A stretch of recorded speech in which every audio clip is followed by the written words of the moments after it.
Turn it on, leave it on with Sean and RJ on 105.3 The Fan. Flip to Debo coming back the other way, left, led by Croft and Trent Williams and Ayuk. Breaks the tackle, 20, 10, 5. Debo Samuel all the way into the end zone for a touchdown. Anote Tastillon, San Francisco.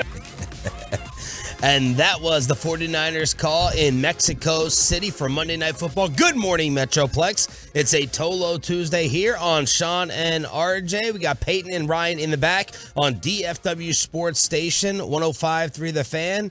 Our last show of the week. That feels good. Yeah, it feels good, does it not? Gonna feel like a Friday today. Yeah, it does. It's like I always have always said, basically the year ends Thanksgiving week.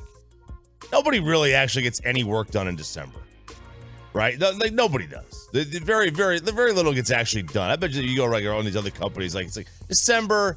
Yeah, you're doing work, but how many people are on vacation over the next month? What day are the most people taking off this week? I would assume Friday. I assume. Oh, not Wednesday. You think people will be on the roads today and tomorrow? Today. I don't think tomorrow. I think Wednesday and Friday are about the same. But yeah, everybody will be. This is a waste of the next couple of days. So is it with the holidays and stuff? Do you get the Friday off or is it the Wednesday before Thanksgiving? Like with y'all, like company holidays? Right, yeah. I think Friday for the most part. So Friday's already given off. Wednesday they expect you to come in, but more people usually take off. You're new. You're new to the industries. Yeah. You're trying to figure out all these PTOs and stuff. Or don't have a contract. Don't have a contract when you're asking the company holidays. That's one of the most important things to do when you get the Odyssey company holidays. Screenshot that mother. Because if you don't remind them, I would like to have Christmas Day off, Tim will be, oh, you really put me in a bind here. Yeah. Really put me in a bind. You wanted to actually eat some cranberry sauce? I'm going to have to do something on Thanksgiving Day. So even around here, you better put in for those holidays that you think you have off. So if KNC didn't do Peace-a-thon, would y'all have to have a show Wednesday? Did y'all usually when they were nights? It would not be a company holiday. We would have a regularly scheduled show. Or we'd either have to take it off or we'd have a show. We've in the history of this show, we've always had a show on Wednesday, I think. And that's why I love charity. Yeah. I do too. KNC's giving us a day off with Peace-a-thon tomorrow. Everyone is going to be rolling up in studio from the station. Micah Parsons is going to be on. Michael Irvin is going to be on. They're going to have Charlotte Jones-Anderson. And you're popping up with the girlfriend live on air.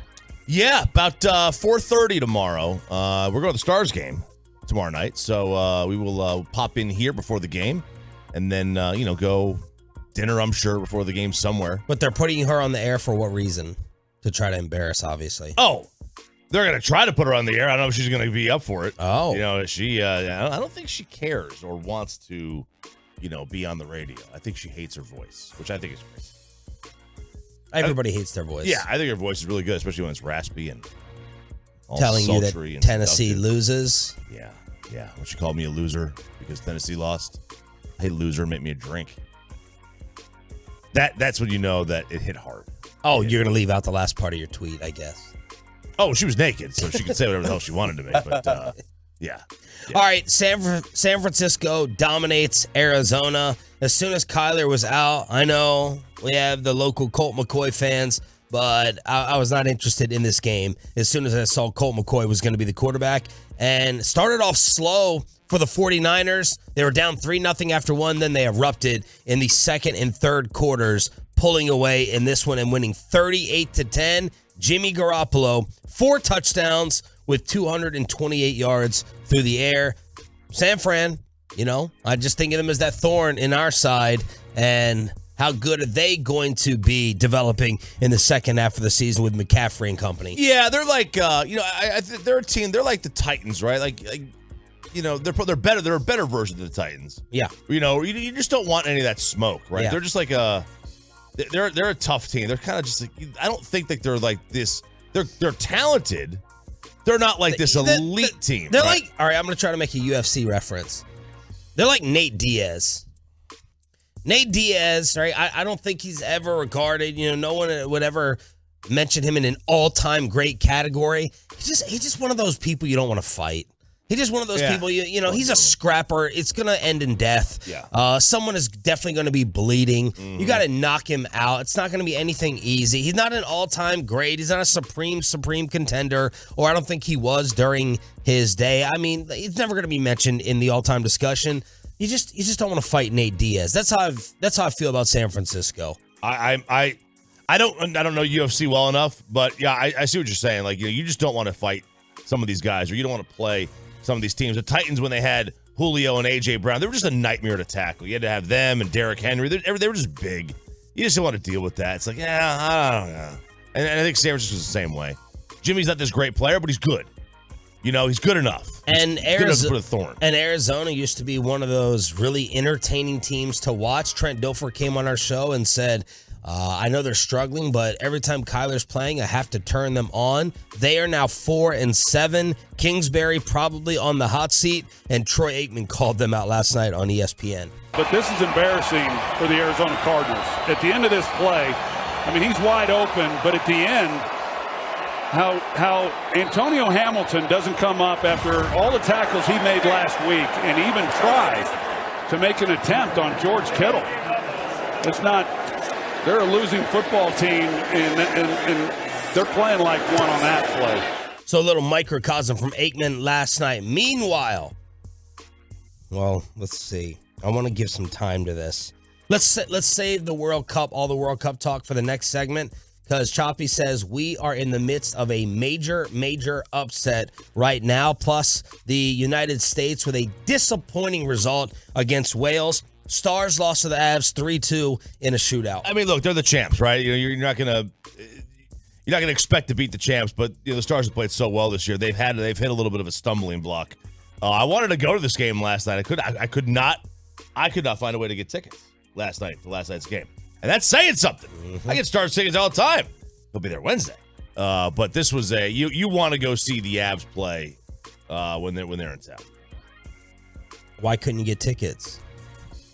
Just couldn't get them. Sold out when you go to the games? They've had great crowds lately. This year that place has been it's been a tougher ticket to get. Well, they're still first place in the Central. Yeah, they are.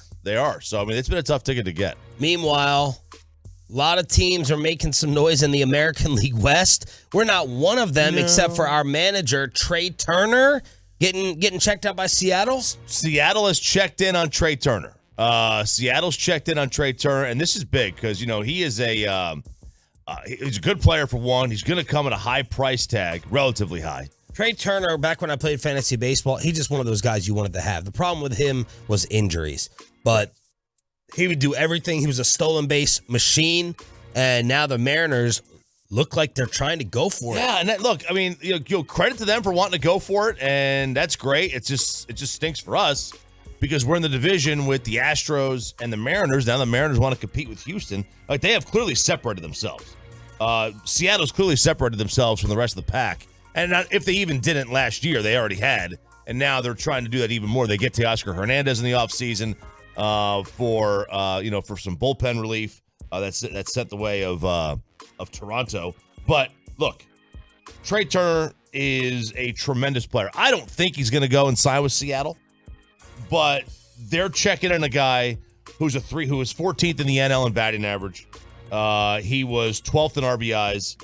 He is an 800 OPS guy. He'll steal you some bases, and he's got the smoothest slide on Instagram. Like, it is like when you go and you see his, they will show videos of his slides, dude. It's fun to watch. Like, they're so smooth. It's crazy how he can do this. Dude. Looks like he's on ice. Bobby Belt is just trolling us now. I guess it's going to be every morning.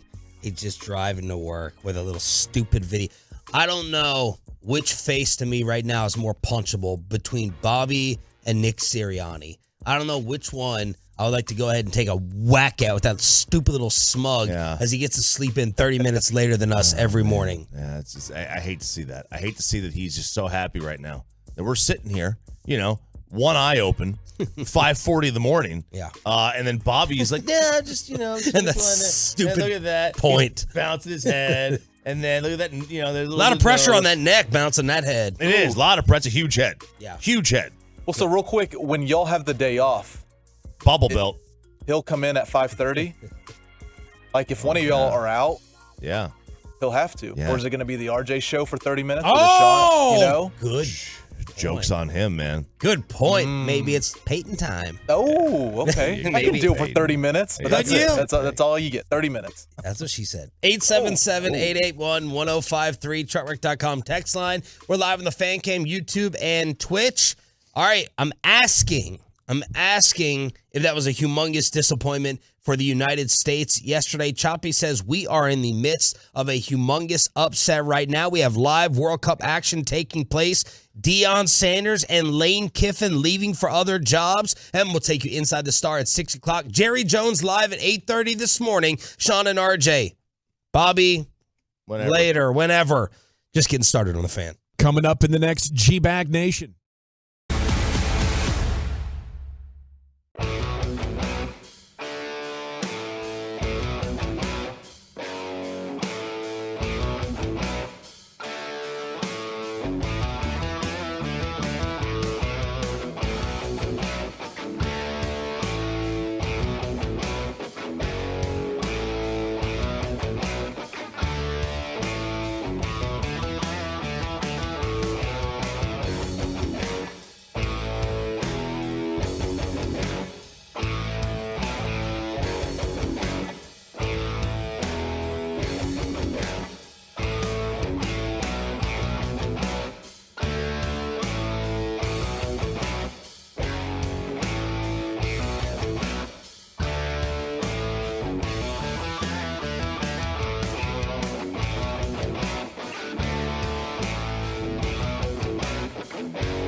Wayne Hennessy into the back of the net to give the United States their first World Cup goal in 8 years and gives them the lead here in Qatar over Wales, 1-0.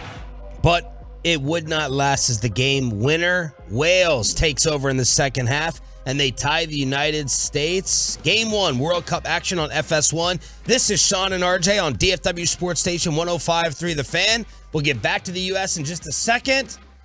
What is going on right now? Man, Saudi Arabia, who is plus 1 million, Come on. to win the World Cup. If you bet $100 on Saudi Arabia to win the World Cup, they will give you a check for $1 million. And they are... Wait, you said they're $1 million to 1? No, they're plus 1 million. Oh, plus so 1 million. On a $100 bet, you win $1 million. And Argentina is one of the 3 or 4 favorites to win this thing. It's Messi's most likely his last World Cup. I don't know how he's like in his 30s now. Yeah. Argentina's only goal was in like the 10th minute on a penalty kick. And they are trailing 2-1 to Saudi Arabia, who's plus 2,500 to win the group. Argentina by far the favorites to win their group. This is wild. Oh! Almost. There was a header from Messi. I don't know how much live play-by-play we can do, but it's fun to have this on. Messi with a header right there that was saved by the Saudi Arabia goalie. Okay, so how much time is left? Okay, so there's 7 minutes. It's supposed to be 90 minutes? Yes, there's 7 minutes regulation. I don't know what their injury time is going to be. But yeah, it's go time for Argentina. They got to get a point here. So this would be like monumental upset. Huge. Crazy. Huge. This would be like a 16 seed knocking off a 1. In March Yeah, Madness, you're probably right. You're probably this may even be harder. I mean, like they don't even belong on the same field as Argentina. Apparently, it's like, and I don't know much about soccer like that, but my gosh, this would be bad. Twitter is bad. saying there has been 3 disallowed goals for Argentina, so I don't know if there's going to be controversy playing into that. Let us know. Give us the soccer education throughout this entire tournament on the truckwreck.com text line, 877-881-1053. But social media is freaking out and melting down with Argentina possibly losing this game. Did you watch yesterday? I did. Disappointing. And it's in a tough spot now because, they got the 1 point, but, Wales, I think, is in a little bit of an advantage because they play Iran next. They're going to beat them, so they're going to get to 4 points. And then they'll play England in the final game. Well, let's say we lose to England. You know that we're going to beat Iran, but... Ask Argentina. Right. But, Wales can go play England and just play for the tie and know that because they'll know our result. They'll know what we have done against England. So if they have to try to beat them, they have to try to beat them. But if we lose to England, Wales knows that they can just go and play for a tie, and they might play differently and not take any chances whatsoever, and puts us in a tough spot. So I asked the soccer Tolos, was it embarrassing to tie Wales? And they said disappointing, not embarrassing. Some of the responses, not embarrassing. It is a disappointment. Our game versus England will tell everything. Both teams pretty evenly matched. First half was amazing. It was a draw that felt like a loss. The U.S. bossed them around the entire first half, came out timid in the second when Wales made adjustments. We couldn't do anything against Saudi Arabia in our last prep game before the World Cup. That should tell you everything. No, it's not embarrassing, but they're pretty much eliminated from the Cup now. That from Aaron. Disappointing. Disappointing was the overall word that was used. They got to beat England. And just to secure, to make sure. You might be able to get in with a tie to England if you beat Iran. You might be able to get in. Just depends on, I guess they go by goal differential or goals allowed sometimes. I know. I don't know what the protocol is, but it puts you in a tough spot now. It really does. All right, we got a lot of controversy, of course, surrounding the World Cup. The Ecuadorian crowd started off the opener against Qatar chanting, "We want beer." Yep. They were chanting cerveza in the crowd. And Budweiser has decided to do something nice with the news that they're not going to be allowed to distribute now anymore. No, they're not allowed to distribute anymore. So what they do, they decided to post on Twitter a photo of all the beer all the beers that they had ready and earmarked for this tournament. And now they said that they will be giving it to the country that wins the World Cup. That's pretty cool. That's a lot of beer, man. Like the team? The country. The country. Like, yeah. So let's just say Argentina wins, which after today, it looks like they're not going to. Right. But let's just say they do. I guess they would just send all that beer to Argentina. And I don't know how they would distribute it, but there you go. Morgan Freeman catching heat and criticism. Yeah, he is. So he did the opening ceremony narration. Like when I think of a narrator, who do I think of? Yep. Like he's on your short list. Yeah. So he is slammed for taking part in the World Cup ceremony. He's 85, and he narrated the opening segment titled "The Calling" at the stadium in, I guess, Doha, and the appearance really struck people the wrong way. They have been because of human rights violations. Human rights violations. Their stance on LGBTQ. Their stance on everything. Yeah. Like everything. Did you see this Grant Wall try to get attention? This reporter walked into the World Cup and his shirt had a rainbow on it, and they said, you're not allowed to wear that. And he thought he would be this hero back here, right? For talking about being persecuted and their beliefs and what a terrible country. And I went and read the comments, and the majority of people said, nice try. Learn the rules. And that's why Brittany Griner started trending all day long. Learn the rules. You know the deal there. Don't disrespect their culture. It's their culture. You may not personally agree with it, but you knew that you would cause a stir wearing that shirt, trying to get in. So back in your face. It kind of backfired on this guy looking for attention as a media member. Yeah. So it's, I totally, I see what you're saying. Like, you knew going in, like he did this for attention. There's no doubt about that. Right. He knew going in that was going to cause a stir, that they were not going to let him in the stadium. Or, it could cause a stir, yeah. Yeah, I mean, like he was going to, he was trying to do some kind of a protest. And if he got past the security guards in his seat, he would have taken a little picture of himself saying, look, I was able to get in. Either way, he was going to take a picture of himself wearing that shirt. Yeah, so people on Twitter about Morgan Freeman. For a man who played Nelson Mandela, who knew better than anyone the impact of isolation on a country and success on the ground to change the nation's policy, I'm so disappointed to see him take the money to support an oppressive regime. Next one. Morgan Freeman really determined to go to the deepest level of hell. Let's see. Morgan Freeman should be ashamed. How much they pay you? How much is your integrity? Never raise your voice to talk about minorities again. You lost that privilege. Oh, my gosh. I mean, you want me to say the cutthroat thing? You just want me to be blunt and say it. When I'm looking to kill off 3 hours, I'm gonna watch these games.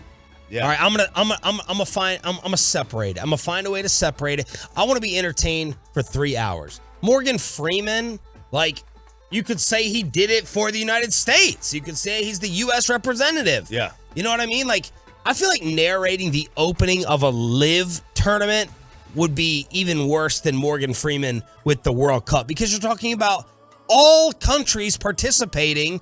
And sorry, I'm not turning off this game with Argentina possibly losing because of what Qatar has done in terms of human rights violations. I want to be entertained for the 3 hours. Sorry. Oh my Lord. It was got it in. Oh my God. Argentina is threatening. Non-stop threatening, and I think the goalie was out, and they had a defender step in to block a shot on goal. They did. This is exciting. exciting. I'm with you. Morgan Freeman is not promoting Qatar. He's promoting the World Cup. Yes. Which I think are even though it's in the country, it's different. So none of y'all tweeting that stuff, you're not allowed to watch. Not 1 minute. And don't turn on the game for 1 minute, not even when the United States is playing. Take the same stance if the U.S. is playing. Like the U.S. should have not played. Yep. Is that what you're saying? Like that's how I'm taking this. Look at that. Wow. Argentina on the ropes.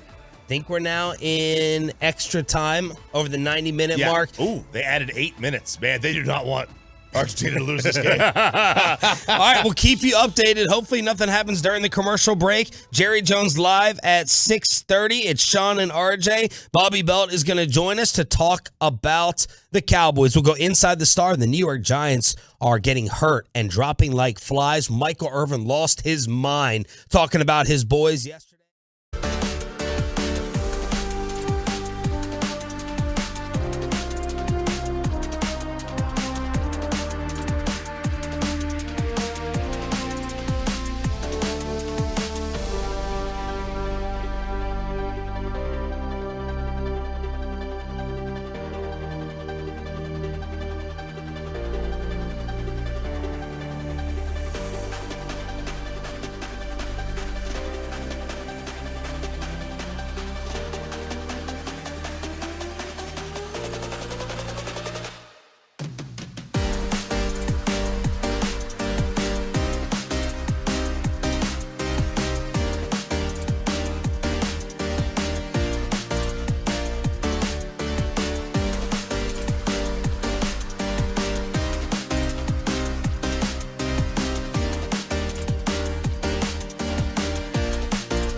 Live from the Classic Chevrolet Studios. Turn it on, leave it on with Sean and RJ on 105.3 The Fan. From news and notes to the coaches and players for America's team, let us go inside the stars on 105.3 The Fan. Good morning, Metroplex. Shout out to the 6 a.m. club. Bobby Belt joining us here on DFW Sports Station, our new full-time member of the morning show. Jerry Jones live at 8:30. So they just had an injury situation in this Saudi Arabia-Argentina game.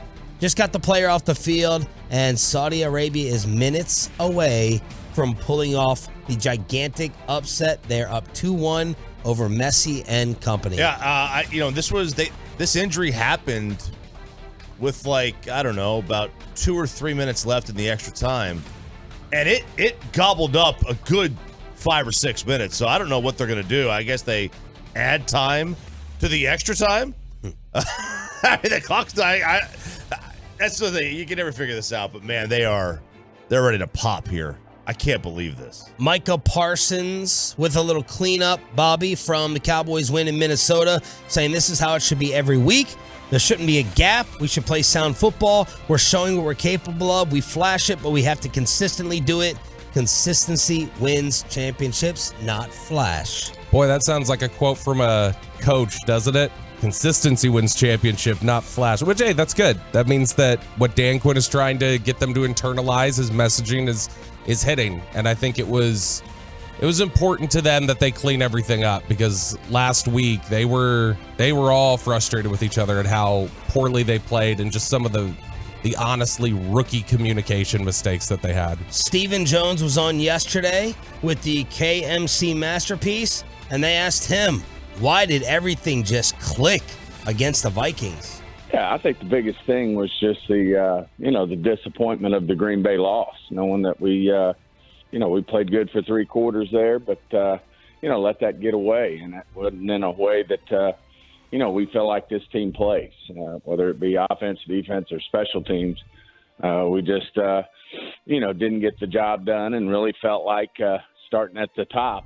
We can start to look at our best players, not that we don't have a whole team full of, really good players, but you start with Dak and Micah, and certainly they owned it and set the tone in practice all week. And I just think, that was a big driving factor, is to, not necessarily show our fans, but more than anything, just show each other within the confines of the team, the coaching staff, the organization, that we can certainly play at a higher level than what we showed against Green Bay. I just lost my headphones. My gosh, Bassick, you can miss me with it. This ain't exciting stuff. Woo! Argentina almost scored again. Still 2-1 Saudi Arabia. PFF grades coming out. Let's see if Bobby can knock out the top of this list for the website he respects and loves so much. Okay, so was this the Cowboys' best game of the year? Yes. Yeah, had to be. This or what was the one in Arlington where they were on fire? Was that Detroit? No, I mean, they haven't been on fire. They scored a ton against Chicago. But, 49. No, this one, all around, they were great in all 3 phases. Okay. Hashtag Jason Garrett. Thanks, Coach. Yeah, This was their 3rd best game of the year. Okay, this is why this website is freaking stupid. But okay, go ahead. Because it doesn't match up with your preconceived biases. No, I graded this game a 97 shot by my stupid metric that doesn't have anything. It's just numbers I create. Just like if they can have a made up standard, I can do the same. So the best game of the year got an 81 grade was Chicago. Okay. The Rams game got a 78, and then this got a 76. All right. The 3rd. The worst game of the year was Philadelphia. And the 2nd worst was Tampa. No, the worst game of the year was Tampa, and the best was this past weekend. All right, let's get to the grades. All right, so the grades. Offense or defense? Let's go defense. Okay. The top graded defensive player was? Trayvon Diggs. Close. Micah Parsons. Okay. Micah had an 85 grade, an 87 pass rush. The second highest graded player was Trayvon Diggs, had a 77.5 grade. A 78 coverage, a 77 tackle, and a 66 run defense. Next up, I'm just going starters here. So Sure. Like the Jabril Cox, 7 snaps, who was actually the second highest graded player. I'm not counting him. No, that does not count. Next up was Donovan Wilson. Had a 70 grade. Then Jaron Curse, who was also in the green. And then Anthony Brown. And then Tank Lawrence. All those guys were all in the green of some kind, even though they weren't above 70. Like the green starts at like 65, 66, then you're getting into starter level. All right. The worst graded defensive player was Clark at a 41.4. Okay. And the second worst was Leighton Vander Esch at a 51.3. Although, both those guys had really good tackle grades. Clark had a terrible coverage grade of 46. Yeah. Okay. We ought to just look at Bobby's face on the fan cam as we go down PFF grades from here on out. All right. Offense. Yeah. Mm-hmm. TP, are you with me? Number 1. Well, he wasn't a starter, right? No, number 1, Dak. Dak's number 1. Dak had an 80.4. Number 2 was Pollard, a 76. It's over. Argentina lost. I'm shook. Argentina lost to Saudi Arabia. Saudi Arabia on the money line was like plus 2,300. Really? For this one game. Yeah, they're plus 1 million. Or this one match. To win the cup. It's a match. Yeah, sorry. It's a match. All right, so Dak number 1. Pollard 2 at 76. This was. How does he get a 76? Pass block grade was terrible. It was a 50. Okay. And he was. Wow, he was only in pass block for 4 snaps. And it brought him down to a 76. This is a flawless way of evaluating players. His passing grade was an 85. That was super high. His rush grade was a 70. All right.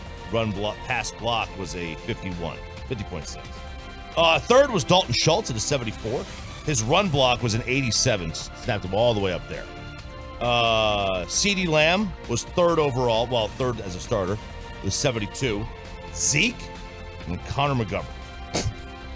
Connor McGovern had an 86 pass block grade. But, Bobby knows more. 64 run block. Damn that brought right. him down. Who was the lowest graded starter? I don't know who played really well. Let's say Michael Gallup. Michael Gallup was the third lowest graded. Okay, starter. this makes He a had lot of 58. His run block grade was a 31. He was at 22 run block snaps. That's weird because I had his run block as a 72. Wait, are you seriously individually grading yourself? Uh-huh. Oh. Yeah. I mean, I'm assigning random values, but that's what they do too. So It's not really what they do. It kind of is. It's not really what they do. It is. I know you control, but whatever. The lowest graded was Badez. Okay. Badez with a 56. Brian Broaddus and yourself did the Love of the Star podcast. What different insight or perspective did Broaddus give on this game looking back on things? Well, Broaddus could never work for PFF. He thought Damone Clark played really well.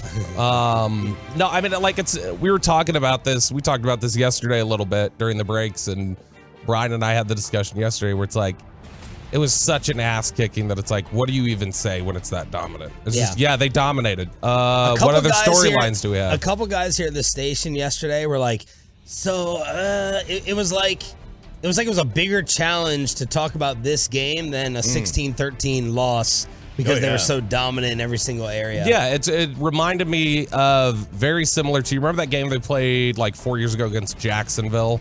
Where Cole Beasley went out, they just totally no, the one here in Dallas, the one where they whooped up on them like 40-7, and that was before everybody realized Jacksonville had completely fallen off after the AFC Championship game here. They were 3-1 that year. That was the same thing. I remember that game afterwards. Everybody's just like, okay, what do you say? They were awesome. Conor McGregor was there. I think that was the Conor McGregor game. Okay. Where it's like, okay, Conor McGregor was here. That was cool yesterday, and they kicked ass. What do you say? Like, same sort of thing. They were so great. You had a hard time finding anything you could criticize, and there's only so much you can say, well, they were awesome. Okay, continue it into this week against the Giants. So, yesterday, our boy Michael Irvin lit up First Take as he was co-hosting. He's going to be part of Peace-a-thon tomorrow with the fellas with his usual Hump Day appearance on Sean and RJ. And Michael started off by talking about the Dallas Cowboys being absolutely perfect. This was incredible. Dude, in football, as football players, we practice all the time. We practice plays over and over and over. We try to get it down and get it perfect. And very rarely, no, not very rarely, it's never, you never hit perfect. The Dallas Cowboys played almost the perfect game yesterday. The perfect game. And the game flexed its muscles in so many beautiful ways. You saw the physicalness of the Dallas Cowboys. You saw the explosiveness of the Dallas Cowboys. You saw the calculating, mind-setting, play calling of Dak Prescott right at the line of scrimmage of the Dallas Cowboys. You saw a suffocating, dominating defense that stopped all things that you tried. It was almost, if not the most perfect game. That game, I know they took Justin Jefferson's glove and they put it in the Hall of Fame. That game film should be in the Hall of Fame too. I mean, as we go through this game and we watch this, we're going to see a perfect game. Dan, you can break it down. I love how you break it down. But when you look in here, Dan, I want your eyes to be ready because perfection is what you see. And then, of course, Stephen A. is just standing back in the corner with his head down. Justin Jefferson, who was locked up again by Trayvon Diggs and the Cowboys, talked about having a real bad taste in his mouth. It's just the fact that we lost by 37 points at home. So it's just embarrassing just being in that type of situation. And I mean, we just didn't play good in all phases. So that's what really killed us and make us, acting the way we're acting now. It's just that we just got to get this taste out of our mouth. We didn't play good at all. And we just want to get to Thursday, have a chance to, get that taste out of our mouth and play better. Trayvon Diggs will do that to you, Justin Jefferson, because he's an elite corner. No matter what PFF said last year, Chop. He's elite corner. Last year he was not. Last year he was getting burned a lot. This year he's having a better year this year. He took away Justin Jefferson last year too. Took away Terry McLaurin last year. Did he give up a ton of yards last year? That's the thing. This is the junk science about PFF. But that PFF doesn't say he gave up a ton of yards. Next Gen does. PFF does too. PFF, right, but Next Gen is, you can't refute Next Gen. Yes, you can. No, they have guys on GPS. Like they can have guys on GPS. That's not the point. If they don't know the coverage assignment, like everybody who was signed last year, but the touchdown against New England, no, you find out about it in these walk-offs. So when you find out, DeMonte KZ is responsible for a 76-yard touchdown at the end of the game against New England and not Trayvon Diggs, or you find out, well, that actually was blown here. That was not Diggs. He was closest, but it wasn't his assignment. It was supposed to be this guy here who wasn't in position. That's where these are the types of things that they can never know. Right, but that's why they say as nearest defender. That's why they always couch that with as the nearest defender. And I'm sure everybody on Twitter catches that nuance and then doesn't turn it around to talk about how he's a trade. It is their fault. They help contribute to this conversation. With the grade, then you got to catch some of the backlash for it if there are holes in it. Stand on it. What has Diggs done? I'd like to hear specifically how he's raised his game. I mean, the whole issue this year has just been he's been more disciplined. He's been more in control. Right. He's not biting on double moves like he was last year. And that's a big thing to look. The first year he was here, he was getting stuff from the coaching staff about, hey, this isn't great, because he wasn't very good the first year. He was getting notes about things every single week. He was taking the notes and he was sending them to his off-season trainer, and he was telling him, hey, here's a running list. I need you to remember this is what we're going to work on when I get out in the off-season. And that's what he does. He keeps running notes of everything he's being told he can't do, and he goes and works on them. And that's one of the things they loved about him coming out, and that they knew, all right, he's got the mental makeup. He's going to be a great player. Can you name the corners playing better than him right now? Oh, yeah. It's Surtain until last week, maybe. Yeah, I was about to say not last week. It's a group of young guys. It's Surtain, Sauce, and Diggs. Maybe Jair. Jair's been good.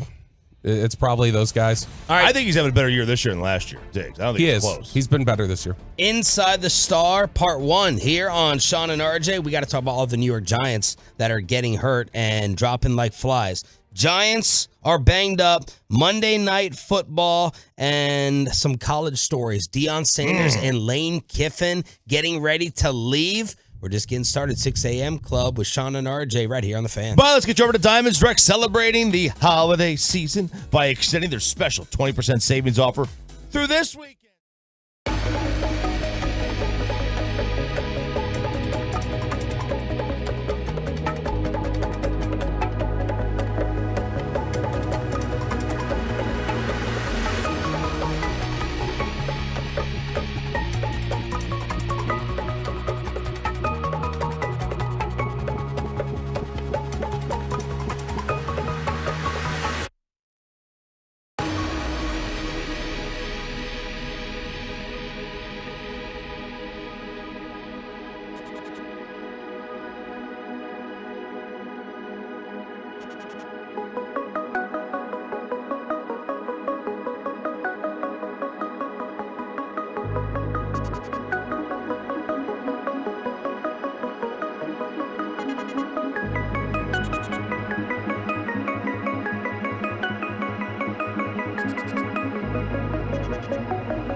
Advisory Lawyers, Frankel and Frankel. There's a reason you need a special license to drive a big truck. So companies that hire drivers and put them in a big truck should be held accountable for what happens when one hurts you. Frankly, you need Frankel and Frankel. Visit truckwreck.com or call them 214-333-3333. Flipped to Debo, coming back the other way, left, led by Croft and Trent Williams and Ayuk. Breaks a tackle, 20, 10, 5. Debo Samuel all the way into the end zone for a touchdown. Anote Tacion, San Francisco. 49ers destroyed the Arizona Cardinals last night on Monday Night Football. That was the call on Niners radio in Mexico City.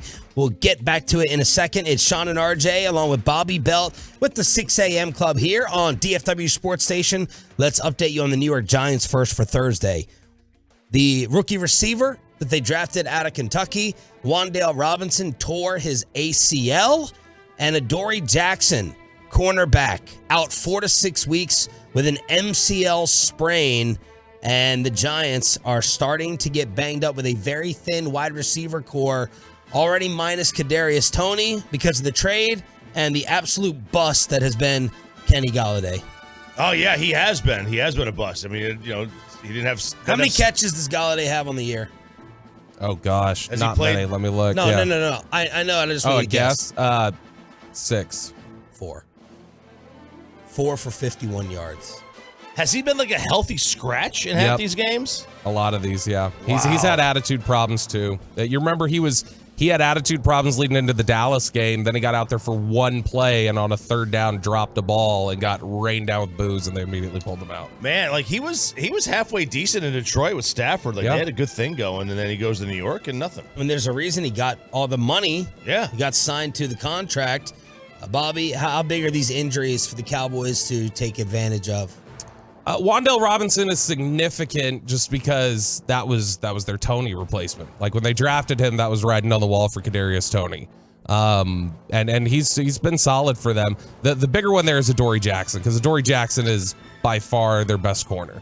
And so Dallas getting Dak back from the last game, and you remember Cooper Rush had some success on some throws in that game. I think that they'll be able to take advantage of the Giants secondary if he's out, because Dak already will have better success, I think, kind of targeting that secondary with Adoree Jackson, but without him out there, they're just not very good in coverage. Josina Anderson with an update on Odell Beckham. Stephen Jones did not want to touch it very much yesterday with KMC. Stephen said, now we're getting down to strategy, so we really can't be commenting as much. Why does Josina's report mean anything?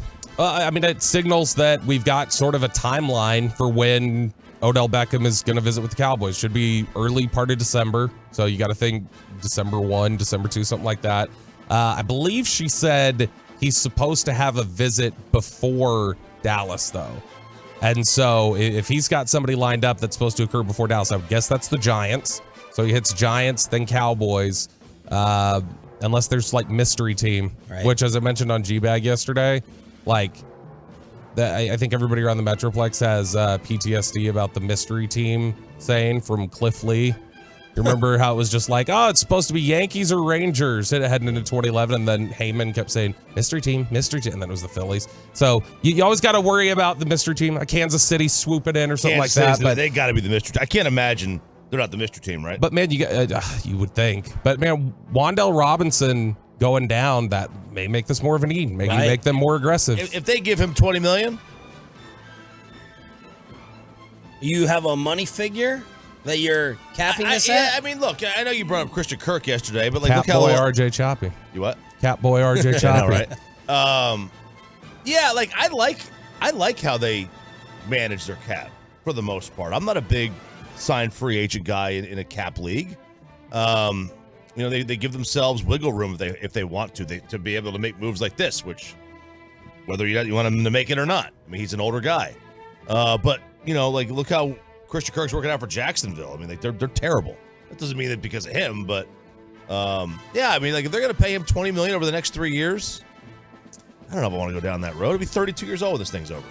Yeah, but I mean, like, the figure is never the figure, right? Oh yeah, and you absolutely. can finesse these things. Like Amari Cooper's deal was never what Amari Cooper's deal looked like. It can be 3 for 60 and wind up really being 2 for 40. Exactly. Like the complaint all along, for instance, on Randy Gregory's contract, when people were like, well, I wouldn't want to pay 5 for 7. It's like, you weren't. You're paying 2 for 28, basically, is what the deal would have been. And if it was good, you could have seen it through, but otherwise you could have gotten, out of it. Very few deals are actually, this is the figure and this is how long it lasts, unless, of course, you're talking about the running back that you signed that wasn't as good as the guy that's now your backup. But look, I think on the Odell Beckham front, you saw what a difference it could make when Amari Cooper came in here in the middle of the season, was able to make an impact, was able to free things up for Dak, was able to free things up for all the other guys who then had big performances the rest of the way. Blake Jarwin, Michael Gallup. Like, you saw the type of impact that it could have, and I think that's what you can get here out of Odell Beckham. Peyton's contribution to the prep last night was about Johnny Sins. Oh, yeah. Peyton? What website did you find this on? This was New York Post, actually. Oh, yeah, sure. I'm sure something. Dude, the New York Post put out 2 things yesterday. Did you read the Mickey Mantle story? Oh, yeah. I can't believe they actually put certain words in that. We'll get to that in a little bit. So, guys, the Minnesota Vikings were tricked into celebrating porn star Johnny Sins on the Jumbotron before the Cowboys-Vikings game on Sunday.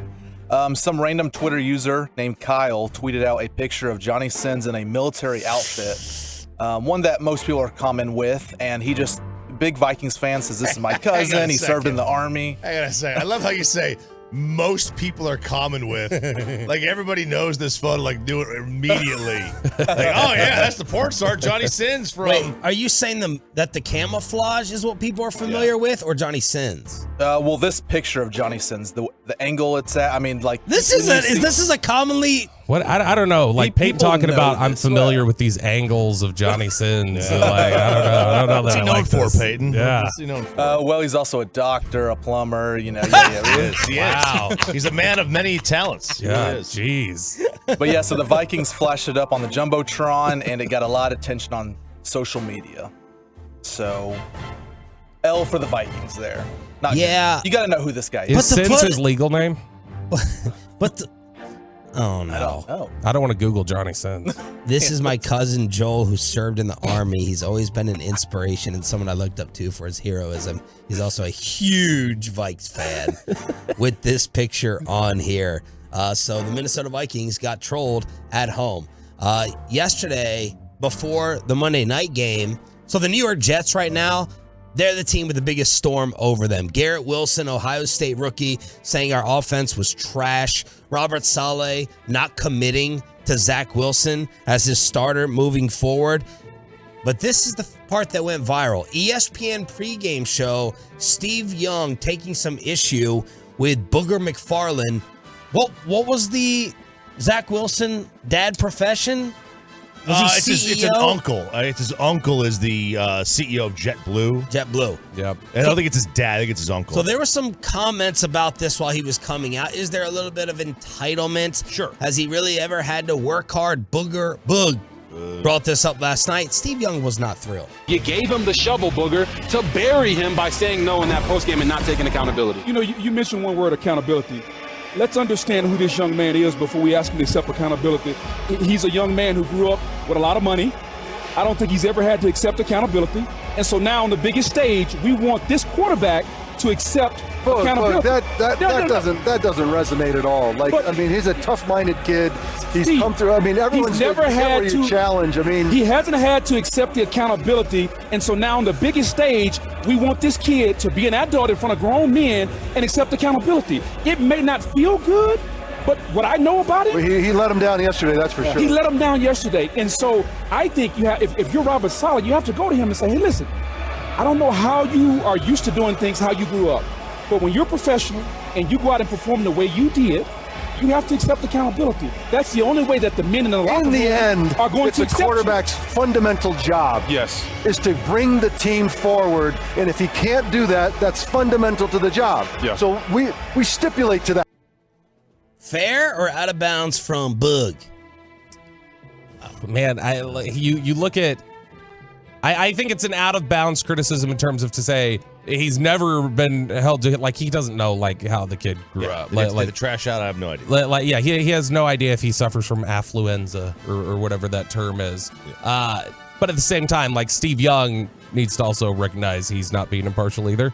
Like, he's BYU guy, he's close with Zach Wilson, so it's 50-50.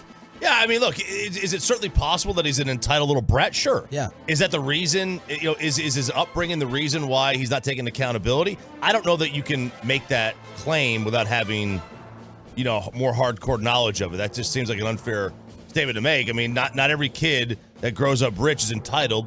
Not every kid that grows up in a bad neighborhood is a problem. Yeah. Right? I think it's just a lazy thing to say. It doesn't mean it's wrong, but it also doesn't mean it's right. I will say, when he was coming out, scouts knew he's arrogant, and they wanted to know, okay, does he? Have you seen him? If I looked like that, I'd be arrogant. I know. If I'm banging my mom's friends, you would not hear the end of it. I know, but I'm just saying that their Hopefully whole not here. Their approach is that they Johnny Sins. A lot of the NFL teams looked at it as there's a line here. And where does he fall down on this line? Does he fall down on he's just an arrogant, spoiled, immature guy, or is he just cocky, confident, Aaron Rodgers, Tom Brady type of thing? Out of 10 people that y'all on the fan text, out of 10 people that you knew growing up with money, like, how many of them coasted, lazy, work ethic versus you never would have known? Yeah, I mean my own family, like my dad was, is a doctor. I don't know whether should still be at 86. Yeah. Should he still be or not? Who's doing the operation? This 86-year-old. But, I think my brother and I have a little bit different work ethic, so I think there's a perfect example of a 50-50. You never know. Yeah, anybody can be lazy. Anybody can have a good work ethic. Yeah. Like, I don't think it matters about your upbringing. I think Booger should have dropped in there like he's heard. He's talked to people. Versus just the generalization. But, out of 10. Maybe he hasn't. Maybe he hasn't. Let's ask Peyton. His work ethic. That's right. Yeah. That's right. You sitting there in the Butler's mansion that you got over there. So there's a Boog and Steve Young. What'd you think of Zach Wilson coming out personally? And I loved him. I can't. That's one of the guys it looks like I've missed on really bad in recent years, because I was certain he was going to be special. And it's just he's not right now. Romo was like comparing him to Marino. Yeah. Yeah, I mean, Romo's missed on a few. Romo loved Rosen too, I think. Darnold. And Darnold. Oh, yeah, Darnold. Darnold was his guy. He's missed on quarterbacks like Peyton Manning misses on coaches. That's right. All right, it's Sean and RJ along with Bobby Belt around the NFL. Speaking of coaches, both these guys were going viral yesterday. Deion Sanders and Lane Kiffin leaving, plus the Texas Rangers going to get in on any of this action. We've added a new baseball guy to the show. Inside college football and around the diamond with Sean and RJ next. But first, let's go ahead and get you set up for tonight and this week. The days off are here. No better place.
coaching rumors that came out yesterday. You want to start off, RJ, with Deion or Lane? Oh, man, I love me a good, juicy Lane Kiffin story. All right, so someone named John Sokoloff, verified, didn't pay for it, covers Mississippi football, AP award-winning journalist, tweeted this yesterday. 2,900 retweets, 15,000 likes. Lane Kiffin plans to step down as the Rebels coach Friday and head to Auburn to become the Tigers' next head coach. Sources say the Tigers have not officially offered the job to anyone yet, so Lane to Auburn is happening. Story soon. What did you think when you first saw or read this? It didn't surprise me. It didn't stun me. There's been a little bit of talk of that anyway. A lot of people are saying that they don't get it because it's a lateral move, which that's debatable. The problem Mississippi schools run into is there's no industry in that state. So NIL money for them is much lower, and Lane Kiffin's complained about that at Ole Miss. You'd have more maybe at Auburn, although not much more. It's not like he'd be going to another, like Georgia with Atlanta in state. They got a ton. A&M's got a ton. Like there's plenty of schools out there that will be much better jobs than Ole Miss, even though it's a state university. But I do think Auburn's a bit of a step up. But they've shown that you could. They've been to the title game twice in the last 13 years. Ole Miss hasn't. They've won 10 games like twice in the last 50. But Lane responded, as only he can. He tweeted out a breaking news report. John Sokoloff, the reporter, he plans to step down as lead anchor and head to WLOX to become their new lead anchor. Sources say WLOX hasn't offered the job to anyone yet, so John to WLOX is happening. Story soon. Lane Kiffin's way of saying fake news. Why are you rolling your eyes multiple times, Bobby Belt? Just Lane in general. Lane is such a beatdown. I know people like... He's turned awesome. No. You have to let go of your one experience with him at the media day. I don't. You don't think that his social media reaction, him killing Feinbaum, I just think... trolling Saban... I think talking... he's you. He's really you. And you're hating him? I'm self-loathing, so that makes sense. I don't like somebody who reminds me of the things about myself. I can see that. Yeah, no, look, I think that, boy, he better not be taking the Auburn job. Because if he's not taking the Auburn job and he just did that, he is a douche. There's no way he's taking the Auburn job. But if he does, hang out to dry this reporter who got the scoop of his life that turned out to be now. If he doesn't take the job, that reporter better get hung out to dry. But you basically nationally embarrass this guy over something that you ended up doing. If he resigns on Friday, like that report says, and he takes the Auburn job, then he's a world-class douche. What if he does it after the season? Well, I mean, look, the issue that they're going to run into is the signing period. They've got that. They still doing that early signing day in the second week of December, which you want to get your coach in basically by Thanksgiving. You want to give that coach 2.5 to 3 weeks to get his ducks in a row and figure out if he's going to be able to salvage a class. Then you have the report that Deion Sanders is in talks with Colorado and South Florida for prime time. Yeah, prime time. Now, I'd be surprised. I'd be more surprised by this, although it's a step up from Jackson State. But is it like... what I always say to every Deion story, what I always ask. Is it beneath him? Yeah. So... South Florida beneath Deion Sanders at this stage. Is Colorado beneath Deion Sanders at this stage? Colorado's tough. It's a Power 5 job, but what... they don't even know what conference they're going to be in 3 years. He's a god right now at Jackson State. Yeah. You want to sacrifice that for Colorado? See what Colorado's doing this year, but they could barely go their own way. I feel like that's also been sort of I feel like Jackson State has been a passion project for Deion. Yeah. That I don't know that do you really want to walk away for that to go be head coach of Colorado? Like, I agree. I think if he wants to walk away from something, I think he's walking away for a big Power 5 job. I agree. Now, USF is interesting because it's in Florida. A lot of the coaches that he'd be recruiting the kids of, he probably played against. So there's, he's a Florida guy. Makes sense from that standpoint, but I think that he could wait around for Mario Cristobal to completely flame out, or maybe Florida State makes a change. Although they had a pretty decent year, so they may not. I think Colorado's a tough place. I think it's a really tough place to recruit. I think it's easier to recruit South Florida by a lot than Colorado. Colorado probably has 8 Division I players that they can recruit a year from in-state. Colorado recruits Texas really well, though. They have to. Colorado's always had good boots on the ground in Texas, and he could. I mean, Deion Sanders coming into the homes of Texas parents, that'd be probably a pretty strong sell. And they've already got nice relationships with a lot of the high schools here in North Texas. A public service announcement to all the Tolos on the truckwreck.com text line. Do not let RJ Choppy work on your vehicle as a mechanic. I mean, that's something that they should have. Doesn't really need to be said. No, you figured out how to disable the check engine light. I think that gave a lot of people hope that they could call you to change their oil or rotate the tires. Yeah, so gave me hope. It gave you hope. I figured out how to do it, but I got to say, the execution was poor. Okay, the play call was really good. Bad execution. Girlfriend's got an inspection due. It was due at the end of October. By my clock, 22 days late. Oh, I still have a 2020 sticker on mine. I just don't even get the inspection. 2020? 2 years? Wait, 20, really? 20T. You have a sticker that says 20 on it and you haven't gotten ticketed? No. You think that they can see it? I think they... They scan your license plate. And when they scan your license plate, they'll enter your license plate and it'll tell them if you're Enter why? Because they're behind you. I don't speed. It doesn't matter. They're not just randomly checking me out. Yes, they will. I'm going, obviously they don't. I haven't been pulled over for 2 or 3 years. You just roll down the window and they see your face and they go, oh, sorry, Mr. Shree. You know what it is? His thing says bacon on the back of his vehicle. Yeah. And they're like, ooh, I like bacon. This guy's got to be a cool guy.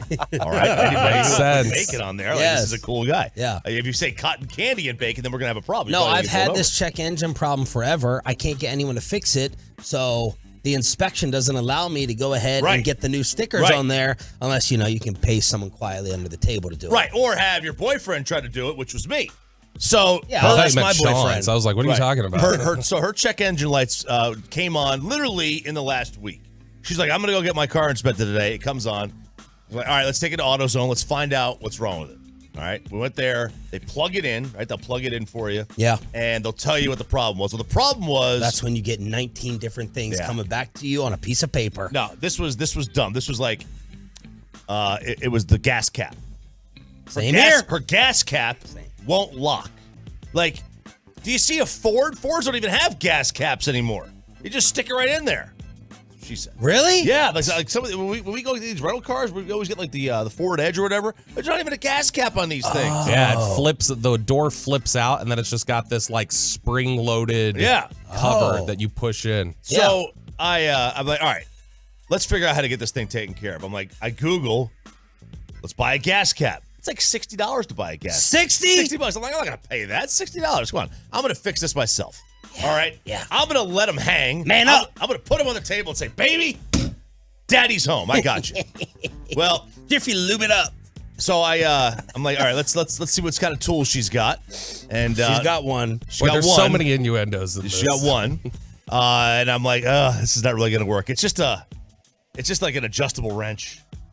I needed one of those crank wrenches thing, whatever the hell they're called, socket wrench. And a socket wrench. Sure. Yeah, I needed one of those to get the back because I Googled and it said take the negative port terminal off your battery and it'll reset your check engine light. All right, let's see if this thing works. I'm trying with this adjustable wrench to get in this tiny little space, okay, and to get this nut off, and it just not. Excuse me. Tony Romo's loving this segment. It is just not coming off, and so it takes me like 15 minutes to get this dang thing. I'm greasy. I got this brand new hoodie on that's just grease filled now. I get the thing off, and I'm like, okay, let's leave it off for a second, put it back on, start the car. And I'm thinking to myself, oh, baby. She's in the front seat. I'm like, man. You getting something today? I'm getting some today. Maybe. In the car seat. Maybe what I've wanted for a long, long time. Well, the check engine light is now not the only problem. I am as the fan text said, I should have called Johnny Sins to fix it. You're absolutely right. Every single light in the vehicle is now illuminated. The tire pressure gauge, the oil light, the stop loss sensor, the thing in the back where the car's like swerving, that little squiggly line thing that your back end. Oh, I got that too. Yeah, that's on. Everything in the car is on now, and the worst part is all of her presets are gone. So I have completely ruined this. I've probably cost this poor girl $1,000 now in repairs just to get this thing fixed. So what do? You took it somewhere else?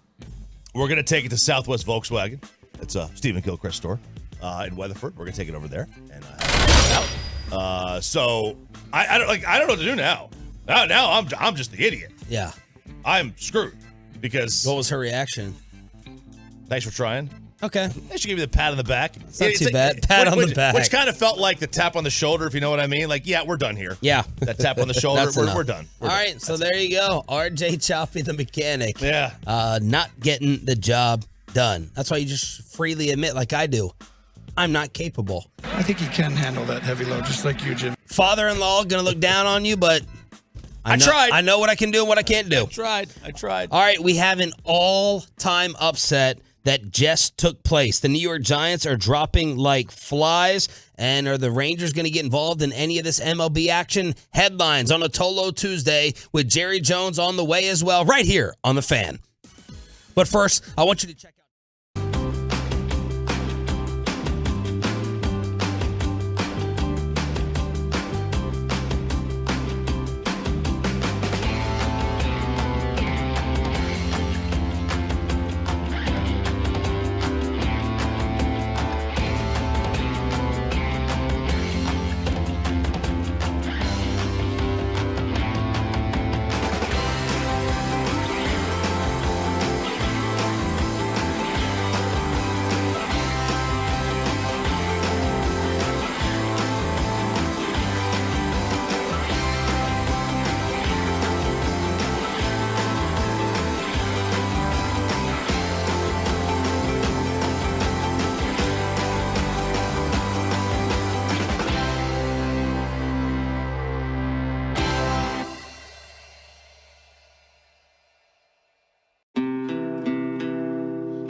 Live from the Classic Chevrolet Studios. Turn it on, leave it on with Sean and RJ on 105.3 The Fan. And we have our newest permanent edition of the morning show, Bobby Belt. We are all live on the Fan Cam, Twitch, and YouTube, getting you ready for your week off. Jerry Jones will help do it in previewing the New York Football Giants at 8:30 this morning, and we'll figure out how we can ask about Odell Beckham. Right now, the Giants are banged up. Wan'Dale Robinson, the rookie receiver, tore his ACL. Cornerback Adoree Jackson is out 4 to 6 weeks with an MCL sprain. Their wide receivers, Kenny Golladay, who is basically in the doghouse, 4 catches the entire season. Kadarius Toney already traded to Kansas City. Darius Slayton leads the way as their number 1. How much does it matter? Because Daniel Jones just runs around anyway, as he did against us in the first game of the season. He is a really good runner of the football. Like, there is no way to say he hit like 20 miles an hour last year. Did people talk about him running this much coming out of Duke? Everyone laughed at the pick being this high, Bobby, but this running ability? Yeah, I mean, people knew he was athletic. It's similar to like kind of the Josh Allen mold in terms of just a big guy who's super athletic, but I don't think people knew he was going to run quite this much. They knew he had the ability to be really athletic and get things going. I mean, shoot, it was, last year Bart Scott caught a bunch of heat when he said Daniel Jones is more athletic than Dak, which that I don't think is that ridiculous, actually. Might be. He very well could be. He's but a better runner. I've been talking about Dak running. Dak's a fullback. He's been so overrated in terms of his running ability. He's never been a running quarterback. Never been a running quarterback. No, he's a fullback. He runs like a fullback. He's got like that plodding. Yes. I mean, he's powerful. Yeah. I mean, he can catch good speed, but he ain't going to catch Daniel Jones' speed. Like, Daniel Jones is getting up to over 20 miles an hour. Yeah, absolutely. So the New York Giants are banged up. Stephen Jones yesterday didn't want to talk about Odell Beckham too much, saying we're about to get into details here. with the meeting that we have scheduled. Josina Anderson from CBS is tight with Odell's camp. She confirmed interest. Did say he could have a meeting before us, so that whole don't let him get out of the building thing may come into play. I don't know, the different factors for Odell. Cowboys won, Giants lost. Cowboys have the better quarterback. New York would be going home. Money, what do the Giants have to spend? Is their new regime in on thinking they can win now? Wan'Dale Robinson hurt. Different factors for this entire thing. Steven was willing to discuss Tony Pollard. KMC asked Steven, is Kellen now utilizing him the best way possible? Well, I think, I was actually visiting with Tony Romo after the game. Well, he said anytime when he missed in his career an extended period of time like Dak did, it takes a while to get back in rhythm. And certainly Dak did. Certainly Kellen, I think, is getting a feel for our personnel and what we can do. I really thought Zeke and Tony complimented each other all day. Zeke's just so physical. We missed that, in the Green Bay game. But he's, I think it's a great 1-2 punch. And I think Kellen yesterday, just called a hell of a game. Played great complimentary football. And I did the things that I think this team needs to do to win. You know what's interesting? You mentioned there, Sean, about the things that'll come into play for Odell Beckham. Cap space right now, the Cowboys are 1, 2, 3, 4, 5. They are 9th in the NFL in most cap space available at $6.5 million. Giants are damn near the bottom. They're at 2.5. So you've got more cap space to play with here. The problem is that heading into 2023 next year, Giants have a bunch of stuff freeing up. Giants right now are on track to have $59 million in cap space next offseason that they can kind of roll things ahead and finagle things. The Cowboys are back half of the league right now. They're projected to have $8 million in cap space. That's after this year? Yep, that's 2023. This current year right now, Cowboys have about 3 times as much cap space as the Giants. Next year, Giants have like 5 times as much. Wow. That's surprising. I thought we were saving money for rollover. It's what they're trying to do. That's one of the reasons why it's probably a big decision. Do they want to tap into this? Is because they'd like to take that money and roll it over and give them more space next year. An all-time upset just happened last hour in the World Cup. Before we get to that, the United States, with that early lead against Wales, it went away. Bale scores! And it's Matt Turner gets a hand on it. And you can see his reaction after. He feels he should have saved it even, but the sheer power. And it's Gareth Bale's 41st goal for his country, and it levels the score. And that's the way it would end, in a 1-1 tie, a difference in halves. U.S. in the first, Wales in the second. And you could tell the United States players were disappointed afterwards. Well, they should have been. I mean, they had that game controlled. It looked like Wales didn't even want to, show up in the first half. And then the second half, and Landon Donovan even talked about this at halftime. He was like, "This is a foot on your throat time. Do not win this game 1-0. You got to get that second goal." And they just couldn't. And now, they get the draw. They get 1 point. Well, now it's tough because, Wales plays Iran next. They're gonna win, theoretically. And then we get England, and England's tough. Like if England wins, that means that we will have still the 1, and England will have, I guess, 6 because they've already got Iran, right? And then they would have, the game against us. So they would have 6, and that means that all Wales would need is a draw against England. And they would know going into the game that they only need a draw in order to advance. And now it's like, okay, they could play the game completely differently. Playing for a draw is a lot different than trying to win. It's a tough spot now. You got to beat England. Meanwhile, an all-time upset just took place. Saudi Arabia beating Messi and Argentina 2-1. This is such an upset. In Group C, Argentina was minus 223 to win. Saudi Arabia was plus 2,500. Nobody else was more than plus 450. Ugh. To win the overall World Cup, Argentina was the biggest. Saudi Arabia was the biggest long shot. Plus a milli. Plus 1 million. A milli. Yep. If you bet $100, you would have got $1 million for Saudi Arabia to win the World Cup. Argentina was third best odds, plus 650. And This is such a monumental upset. I was texting my neighbor from Argentina. Texting him. He's a huge Argentina fan. About this. Like, you watch? He goes, of course.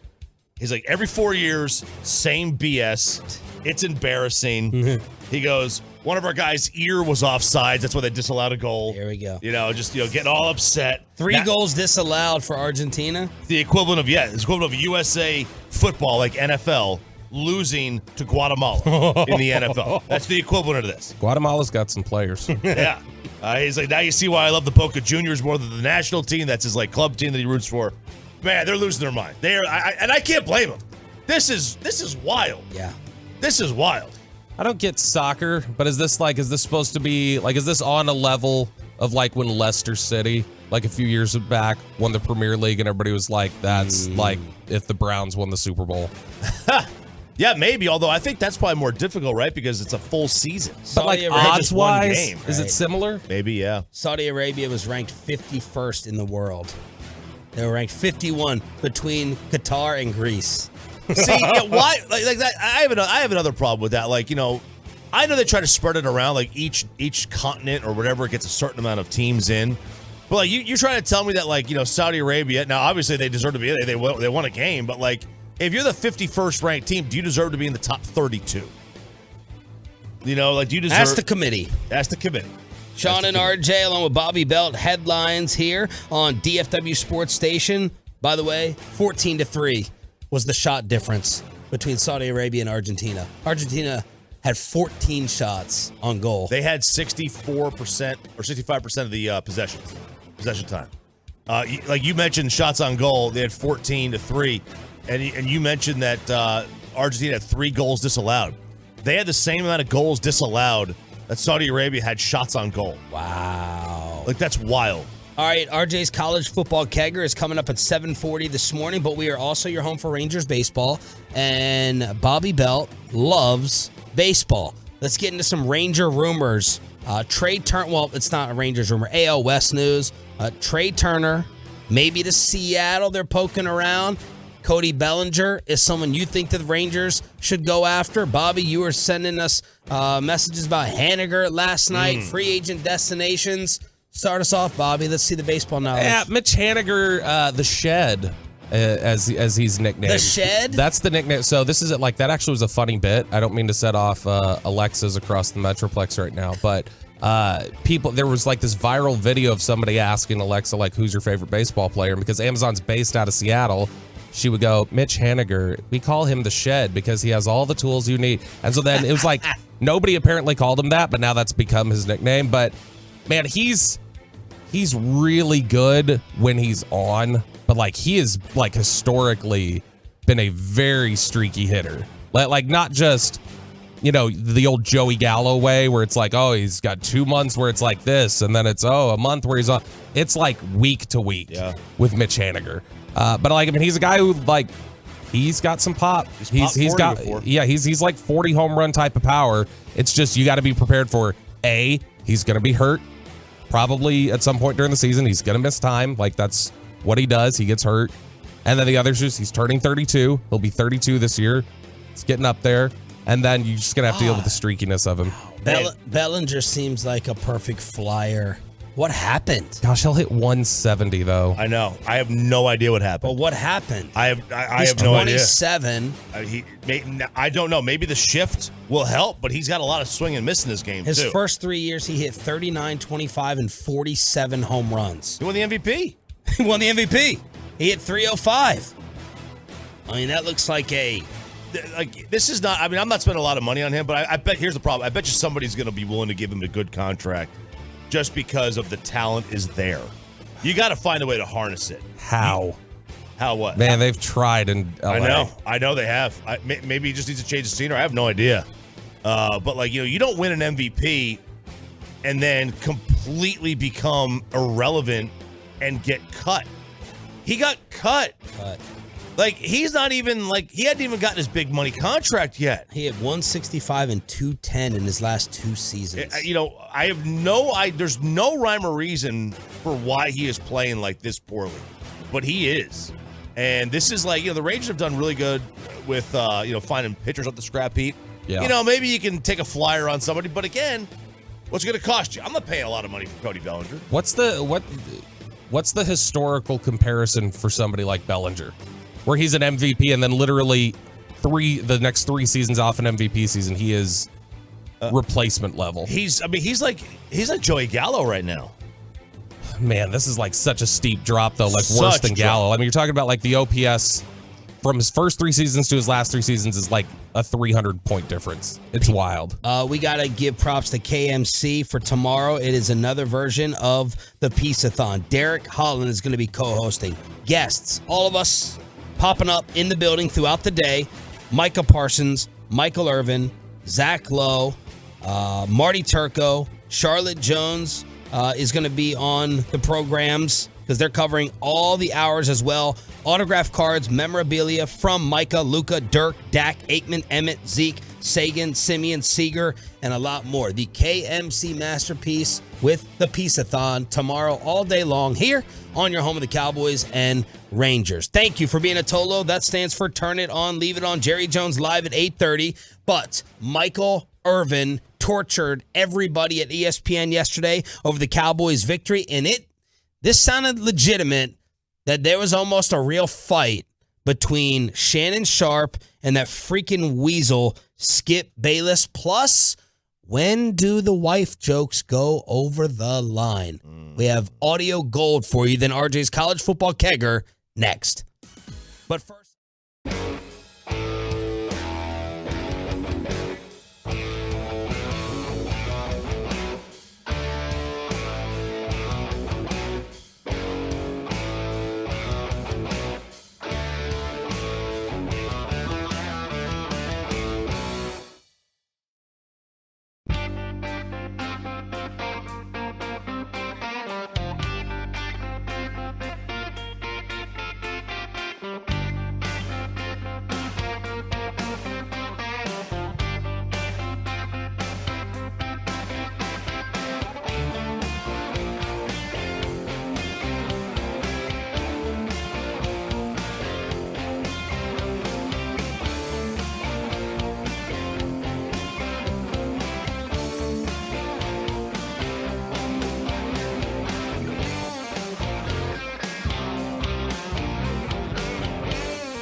Shannon versus Skip, and a college football host making a wife joke that appeared to go over the line. All of that plus RJ's college football kegger here on Sean and RJ, along with Bobby Belt, Jerry Jones live at 8:30 on DFW Sports Station. Let's do some Cowboys cleanup, though.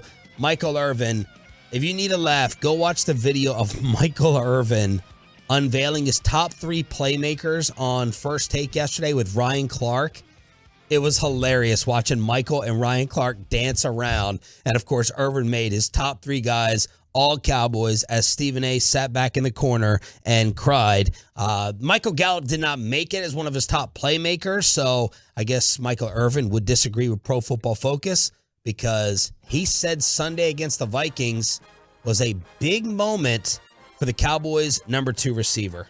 Those 2 slant routes that Michael Gallup caught, dude, those were the kind of slant routes that said, now I'm really back. Now I'm really back. To catch those kind of plays in his hands with all the pressure that's in that slant area, it says, I have put down my shield, now I'm back. I saw a team play the perfect football game, and no doubt in my mind that team that I saw said we are the best team in the National Football League. We ain't got to talk about how y'all went all after Dak last week. Everybody went after Dak. Dak got to stand up and show he a man. He has to lead this team right now. He has to show he can beat this team. And you said it because you had no faith that he could do it. But Dak has always been a great overcomer, and he's always over-deliver. It's one thing to be an overcomer. That means you get over things. But when you overcome and over-deliver, that's a whole nother statement. And that's why Dak is going to always come out on top. What? You okay? I'm fine. I thought Michael was going somewhere else with that. Okay. Dak is a great overcomer. Yes. Okay? But Michael Gallup, he's trying to say, showed something that could be unique, great wide receiver insight. Maybe it's a little bit of an overreaction. How are they feeling about Gallup, who you said, Bobby, the biggest question mark has been within himself? No, I think he's right. Like, I think specifically those slant routes are huge because those are the types of things that he's probably had a little bit of an uneasiness about with that knee and just the contact and everything else. I personally graded those 2 slants a 78 on my BFF grade. And so, yeah. So that was damn near the top of the league last week in slant routes for me. And so, that's where I had it. But no, like, honestly, I think that everybody's feeling a little bit better. He's starting to find his rhythm again. I think when you saw the Chicago game where they really set out and were very intentional about getting him the ball. Can Lamb and Gallup do anything against the Giants to make them not want Odell as much? Is that the question, or is the question, can Noah Brown do anything to make them not want Odell as much? Because I think to them it's a 3-receiver league. So they want that 3rd receiver, I think. And so that's where I think if Gallup and Lamb play really well, I think it just makes them go, great. It's the J-Ron Curse thing. Now imagine when we add OBJ. Imagine how that's going to go.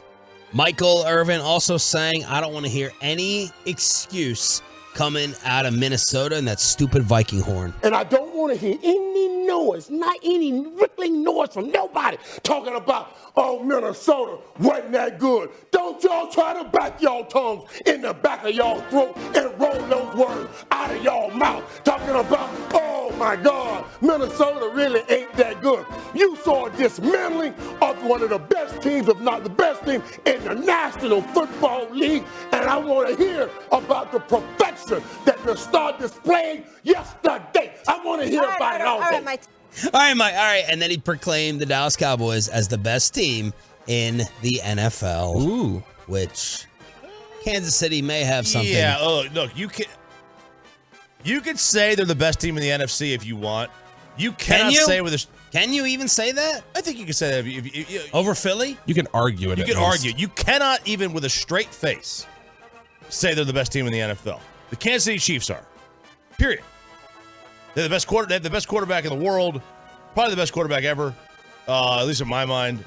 And you're not. If you beat them, it's because you got lucky or they made mistakes. But when we talk about like sustainability and stuff like that, like they've won a lot of close games. Oh, they fall behind and come back. Like you're talking, like if you look over there, they whooped up on Arizona week 1, but since then, 3-point victory over the Chargers, 10 points over the Bucks, a point over the Raiders, like they 3-point overtime victory over Tennessee, 10 over Jacksonville. Like they play close games against They screw mid around. opponents. They screw around early on. So that's the playmaker. Peyton was checking out Brian Baldinger, Baldy's Breakdowns from the NFL Network. Of course, he threw out the MPP, the Micah Parsons problem. He's always given love to Micah, but he also wanted to show some love to a guy who could be an X factor for the Cowboys second half, the rookie. Sam Williams is now playing in his 10th NFL game. What I like about Sam, I like the way Sam arrives at the party. Sam comes to the party, brings a little something to it. Like you watch these plays on the backside, like this tight end's got no chance of cutting them off. He's into that gap, and I like the way he just tackles. Just grab the guy by the throat and just throw him to the ground, one-handed. Like you can see that he's got a little something, right? You watch this right here. Now here he is going up against a backup tackle, but he feels the play. Now watch the left arm. Watch him hook him underneath his shoulder pad and then turn him and get back into the play. Like he's getting better at the point of attack, and he's finding more tools to win at the point of attack. But this right here, this is what you see. Like this is a quality right tackle in Minnesota, O'Neal. Like can you walk a guy back any faster than that in this business? Like that's how you get to the quarterback. He's going to be a factor down the stretch, especially the way the Cowboys want to get after the quarterback. It's their game. Sam Williams plays with a mean streak. Yeah. We saw that the other day as well. I mean, that's one of the things they saw in their entire draft class this year. They wanted guys with edge. They wanted guys who had toughness. Yeah, a little bit of, blank and vinegar in them. And he's really embodied that. And that's why, I think there are times where, of course, you don't want to get dumb penalties, but yeah, you live with the late hit out of bounds or whatever with Sam Williams because you don't want to tell him to be somebody that he's not. You don't want to restrict that. You want to see the violent style of play that he has. And that matters. That's what they missed last year in a lot of those games that they lost was physicality, toughness, and edge. And he's brought a lot of that. Tyler Smith has brought a lot of that too. Yeah, I mean, look, he's running plays down for the back. I mean, he's really good. He's having a fantastic start to his very young career. And I like the mean streak idea, that you brought up the point. It's you want those defensive guys. You want your defensive guys to be a little crazy. I don't want nice guys on defense. Everybody, I hate when I hear it say, "Oh man, he's a really good guy." No, I don't want that. I want a guy who might commit a crime. That's what I want from defensive players. I want them to be smart, but I don't want them to be nice. All right, let's get to this. I think this is actually a legitimate fight that took place on Undisputed between Skip and Shannon. Of all things, they were arguing about Baker Mayfield. Of course, Skip, I think, has to be a fake Oklahoma fan, like he is a fake Cowboy fan. And they started arguing, it sounded like for real, about Baker. Says he's dead last in QBR, 17.8. We're talking about yesterday. How did he look yesterday? He gets an F? No. I got the floor. Because all you do is bring up those 11 games. All you do is go back and talk about when he was a rookie and won 7 games. I won't talk about what I want to talk about because I got the floor. Baker Mayfield is dead last in 2022 in QBR. Blah, blah, He's blah. dead last. I don't care. Blah, blah, blah. He's 57.8. He's 33rd in completion percentage. You going to let me talk?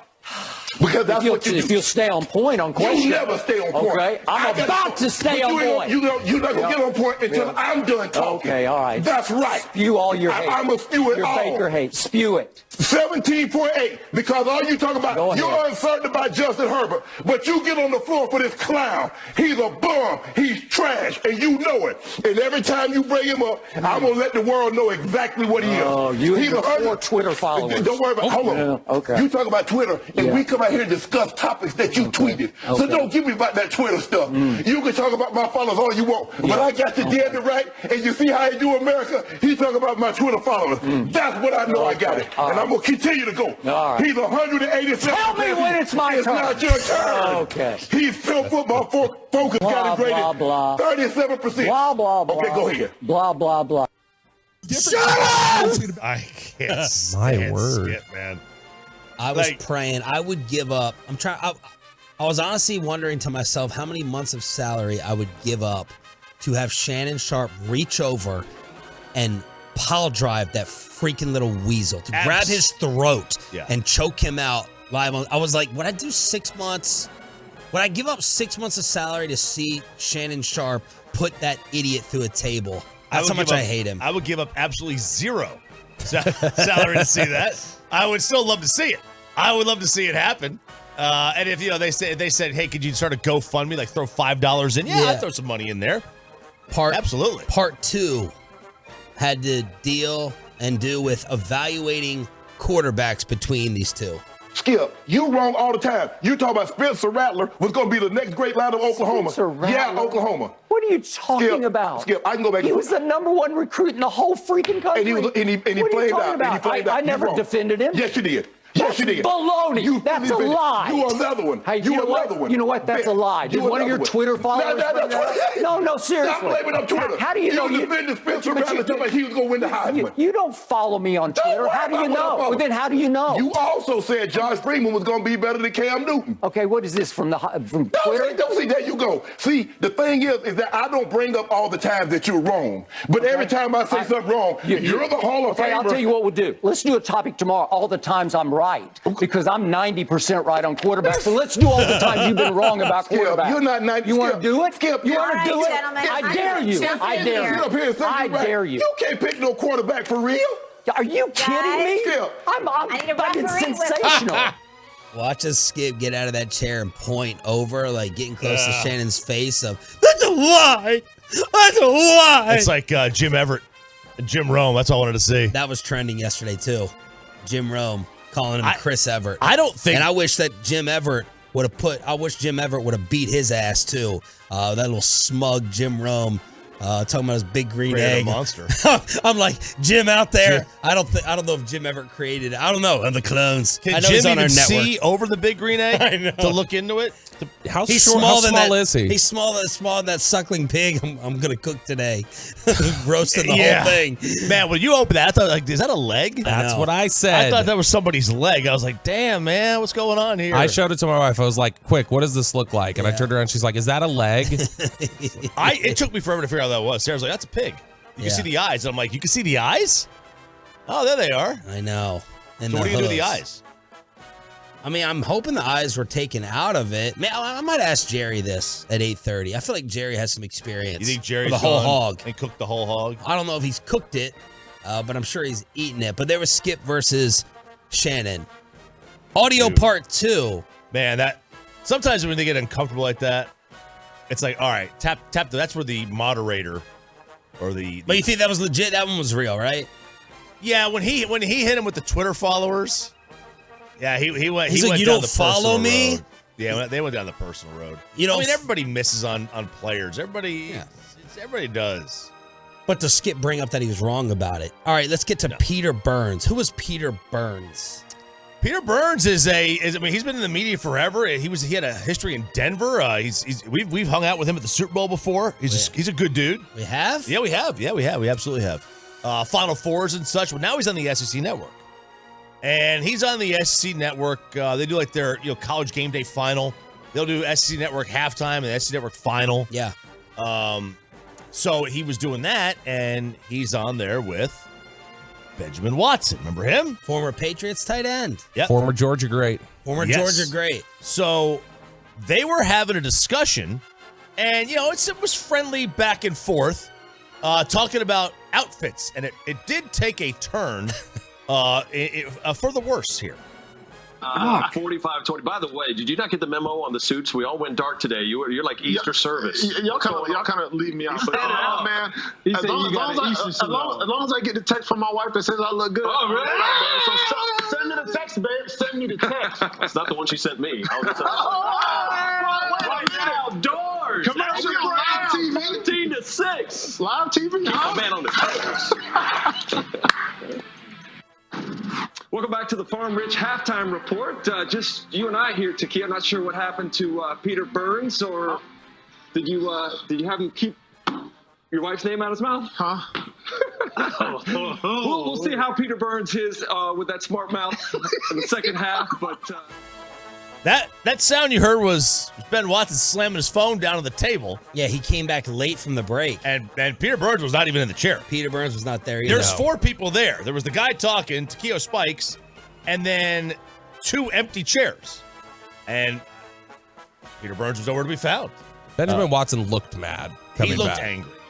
He looked angry. And I think Shannon Sharp tweeted like he was a very religious guy. He don't play like that. He don't mess around like that. Benjamin Watson as part of that tight end club. So he got a little bit uncomfortable. Well, yeah, and so ESPN, one of their producers had, when it went viral, like quote tweeted, it was like, "Hate to break it for y'all, this was a joke. Like this was a bit." And they reached out. Outkick had reached out to ESPN, and ESPN was like, "Oh, it's a joke." Okay, well, Peter Burns on last night, Monday night, he tweets, "While it was a joke, the truth is that I crossed the line. You should never joke about family, so I owe a public apology to Ben and Kirsten 100%. Benjamin Watson couldn't have handled it better with his humor in class. We're all good and proud to call him a friend and coworker." If that's a bit and a joke, Peter Burns is not apologizing on Twitter last night. No, it didn't look like it was a bit and a joke. I mean, it was a joke. It was obviously a joke. Sure. But it didn't look like Ben Watson took it like that, which is like, it's one of those, it's a your mom joke. Yeah. It's a your mom joke. I mean, What about my mom? It's like perfect example. It's like you have to know you have to know who you're working with, right? Like we all know we can make jokes about each other. Right. If you're working with, I don't know how long those two have been working together. I don't know how long. It could have been their first day together. It wasn't. It could have been though. Like first day with Jesse Holly. I don't know if I'm going for the throat with the jokes. Once I know Jesse's cool like that, then I'll go ahead and keep going lower and lower and lower until you cross the line. Until you cross the line. Until you cross the line. But seems to be a little sensitive from Benjamin Watson. I thought it was a little sensy too. It's like, this is not the Vince Wilfork thing. Oh no.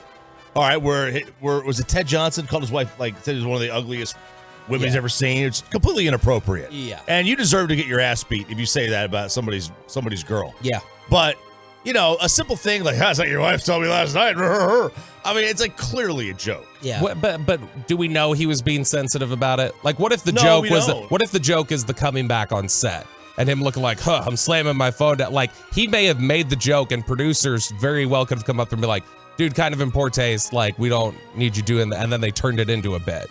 Is that I don't know that Benjamin Watson, that part could have been faked. I think his off the cuff comment was real, and probably somebody was like, "Dude, that was a little rude." And then he felt bad about it, and Benjamin Watson very well could have been like, "We're just joking."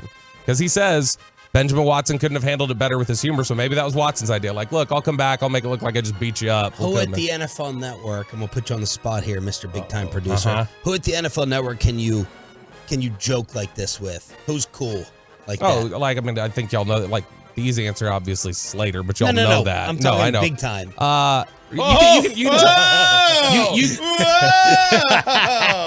You can joke with Ian. Like Rappaport? Ian's good. Can you joke with him about mentioning the radio station when he does his credit or no? No, I bet I could. Okay. Yeah, like he'd be fine with that. There are other people. Like, I mean, I obviously am not like in LA. That was like, my passive aggressive way of telling you to tell Ian to say the fan. Well, I'll tell you some stuff during the break. Okay. Because I've had to fight that battle before with the network desk. But that's, Ian. Yeah, you can joke with Ian. He's pretty laid back. Is there someone there that's a little sensitive? Be careful, or can you not say? I don't think I can say because I have to work with them sometimes. Okay, all right. This will be a very top listened to edition of the commercial break here on Sean and RJ. Let's get to the keg. College football! Griffin Kale plenty on it, and Griffin Kale has nailed it. Bow! How about that, boys? The Frogs survive here in Waco. Kale nails it. TCU wins 29-28. That is Brian Esther's the great Brian Esther. Hang on a second. You throw me off on that one, huh? Was that readable on the fan cam? Probably not because it's letters, right? Yeah, no, it actually probably was because it was right in his camera. It was right there, Bobby. Right. That's what I was not showing it. Sean, I showed it up He there. was holding it up there, no. and that was YouTube, Twitch, the fan cam. Okay, let's move on. That makes perfect sense to me. I absolutely see that. That was Brian Esther with the call. TCU wins 29-28 on the road at Baylor. They had about a 5% chance to win this game late in the fourth quarter, and they stay undefeated after they beat Baylor on the road 29-28, and they probably will move up a spot to number 3. The rankings come out tonight. Do you think they'll move up to 3? I think they will. Their strength of record is good enough. It's really good. I think it's number 1 still. They should, I think, be number 3 tonight when the rankings come out. It would not stun me if they're 4 still. Michigan had that was a bad win, man. Randy Galloway would call that a lost win by Michigan. Michigan hangs on, and they win with that game in a second. But TCU struggled for the first half of this one. I think you had this as a 1-point game. It was 2.5. It was 2.5. It did take Baylor plus 2.5. So you won that one. I did. And if you had taken the money line, you were really looking good late in this one. But TCU came up with 2 big stops defensively to get a couple of extra possessions at the end. And the field goal rush execution. That was tremendous. That was, and they were talking about this after the game on some of these college game day finals and such. How, I think it was on the CBS broadcast, how the holder in that was the star. Being able to get out there. He was the first one out there. He was set before the line was. He got out there, ran out. The kicker took his time, got out there. He was very calm. He waited. He watched the clock. He could have snapped it as soon as he got down. He didn't. He watched the clock, snapped it when everybody was set, and then bam, they went. I didn't know what the rules were because people were saying, should Baylor have slow played it and took their time to get out there because the referee was on the ball and since they were making a change. I don't know how that would have played out if there's a rule against doing that. There has to be, otherwise everybody would be doing that all the time. But that was a super fun game. I was in Costco, trying to get something fixed, watching this thing on my stupid phone, and we're like, and there's like all the guys are huddled around, like watching these games. There's like 4 of us sitting here, like, oh my god, I can't believe this thing happened. Did you know the people in Costco? No, it's just like when you're out on a Saturday. I mean, because that's the day everybody's out there. The guys are with their girls, and the guys are all sitting around, watching games on their phone while their girls are doing something. We were trying to get cars fixed. And they were in the kitchen. You were getting the cars fixed. Absolutely. They were in the kitchen. No doubt about that. No, it's, man, technology. The fact that you can watch these games on your phone today. You got anything you want to say about the Horned Frogs? Yeah, I'm just sick and tired of pretending they're a great team. Oh, he said he didn't even hesitate. Call them the TCU Vikings. Do it. You want to do it. No. They're better than the Vikings. He didn't. They absolutely deserve to be in the top 4. No hesitation. But I'm sick and tired of pretending they're a great team. There's one great team, and that's Georgia. And everybody else in the top 10, from TCU to Ohio State to Michigan to USC to Tennessee to Alabama to LSU, are good, flawed teams. But who's pretending they're on Georgia's level? Nobody. Nobody before the season, for damn sure, during or now, is like, oh, TCU deserves they would beat Georgia. No one's saying that. I'm just sick and tired of pretending Michigan's some great team and all these teams. I'm just sick of none of these teams are any good. Is anybody pretending like those teams are good, though? Like I think everybody thinks Michigan's pretty flawed. Didn't I just ask that same question? But like I'm just saying. Like he said, he's tired of Michigan and stuff. Ohio State, man. Like so what's undeserved about TCU though? Yeah, what's pretending irritating they're you? So behind them in the CFP this past week, are they better than Tennessee? I think they would be a dog. But are they better? I don't think so. I don't think they're better than Alabama. So you don't think they belong as a top 10 team in the country? Oh no, I absolutely do. Based on what they've done, but you don't think like in terms of you don't think they would beat the 10? You don't think they're one of the 10 I think they best? would lose to a lot of those teams, but they absolutely deserve to be where they are. They've won every game they play. They played a good schedule. I bet you they'd beat Michigan. Oh God, I think they would beat Michigan by 2 touchdowns. If TCU's best hope in the CFP is for Michigan to beat Ohio State this weekend, and then they get them as a 2-3. TCU's best, yes, 100%. 100%. They want to avoid Georgia. Everybody wants to avoid Georgia, and they want to avoid Ohio State. Even though, sorry, Sean, Ohio State is extremely flawed themselves. Mm-hmm. Extremely flawed. There is, again, there's one team, and then there's 50 feet of crap, and then there's the next 9. And that's what it is. That's what this year has proven. there's one great team. It certainly is not Michigan. Snap is good. The ball's placed down. The kick is on the way, and the kick is good. Jake Moody from 35 yards gives the Wolverines the lead, 19-17, with 9 seconds remaining. I could do without that team. Michigan radio. Get out of my TV. They're. I mean, you barely beat all. You scored 19 points. I hate bad offense. There's nothing I hate more than bad offense. I'd rather see bad defense than bad offense. Bad offense is so unwatchable. But Michigan gets the win, 19-17 at home. That's the thing. At least TCU was on the road. Michigan did this at home. Yeah. And by the way, where were the fans? You see that? You see that stadium? No, I was too busy counting the A&M fans. I was too busy counting the Aggie attendance. Oh, my God. The 12 men that showed up to the Aggies game. What a joke that was. God, I mean, I want to know how Jimbo keeps a job after that. That will get your attention. Buyout. You can lose games, but the one thing you cannot do is have your fan base not care. And that second half crowd, again, was it UMass? Yep. And right after the core shot a cannon right in the face of the UMass players. Did you see that? Yeah, they were praying, weren't they? They were there praying before the game, and then they shot the cannon. God, what's going on? Like that? What a year! What a disaster it's been for Jimbo. But Michigan wins 19-17. All right, Peyton, why not? And South Carolina has done it. All right, that's enough. They have upset the number 5 Tennessee Volunteers 63-38. I still don't know what happened. I still have no idea what happened. Spencer Rattler played like the Heisman Trophy winner or favorite that he was 2 years ago. Yeah, Skip. Yeah, that was Skip's game. But they win, and they absolutely destroy Tennessee. I have to go back and look at the score again. 63-38. We were a 22.5-point favorite, and we lost by 25. It's like losing to Saudi Arabia. It's like losing to Saudi Arabia. 63 points, the most by an unranked team against a top 5 opponent in almost 100 years. Bobby Belt tweeting, that man had 6 touchdown passes in the last 2 months coming into today. Yeah, he did. I don't know. Seriously, like it looked like Akron out there. Tennessee looked like Akron defensively. And you know, it's funny, man. I'm on a text chain with my college buddies, and the amount of like, this guy needs to be fired, that guy needs to be like, wait, hang on a second.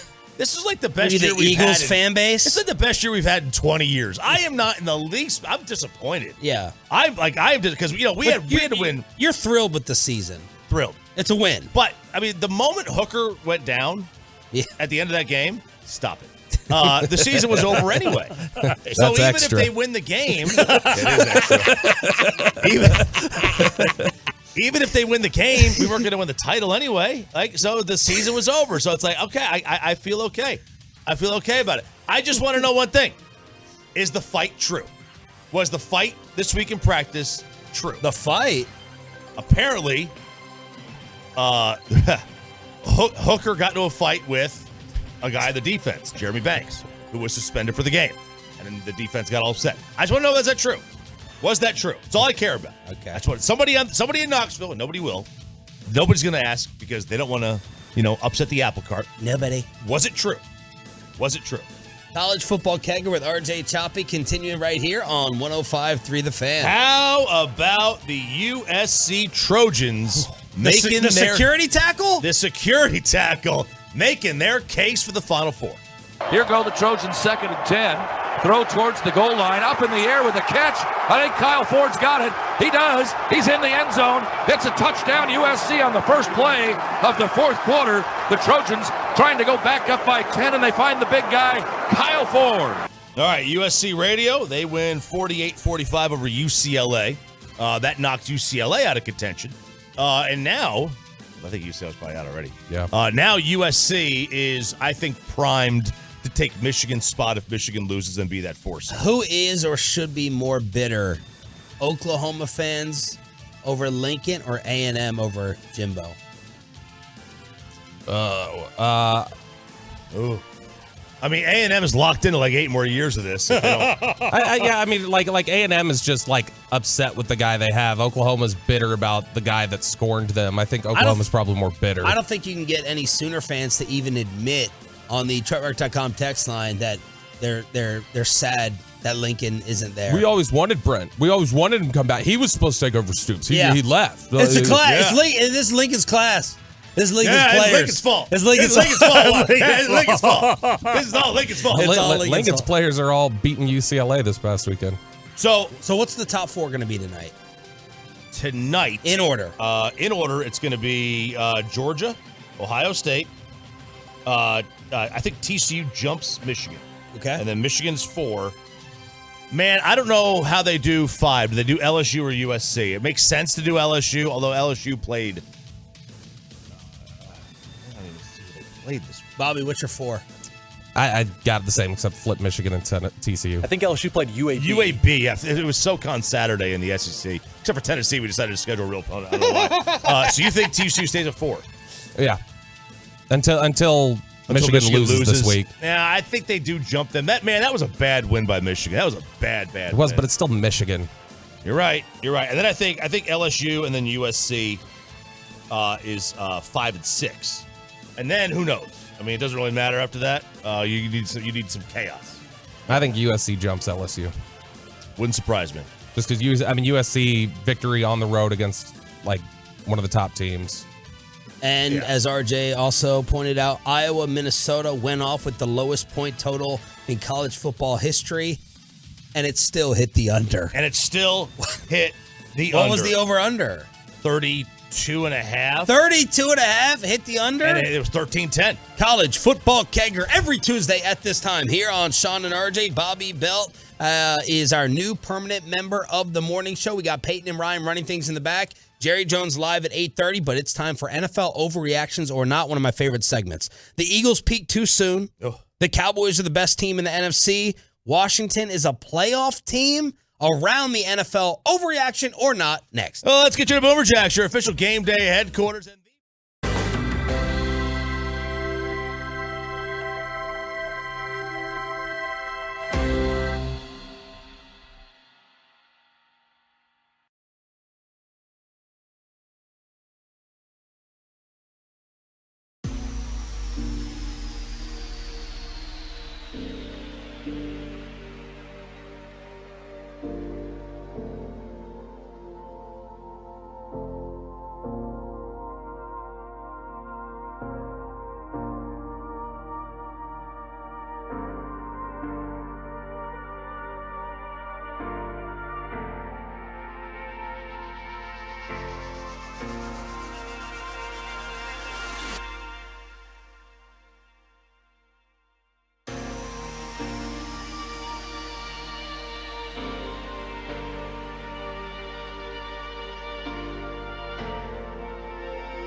Classic Chevrolet Studios. Turn it on, leave it on with Sean and RJ on 105.3 The Fan. Flip to Debo, coming back the other way, left, led by Crofton, Trent Williams, and Ayuk. Breaks a tackle, 20, 10, 5. Debo Samuel all the way into the end zone for a touchdown.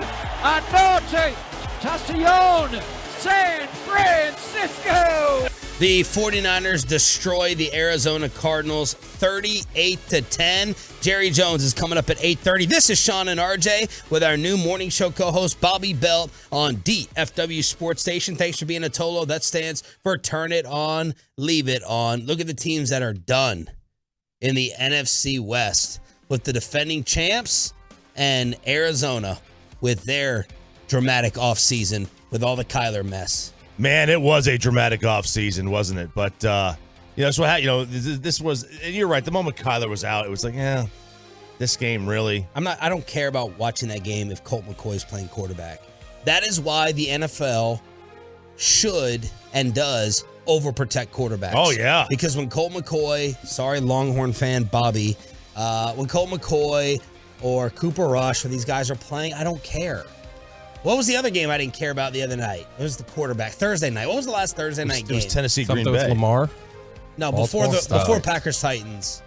What'd you say? I said something with Lamar. I mean, but did you even see? It was Carolina, I think. I don't know. Did you even see the business decision on that Kittle touchdown that was made? That's what Aikman called the Cardinals an embarrassment. Yeah, like the guy's pulling up. He's like, just stop here. Dude, their cultures, they're in trouble. Arizona? Yes. Yeah. No, Would you hire Matt Rule or Kingsbury first back in college?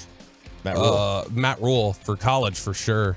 Matt Rule's style just doesn't play at the NFL level. That plays with college kids. Which is what? He's very regimented. Drill sergeant. Yeah, tough and very much drives home on what tough football players and tough love and that's what he's all about. That plays really well. Cliff doesn't even have really a track record of success in college. He had Patrick Mahomes who couldn't win. That's pretty much it. Matt Rule said he gave an interview yesterday to the 33rd team where he said he got fired at 10:30, got home at 11, and at 11:30 a search firm called him. That was asking about his interest in Nebraska in coaching, and so he was on the NFL Network this morning saying, "quote If I could go back, I wish I would have had a better relationship with the players in year 1 and 2." I look. I mean, that's what coaching in professional sports is about nowadays. It's about how you manage people. There's obviously an X's and O's element to it, but which is as you're seeing a lot of these places, the assistants. Banny used to tell me, Like, I don't coach. It doesn't mean. Where's our next tat, bro? Is that No, what no, no. tell He would say, Where'd you get that affliction shirt? Not that he didn't Sweet, bro. coach the players, but he goes, my job is to coach the coaches. And I think that's a big part of. And Banny's relationship with the players is like the number one reason listed why he got run, even though he clearly overachieved in the standings. He massively overachieved. And, he will tell you that his relationship with the players was great. And people would tell you that he's unaware. Like, we don't need to go down to Jeff Bannister rabbit hole, But the point is that, I think today's managers and today's coaches are more about people. Yeah. Than they are about Phil Jackson was ahead of the game. Yeah, he was. I mean, he was just the Zen master. Texted everything else. It was his offense. It's a different world that we live in now. And maybe Jeff Saturday and Jim Irsay are changing the game in the NFL world. I don't know. So do you think Kingsbury's a joke, Bobby? I don't think he's a joke. I just think he's in over his head.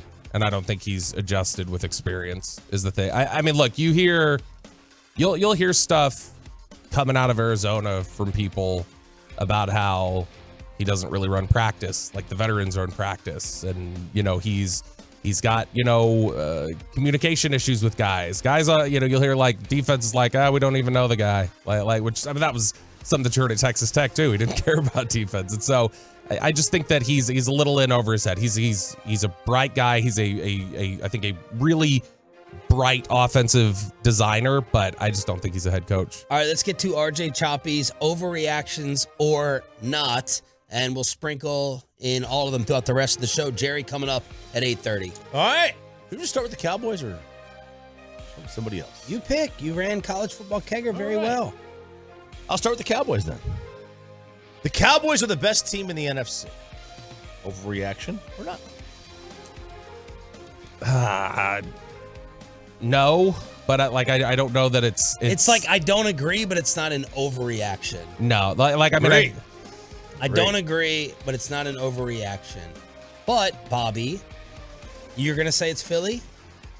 I was gonna say I think like right now you could make an argument for Dallas, Philly, and then San Francisco hasn't allowed a touchdown in the second half the last 3 weeks. Oh, yeah, they're turning into a nightmare right now.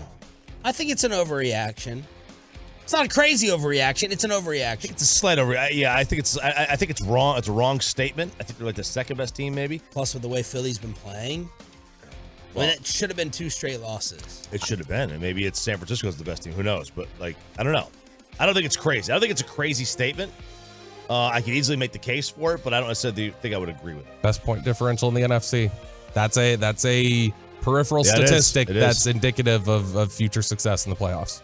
Is it indicative? Yes. Because I view that as a flawed stat. There was like a stretch of 6 years in a row where the teams that made the Super Bowl were the tops in their conference in point differential. Wow. Even when they didn't have the best record. And so that's usually, it means you're beating down teams when you play them and they're poor and you're winning the close games against good teams. Yeah. Yeah, that's a good one. All right, next one. This ties into the Cowboys a little bit. The Eagles peaked too soon. I hate when people do this on all these shows. They go, no, not you, not you, but they go, the Eagles are done at 8-0, like the history of 8-0 teams. So like before the season, we would not want to be 8-0 because history has shown 8-0 teams don't win the Super Bowl. And they do these comparisons to other sports like the Phoenix Suns and the LA Dodgers. So we should not want to be the best team in the regular season because some of these other stats show it. They peak too soon. Obviously you want to go ahead and peak at the very, very end, but I think that's an overreaction in my opinion. I do too. Yeah, honestly, I think the bigger thing with them is not about peaking too early. It's not you've got just a certain window where you can play your best football. And if you blow it early in the season, then, I think it's just about they've got to be better than they've been recently. And I also think there's a little bit of, they're good. I don't think they're on the tier with Kansas City, like we've talked about, or Buffalo. And so I think there's also just an expectation that there's going to be a regression to the mean a little bit. Jalen Hurts in his last 3 games, passing and running. Threw for 243, ran for 23. threw for 175 in the loss to Washington, ran for 28, threw for 190, and ran for 86 against the Colts. Right. His rushing numbers, if they're in the 20s, that's bad. That's bad for him. He needs to get higher than that. Like his most effective games are when he's like 50 to 70 in that rush in those rushing yards. And he's getting, his 220, 230 pass yards. He's getting close to 300. You want to, because that's where the benchmark for a quarterback is 300 yards. And if you're a guy who's a running quarterback, you find a way to get there in the aggregate. And he's just not doing it lately. All right, Cowboys and the Eagles. In the spotlight, of course, it's going to be Cowboys Giants on Thursday here on 105.3 The Fan. Stephen Jones was on with the KNC Masterpiece, and they asked Stephen, how do y'all keep up that momentum you just had in Minneapolis for the G-Men? Well, that's what great teams do, and I think that's the challenge with the leadership in the locker room, with the leadership on the coaching staff, from Mike to Dan to Kellen to Bones, to keep these guys focused. And the great teams do that. And we certainly need to step up. This game, if you can't get fired up against playing a team you're tied with in the division right now we're in second place with them. They've played great football all year. They're 7-3 as well. If we can't get focused and fired up for a divisional opponent like the Giants, then I'd be surprised. Jerry Jones is coming up live at 8:30. An all-time upset in the World Cup. Are some Mavericks fans turning on Luka? And I think I'm finally going to get my wedding gift from RJ Choppy. That's time. Right here, live in studio with Jerry around the corner on The Fan.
by the personal injury lawyers Frankel and Frankel. There's a reason you need a special license to drive a big truck.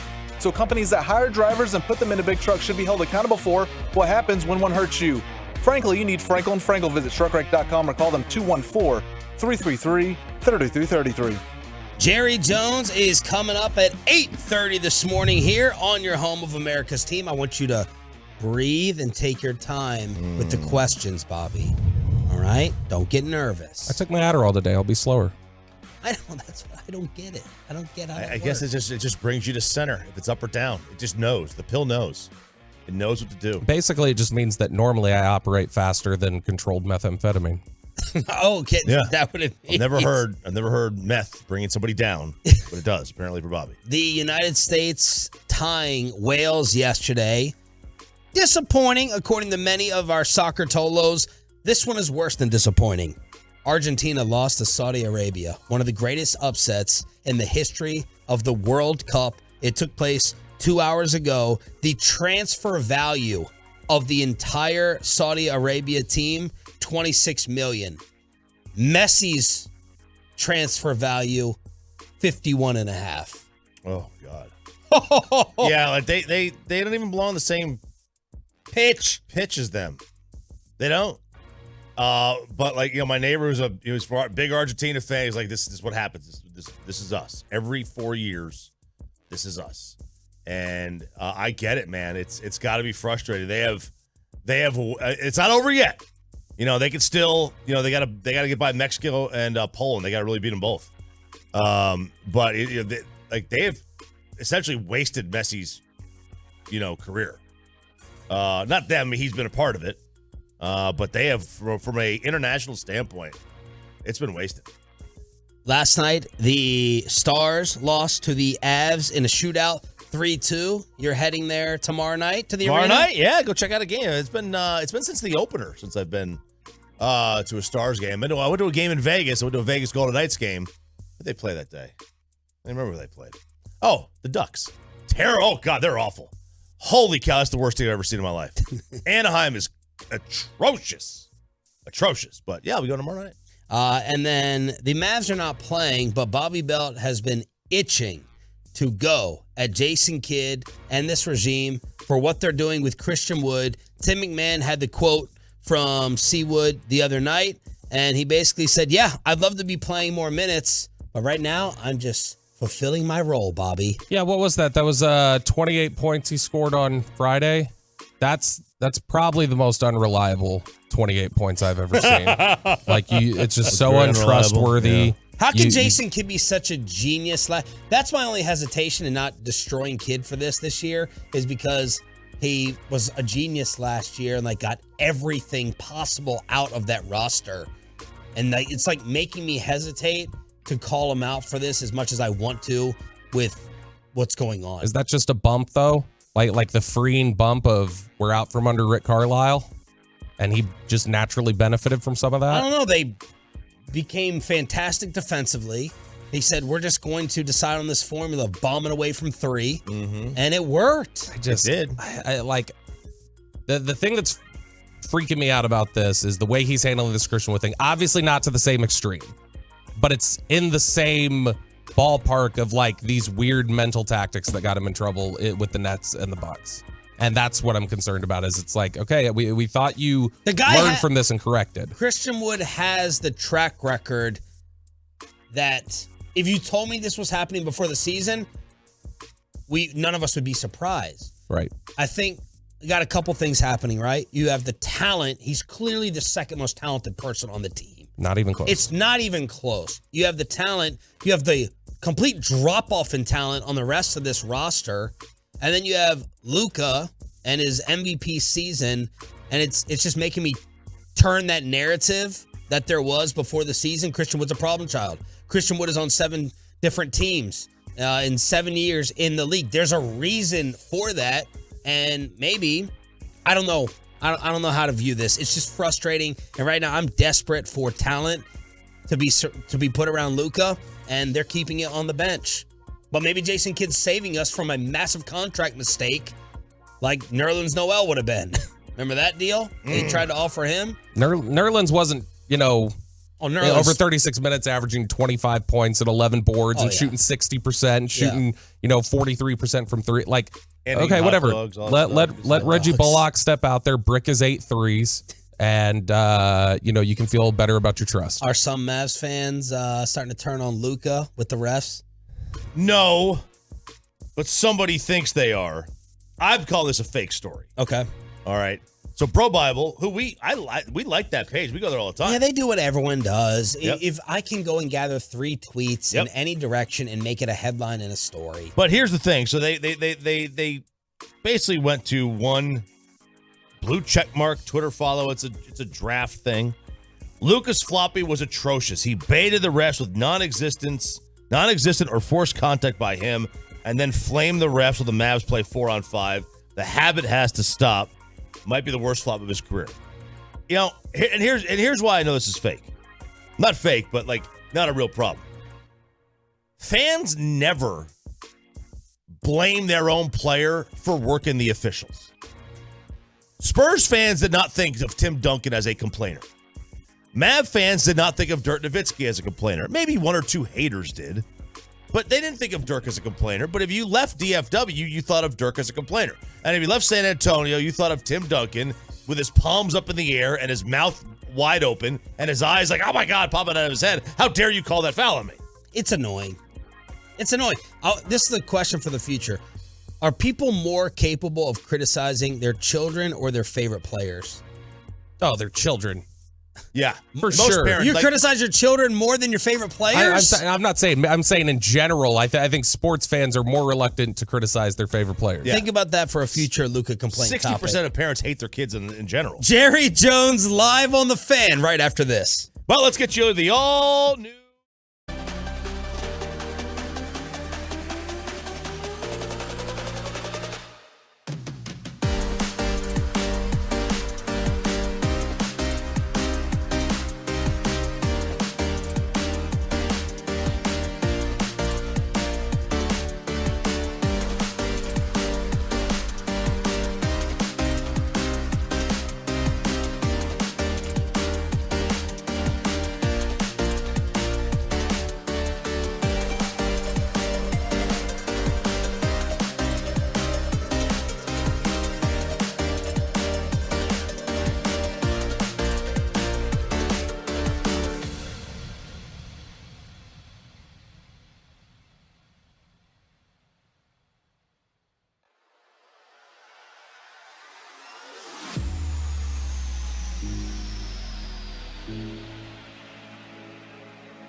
host, Bobby Belt, leading you up to your Thanksgiving Thursday. Cowboys Giants on this radio station. Tomorrow is Peace-a-thon with the KNC Masterpiece. Michael Irvin is going to be on. Michael Parsons is going to be on. All of us are going to be stopping up here throughout the day in studio. We are now getting you ready for the Jerry Jones Show every Tuesday at this time on Sean and RJ, brought to you by Ford, built for Texas, built for you. And we're going to play this audio clip to Jerry. But Bobby, yesterday, Mike McCarthy talking about two separate JJs to the media. Yeah, he was just asked about, Jerry said after the game he thinks this team can win the Super Bowl. And the reporters were curious, what does Mike McCarthy think about that?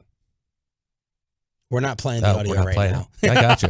We're going to Peyton's all with Jerry. He said there's a little bit of a difference. He said, look, the guy I talked to today was focused on beating the Giants, and that's the GM. And let's see how willing they are to talk about Odell today. Last time you two were together, it sounded like Jerry would have answered 10 questions.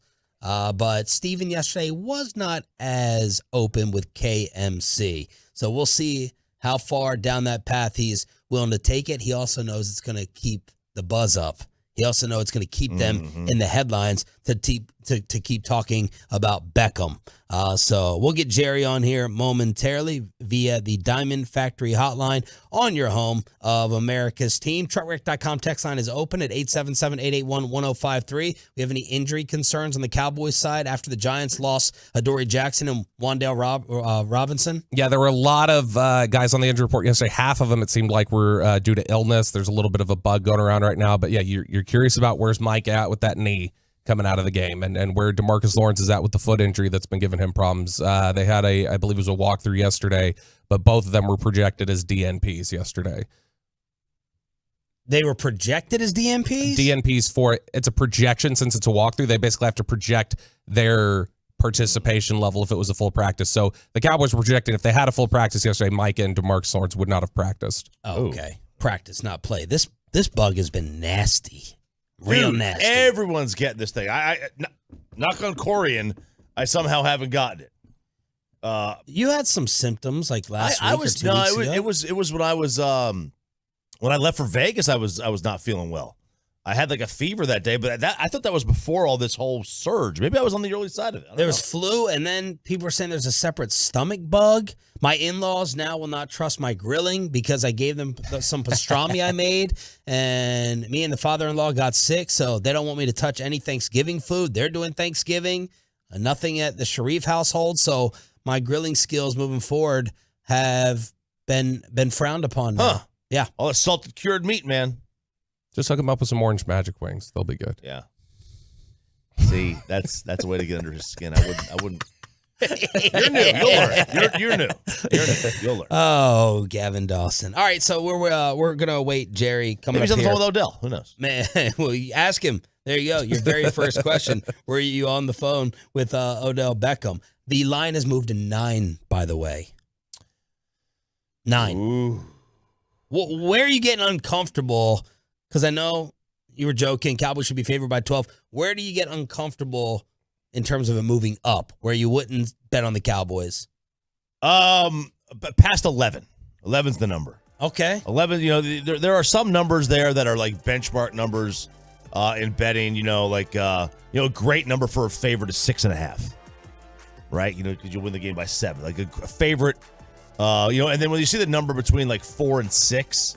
That's Vegas telling you they don't really know what they're doing. Like they're trying to let the market decide what the spread's going to be. And what'd you say it was up to? You said 9. 9. Yeah, anything under 10, 10.5. Now you're talking about getting into,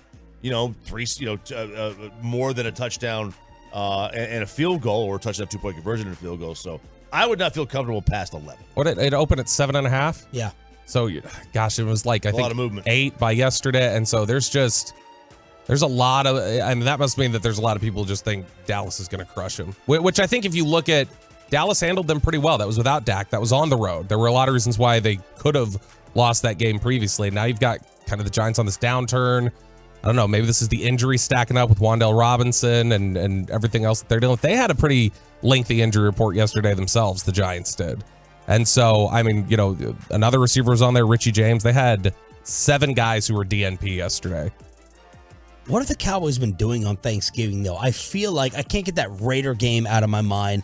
They got their asses whipped by Buffalo a couple years ago. Has it been a bad run on Thanksgiving as of late? Yeah, and it has been a bad run. They've lost 3 straight games. 3 straight? On Thanksgiving. They lost to the Commanders. They lost to Buffalo and the Raiders. Those are the last 3 Thanksgiving Day games they've played in. Is the Commanders the fake punt stuff? They lost that game? That was 41-16, whatever that game was. I don't remember the specifics. They were both bad beatdowns that year against Washington. Yeah, they were not good. Another thing is to keep an eye on is how the Cowboys have fared based on halftime show. Continue. As yesterday, I think Brett Maher said his kids didn't care about going to the game. They were just excited for the Jonas Brothers. That's the halftime act? Jonas Brothers? The Jonas Brothers, the halftime act. So that's good. You know, they're 6 and looks like 6 and 3 with pop music. The Cowboys? 6 and 3. There's a stat on this. Yeah, 6 and 3 with pop music. Their last game though, Ellie Goulding, they lost 26-15 to the Bills. But the year before, they beat Washington with Meghan Trainor. And then they won. They lost to Philly with Pitbull. But then, they had won 5 straight. Enrique Iglesias, the Jonas Brothers back in 2008, Kelly Clarkson and Destiny's Child. And then the previous one they lost, they had Jessica Simpson. But they do not want country. Okay. Country music is where they lose. They're 4 and 10 with country artists. With country artists. I'm sure that Jerry Jones would love that information before booking the halftime act. Jerry is now joining us here on Sean and RJ along with Bobby Belt on 105.3 The Fan. Good morning, Jerry. How are you? Sean, RJ, Bobby, man, is this a different feeling than we had last week when we popped on here after Green Bay. Was that a perfect performance against Minnesota? Our entire game, our execution, and our when you look at stats, we scored on our first 7 possessions, both sides of the ball. I agree with Michael Irvin the other day that there's not a perfect game, but that's maybe the best I've seen as a complete game since I've been with the Cowboys. Jerry, what was your number one storyline? We had offensive line. We had Diggs versus Jefferson. Obviously, Dak, Pollard, and then that pass rush. That was our number one storyline with the way you guys beat and battered Kirk Cousins. Just talk about any of those performances. The plan going into the game, succinctly as planned, the game plan, so to speak, was followed to the perfection. That, to me, was the most impressive. What Dak wanted to do, what Dak was asked to do, what we needed to do on the play selection, how to get in and out of situations offensively, followed that to perfection. Consequently, it allowed the way for us to set the defense up and play with the style and play with, if you will, the aggressiveness to some degree. But it was the execution of the game plan. The guys came, your players, of course, have to execute it, and I've never seen one that fit the plan any better. Jerry, does it feel like Kellen Moore has gotten a great feel for how to perfectly use Pollard now, which you said you wanted more of before the season started, that Pollard-Zeke usage? Does it feel like y'all have hit a sweet spot? Well, I think Mike McCarthy, candidly, has seen how to not only maximize Kellen and maximize what we can do offensively, but match that up with what Dan's doing. And that was for a coach that has coached a lot of ball games. I see if we can win this game out here Thursday that he'll win 150 ball games in the NFL. But he's matching it up, boy, and he's coordinating. And you talk about complimentary football, you hear that from him all the time. He did a heck of a job. Did a heck of a job of coming off of obvious disappointment. No one was any more wounded than he was coming out of Green Bay. And then to turn that around and work with the team and put that together was a thing of beauty. Well done, Coach. Jerry, both Zeke and Pollard had 15 carries. Pollard had, obviously the 6 receptions as well. But is that the balance that you want, where they both get basically the same amount of carries, or was that just kind of the way the game went? I'm not going to split hairs with this as far as their touches, but the quarterback has so much to do with that. On one of Tony's touchdowns, Dak checked through about 5 options on that one play and then put it out there. By the way, that's something that was worked on and talked about before the game when you're visiting about pregame preparation. That play right there was thought about. Don't necessarily go on and check your progressions out, and try to, anytime you can, get the ball in the hands of Lamb, or get the ball in the hands of Zeke or Pollard. Let's do that today. Every chance we get it in their hands, either handing it to them or throwing it to them. The Hall of Famer Jerry Jones here on Sean and RJ. So now how do you view this turnaround, Jerry, for the Giants and this matchup on Thursday? Well, it's always just that. It's a tough turn. It's a fast turn. It's good that we played the Giants already, so you got a lot in the can, so to speak, got a lot of preparation. We know the Giants because we played them, of course. And so that'll be an edge. They know us, though. We've got to get in here. We do this traditionally. I was trying to find out, we're going to have a very significant recognition of Madden all over, but I'm not so sure Madden has ever done a game other than the Cowboy game on Thanksgiving. I don't know that he has ever or had. And so the bottom line is that we're just getting ready to go for a big day out here, and this has always been this kind of week, and our staff and our team are up to it. Jerry, how much has this bug that's been going around affecting you guys? We're getting a lot of it. So, that's a factor. It's not the same issues, even potentially even the COVID issues, or not quite the hurdles that they were over the last 2 or 3 years, but still, we've got to deal with it, but everybody has to deal with it. Jerry, we saw Micah Parsons go down during this last game against Minnesota and looked to be in a lot of pain. He was able to come back there in the fourth quarter near the end of the game. Actually, I'm curious, were you a little nervous at all watching him come back out there with the game in hand after he had gone down? His physicalness is amazing. His physical durability is amazing. Just think about the numbers of contacts that he's having out there. And I mean, just with reckless abandon, not reckless, but with abandon, you're going to get some bumps. Has he? And we're expecting him to go. You're expecting him to go. Has he had an MRI or anything on that knee? No. Okay. And we don't. Well, we wouldn't. I wouldn't want to get into detail if he had, but the answer is no. And with this short turnaround, I know DeMarcus Lawrence has been dealing with that foot injury. Are you guys just going to be, need to be careful monitoring his snaps with just how tight a turnaround this is and how banged up he's been? Well, you've seen him play with it, and whatever it is, and we're well aware of it. He's aware of it, and but he's got 4 or 5 other things too. All these guys do at this time of year, and I'm not trying to be trite or slight, but all of them have something at this time of year. But and play. That's what's amazing about pro football. These guys are, most of them will have surgeries. Most of the players will have some type of surgery at the end of the year. And so that's the way you play these games. Jerry Jones joins us here, 105 through the Fan. Does Tyler Smith being seen at that guard give us any indication that that's Tyron's going to go back to left tackle when he returns?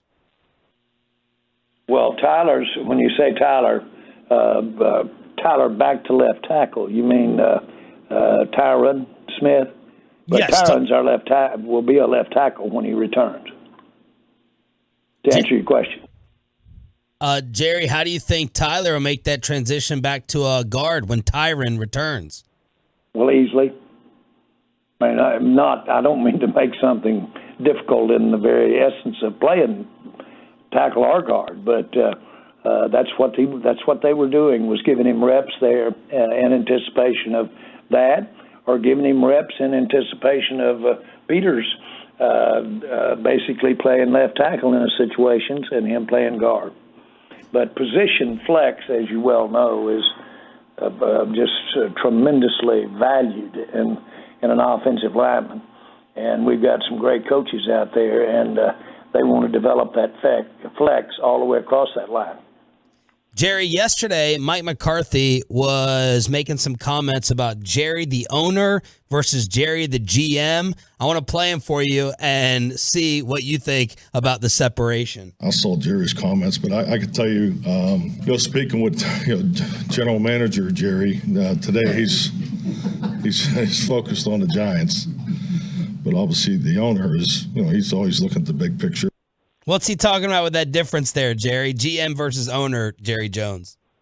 I would assume he's talking about the idea of focusing on the job at hand, which is against the Giants. Yeah. And focusing on that. And he's absolutely correct. That's a little closer to the actual snap. And there doesn't need to be any attention spent away from those snaps if you're a player or you're a coach coaching that player from the New York Giants. They are the biggest threat we have for the rest of the year. So that's number one. But the same guy that's talking about going and getting a receiver and going out here and making a move like that right now has got to be thinking past Thursday, would you think? Yes, Beckham? sir. Yep. So how do you wear that? That's one of the advantages of being the owner and the general manager. Because if you're the guy that is having to make that decision both ways, you're cutting a check. You got it all right there in front of you, and so you don't have to, when the opportunity to strike is there, you can get it.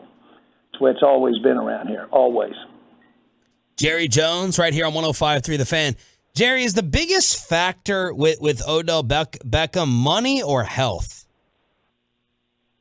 Oh, I don't want to get into the negotiation. Frankly, we're not, and so all of those situations make it possible for us to have a deal here. Otherwise, if you didn't have either one of those situations, he wouldn't be available. Jerry, without getting into any negotiation, it feels like the next commercial, your Deion commercial, you and Odell sitting down in a room, you connecting with these young stars still today. How much has it changed over the years? Do you still get geared up for this, like a big business meeting when you all eventually meet? Well, let's put it like this. Today, because of, let's say, Deion, today, the credibility of working with a player, because Deion Sanders and I have a great relationship today and have had a continued relationship years and years after he quit playing. That is the case with Michael. That is the case with many of these players. Long after they put the football down or gotten off the football field. That's an advantage when you're sitting down talking to Herschel Walker or you're talking to these guys, because all they've got to do is pick up the phone and hear what happens after you quit playing. Jerry, recently you guys have been pretty selective in the free agents or people outside the organization you pay. You pay your own, but the guys outside the organization, you've been pretty selective. What's different, or what would be different about Odell and breaking the bank? Well, again, everything's relative. We went after Cooper, and we broke that mold you're talking about right there with Cooper, and we're glad to do it and glad to get him. And in a large degree, it worked. And so you just got to pick your poison, so to speak. everything. It's either or. When you look at a player, and the more you expend for a player, you can go up to where that's 2 players or that's 3 players. It's financial, but it's really not. At the end of the day, it's the capability, the athletic ability, the availability up against paying a lot to 1 player or paying lesser to 2 players. Is one way to measure it. So it's all relevant. And the main thing is that everybody would agree with, if you can improve this team right now and it's within reason, you should do it. We've got a chance. Jerry, let's talk about everything you guys have going on as you do every Thanksgiving with the Salvation Army and all the other great causes y'all are working on for Thursday. Yeah, this is, of course, has turned into such a great day for, in my mind, sports, because it allows you to go to as many as 70, 80, 90, and I know I'm throwing them around, but million people in America and catch them at a time when they're sitting there looking at a game when a lot of them normally wouldn't be looking at a game. It's Thanksgiving Day in America. And when we get to go and talk about those a great organization of the Salvation Army and the 3 million volunteers and what they do to put Santa Claus under the tree for so many, many wonderful children in America, or what they do to lighten the burden during that time of year. It's amazing, and it's a privilege, and we are approaching $3 billion over the last 25 years, roughly speaking, that we have incrementally brought to the communities of the country by improving the awareness of the red kettle. Now, this year, we're going to really get to do something big, and that's recognizing the grandest face of Thanksgiving, and certainly the Cowboys and John Madden. And, of course, John Madden was as synonymous with our Thanksgiving Day as the turkey itself. And so this is an exciting Thanksgiving, and we're going to meld all of that together. John is going to be recognized all over the league, but he's certainly going to be recognized. To my knowledge, I think the only Thanksgiving game that John did was ours, ever. So we got a big dog in this fight, and we really want to make a big day out of it. We're going to do it Thanksgiving Day. Jerry, how much did you rely on him as a football confidant? What made his football vision or approach very unique? What was some of the things you could borrow or take from Madden? Well, John was a great friend, and after my first year, we went 1-15. And a lot of people don't realize what a financial guy John Madden was. He's one of the most successful business people in this country. And he was not just because of the Madden game, but certainly the Madden game helped him out, but he had tremendous holdings all over the West and real estate.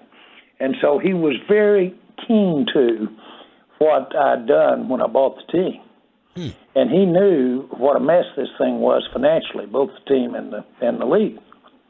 And so he was very, very on page when we'd sit down and have our business. We immediately tracked each other. I was sitting after a Thanksgiving Day game at some point early, and I went over to the Four Seasons with him after the game and was sitting in his room, and I said, John, is this thing as big as I think it is? I know I've got it exaggerated, but, man, it's big to be sitting here with the NFL and you and the Cowboys. He said, Jerry, this is presidential stuff. This is presidential.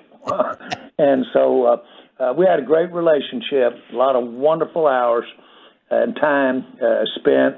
Had him at my home many times, and before the game, during when he would come through, whether we were Thanksgiving or whether it was another time during the year. But he had such an awareness. He was so apt, not only at the game itself, understood the attractiveness of the game. He understood what was down in the dirt, and he understood what was what was really basic about that and about needing to be that to be a football player, but he also understood the magic of how to describe it. And he understood the whole picture. He became an advisor, a key advisor to the NFL later after but while he was still a commentator, and he became an advisor. And he just about was called upon advice on every committee we handled, have in the NFL, whether it be television or whether it be competition. He really had a great idea, and he had a great way to project it so that the rest of us could basically get some of that on us.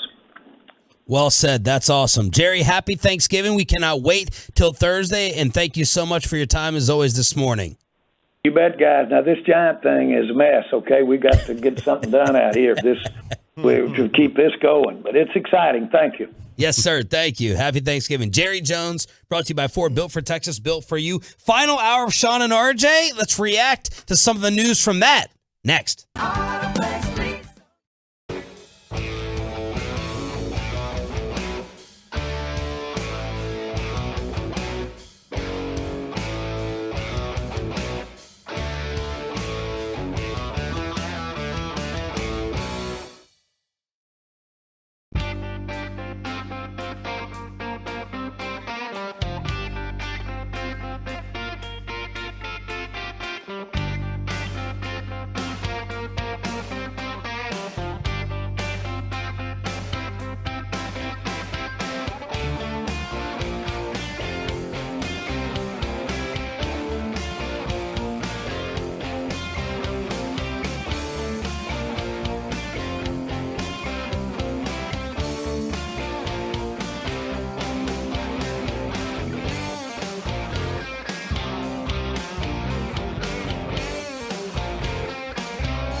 Live from the Classic Chevrolet Studios. Turn it on, leave it on with Sean and RJ on 105.3 The Fan. Final hour fist pump time on the Fan Cam with Bobby Bell, Peyton Russell. We got Ryan in the back.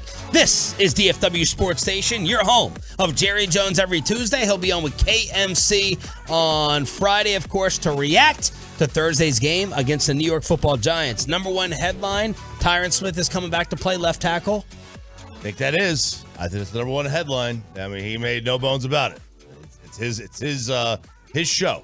Any Tolos have a problem with this? Is this the way, Bobby, we felt this was going to happen? No, I think everybody, from what I can tell, I mean, you look at social media, you hear the fans talking about things. I think they want to see Tyron back. They want to see if he can still do it. And, I don't think anybody would want to see Tyler Smith go to the bench.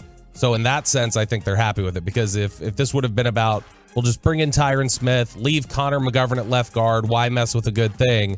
I think people would have some issues with that. I think Tyler Smith has done enough and played well enough and plays with an edge and a nastiness that I don't think you want to lose that with the lineup change. All right, there's a ton of questions I have off of this, follow-ups. Number one, and I'm just going to rip off the questions. You can attack wherever you see fit. How much has Tyron Smith slipped? Number two, should Tyron be coming off the bench? Number three, how easy will the transition back to guard be for Tyler Smith? And the two most non-discussed guys on this offense are McGovern and Biotish. How well have they been playing up front? And is there a chance that McGovern is a better left guard than Tyler Smith will be after this next transition? I don't think so. I think Tyler Smith will be better. I mean, look, Tyler Smith has steadily improved as the year has gone on, and they've quietly been getting him those reps at left guard in practice. So they're working on it. Then they're getting him the reps in a blowout game. So they're clearly laying the foundation and preparing for this move. I think he'll be fine transitioning over. I think Jerry's right. I think he'll be fine. He played there a lot, during the summer and has gotten the reps in practice and everything like that. So I think it's fine. And I think you owe it to yourself to find out those questions you asked at the beginning. I think you owe it to yourself and to Tyron Smith and what he's done here to find out if he can still be that player. Well, how are you going to find it out? You're going to start him at left tackle? You got to. If it's bad, you can move back. But that's how you're going to find out. RJ, you were correct. Bobby and I were wrong. When Tyron got hurt, we thought it would be a 3-loss difference. So you are the resident for the day, offensive line expert. Absolutely. What would you do? What do you think they should do? I am not a progress stopper. I don't want them to stop progress. How long is Tyron Smith going to be here? This is. I think there's a very good chance this is it. This is it. Then stick with what you got. If Tyler Smith's playing the position well, right? Like if he is on a scale of 1 to 10, how's he playing the position? He's been a 7. All right. And what is Tyron coming back at his age with his injury history? What is he going to play the position at? He could be a 5 or a 9. And so you got to find it out. If he's a 9, you're leaving. You want to talk about progress stopper. You're talking about immediate progress. Does anyone really think he's going to be a 9? You're the one who said that they felt that San Francisco game. They were concerned by it. The playoff game. Yes, they were concerned about what it might indicate.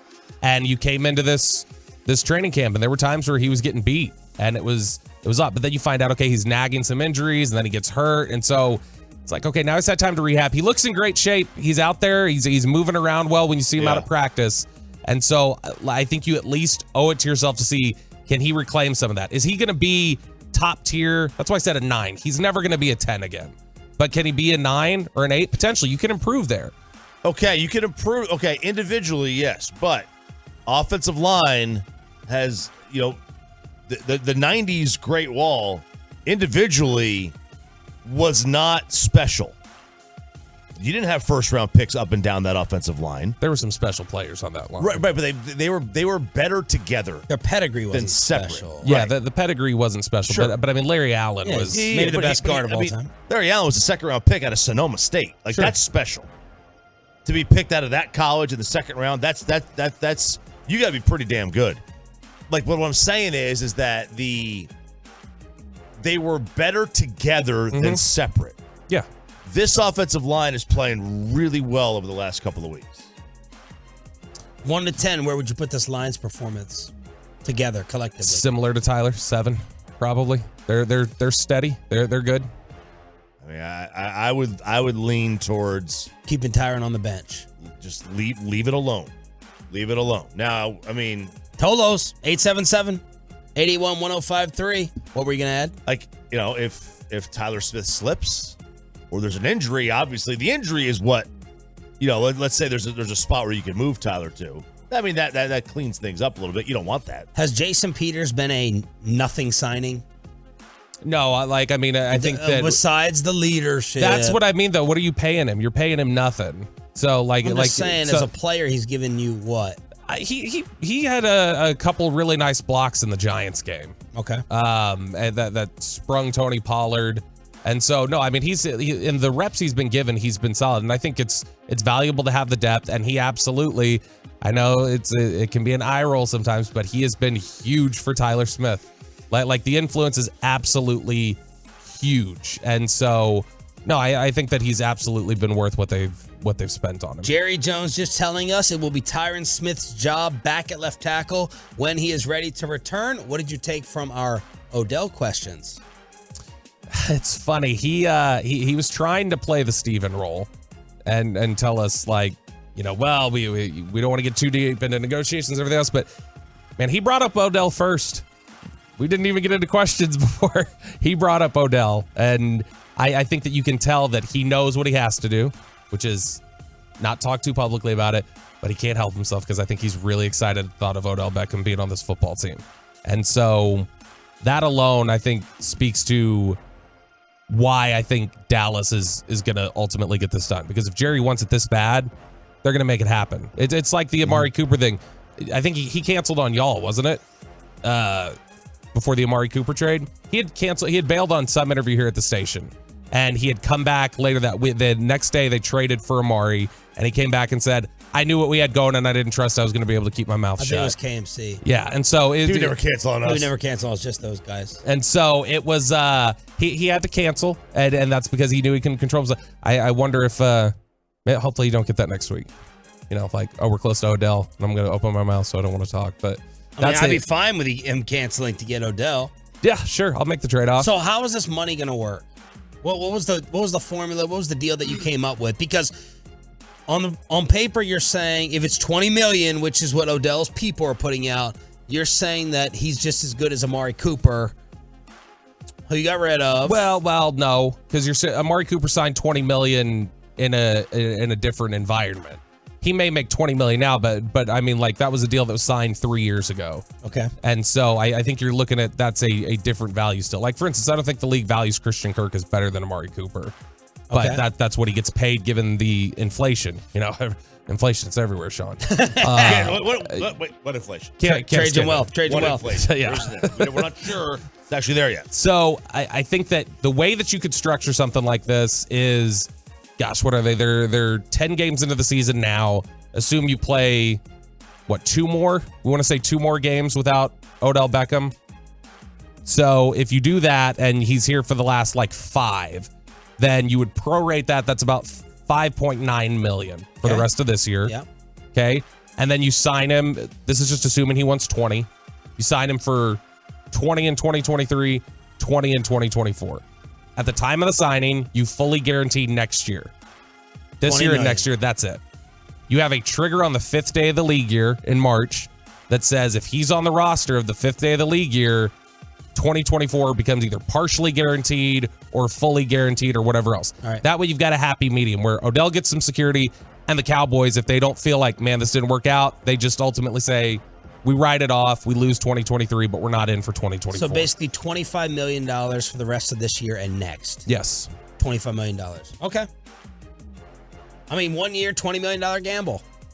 I mean, that's a big gamble, but it's not the worst gamble in the world. You just got to ask yourself, what does he have, after 2 knee surgeries? What's he have left? And can your quarterback get him the football? That's for, what was the ding he took at me earlier? That's for the Gavin Dawson chicken wing ding. Chicken wing ding. Wing ding. That's what you did. Well, I mean, he makes better wings. I don't know what you want me to say. You've never had them. 877. I wouldn't touch them. I've heard what the Tolos think of them. 877-881-1053. Let's finish up with anything else from Jerry that we need to get out there? No, other than I did think it was, he went out of his way. You asked about Kellen. He went out of his way to then turn it into McCarthy. Lauding praise for McCarthy. It was. But why? I don't know, but it was that was like he definitely seemed like he wanted to get that out there. Like man, Mike McCarthy, what a great job. I mean, that was a good minute, 90 seconds of just Mike McCarthy doing a great job. The entire offseason thinking he was going to be fired for Sean Payton. I'm just saying, he's got to do that. It's and much of it was Jerry's fault, right? The Dan Quinn answers and all that stuff. I mean, Jerry's probably going to pay Dan. What's McCarthy make? $4 million? 5. I think is what it is. He got bumped. Okay, so good. So he's making more than the Missouri coach this year. That's so Jerry's probably going to give Dan Quinn a $5.1 million contract next in the offseason. He's just got to butter him up. All right, 877-881-1053. Other NFL overreactions or not, in the moment I've been waiting for a number of years, RJ Choppy. Number of years. RJ Choppy finally delivers in studio on the fan cam next. But first, hey.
KNC Masterpiece at 9:40 this morning. Of course, tomorrow is the Peace-a-thon.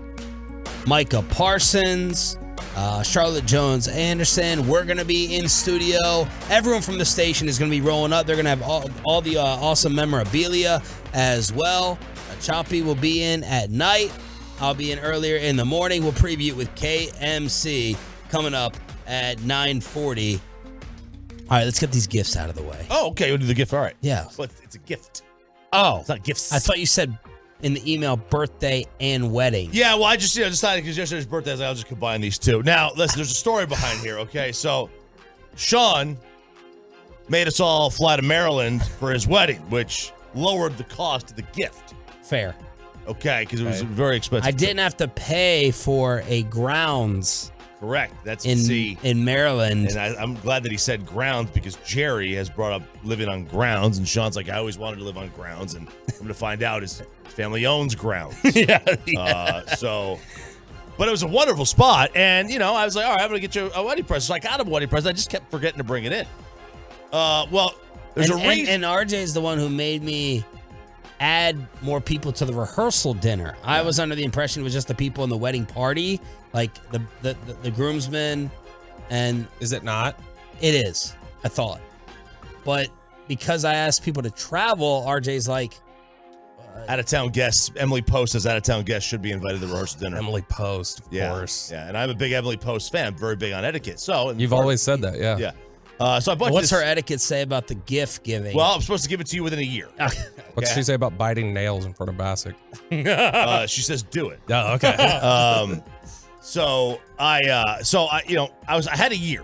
I had a year to give him a wedding present, and I failed. Now I had purchased it, but once the year elapsed, I realized I couldn't give him the wedding present that I wanted to. I had to up it. Snap.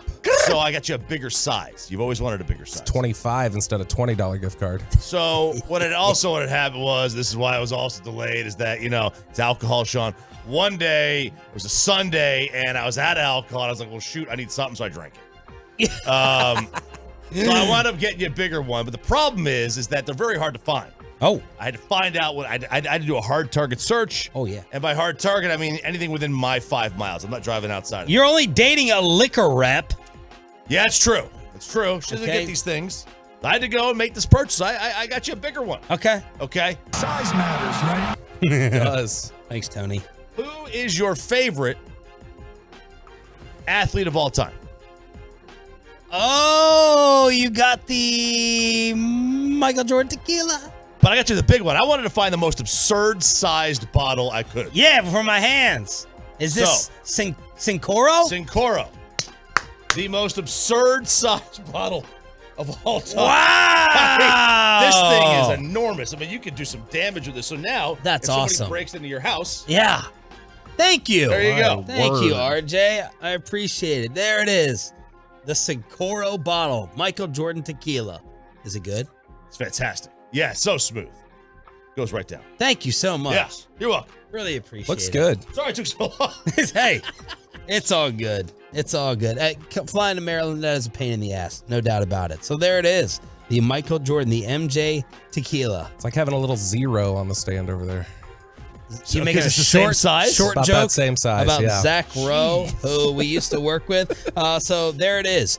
Now, we can also get your expertise. Earlier in the show, we learned you should not be a mechanic. You got drinking down. Server, waiter, we got to cross that out as well because you got your girlfriend sick. Yeah, I did. We got oysters and keys. Oysters and keys. Well, yesterday, she was playing she was in this thing, this event, golf thing, whatever. And I get a call. She's like, my keys in the car. Locked the keys in the car? She locked her keys in the car. I was like, okay. And I was at her place at the time. So I was like, all right, do you have a spare? I'll just bring it up to you. Where I find out she's like 45 minutes away. So this is like 5-ish. 5 o'clock-ish. I drive to go bring her keys. And we get her into her vehicle. Okay. I brought the spare set. Get into her car. I don't know in 2022 how these vehicles allow you to lock your keys in your car. You got a key fob. You would think that it would recognize the fob is in the car, and it wouldn't lock. Well, my car's 2011, so I could definitely lock mine in. Probably. Yeah, what year is this car? It's 2018. Can you lock your keys in your car? I don't think so. I don't think I can either. Why wouldn't you? How not? Because it recognizes the fobs in the vehicle. Okay. Yeah, and maybe also hers it just won't lock. Right. Now maybe hers didn't. So I don't know. So anyway, I drive Maybe up. she's lying. Maybe she's lying. Well, the keys are definitely in the car. Okay. And we tried to get in it. So I bring her, and I'm like, I bring the keys, and finally I was like, look, by the time we get home, defrost something to eat, and let's just go out to eat somewhere. There's a place I wanted to go to on the way home. We went to it, and right there in the appetizer, it's like oysters. And I love oysters because, you know, what was going to happen later. And oysters are good for that, right? Freak show. Freak show. Heavy load, Nance. Hey, all right. Now, she has had oysters once before, and she threw up violently. Oh. Makes sense. Now, I was like, and she was always thinking, is she allergic? Right. She wanted to test it out. You never told her my story? Do you even know my story? Was it in New Orleans with us? No. I developed an oyster allergy. Because you used to have oysters with us, right?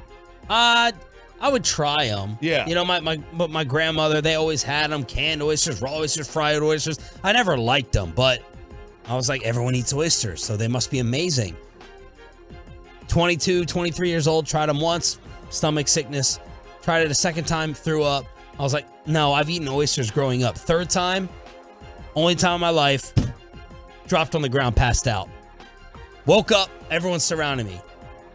Allergy, oyster, developed. But at least you didn't get the asphyxiation, right? Where it clogs Your throat closes up or yeah, whatever. that's good. Did not get that.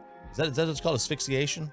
Or is that what? But I mean, dropping to the ground with the head hitting the pavement, Yeah, that wasn't bad. fantastic. No, that's not fantastic. But I looked it up, and oysters are one of those things you can develop an allergy towards. It's the only thing I can't eat. Man, so are you allergic to anything besides flavor and quality? I know I love flavor. I just hate anything that comes out of the water. So if it comes out of the water, I don't eat it. Oh yeah, I made him eat. We got hype in Frisco. Now I blacked out. I don't remember it. Bobby told me later. I threw shrimp at him. I'm like, you're gonna eat a shrimp. You have to eat a shrimp. It's not good. It's awesome. Yeah, shrimp. Have you had a crab cake?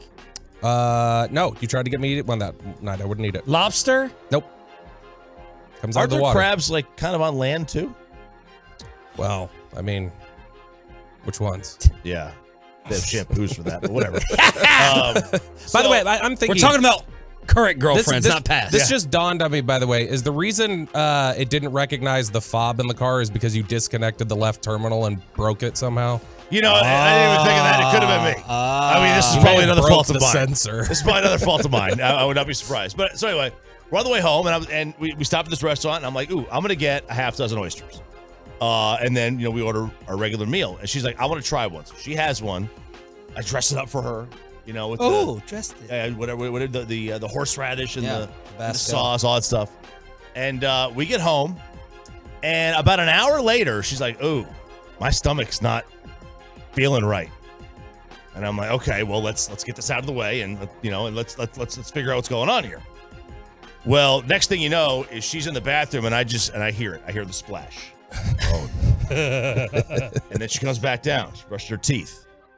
About 30 minutes later, she gets up again, and there's more splash.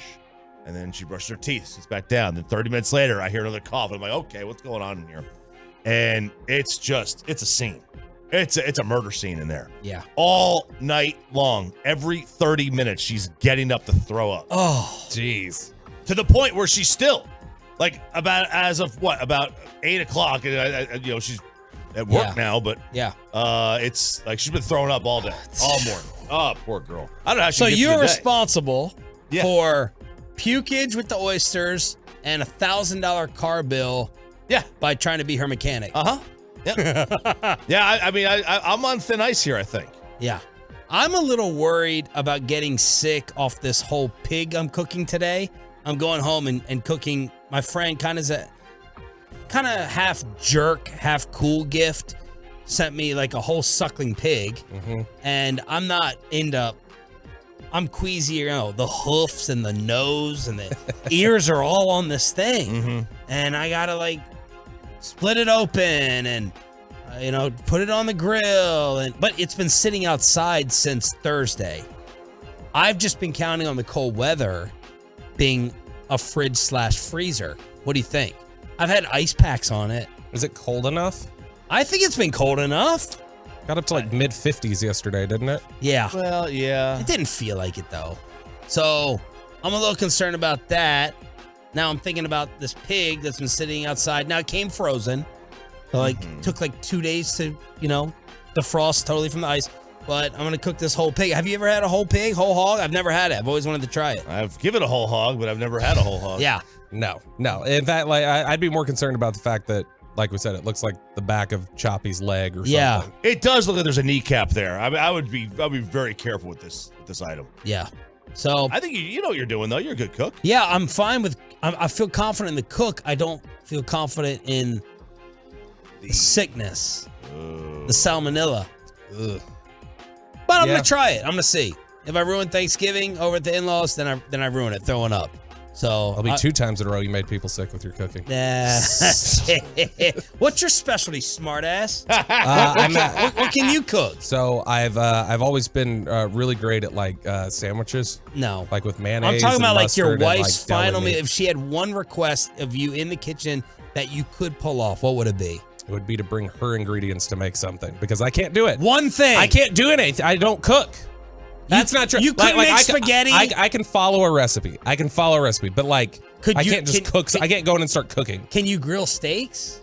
Yeah, I've done it before. I have. I believe you. I've made steaks. I think you're capable of more. I've made Alfredo from scratch, like not the pasta, obviously, but like the sauce. The and everything. sauce? Yeah. Okay, that's kind of high But level. it's just, you follow a recipe. Okay, so I can follow a recipe, but I can't just go in there and start making stuff. Peyton, can you cook? Oh yeah, absolutely. Well, I've told y'all pasta's my specialty. When Jeeves doesn't, pasta's your specialty. Pasta. You can make it. Oh, I make so much. The sauce and everything. You make the pasta. Oh no, like not the noodles and stuff. No. Okay. But like everything else is stuff I can make. All those Italian chefs named Peyton. So before your girlfriend dumped you, Stop! That happened like that. Did she dump you, or did you break up with her? Well, we don't have to talk. Wow! The meal. Still single, but you know what? We don't have to. Happy Thanksgiving, Peyton. We should do a Peyton dating game. Oh, we should. Yeah, we should do like The Bachelor. You set it up. You host or the porn stash. We can name it the porn stash.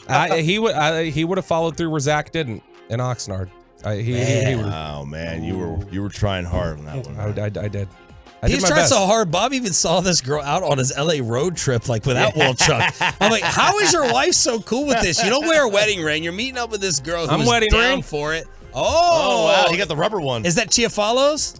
No, this is one that she got. She liked she didn't like the ones Chiafalo had. She's like, they just look like a rubber like washer. Wow, basically. shots fired at Eric's marriage. Yeah. No. All right, we're going to crosstalk with KMC next, right here on 105.3 The Fan.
It is now time to crosstalk with the KNC Masterpiece here on Sean and RJ, along with our new co-host Bobby Belt. How's he doing so far?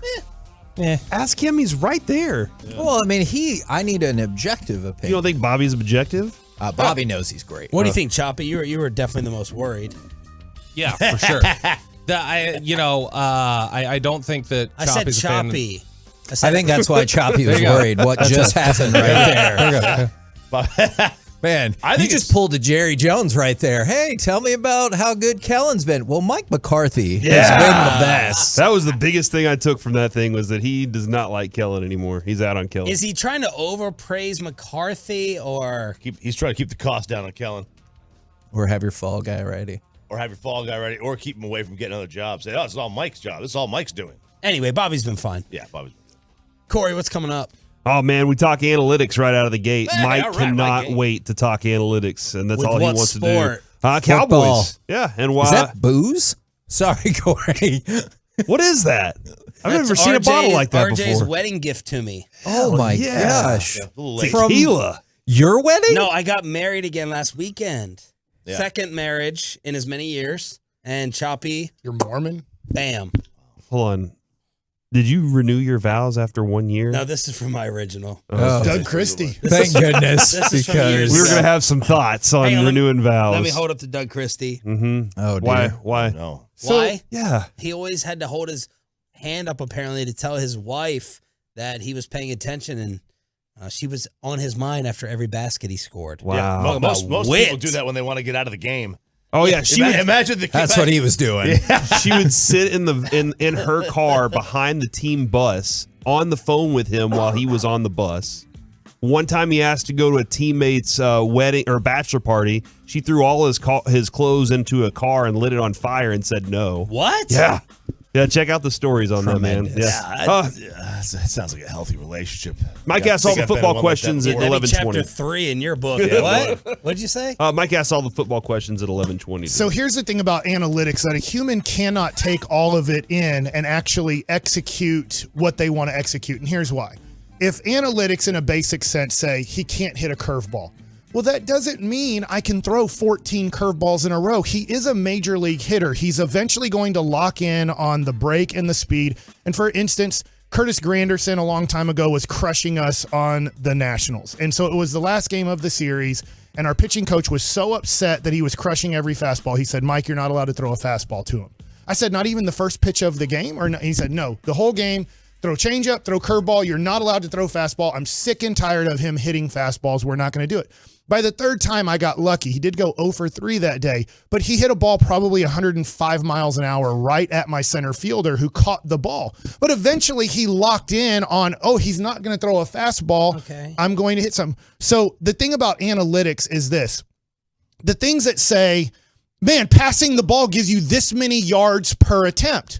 Well, I can't pass the ball 87 times. It only works off of they are threatened by the run a little bit, that I mix in the run some so that then those passing numbers become legitimate passing numbers and very valuable downs that I'm passing the ball. But sometimes I think people look at it. There's somebody who's my friend who's not here anymore that sometimes looks at it and will say, did they die? Like, you should just do this every time because the analytics say it works way more than doing this. I'm like, what set you off about this? Where's this originating from? Because I think there's so many people now on the internet who never played the sport and never coached the sport who believe that if I just look at these numbers, why don't they do this all the time? Why don't they run play action every single play? Because play action through the analytics say that it's going to be this unbelievable advantage every time I do it. All right, Chuck, but there has to be some time that you hand the ball off for them to at least be threatened that you will do it. They are human beings who do have brains on the other side. This is right down your alley, Ralph. I know, but it's hard to explain analytics to Mike sometimes. Although I do like that shirt. I really like that shirt. I'm actually kind of... What is the baseballism? shirt? Yeah. Yeah, should swap shirts. It's, yeah. When life gives you bad hops, lemon, right? Make great Go plays. ahead. Let's see if you guys can screw up Thanksgiving before we all go on a break. No, it's just like, there's been enough studies that show like you don't need a running game for play action to work. That the linebacker is going to bite on it anyway, even if you do it every play. That doesn't mean you don't run the ball. You have to run the football at some point. Yeah, but like analytics, analytics or a play not working doesn't mean the analytics were wrong.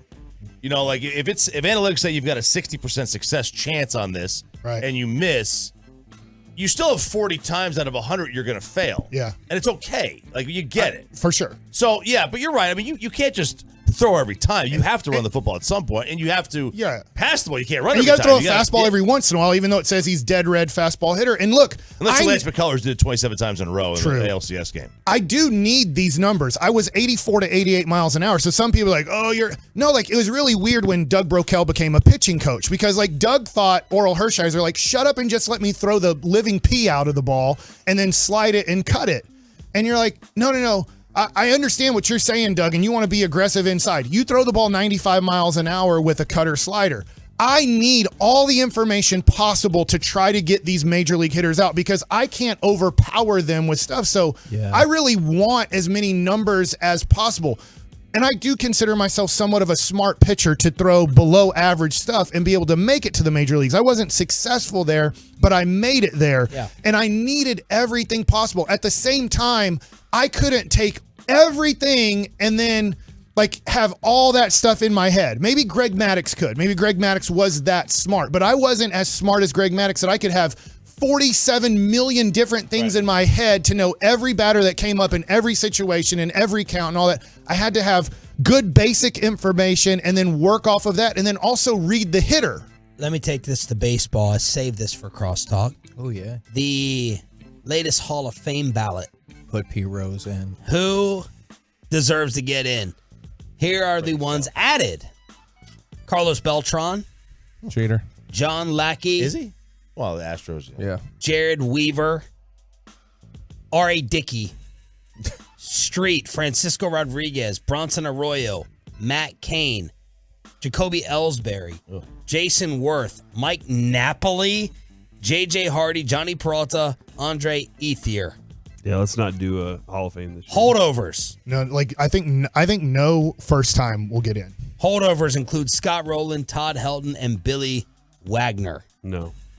Any new guys have a case? I think the three older guys have a better case than all of the new guys. Yeah, I agree. And none of the three older guys do I think of. See, as and Hall here's of the Famers. deal. Man, Helton might. And here's the other deal about me and Scott Rowland and just playing against him. And I know I don't think that players would be the best voters. But you know, when Adrian Beltre was playing for the Dodgers, he didn't win any Gold Gloves because Scott Rowland was winning them all. Right. You know, and Scott Rowland was the best third baseman in the game in that time period. Yeah, he had like his shortened peak. You know, the thing is, Beltre played for 20 years, and he's 100% a Hall of Fame. He dirked him. Like with Garnett, like Dirk's end of his career kind of like extended a little bit longer than Garnett's and made him pull away. And same for Beltre. Corey, what else do you need to tease? And when I saw Billy Wagner pitch, by the way, Corey, I thought, how in the world does anybody make contact off of this? And if people hit him, I don't know how I'm going to get these guys out, because I was with them in Phillies in spring training, and I was like, this is the most amazing, dominating stuff I've ever seen from a left-hander in my life. Now, I didn't get to play or be right up next to Randy Johnson in his prime. I bet it was even more devastating because he was literally a foot taller than Billy Wagner. But Billy Wagner's stuff was the most spectacular stuff I've ever seen from a left-hander in my life. Corey, what do you need to tease? Oh, I just got a client wants to donate to My Possibilities this year already, man. So go. I just got some information there. I'm really excited about this because I like this. I like this business. So you know what? Maybe at some point during the show we'll just open the auction side up. That sounds awesome. Yeah, today during the lunch rush during the expressway, the awesome, dazzling brilliance of Micah Parsons and how you can own a piece of him. Or yeah, that's the noise of the expressway. Okay. So I'm coming in at 10 tomorrow. That's right. 10 o'clock. We have Charlotte. Are you going to bring the heat? 10. It depends. Okay. You know? Are you gonna? How much of that are you going to drink before you come in? I'm very thankful that you guys are giving us a day off.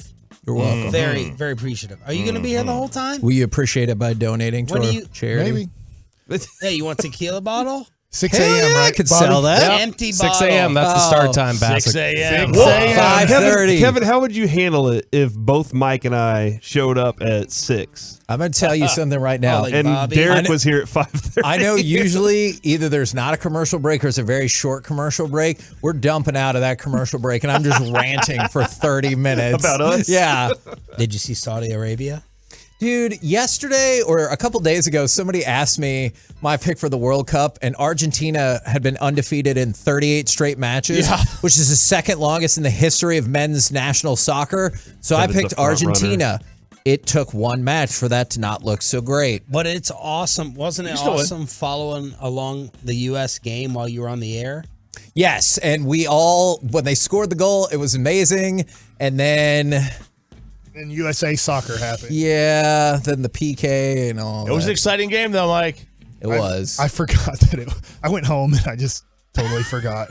Then I saw your thing on Twitter. I was like, oh yeah, they did keep playing soccer after I went home. I watched the last 25 minutes of it in Spanish because you could stream it on Peacock, but only in Spanish. Oh. Because Fox has the English broadcasting rights. All right.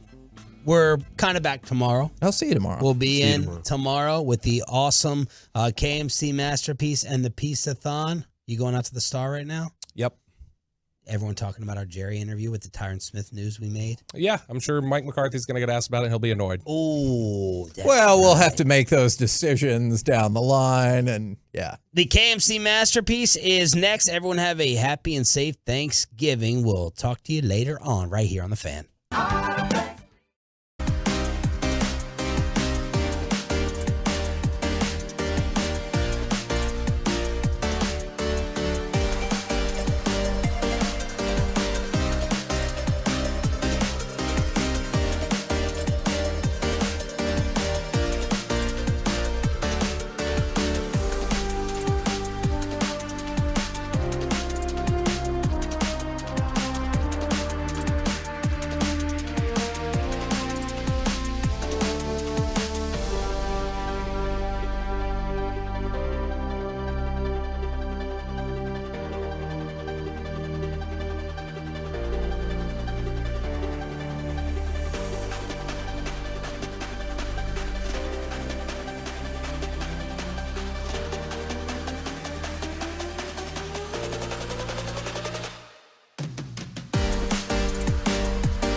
Live from the Classic Chevrolet Studios, it's the KNC Masterpiece on 105.3 The Fan.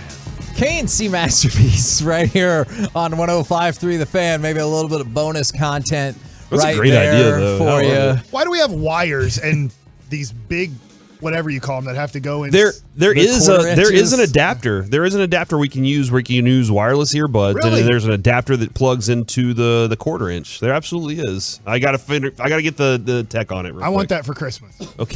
Okay. All right, working on it. We'll see what we can do there. All right. Because Santa didn't answer the Believe people. Oh, my gosh. So just a reminder. Jeez. Well, he didn't.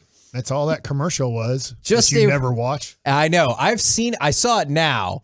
Is just a reminder, tomorrow is Peace-a-thon, 5:30 a.m. to 7 p.m.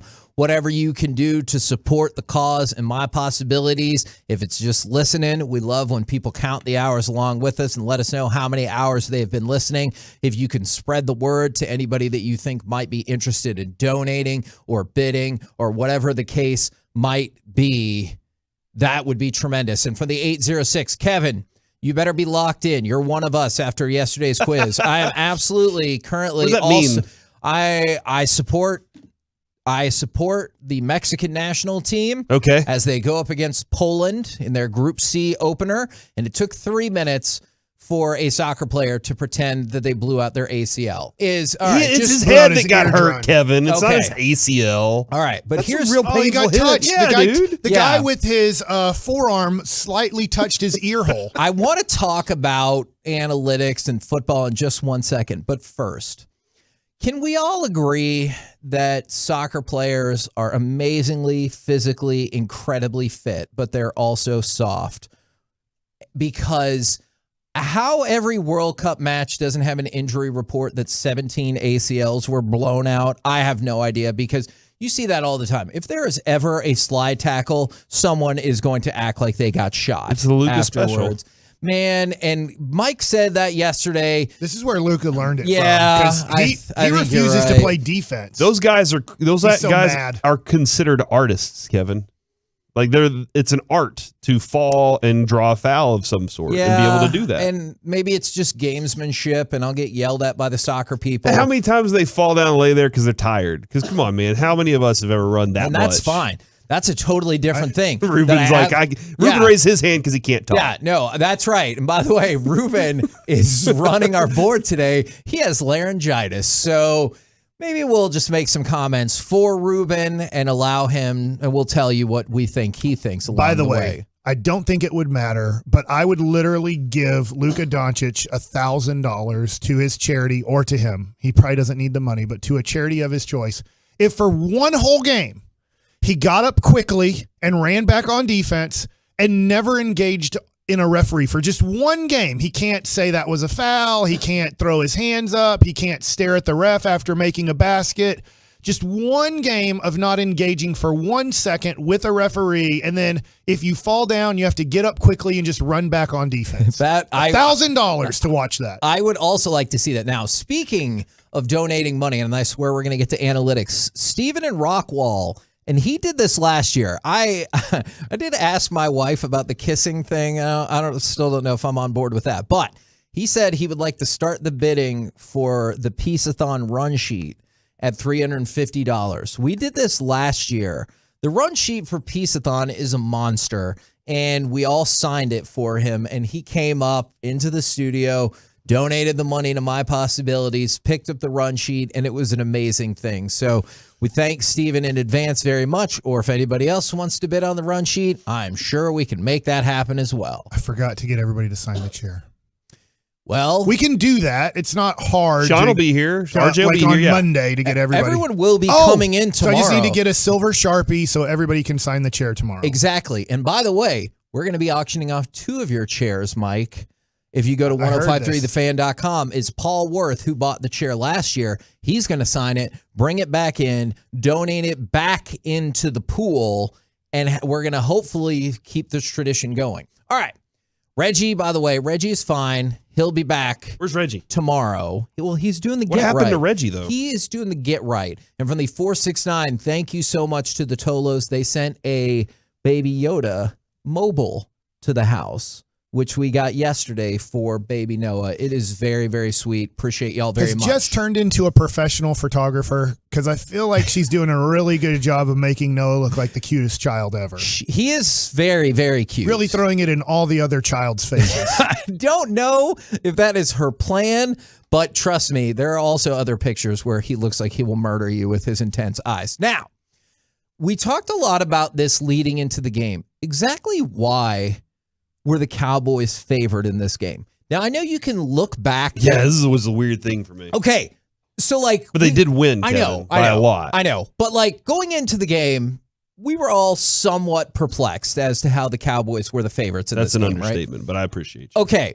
So, I decided to do some research about why it was. And then I found out it was the analytics of the game that led to, and I'll let you comment on this however you want. I'm just going to lay out some stuff that I was reading off of different analytic sites that was really fascinating to me. So here's how it goes.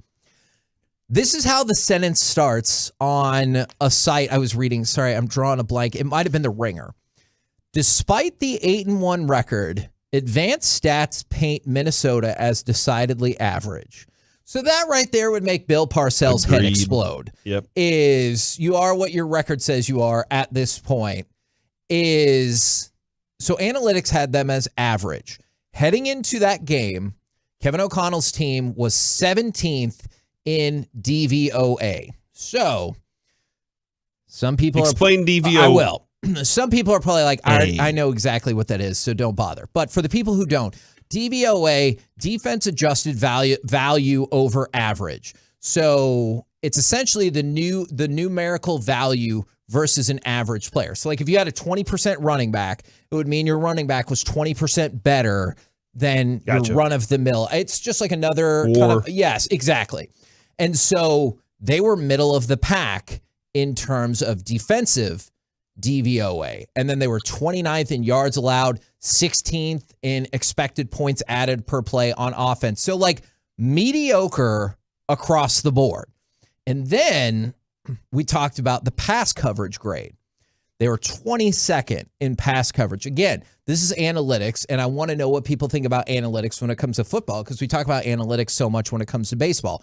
And so that's when the EPA jumps in there, okay? So EPA, for example, and sorry if you already know this, but I know a lot of our listeners are not entirely sure. So that's your expected points. And if you start 1st and 20 from your own 20-yard line, your expected points is 0.7. So they're there's a 10% chance he'll score a touchdown, right? Mm-hmm. But let's say on that first play, you complete a 20-yard pass. Now all of a sudden, your expected points are 2.06. Okay. So your EPA just increased 1.36. So that's another spot where Minnesota was 22nd. And so the dynamic of how different these things were fascinated me, because when you look at it on the surface, the Cowboys are going on the road against an 8-1 team. Why in the hell would they be favored? Right. But the analytic people who a lot of times set these lines and set the ESPN power predictors and everything like that, they said Minnesota is average. And Dallas is not in certain Exactly. areas. Well, that's good information. No, Kevin, where do I find that again? Internet.com? Yes, internet.com. All right. I pieced it You together. can put numbers in there too if you want. I pieced it together from 4 different Internet sites. 37. But I started with The Ringer. But I pieced it together from 4 different sites. Okay, because I need to be I need this information, Kevin, whenever I'm doing betting with Bassick, so I can make the right picks, because I've been screwing up lately. Okay, well then I've been going my gut. That leads to my next question then. Would you trust, seeing as how it seemed preposterous that the Cowboys were favored in that game, and then they beat the living crap out of Minnesota, does that give the nod, at least a little bit, to some analytic perspective on setting these lines? At times, yes. I mean, there are things, obviously, Choppy just pointed out earlier, 60-40, right? 40% of the time it could still fail. That's still the possibility that it's going to go wrong. So, who knew that there would be a power outage for 8 minutes in the Patriots-Jets game? And how much that affects, nobody knows that. Analytics can't tell you that. I just think that in this is where it gets confusing to me.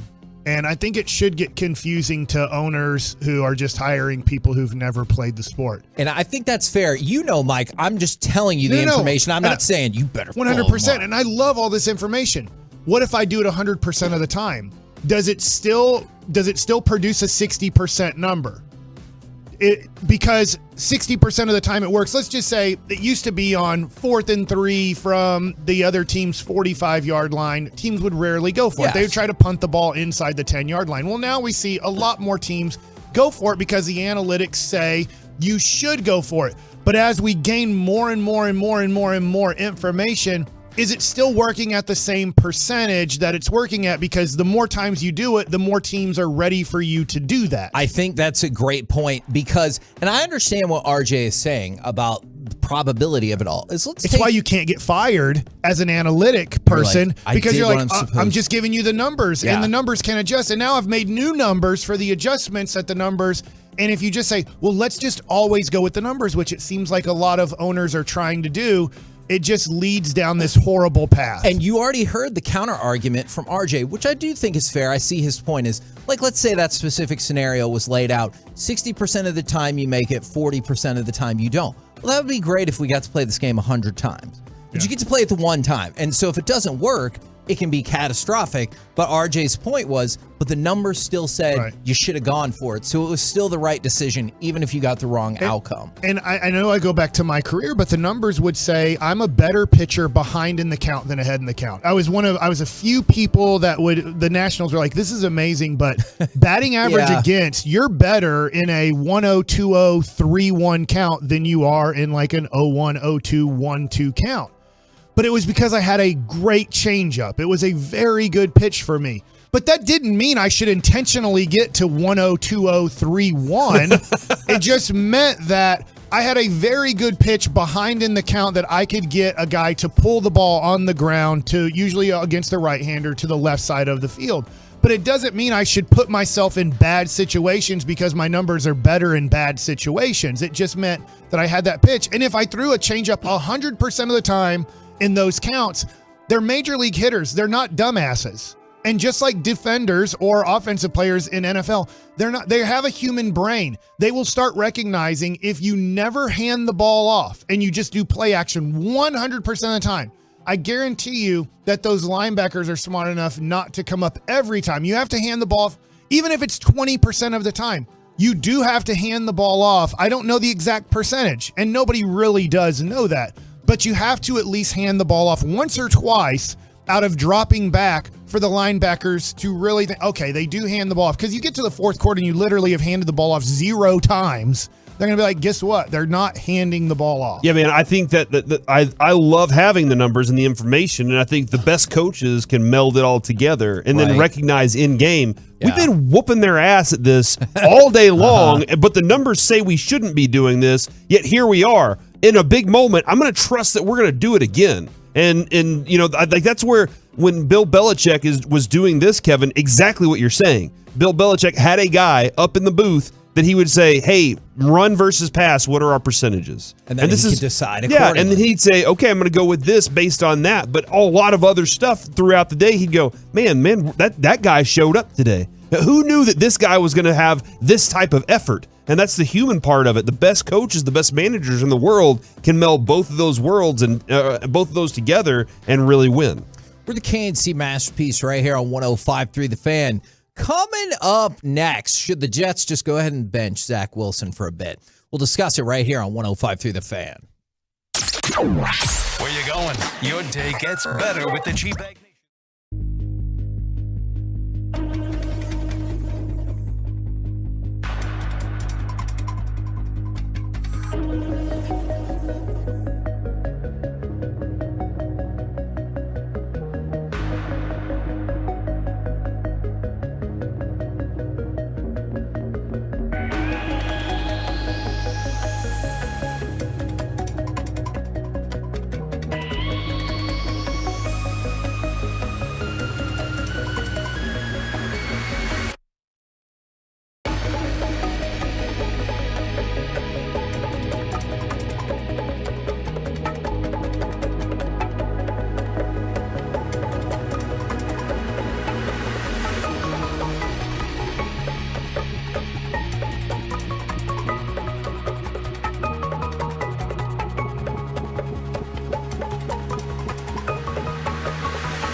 special license to drive a big truck. So companies that hire drivers and put them in a big truck should be held accountable for what happens when one hurts you. Frankly, you need Frankel & Frankel. The consultation is always free. Visit truckwreck.com.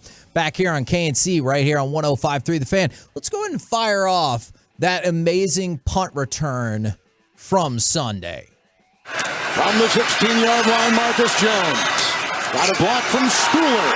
Here he goes. He's going to try to beat the punter. He does. He's gone. And that is a touchdown.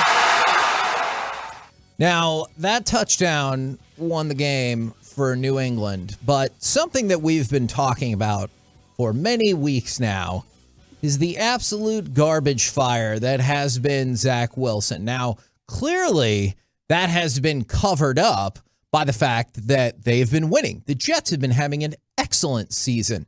But this, I don't know if it's the last straw, but when Robert Saleh said he's not committing to Zach Wilson as the starting quarterback this weekend against the Bears, do you think it's time to go ahead and sit him for a while? Because he has been terrible. I'm going to say no. And I'm not a Zach Wilson hater. I'm not a Zach Wilson lover either. And I know that you'd have to be a mom for that. Yeah. But I do know one of my friends thinks he was the best quarterback in the draft class 2 years ago. It's not playing out that way so far, but I did mortgage everything for him. I got to number 2. I decided this is the guy we're going to build our franchise around.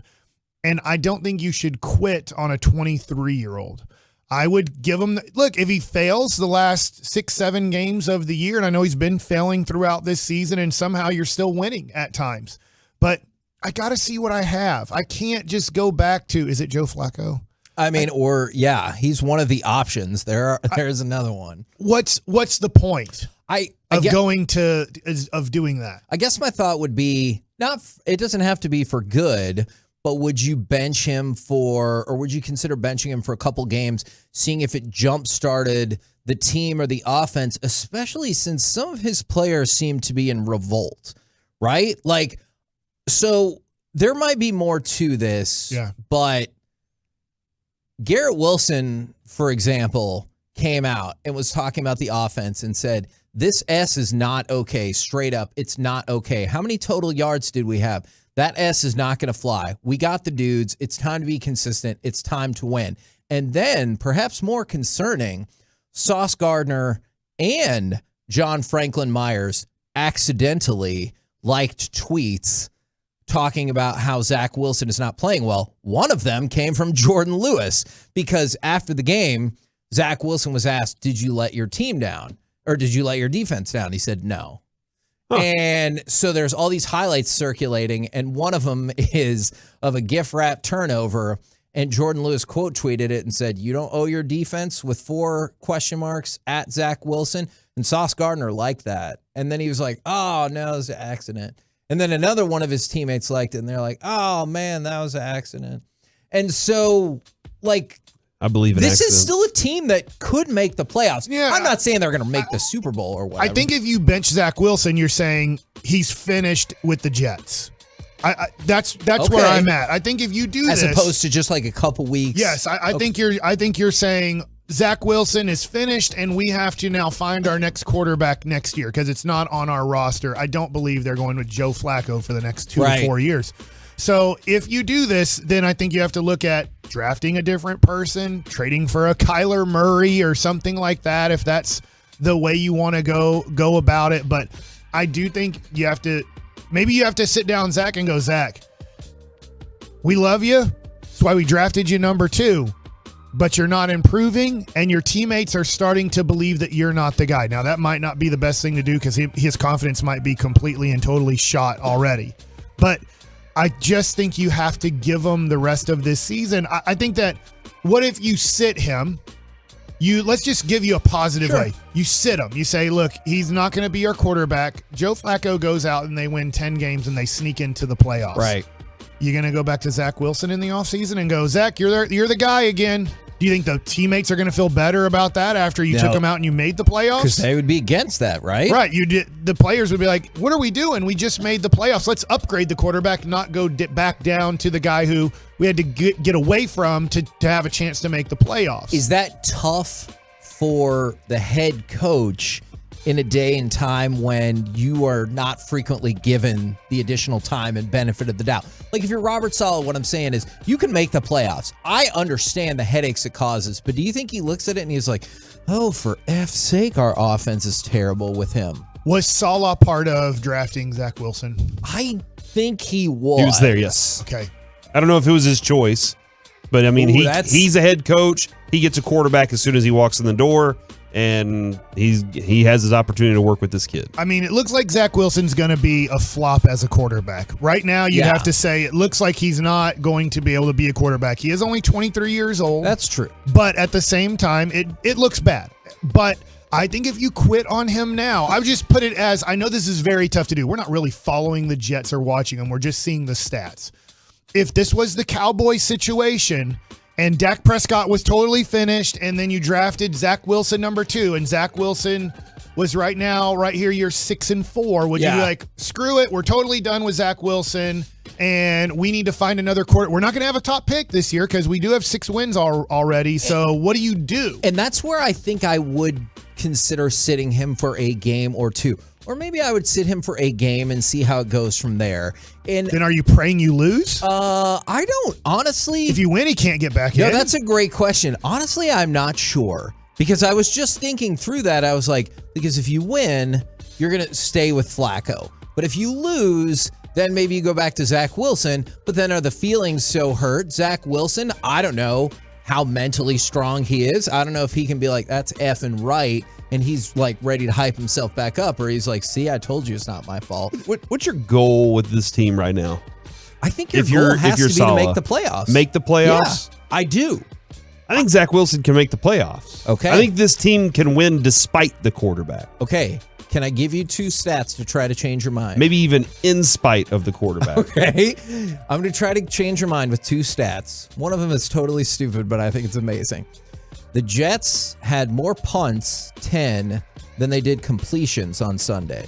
But here's the stat you really need to know. The New York Jets have more letters in their name, 11, than yards they gained in the second half. They gained 7 yards in the second half. That's not good. That's poor. I just think that's an amazing stat. I know it doesn't help anything. It also doesn't help that he gave up like a 60-yard return, to give up the booty to lose that game. Yeah, the first punt return touchdown of the year. I really do think this defense, the rest of the team is ready to win without, or with the quarterback no matter what, not necessarily as the guy that they love. Maybe he rubs people the wrong way in the locker room, and that's something you have to know who your leadership in that locker room is and be able to go talk to those guys. How do you navigate that then? Because somebody texted him from the 682. His comments after the game are why you bench him. That simple comment, because he did not elaborate. The question was, do you think he let the defense down? He said no. And that was the end of it. And that one in particular seems to have agitated a lot of people. How do you manage the locker room? That's tough because if you're a defender, you're like, the hell you didn't. If you pitch bad, and I think a quarterback and a pitcher are a very similar position on how much you control the game, is you got to know when you played bad. And I think that's what's ticking off his teammates the most. Yeah. It's okay that you played bad. We don't want you to play bad. Sure. We need you to play good. But if you don't even know you played bad, how are we supposed to get better? How are we going to get better if you believe you played good? Yeah, and I think that is the problem, and I don't know how to manage that. Sorry, guys. I don't know if y'all know this or not, but our auction page is live. Oh, dear.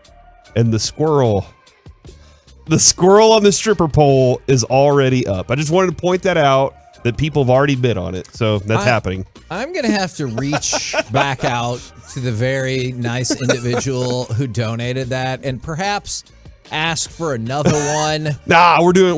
You know what? Maybe we'll do that next year. I saw they had some raccoons playing poker that I really thought was really cool. Yeah. Somebody's right. He sounds like a spoiled, cocky brat. I do get it. And guys in locker rooms don't like that. You know what? You got to find the guy that people rally around. For some reason, everybody in the San Francisco locker room loves Jimmy Garoppolo. You know, that team will play with and for him for whatever reason. People love Dak. You got to have a guy that people are willing to go play for and knows the right things to say after a game whenever asked questions like that. Yeah. I don't know if this dude is just like oblivious to it all, doesn't take any good coaching, like whatever he's seeing on the field isn't working for him right now. So there's a lot of problems that this team has to figure out. But Kevin, they're not in position to go draft their next quarterback because they're winning. Yeah. They're going to have to figure out their draft status in the future here. So, but they have the rest of the team built. So you either figure out a way to get this guy, in tune with what's going on, or you got to figure a way out to get picks for him and other things. And I bet you could if they decided to go that route. And I will point this out. I think this is a great point from the 469. Dak would never say that. That's one of the things I love about him. I juxtapose that after the Green Bay game when people are like, oh, what about the officials and the penalties? And he goes, that's an excuse.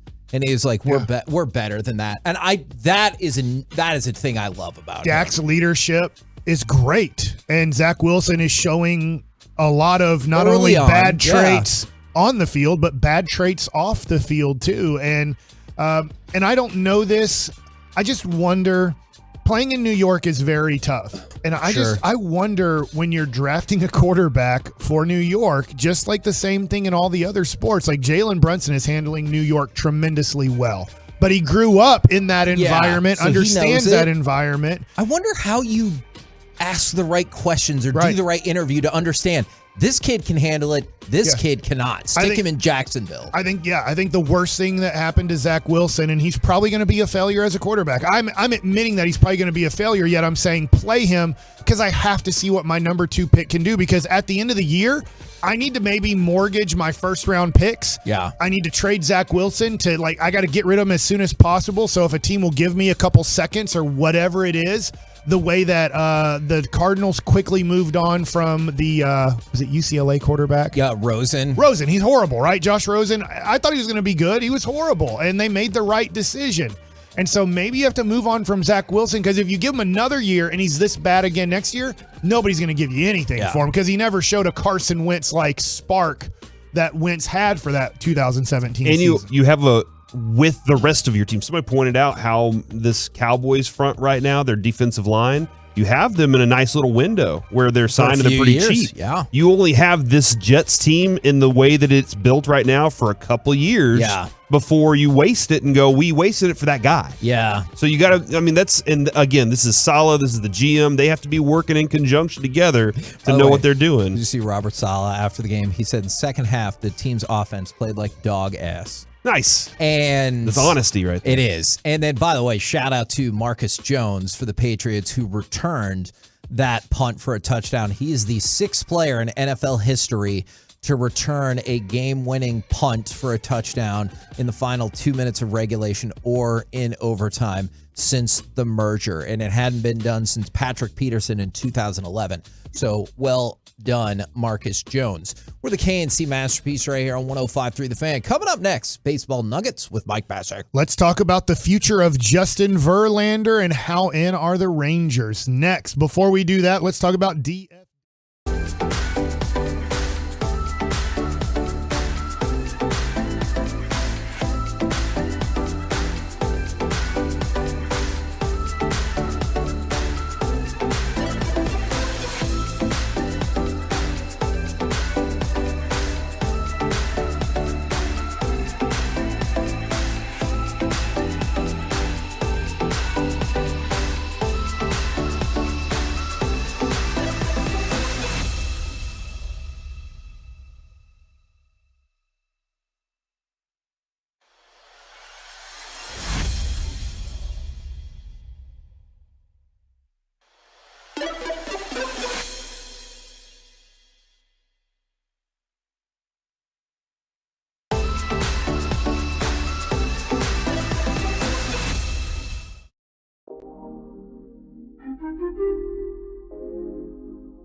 one in the nation. They're leading the way by never charging more than MSRP. Plus, they always pay full market value for your current vehicle. Find new roads. Classic Chevrolet. Relax and enjoy the difference.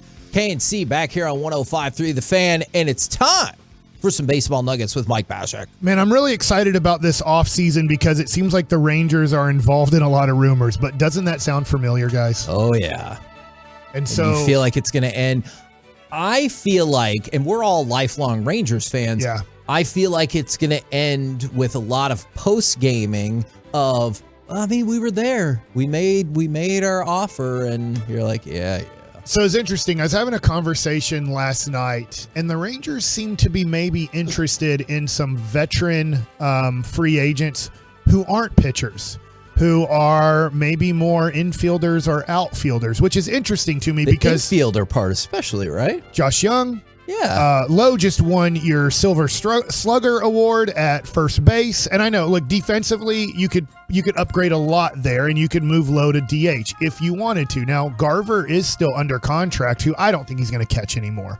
I know he's going to try to come back and be a catcher, but I look at Garver and look at him more as a DH and maybe a little bit of a first baseman than a catcher to try to keep him healthy. Yeah. And then you've spent $1 zillion on your middle infield. So it's really tough when I hear that the Rangers are possibly looking at middle infield help or infield help going, where in the world are they going to play? Plus, you have Ezekiel Duran. You have Josh Smith. You have those two guys who are younger guys that if injuries happen or if guys get hurt that you think that they would. And then Justin Foskew's a first-round pick from Mississippi State who was in AA last year. Like, he should be close to helping you out. Can I ask you a question about that then? Do you get the sense the names you're hearing are people that you're like, no, this person is coming in to start and they're not leaving? Or do you think it's somebody who could be like kind of a stopgap and you're like, yeah, no, they'll probably start, but if we have to bench them monetarily, it wouldn't break us? You know, like, are they lower tier? Like, oh, this guy's going to cost us $3 million. If we had to bench him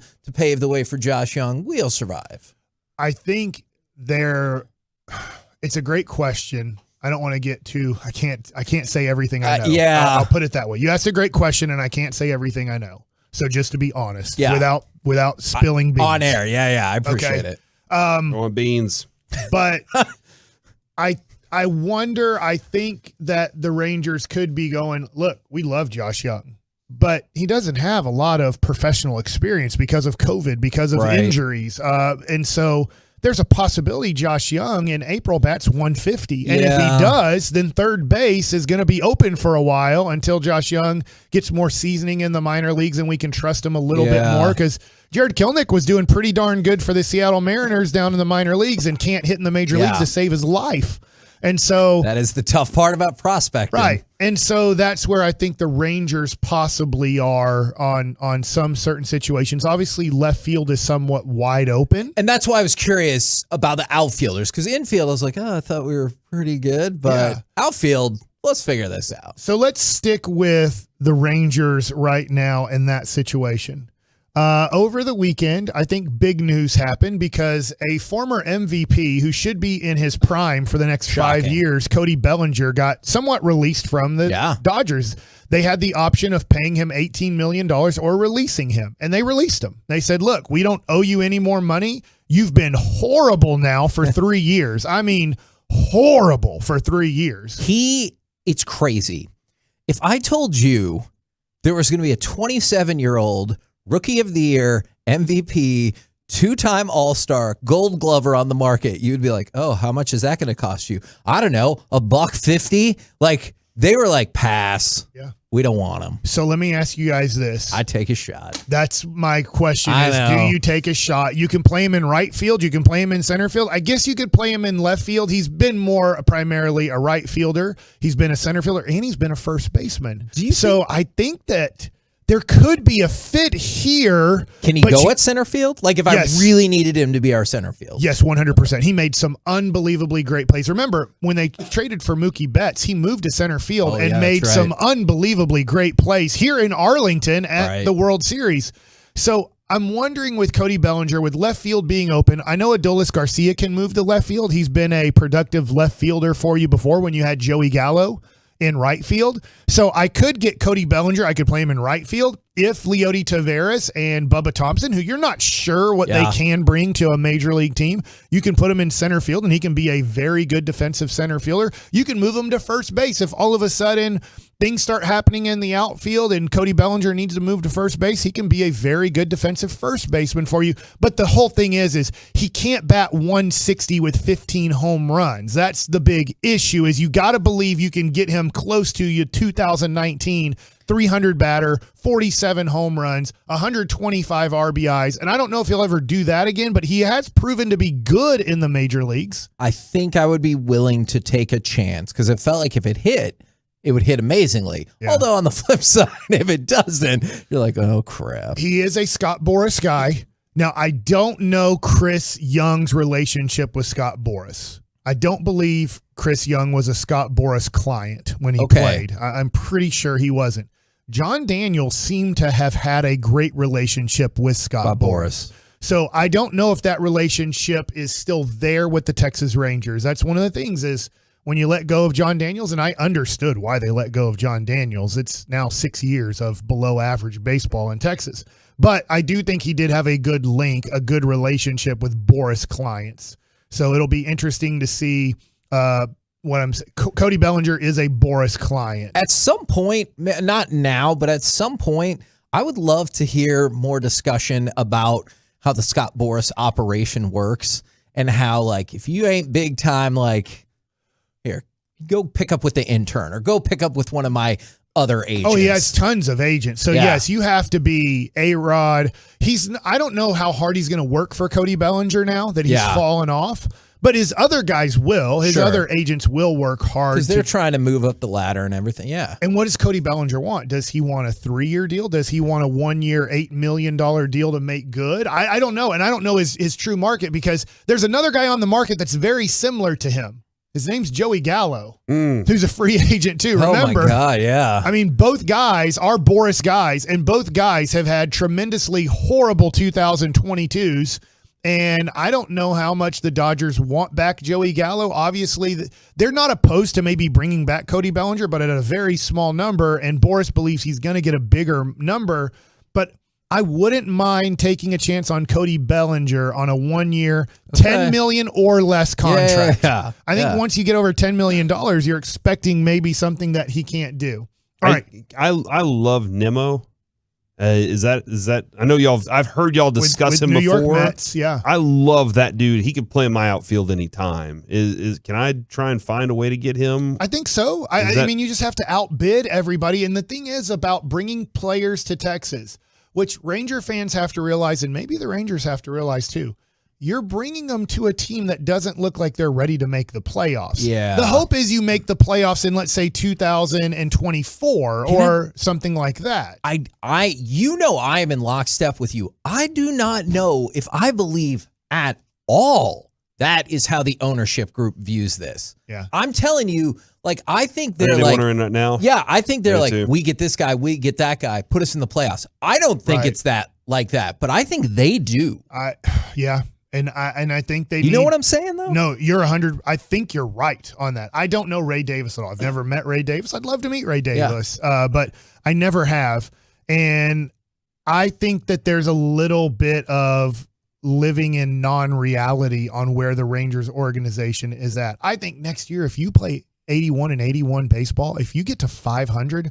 Oh my God, you only won 68 games last year. That'd be a 13-game improvement. That's not anywhere close to making the playoffs. Yep. And then the next year you go from 81 to possibly 90-72.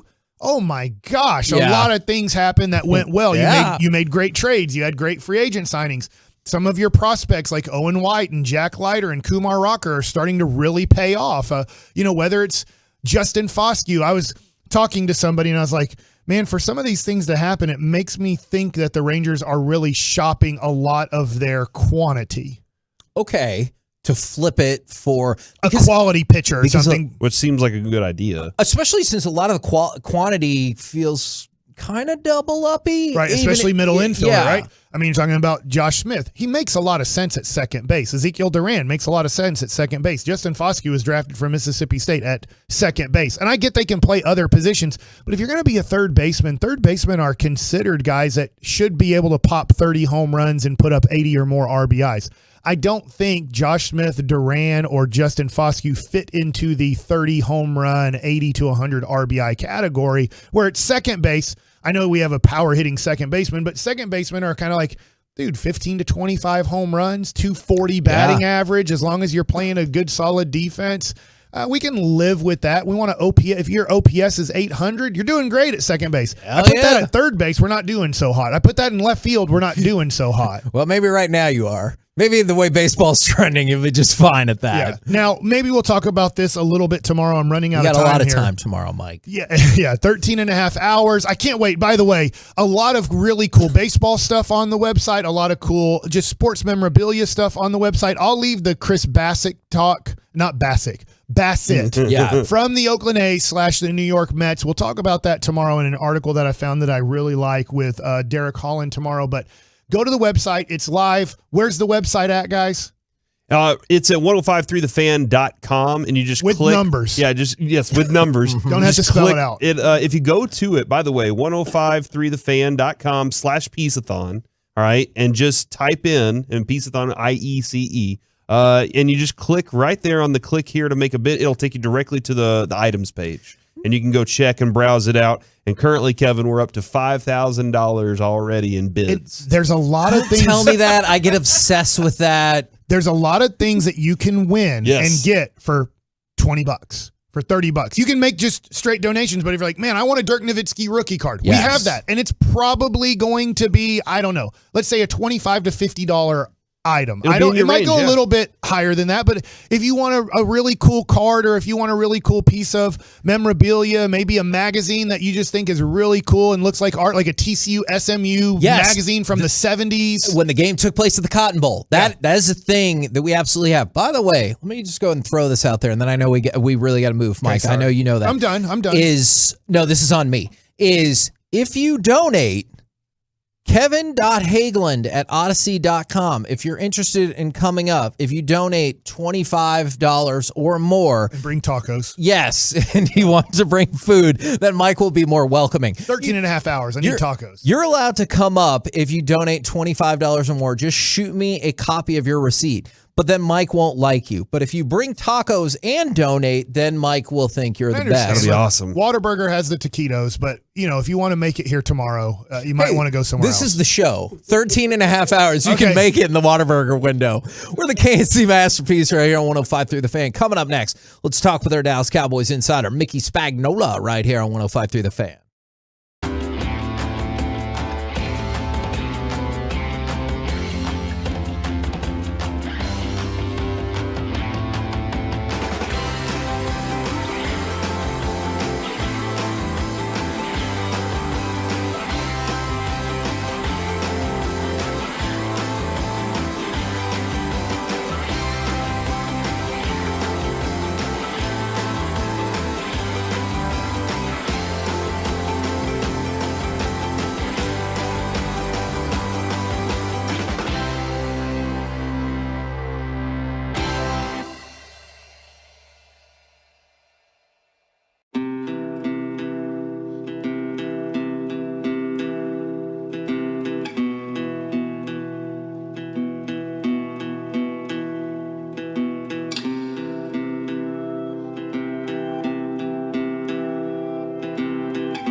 Live from the Classic Chevrolet Studios, it's the KNC Masterpiece on 105.3 The Fan.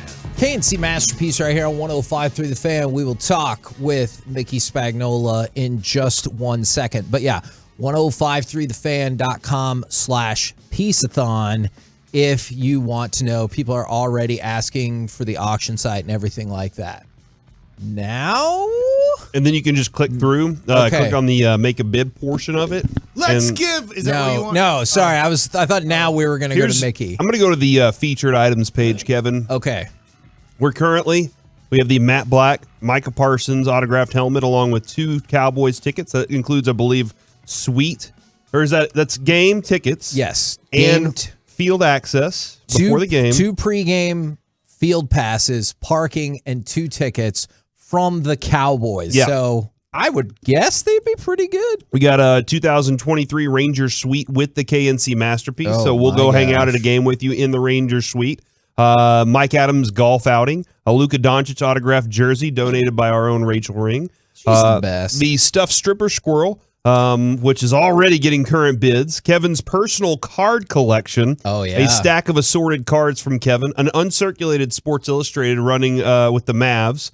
A Nick and Sam Chef's Tasting for 6 with wine pairings. Oh, man. Already has current bids up, by the way. That one is going to be incredible. I got that directly from Samir. The GOAT's graded cards, which is Tom Brady and Patrick Mahomes. Mike. I want to tell you how much I threw up when I wrote that title. But it seemed like an easy way to sell it. But it's also fact. It's still. How many times has a fact made you want to throw up though? Like it happens to all of us. Anytime the word Dwayne Wade's in there. Yeah. There are a bunch of really other Unless it's cool that items, like a garage door opener from Tolbert Garage. They'll install that. Yes. It's a Chamberlain garage door opener. It's fantastic. They've done that for us before. Hipster art is available as well. So the hipsters are who we're raising money for anyway. And they have some fantastic artwork and artists inside of the school and on the campus. And Kevin has a piece. I have a couple of different pieces of the hipster art as well in my house. So they're really worthwhile of having and donating for that purpose. I made a strategic error on that. I requested that we take the buy it now off of that. I wish I had not. Because I wanted to buy. Those are incredible. Like I'm not kidding you. We have one of those in our house right now. We have a tour and tasting for 4 at Acre Distilling in Fort Worth. Fantastic whiskeys and all sorts of different spirits out there as well. Go check them out. We have, it just popped up, Kevin. A set of 5 Dallas Cowboys Super Bowl replica rings. This just went in. It looks like Adrian just put this up on the site. I just got those yesterday from Louisville Comics. So Louisville Comics also donated an oversized Upper Deck autograph card from Emmitt Smith and a 24x36 Troy Aikman poster that is autographed as well. And if you're digging all of those and you're like, hey, can you tell me one more sports bit real quick? Can I give some people another thing to look forward to beyond Peaceathon?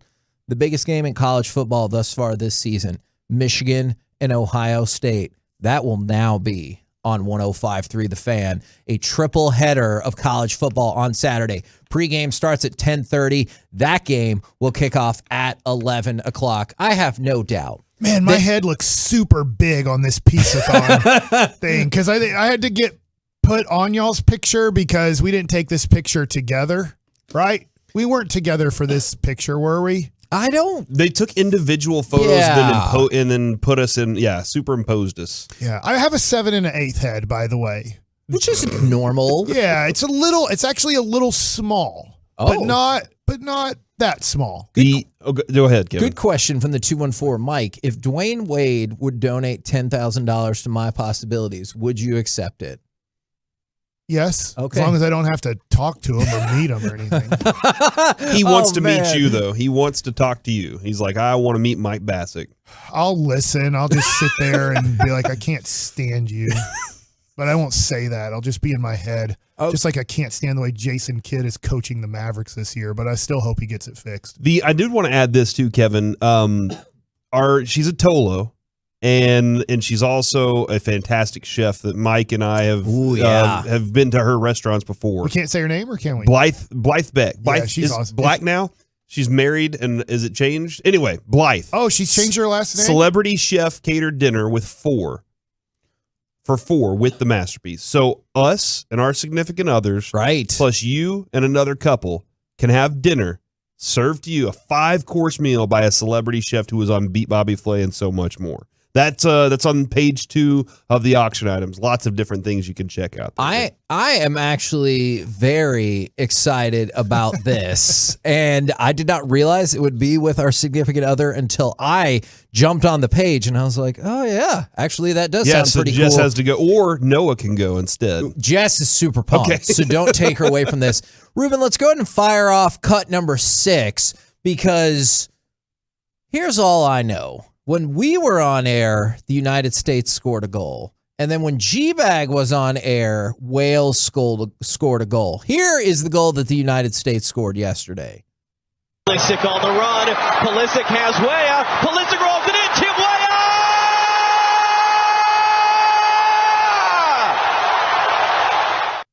That was amazing. That happened during our show. We were all super pumped. But then it ended up in a draw. We will talk more about that if you're excited that they got the draw because it keeps the World Cup hopes alive about advancing, or you're disappointed in a game they dominated. They had to settle for the draw. Right now, brought to you by Ford, built for Texas, built for you. It is our Dallas Cowboys insider, Mickey Spagnola. Good morning, sir. Good morning. Sorry I'm a tad late.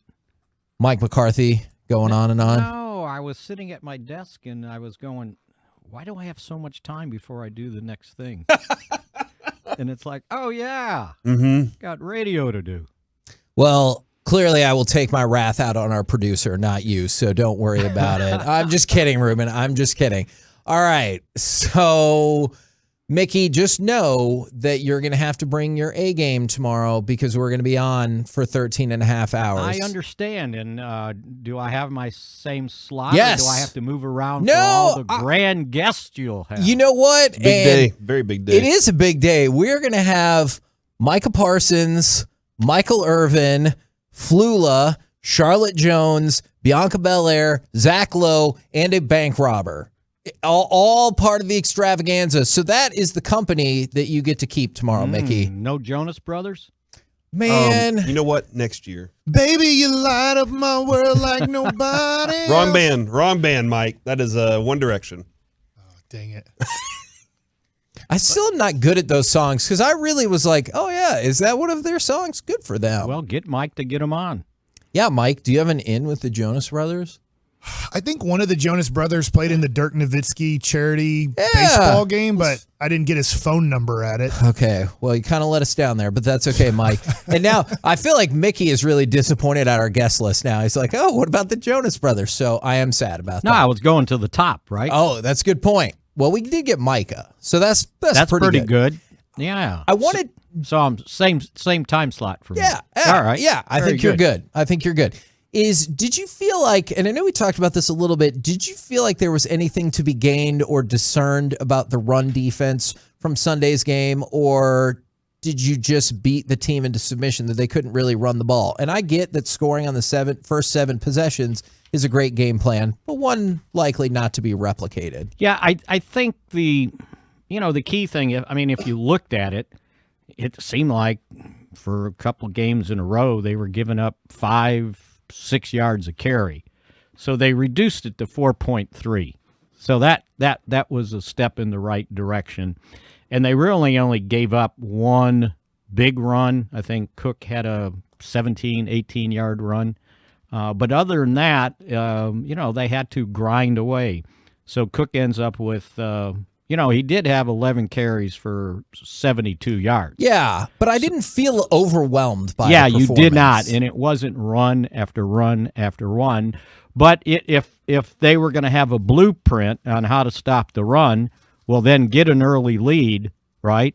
And then start stopping it to the point where it's not 3rd and 2, it's 3rd and 8. And so you have a little bit better opportunity because, when they were having trouble stopping the run, 3rd down was a running down for opponents, for the Bears and the Packers, right? So I think it seemed better. I don't know that it was good enough if you didn't have the lead, but I thought it was at least a step in the right direction. Let's put it that way. I saw the defensive line keeping offensive line off their linebackers to the point where, I know everybody complains about Leighton Vander Esch because he makes tackles 5 yards down the field. Well, he was stepping into open holes to make tackles because he didn't have a 320-pound tackle in his face the whole game the way it had been. So I thought that was an improvement also. And the fact that, Damone Clark was the other linebacker when they wanted to put Micah Parsons on the line of scrimmage. And I think the more he plays, I think you see him playing better also. Is Damone Clark the coolest story of the season? Because this is somebody who had spinal surgery, and I'm thinking, well, vertebrae surgery. Vertebrae. Okay. If you have spinal surgery, you're in trouble if your spine's busted, right? Vertebrae surgery for neck and spinal issues. The fact that he's back, let alone playing, I'm still kind of amazed by that. Yeah, and I remember when they kind of put him on whatever list they did, and it was like, well, yeah, maybe by December he can play, and I'm going, I don't know about that.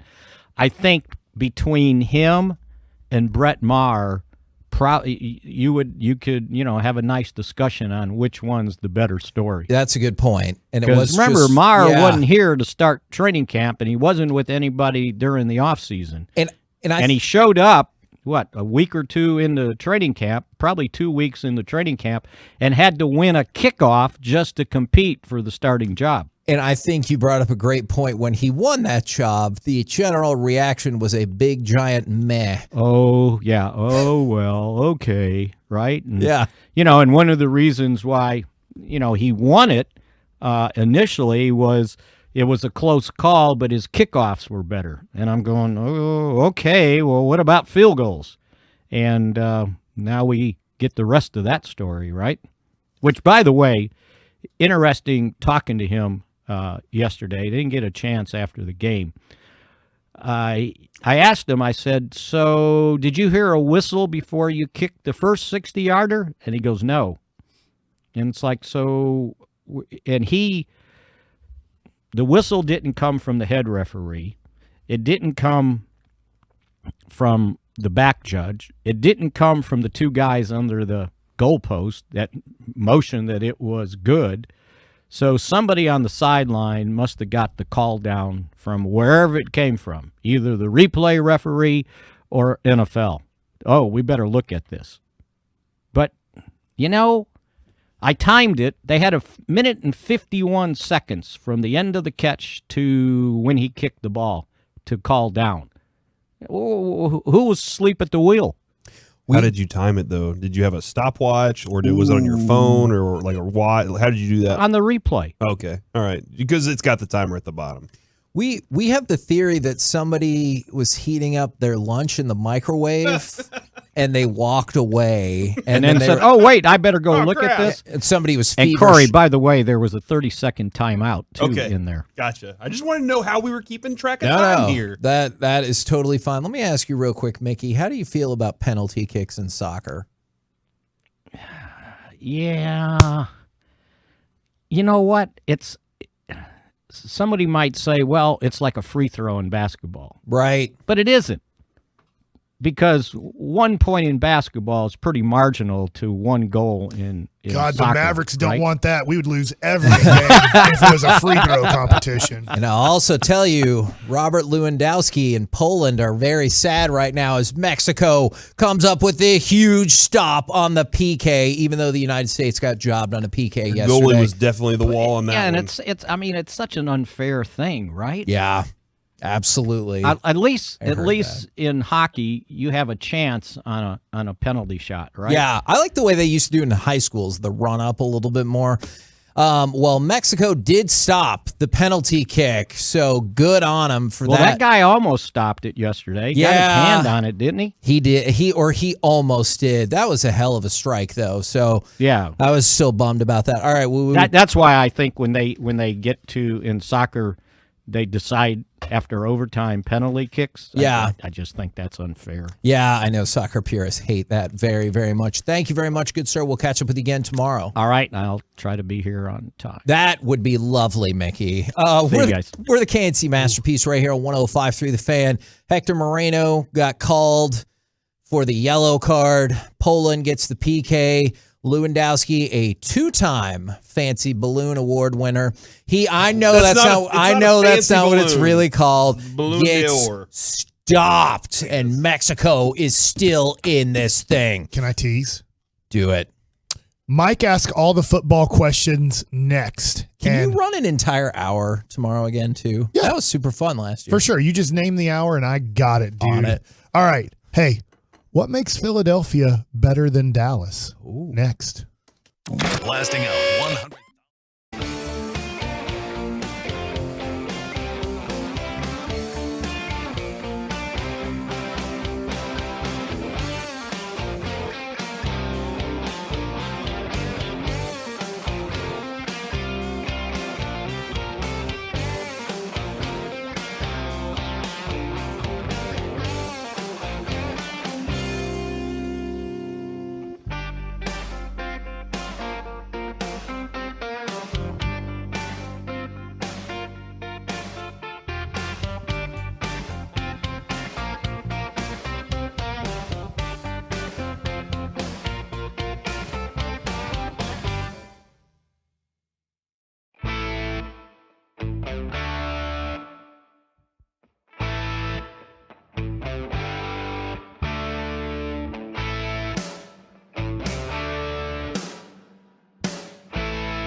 And it's time for Mike Asks All the Football Questions. All right, I'm excited about this, and don't feel like you guys have to move quickly because I think these are great discussions, and this Mike Asks All the Football Questions is very Dallas Cowboys centric. Okay. Here. My first question is, yesterday you guys had Philadelphia as the number 1 team in your power rankings in the NFC, and you had Dallas number 2.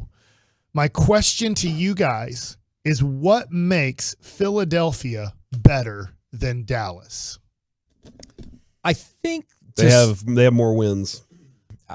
I was going to put it in terms of they have been more consistent. I wonder if you think they have an advantage on the offensive line. Not a big advantage, mind you, but I wonder about that. And so, yeah, that's what I would go with. They've had their quarterback all year. Which helps. That is a huge factor in why the Cowboys, didn't win that game specifically. The first game of the season, they looked bad because Dak didn't look prepared to play against Tampa Bay. That's how the offense looked like it didn't know what it was doing. The whole offense, right? The offensive line was bad. Dak was bad. The defense was good. Bad. Plainly, they've had their quarterback all year, and that quarterback came into the season with something to prove. And I think they really refined what that offense is. But I think the more importantly, they just had their quarterback all year. I'm going to get more specific here with these questions because I think because I have Dallas ahead of Philadelphia barely. I think it's a coin flip. I understand what you guys. Who's a better quarterback, Hurts or Dak, in your mind? Okay, and just for 2022, not for their career. And I swear, I'm not trying to agitate anybody. Okay. Just right now, if you look at 2022, you have to say that Jalen Hurts has been the better quarterback. However, what I will say to balance that out is I think there's still room and time for – I think Dak is the better quarterback. But in this space, in this season, Jalen Hurts has been better. Go ahead, Corey. Yes. I agree with that because we've had more to see from Jalen Hurts for sure. I think Dak's the better quarterback. Okay. And I don't think there's. I think it's a great discussion. I think there's a lot of separation there still. Jalen has made a tremendous leap from last year. I agree. This kind of goes back to again Dak's history. We go with Dak early, and you're like, okay, he plays well within the system, all these things. Can he take another leap? And he does. And you're like, oh wow, that's impressive. He takes another one. You're like, wow. And then maybe he caps at a certain area. And I think Jalen will cap at a place. I don't think he's going to be Mahomes, but I think that he's kind of right there in that range of like 8 to 12, 13 kind of quarterback. Who has the better running game? And the reason I say that is because Jalen Hurts is a major part of Philadelphia's running game. So I can't say running backs. I still say the Cowboys. Man, it was interesting seeing Dak ran multiple times on plays that they were designed for him to run on. And somebody this guy that I follow on Twitter was like, this is crazy to hold your breath every time Dak runs just because he had a freak accident a couple of years ago. No, I don't think it is. Every time I see Dak run, I'm like, don't get hurt, please. I love Cooper Rush, but I don't want Dak out there. So I still think that Zeke and Tony Pollard are a better combo than them. Let me make sure I have this right. We're split on the quarterback situation. You lean towards Jalen Hurts, and Corey, you lean towards Dak Prescott. Yep. Right now, you guys both lean towards Dallas having the better running game? Yep. All right. Wide receivers or pass catchers, if you want to include, because I'm going to include the tight ends. Who has the better weapons to catch the ball? Well, going forward, Goddard's not there. Yeah, and they said he'll be back at some point.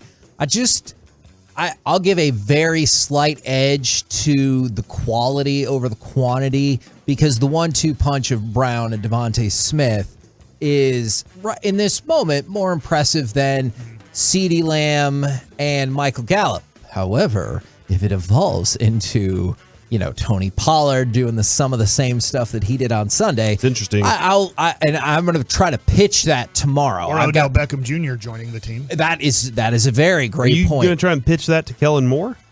Hell yeah, I am. Tomorrow? More Tony? Yeah. I'm going to put together the case that, hey, Make this happen and good things happen. Tony Pollard is one of your best receiving options. It's a fact. So right now, and this is the second thing. So again, advantage Philadelphia. But if you remember, same thing I said with the quarterback. I see the path to the Cowboys taking this advantage and overthrowing Philly for sure. Yeah, I think Philadelphia, A.J. Brown, that connection they have there. I'm and with Smith, you guys on this. So I think that they have the better pass catchers. I lean towards Dax a little bit better than Jalen Hurts. The running game is so close that it's tough because Jalen Hurts is such a major threat, and you're not expecting him to run when he drops back to pass. And that makes, somewhat I'll lean towards advantage Philadelphia, even though I like Tony Pollard and Zeke. It's very close. And then I lean towards, hey, Philadelphia has the better weapons when it comes to outside. And now I go to the defense. And I'm just going to split this into two categories. Run defense, Philadelphia, right? Sure. It's not close. Sure. How about pass defense? Yeah, I would argue the exact same thing. Dallas has the most dominating pass defense that we have seen in a long time. Yep, the Dallas pass defense is superior. So then you're kind of split there, as in they have the better run defense, you have the better pass defense, you have the better pass rush, right? I believe the Cowboys have the best pass rush in the NFL. They have the best pass rush in the NFL, and if you just look historic. If you look at stats, this is the best one in 10 years, and I think the second best start they've ever had from a sack perspective. Now, keep in mind, that starts in the 80s, so I know there's complex stuff happening. It's obviously, I think, very close to go 1-2 with Dallas, Philadelphia on who you think is better right now, and then better position in the playoffs. And I would say Philadelphia is most likely you're going to have to go through Philadelphia because they only have one loss. You're probably going to have to win out to get that home field advantage. I will say this. Take this for what you will. Cowboys have an advantage on special teams as well. Oh, okay. Yeah. I have a question. Okay. Did we say run defense that the Eagles are better? We did. But I just think because the Cowboys are so bad at they it. suck, too, at run defense. Yeah. Do you know what their average per carry is against them? It's like 4.5 yards. 4.6. Yeah, it's you know what the Cowboys is? 4.7. 4.7. So They've not- given not up that 9 bad. rushing touchdowns. The Cowboys have only given up 5 rushing touchdowns. I think we have a better run defense. Oh, okay. We've given up, 400 more yards? After something this like that? conversation, Corey, would you change Dallas to being better than Philadelphia? I get the records. I think Dallas is better than Philadelphia. They beat us. I mean, and it wasn't decisively. Yeah. Really, honestly. I mean, you had Cooper Rush on the field. I think the Cowboys came into this season as the better team and still are the better team. But Philadelphia has shown the world that they can be what their record is, and that's what their record is. What they are right now. In my brain, when you first asked this question, I was thinking that Philadelphia is 3 to 5% better than Dallas. Okay. So I think the margin is very close. My next question, based off of Monday Night Football. Yesterday, Kevin, you had 49ers at 3. Corey, you had the 49ers outside your top 4 in the NFC. What are your thoughts on the 49ers now after watching them play Monday Night Football? I moved them up, and I moved the Vikings to 5, and I moved the Seahawks to 4. And so I moved the Niners up to 3, and they could very easily make their way up to 1. Okay.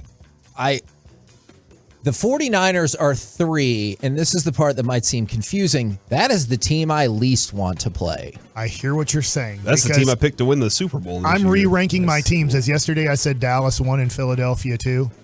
I'm going 49ers 1, Dallas 2, Philadelphia 3. Wow. And also I believe that at the end of the year, 49ers are going to win their division, so they're going to get a home game to start the playoffs off.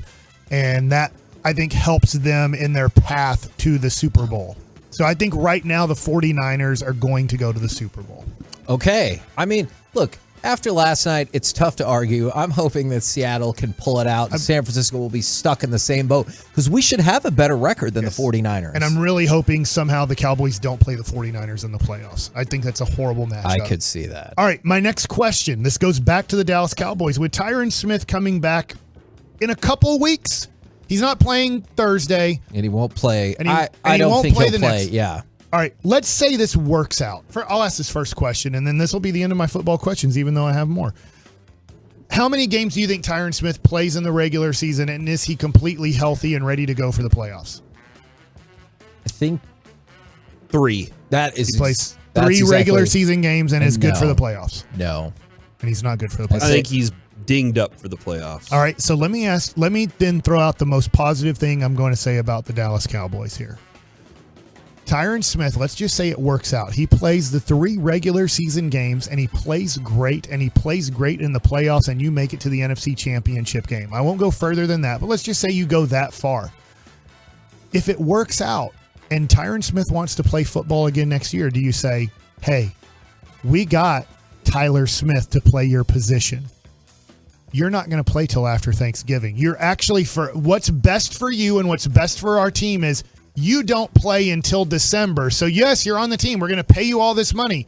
It worked out in a way that you played great in the playoffs. You played great in the games where we needed playoff positioning and everything. So Tyron Smith, the way your body works, we can't have you do training camp. We can't have you play in September, October, and November. What we're going to do is we're going to prepare you to play in December and January.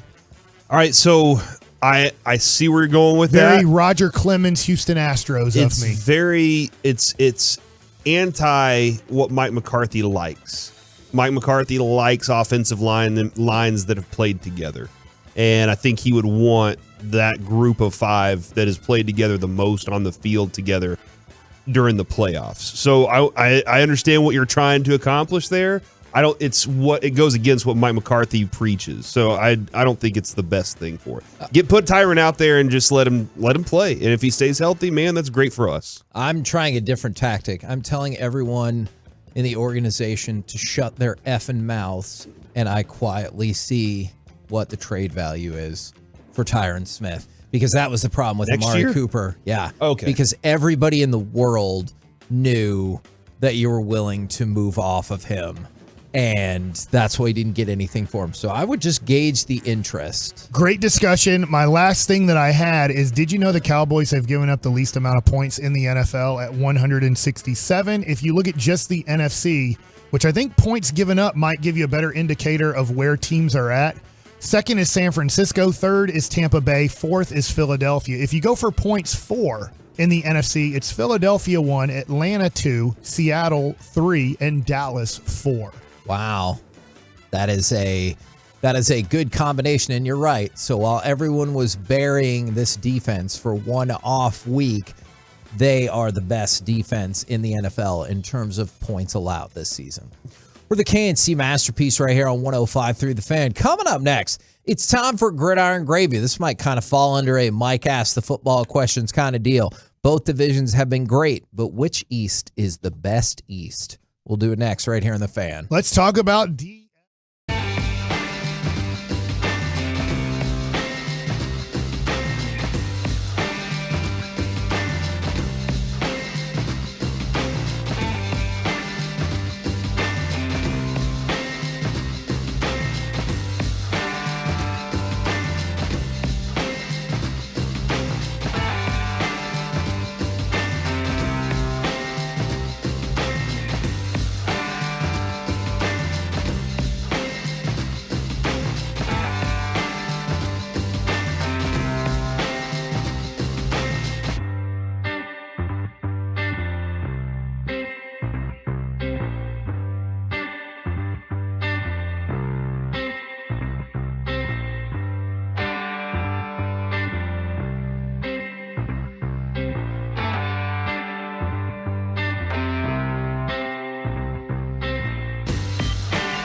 gets it.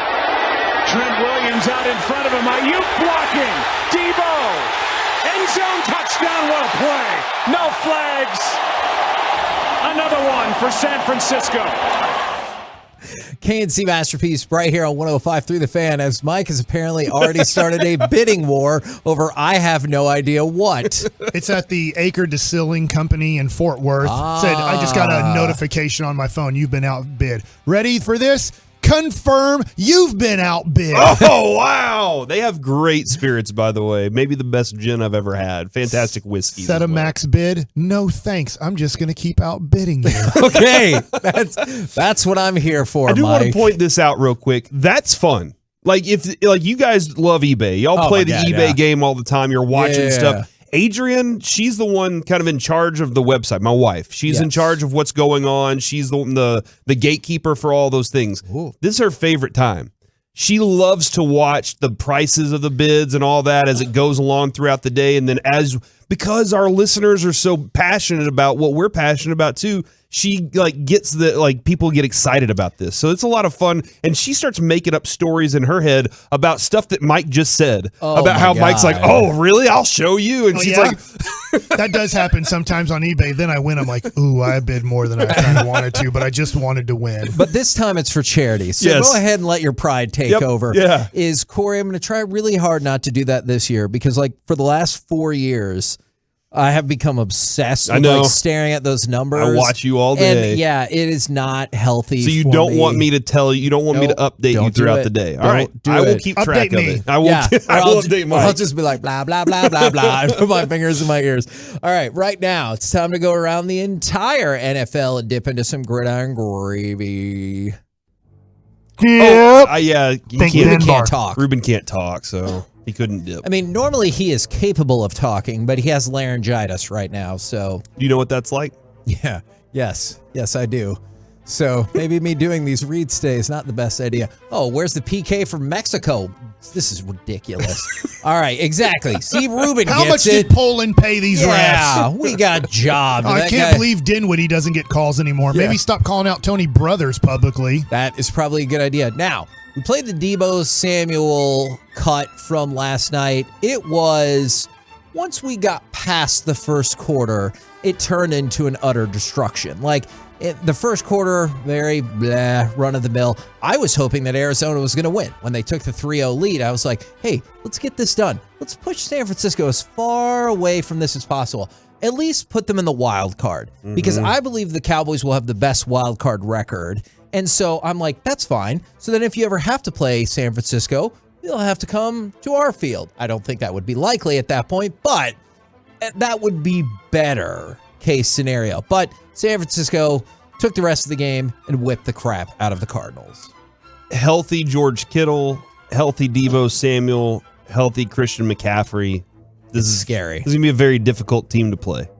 Their defense, I mean, you already know what their defense lines up with, and they're pretty good. That's why I thought Trey Lance was set up for just such huge success. Agreed. Now, I'm not sure, Jimmy Garoppolo's doing what he does. He kind of, as long as you don't lose the game yesterday, right? Eventually. We'll win. And so, by the way, they are right now considered the division winner with tiebreakers.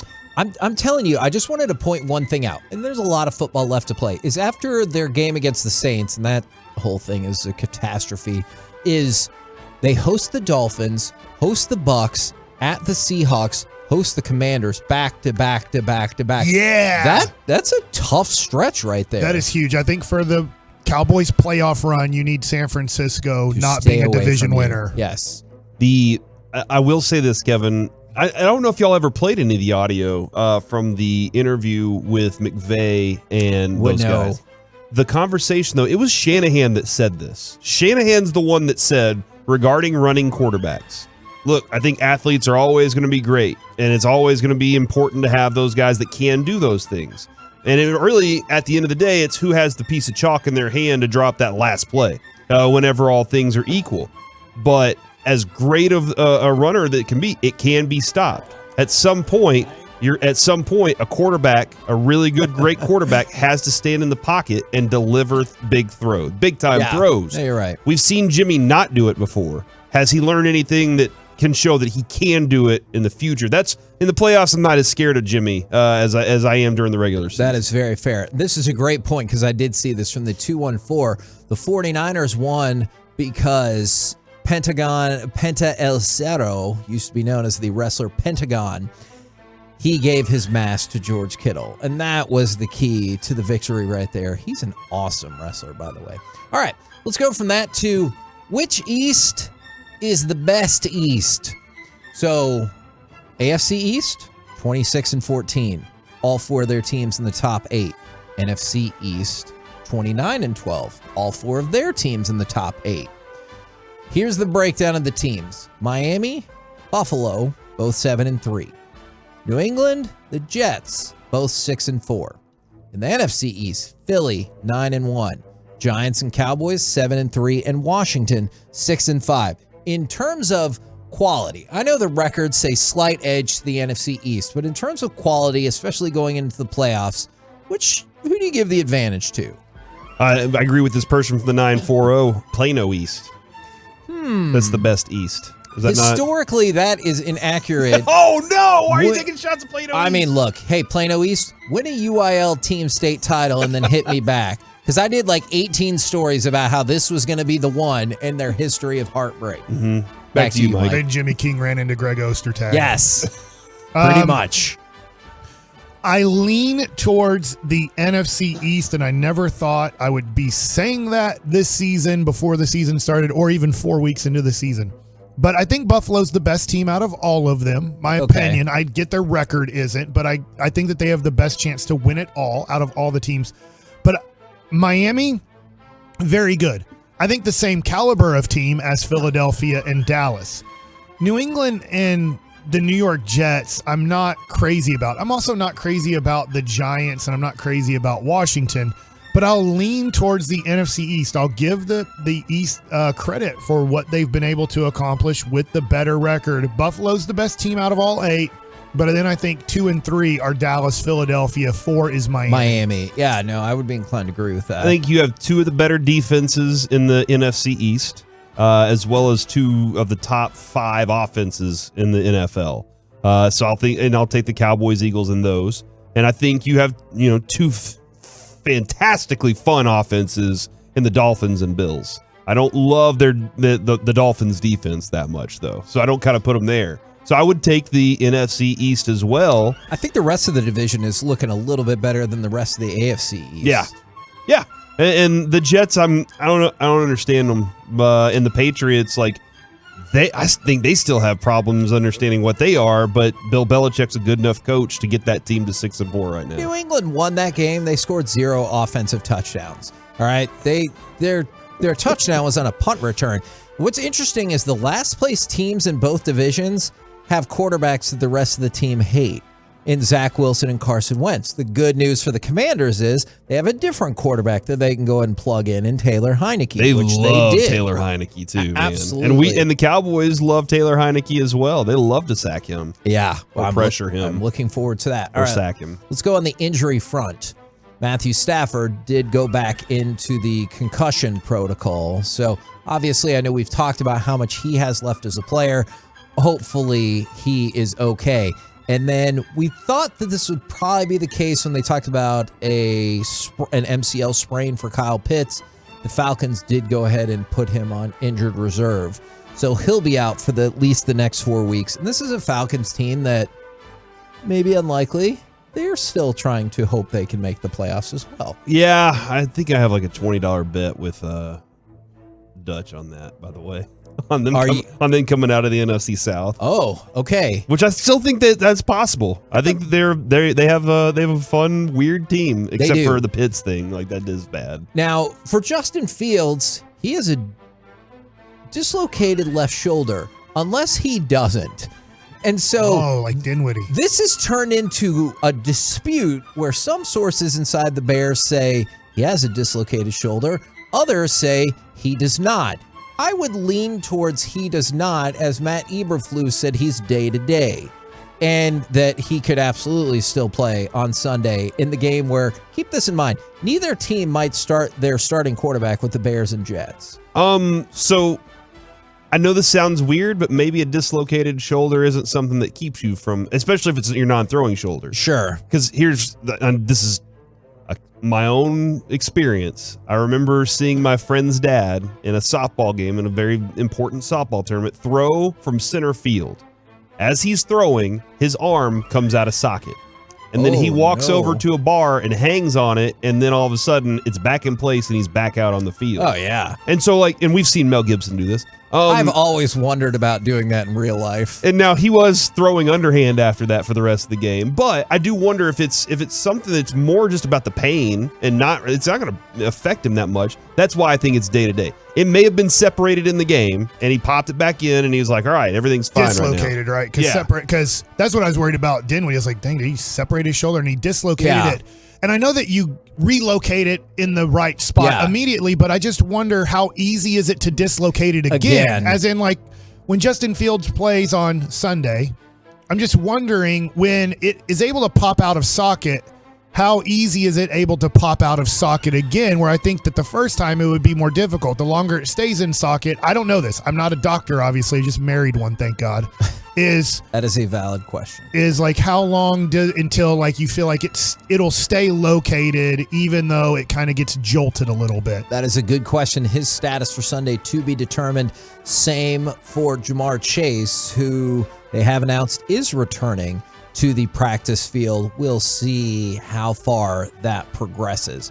We're the KNC Masterpiece right here on 105.3 The Fan. Coming up next, are Kidd and Wood saying and doing the right things, or is this already a real problem? We'll do it next right here on The Fan. Friday morning, audio gold. Oh, yeah, RJ, that's a no-brainer where he went. Cowboys head coach Mike McCarthy with Sean and RJ. Friday mornings at 6:30.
Live from the Classic Chevrolet Studios, it's the KNC Masterpiece on 105.3 The Fan.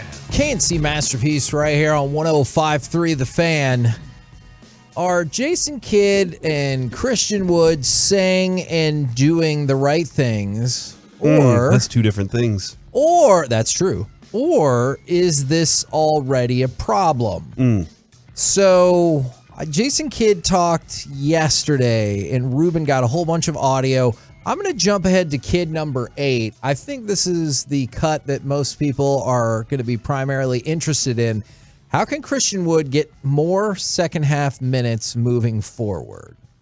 Yeah, I think for C. Wood, he's doing, in the first game against Denver, he did everything well. In that first half, we look at Josh and we look at Davis, gives us a spark.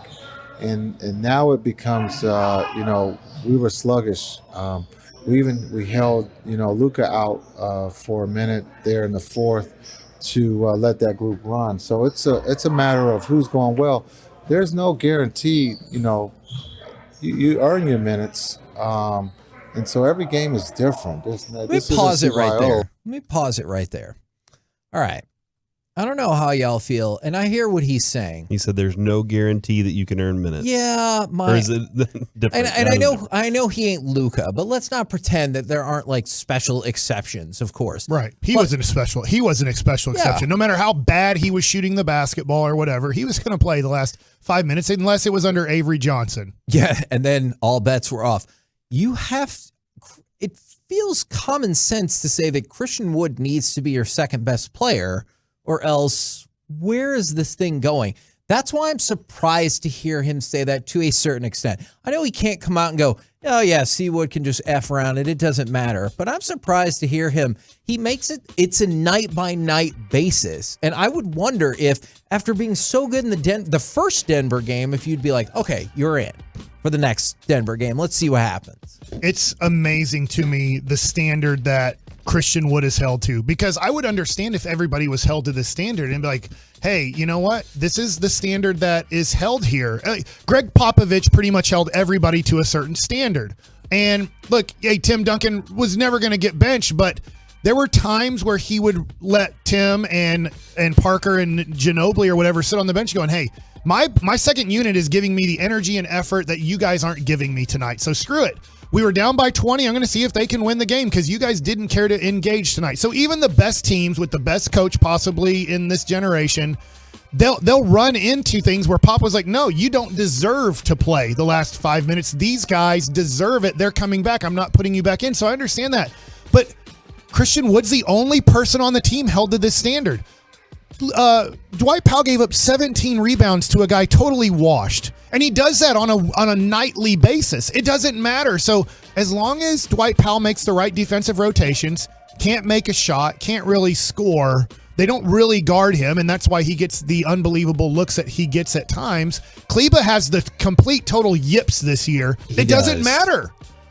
So wait, we're only holding one player. Jason Kidd is only holding one player to one standard on this team. The further you get into the season, because you're going to be close to a fourth of the way through the season, I think in the next week or so.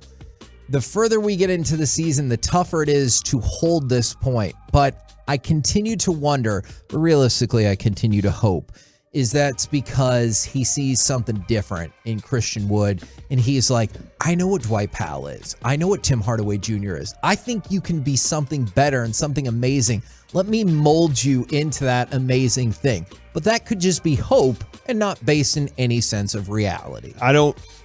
Where are Hardaway's minutes right now? He got more minutes than 24 Wood. and a half minutes, and Wood is at 24.6 minutes. Okay. So, I mean, they're pretty much exactly the same minutes. Okay.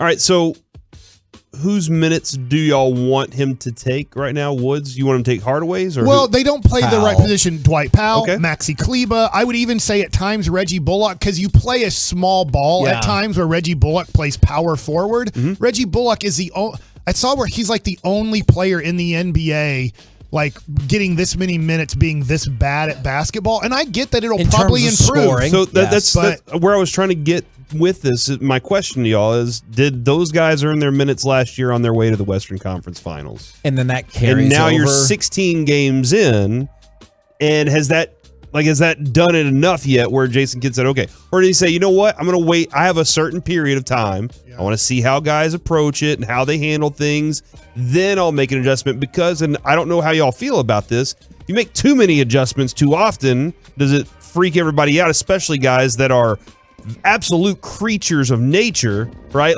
Like they are creatures of habit when it comes to football players and baseball players and basketball players. Hold on, I'm not starting now.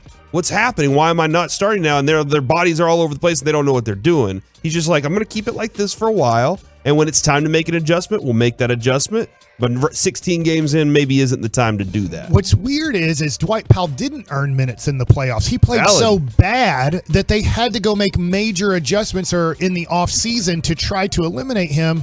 And Jason Kidd has gone back to him. And I think Jason Kidd's a really smart guy. He knows that's a failing person on a basketball team in the playoffs. He quickly would yank him out of the game going, man, Dwight, I love you to death, but you're just not good enough to play against the top 8 teams in the Western Conference.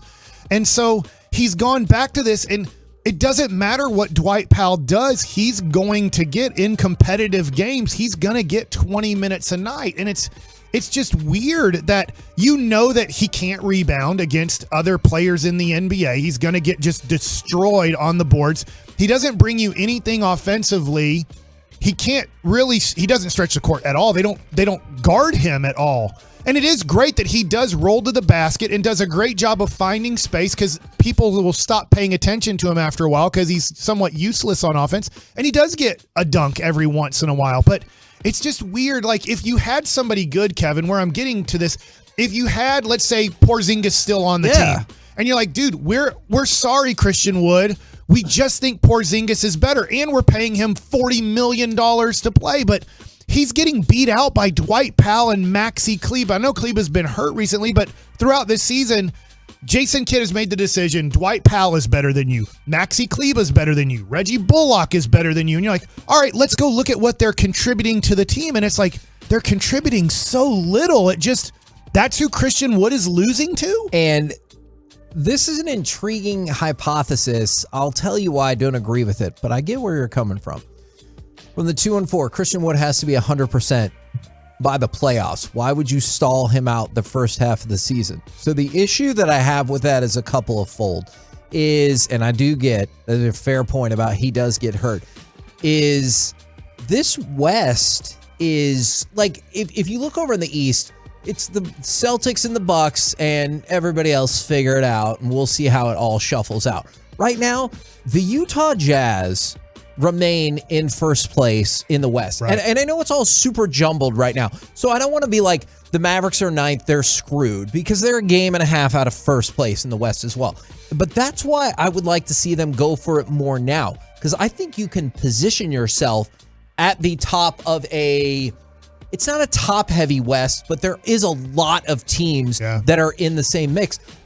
You look back, there are 4 games the Mavericks lost where the other team didn't have their best player, all right? Let's just take those 4. No guarantee you win all of them, of course, but now all of a sudden you're 13-3, and I'm willing to live with what's working with Christian Wood, because not only are you 13-3, you're in first place in the West, and that's by just beating teams without their best player. Beating really horse-ass teams. Yeah. Like, that Denver team doesn't win 20 games if that's their team this year. They Orlando, go probably 15-67 if that's their team. And you lost to Orlando. They have 5 wins and the consensus rookie of the year at this point. Yeah. He was out of that game and you still lost. So I think that's my issue, is you can create an easier path to the playoffs, because this is not a Mavericks team, I do not believe, and I want to know what y'all think. I do not think that this is a Mavericks team that will walk through anybody in the playoffs. Right now they're completely lost. I think they're a 6-9 seed. I think they make the playoffs. I don't know if they'd win the play-in situation. It's one game. Anything can happen in one game, and there'll be competitive teams there. It could be Sacramento, who's on a run right now, or you could be playing Golden State. Yeah. I mean, it's not going to be an easy, like, all right, this winner-take-all game makes the real playoffs. It's not going to be easy, and we've seen this. Luka had a bad game the other night. So far, you're 0-3 when Luka has a bad game, and you're 0-1 when he sits out. Like, literally, Luka has to be the best player, arguably, in the NBA for you to have a chance to win. And then there's this dude, Christian Wood, who gets defensive rebounds for you, who's going to get you 20 points in 30 minutes in his sleep. And you're like, I don't want that. And Gavin Dawson said it yesterday listening to the G-Bag Nation. It's one thing, and I said it a little bit yesterday too, it's one thing if you're averaging 112 points and you're just like, dude, we scored 112, we just lost. You're not scoring when Christian Wood's on the bench. You struggle to score. So one of your deficiencies is you can't score the basketball if Luke is having an off night. And you're like, we got a dude who's going to get you 20 easy, and I don't want to play him. I think Jason Kidd's making a major mistake to the person who says, sit him a little bit because of his health. But you got to play him the last 4 minutes. Are you saying, is that person saying as a Mavs fan, never play him the final 5 minutes of any basketball game ever, but come playoff time, it's going to all work out by playing him the final 5 minutes? He is giving a better defensive effort individually than he was early in the season. Right. Like that is a positive thing that he's growing into it. But he's not even getting any reward for it. Right. Jason Kidd's still saying, you sit your ass on the bench, you worthless player, the last 5 minutes of games. Kevin, you think if given time, people will always show themselves to you. Like, they'll show you the truth. There's always a honeymoon phase. Sure. Is Christian Wood saying and doing the right things right now? By saying, I want more minutes, was that something that Kidd didn't want to see? Or he's like, there it is. That's what, I'm just waiting for that character to come out. Why did we trade for him? If Jason Kidd hates him so much, why did we trade for him? I wonder if these thoughts were there before the trade happened, or if it's that they got him for very, very little. But I didn't think his statement was bad whatsoever. But the thing that concerns me, and it's not that Christian Wood said it, it's that this feels very true, is they were like, hey, do you talk through plans and strategies for your second half minutes? And he is like, no. And that part's concerning. Like, I have no beef with Christian Wood saying it, because that is an honest answer to a good question.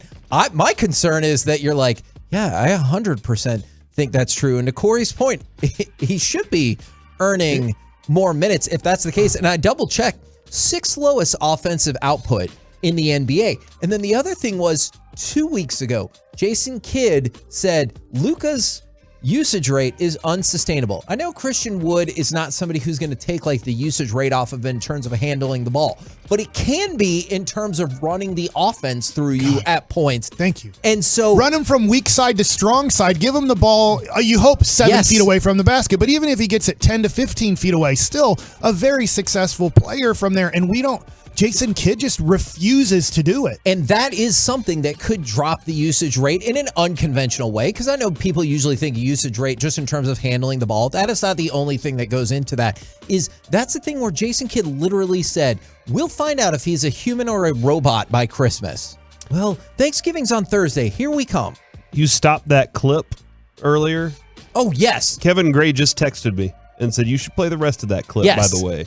I just wanted to add to that. Thank you very much, KG. And this is why you got to listen to the Get Right 7-Eleven right here on the Fan. We just got caught up with something that he said. With talking. Yeah, absolutely. All right. Here is the rest of the clip. Thank you very much, KG, from Jason Kidd. Where you're allowed to play because of whatever reason. This is a team, and Davis and JaVale and Greeny did a great job for their teammates to give them a chance to win. And so, minute-wise, also, you look at the roster. The roster's heavy. We got a lot of bigs, and the beauty of this too is Maxi's out. So when Maxi comes back, someone has to be unselfish, and that's what good teams can do. They can be unselfish. It's not about minutes or scoring. It's about winning. And so for C. Wood, his minutes will go up. We're only. This is just the start of the journey. We're 16 games into this, and so I see his minutes going up. But we do have a roster of bigs. Okay. I mean, Dwight Powell just gave up 17 boards to DeAndre Jordan. Okay, I guess he's quality. If he's so quality, how come you couldn't trade him? When you tried to trade him this offseason, which they shopped around, and nobody wanted to give anything for him, doesn't that kind of give you an idea what the NBA, what 29 other teams think of Dwight Powell? They're like, I mean, we'll take him off your hands if you're just giving him away for nothing. Yeah, I do wonder that. You're going to get, I mean, can they get anything out of him? Like, can they do, KP last year, they essentially got Dinwiddie, right? But we knew he had to play. What's interesting is how much Kidd kissed the ring of Porzingis. Porzingis didn't want to be here. Porzingis didn't want to engage. And he's like, I gotta kiss him so much that my lips are going to be tired of kissing Porzingis just so he will engage and give me the best that he can give. And he's doing the opposite to Wood. I'm going to shun him so much. I'm going to really give him, I'll say, tough love to be nice. And that's going to get the most out of him. Like, he's treating these two guys with similar personalities and kind of similar games so very different. And, like, I know there's only so much you can get out of this and almost only so much he can say. But when he talks about the big, heavy roster, like, I hear you on that. But Maxi's out. It seems like we have already downgraded JaVale McGee, and that then leaves Dwight Powell and Christian Wood as your two viable options, and Christian Wood got 17 minutes. Yeah. Like, I and hear what he's going to get less than 17 minutes when Maxey comes back. Yeah, I hear what he's saying in terms of size, but that still does not totally and quality. You're not. Yeah, you have big people. Hell, I'll go find you 17 more. Greg Ostertag can go sit on the bench, I bet, for $1 million. Like, I mean, you got to have quality at some point, too. You guys said we don't have quality in the offseason, and now you refuse to play anybody else besides the two guys who kind of destroyed you at times in the playoffs. I think I've decided I'm going down with the ship in hoping that Jason Kidd sees something special in Christian Wood and is trying to mold him into a special player. I think he's going to try to trade him on December 15th. Jason Kidd can say what he wants to say. His actions speak. His actions say, I don't really care for this player. For the KNC Masterpiece right here on 105.3 The Fan. Coming up next, the awesome, dazzling brilliance of Micah Parsons and how you can own a piece of that. Plus stars. Plus Mike likes it. It's all part of the lunch rush. We'll do it next right here on The Fan. All day, every day, bringing you insights and information no one has right here on The Fan and on the Odyssey app. I remember it was a Sunday morning driving down the highway, and a lady pulled out in front of me. I was going down Highway 75 about 70 miles an hour, destroyed my car and fractured my sternum. The ambulance came, took me to the hospital.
just amazing. Here's to you. Cheers to savings. In the last 3 years, I have bought not one, not two, but 3 vehicles from Platinum Chevy. And the last 2 we had to buy, one because of an accident and one because of our car got stolen. And it was still easy. Imagine if you go into Platinum Chevy under regular circumstances, how easy it's going to be for you. GM Justin Rudd is ready to assist you right now. Clear upfront pricing online. If you see that price, that's what you're going to pay. No dealer ads or anything like that. Shop online, let them deliver your new Chevrolet. Visit PlatinumChevyTexas.com and drive a little further to save a lot more. Chevrolet, find new roads. You're invited to a feast of gourmet delights, for Specs has the reds, rosés, and the whites. Thanksgiving's for family and turkey's for sharing. When it comes to your palate, wine pairing is caring. With the rolls all buttered and the spices just right, it's time for some wine. Grab a glass or a flight. Specs-friendly experts will help bring the cheer, always with lower prices on wine, spirits, and beer. As the plates are all passed and the Specs glasses refilled, you'll feel like a pro and your guests will be thrilled. Specs is your headquarters with savings galore. When it comes to selection, we always have more. Specs loves holidays and we do them quite well. But we won't house your in-laws. We're not a hotel. By the bottle or case, we'll cure your wine cravings. When you stock up at Specs, it's cheers to savings. What does it mean to be a part of Cowboys Nation? At Reliant, it means powering the home of the Dallas Cowboys and homes of Cowboys fans across Texas and helping out when needed most. As an electricity provider, it's our commitment to every customer and their family, and it's as strong as our Texas roots. It's our promise today and for generations to come. Reliant, proud to be the official energy provider of the Dallas Cowboys. PUCT number 10007. RJ Chopper here for Boomer Jacks, your official game day headquarters for football season. Let's go! At Boomer Jacks right now, you can get $15 beer buckets, $3 drink specials all day, every day happy hour. It's happening at every single one of the 17 DFW Boomer Jacks locations, wall-to-wall TVs. You don't miss a second of the action. They even have TVs in the bathroom. There's 17 DFW Boomer Jacks locations. Find yours online, boomerjacks.com. Following upcoming segment of the KNC Masterpiece brought to you by Buyers Barricades. If you're in need of traffic control or barricade rentals, Buyers Barricades is a full-service provider, taking care of your project or special event, no matter the size, from start to finish. Buyers Barricades, the Texas authority in barricade rental. BuyersBarricades.com. It's our favorite Thanksgiving tradition, Cowboys Giants. Thanksgiving Day, Turkey Day tailgate with us beginning at 12:30 with the Specs kickoff at 3:30 on your home of the Cowboys, 105.3 The Fan. Cousins back, no rush, now flushed by Parsons, caught by Parsons, and sacked and fumble. And the ball is at the 27 of Minnesota, and Micah Parsons has made an imprint right away. Right away, he made an impact. As we listen to Timmy Trumpet do his thing, is the awesome, dazzling brilliance of Micah Parsons. Had some numbers to go along with that, because I know you're like, I know, he's awesome. But some numbers just to kind of put in perspective of how awesome he is and how you can get a piece of that in Scoreboard, everybody you know, going into the holiday season. Everybody you know. That's really what these auctions are all about, scoreboarding everybody you know. All right, so... I'm trying to. Okay. Just try to outbid me. Keep see what going. happens. Yeah, please do. I would like to see that number go I want up to high. win some of these, though, so I don't want to say everything I'm bidding on. So Mike Parsons recorded 2 sacks and a forced fumble in the win over the Vikings, which, again, was hilarious to the people who were like, the league figured him out. I was like, Who said that? Some fan texters that I appreciate you listen, but that was a dumb opinion. Is Parsons has now recorded his 8th career game with at least 2 sacks. That's tied with Sean Merriman and Reggie White for the second most by a player in his first 2 seasons. The record is held by Alden Smith, who did it 9 times. It does not seem out of the realm of possibility that Micah Parsons will have at least 2 more 2-sack games this season, which would then be the all-time NFL record ahead of Reggie White. I do want to ask Kevin, do you know how many more sacks Sean Merriman had over the rest of his career after those first 2 seasons? Ooh, I'm going to say 13. He had 18 more. In the ensuing 1, 2, 3, 4, 5, 6, 7 years, Sean Merriman had 18 more sacks. But now Reggie White, on the other hand, at least 100 more steroid shots. Yeah, and then he tried to get into wrestling, and it was a whole thing that it didn't totally work out for him super well. Reggie White, the next season, Kevin, 21 sacks. Okay. Then 18, then 11, 14, 15, 14, 13. He was pretty good. So look, you see the 2 paths this could go. This is what I would do once the season was over. I'd have a giant portrait of Reggie White. And I would be like, after these first 2 seasons, he went on to become arguably the greatest or the second greatest defensive player of all time. Valid. Here is Sean Merriman. He did a big bag of nothing with the rest of his career, then got into arguments and fights with wrestlers and divas when he tried to break into the WWE, and now nobody knows who he is. Which one of these people would you like to be to keep him hungry? I don't think that there is... I don't think he needs that. Yeah. Honestly, like this is, I don't even know if you ever played with a guy like Micah that has this kind of mentality of my expectation is higher than anybody else in this room of what we're supposed to be. I play up to that level all the time, and I practice that. This dude just thinks differently than everybody else. He has a feeling that they should be. The whole team should be the greatest of all time. Yes. I played with great players, but I don't think anybody as good as Micah Parsons looks like. I came up with CC Sabathia. He's the closest I can name that at a young age, right? He came up. Is he this intense though? Like no, but football and baseball is way different, right? In that situation, you don't have people smashing their head against the wall. Yeah, like let's have. But CC was second in Rookie of the Year, voting to Ichiro, who also won MVP. So, and then he had really quick success. I played with a lot of Hall of Famers, but Micah's on another level. It would have been like if I played with, I would say Bonds or Griffey or Pujols. I think Miguel Cabrera, right? There's plenty of guys. I just didn't. They weren't my teammates. Mike Piazza, great. Roberto Alomar, great.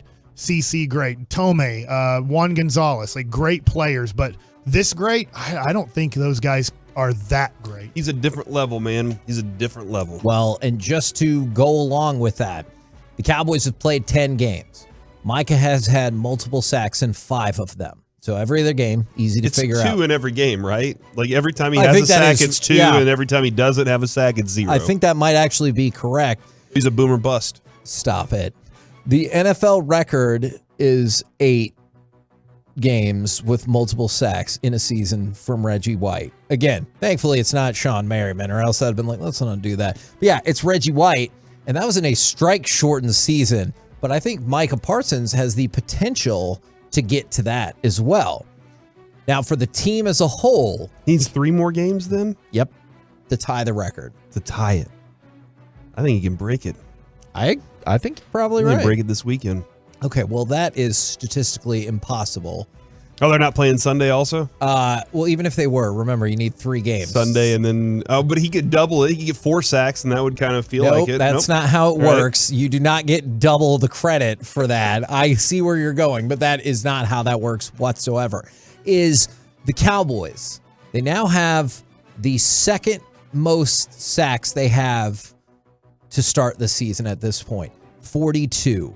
Now, this also factors in some of the unofficial stats. So remember, we told you sacks became an official individual statistic in 1982. But in terms of team statistics, we can go back just a little bit further.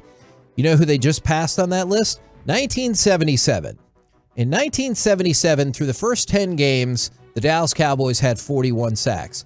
Do you know what happened to the 1977 Dallas Cowboys? They won the Super Bowl. Yeah, they did. I watched them play the Bears on YouTube.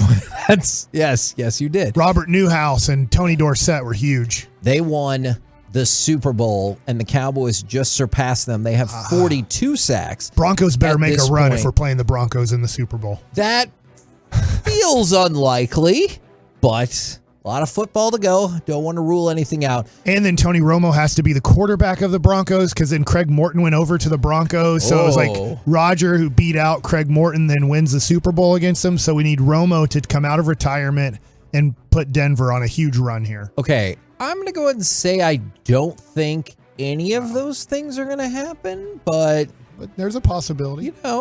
Some of those things, I suppose, are possible. You never know. I guess that is true. You now only trail 1985, where there were 43 sacks in the first 10 games of the season. So the Cowboys have been at an unbelievable rate to start this season, and obviously Micah Parsons is a big part of that, which is why we, of course, direct your attention to 1053thefan.com/peaceathon, or we have been sending some people the direct link. Is we have the Micah Parsons Matt Black autograph helmet, and it also goes with 2 tickets to the December 11th game against the Houston Texans, a parking pass, and 2 pregame on-field passes.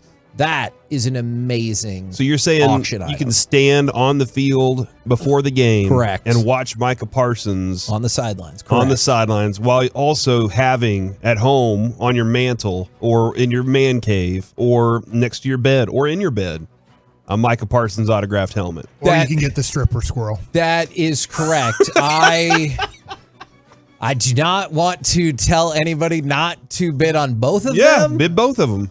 I'm going to tell you this. I'm hoping tomorrow we raise more than $50,000. That is the goal. That will be the highest we've ever raised. Last year we hit $44,000. I am probably most intrigued to see where the stripper squirrel ends. I like that we changed it to stuffed squirrel on the website. It's a stripper squirrel. It's spinning on a pole. I do want to point out, Mike, I don't know if you heard this or not. This squirrel has made its way around the My Possibilities offices. It has been at somebody's desk every day, and they have named the squirrel Sparkles. And they love this squirrel at My Possibilities. So good job on delivering this, getting this up. And Mike, I appreciate that you keep. Hey, you have the option. You can the Micah Parsons thing. Yeah, our stripper. Or you can just donate. Right now we have $25 donated to My Possibilities so far. So let's get it to $100 today. That's not a hard goal. By the end of our expressway. Okay. And if you 20 minutes to somehow get that thing to $100 at 1053thefan.com. And if you email the receipt to Kevin that you have donated $25, $20, $15, whatever dollars. $25 or more. Then you can come up to the studio and hang out. And if you hit it by the multiples, maybe you can bring some people with you. By the way, one more super cool item. It won't go for the most money, but I think it's incredible. Is a Bob Lilly autographed TCU purple jersey. It is specially just for us. I saw him sign it, took a picture. It says 1053 The Fan 2022 Peace-a-thon on it. Wow. He inscribed that just That's your favorite player, right? I mean, Bob Lilly is amazing. So You always bring up Bob Lilly in the conversation. He's an all-time great. He made 2 all-decade teams. He's Mr. Cowboy. How do you do that? It's amazing to me how many Cowboy fans that I meet have no clue who he is. Yeah, that is a very fair If you're a point. Cowboy fan, don't you want to know a little bit about the history of why they became America's team, why they were in the NFC Championship game 50% of the time? Yes, in the first 30 years, they were in 15 of them. That's a thing that actually happened. And it's like they don't care to know that. 1053thefan.com/peaceathon if you want to check it out or donate or anything else along the way. We got Mike Likes It in just 1 second. But first, want to fire off this clip right here. A half minute to go. Miller fakes a shot, gets it to Hintz. Now down low, Robertson. He scores!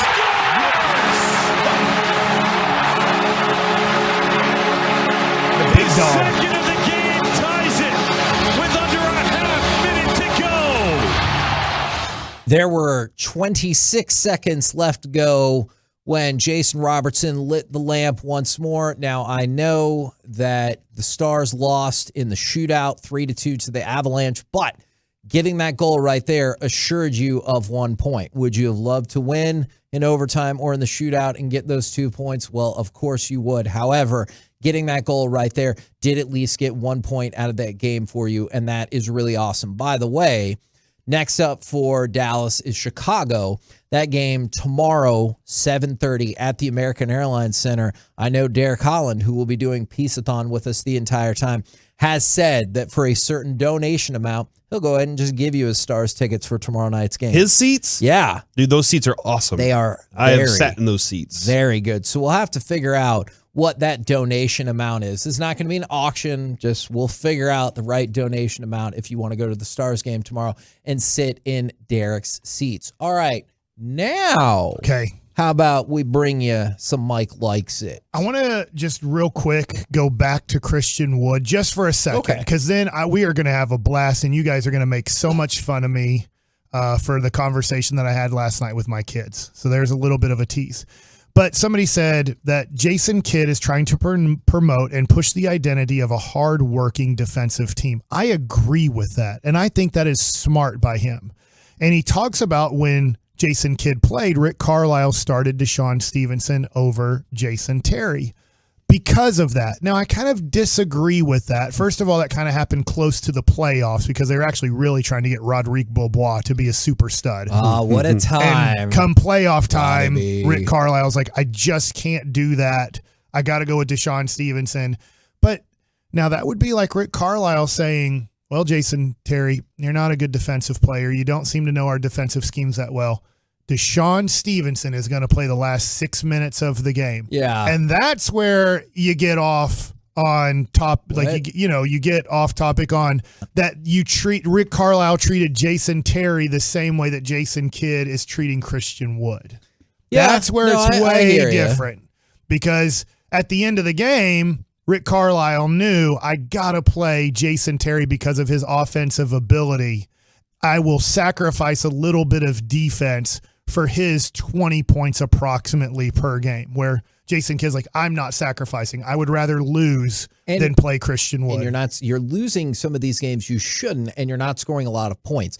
This is not like the overall Mavs season is a failure. It's just, where could you be with some minor changes? Right. Okay, so now let's talk about last night. I went to Papados. I love Papados. We go there for my birthday. Well, for my birthday, it was just too tough to go. Bishop Dunn at the time had a playoff football game, so my daughter was cheerleading. A lot of things were going on, and I was like, let's just move it. And so it ended up being that we could go last night.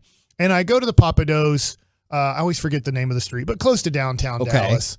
And I want to say it's on Knox, but that might be the wrong street. Yeah. So not far from where we're at right now. And my grandma used to take me there all of the time when I was a kid and as an adult until she passed away in 2001. And so what it reminded me of is I was telling our kids, we have 3 kids, 17, 14, and 12. I said, I used to take your mom here for dates, but when I would go here with your mom, my grandma would be here too. And then I started thinking, was that weird? I took my wife on quite a few dates with my grandma because I loved, and her name was Hun. Like I called her Hun. Yeah. And I would go on these dates, and we would go to really nice restaurants. She liked going to S&D Oyster Bar, Papados. I like going there. We'd go to sometimes Capitol Grill or steak places. But I would go out on dates with my girlfriend at the time in high school with my grandma, and then.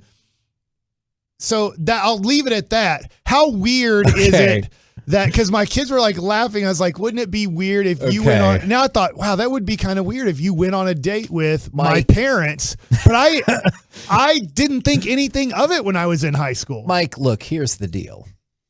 You have a very lengthy and successful marriage, so I don't want to question any of the steps along the way. That being said, I think that is super weird.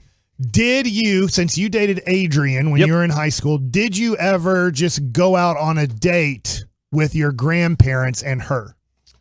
Or grandparent? Not like we've been out to eat with her grandparents before. In high school? Yeah. Okay. And as we got old, because we started dating late in high school. Yeah. We have gone out to eat with my grandparents before too. Yes, because we have incorporated the whole family idea. She loved my dad's grandparent or my dad's parents. They are no longer with us. She loves my mom's parents as well. So we have a really good tight relationship there. It did grow over time, Kevin. Kind of there was an adjustment period where they were competing with each other. My grandmother and my wife. Yes, that is my favorite story. And I still use it to this day. Every once in a while, she'll say, I can't do something. I'll be like, I bet Maxine could do it. Ooh. Okay. Hold on. Before you say anything else, I have a follow-up question. But you also know that I'm obsessed with this dynamic because Adrian and I have somewhat similar personalities where you're like, oh, the hell I am going to get defeated. And so I know if something's going on, I want Kevin to do something. I can just say, I bet Mike would do it. And he'll be like, I'll show you. Yeah. So, yeah. As TX Rock 7 said, Sue probably thought it was sweet. I've never asked her that question until last night at Papados because I go, did you think it now? Because then I was like, that does sound weird. Okay, hold on. I love it, man. I want to know her answer, but I also want to know who paid in these scenarios. Okay, so somebody from the 361 was like, hell no, brother. Free meal. Nothing wrong with that. And so that was the only thing that I thought that is a smart financial decision. It was awesome. We would go to great restaurants that as high school kids we couldn't go to. I didn't have the money, and my parents were going to be like, yeah, hey, here's $60 to go out with your girlfriend. Like, hey, yes, they did give me money to go to the movies or to go to Chili's or Cheddar's or whatever. Right. Like that was more like that. But when we would go out to Dallas, living in Duncanville, and she lived in the Oak Cliff area, and then we would head over to kind of the either Papados area or Highland Park or wherever it was to go to nicer places. And I loved it. So I asked Sue, I was like, did you think it was weird? And she started laughing. She was like, kind of not really, a little. She's like a little bit, but she said, what I thought was weird is that then you would drop me off at home and then you'd go back to your grandma's and spend the night. Okay. You just threw like a Twilight Zone-esque ending right here onto that. I was going to say. What's wrong? What's the problem? What problem did you have? She couldn't spend the night with my grandma. Yeah, dude. Because she was in high school. But he could. I could. I hear you, but that's his grandmother. I know. He'd slept at their house since. I would drive to Swaggy Booties. I was the driver. To Swaggy Booties. Well, that's the person on the Tolo. Great Twolo right there is you're on a date and at the end it's like, I don't know, maybe go for the kiss or whatever, and then you hop back in the car with your grandma and then you go to her house. I think that is and stay with grandma. Yeah. So what's funny is my kids asked me last night because they're like, well, did you kiss? Yes, like that in front of your grandma. I was like, I don't question. remember doing I don't remember being like, hey, it's time to make out with you. Here's my grandma in the car. Like that didn't happen. So mark that as well, Ruben. We're still gonna have Masterpiece of the Week. There's at least 2 things from that we need to have. But I was like, no, but I loved hanging out with my grandma. We had a great time. That part's not weird at all. I was like, let me bring my girlfriend and you can hang out too. Yeah. Okay. That is kind of one of those, like, I'm very big on this to like enjoy joy. You like to share it with people. Sure. That's what it kind of sounds like. You're a great person. You're a great person. I want to share y'all with each other in that manner. Yeah. I agree with that. I feel like I was slightly misled on the order of operations here. Because in this scenario now, you're hanging out with your grandmother and then Sue comes along. In my mind, it's like, hey, Sue, would you like to go to Chili's with me? And then she's like, oh, yeah, that sounds great. And then you're like, hey, my grandma's going to come with us. Like, that sounded a little different than you just want to spend time with people you love. I do get that. Yeah. The ending seems my awkward. My grandma wasn't going to Chili's. Yeah, okay. Well, whatever nice place that you're... Chili's is great, though. It was funny because... Chili's is great. That queso, fire. I made it the other day.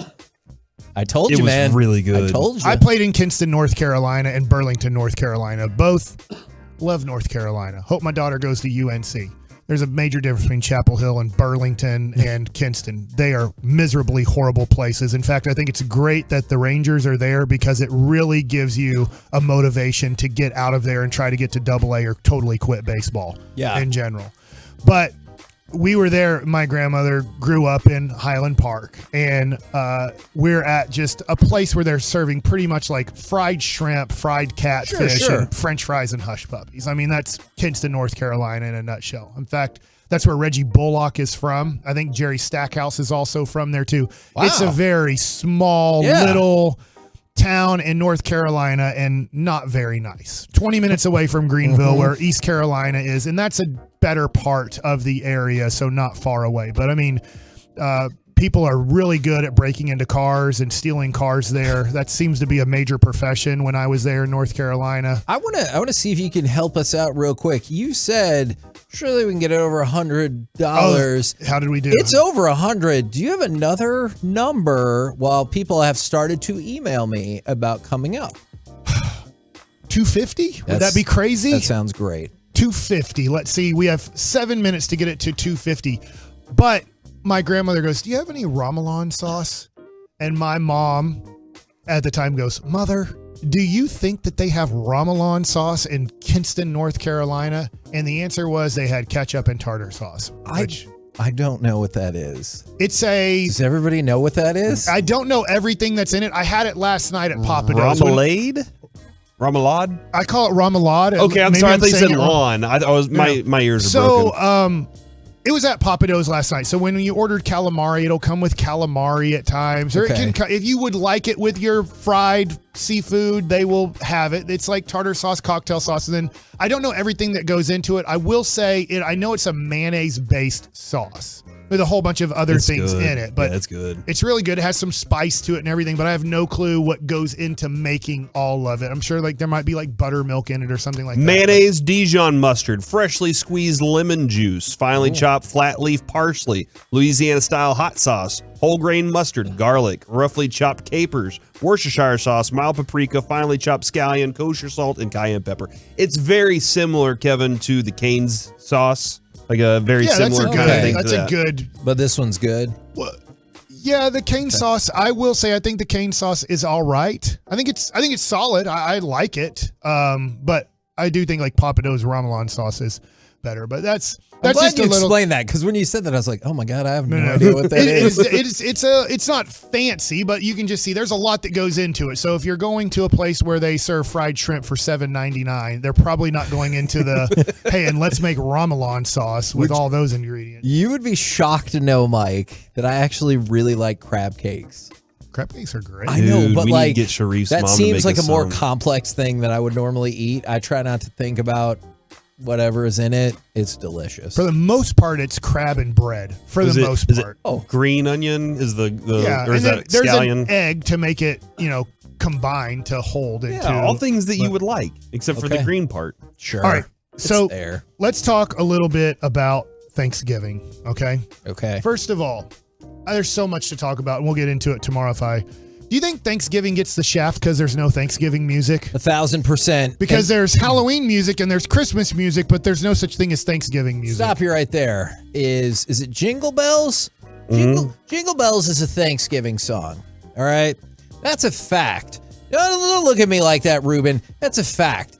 Nowhere in Jingle Bells do they say anything about Christmas. Christmas took Jingle Bells. That song was originally for Thanksgiving. Really? That's right.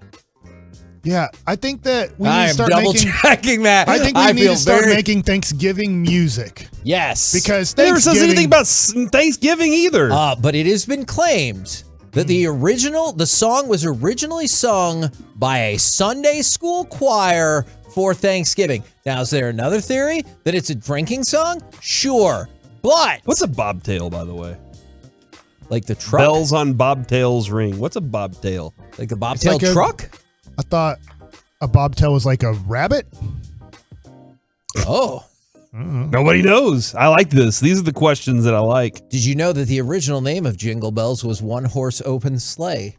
Again, corrupted. By the way, co-opted by Christmas. We're struggling on my possibilities as with 4 minutes left at most. We haven't changed the tally. We haven't changed the number. Okay. So the people who donated to my possibilities are done. But I'm we have a long time tomorrow. Okay. But I do see your point is there's people gear up for Halloween and they gear up for Christmas. And then do we need to give away something? Thanksgiving just gets wedged in there and they're like, oh yeah. We give away candy. Hey, I have always been in favor of redistributing the holidays. We need to move Thanksgiving to another time. Why don't we do why can't we just accept that it's just a time for us to be thankful?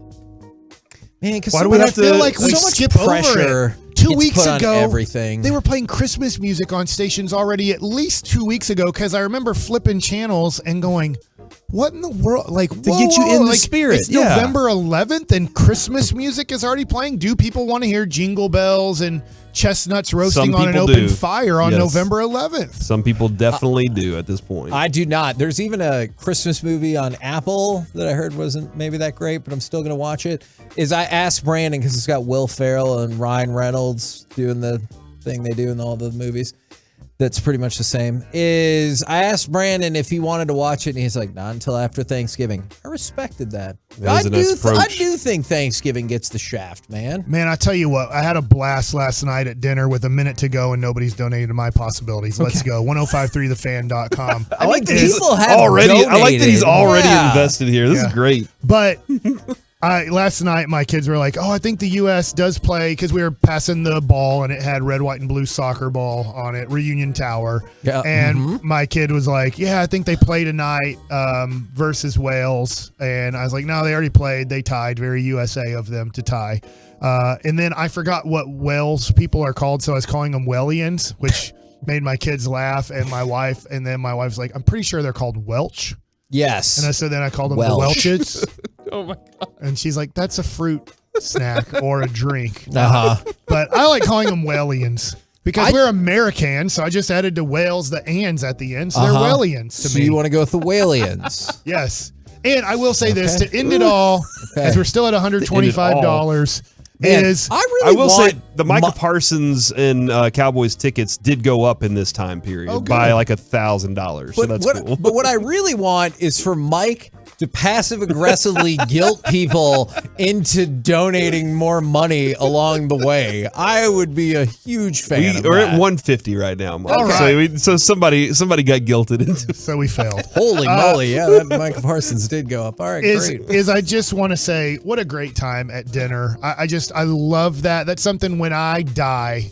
Those are my fun times. And my daughter's about ready to go to college. Your son is about ready to go to college. It's just to have all 5 of us together at dinner, having fun, having a good meal, and talking about what's going on and what happened in the past. So they get to know a little bit more about mom and dad and Hun taking us out to Papados. It was a fun time. That was an excellent edition of Mike Likes It. Coming up next. Corey was cool with it. Okay, good. Man, we'll have to do that tomorrow. If there's ever a segment you've heard our show do, we'll probably trot it out tomorrow. Oh, Mbappe's about to play. I know who that guy is. His cards are worth a lot. Coming up next, the C Block starring Corey Majors. Did Jerry Jones give away the plan this morning with Sean and RJ and Bobby? Next on The Fan.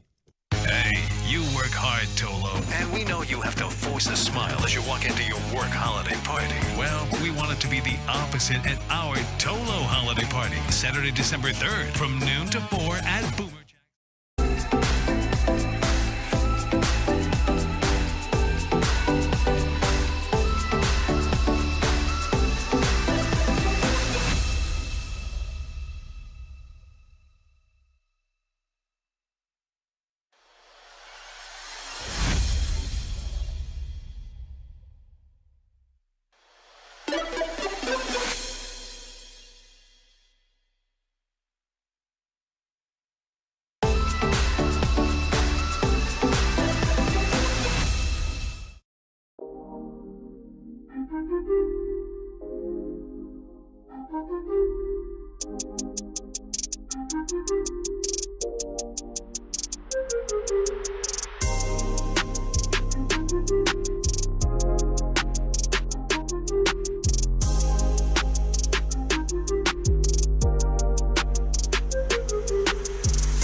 Live from the Classic Chevrolet Studios, it's the KNC Masterpiece on 105.3 The Fan. KNC Masterpiece back here on 105.3 The Fan. We got C Block coming up in just 1 second, but wanted to make sure you are aware at 2:20 today, Eric, for the bet payoff for the Survivor Pool, has to drink the milkshake mixture of Thanksgiving foods, turkey, cranberry juice, corn. Oh my God. A roll and pumpkin pie. That's awesome. And his milkshake brings all the boys to the yard. It definitely does. Hopefully they'll pick better than he does. Do you remember we had some friends over at Capriotti's for a while, and when they moved down here, Jennifer Capriotti's? They would bring those sandwiches up, and they would bring the Thanksgiving sandwich up, and it was awesome. It was awesome, but you didn't liquefy that and then force that person to drink it. So yeah, 220, pumpkin pie, roll, corn, cranberry juice,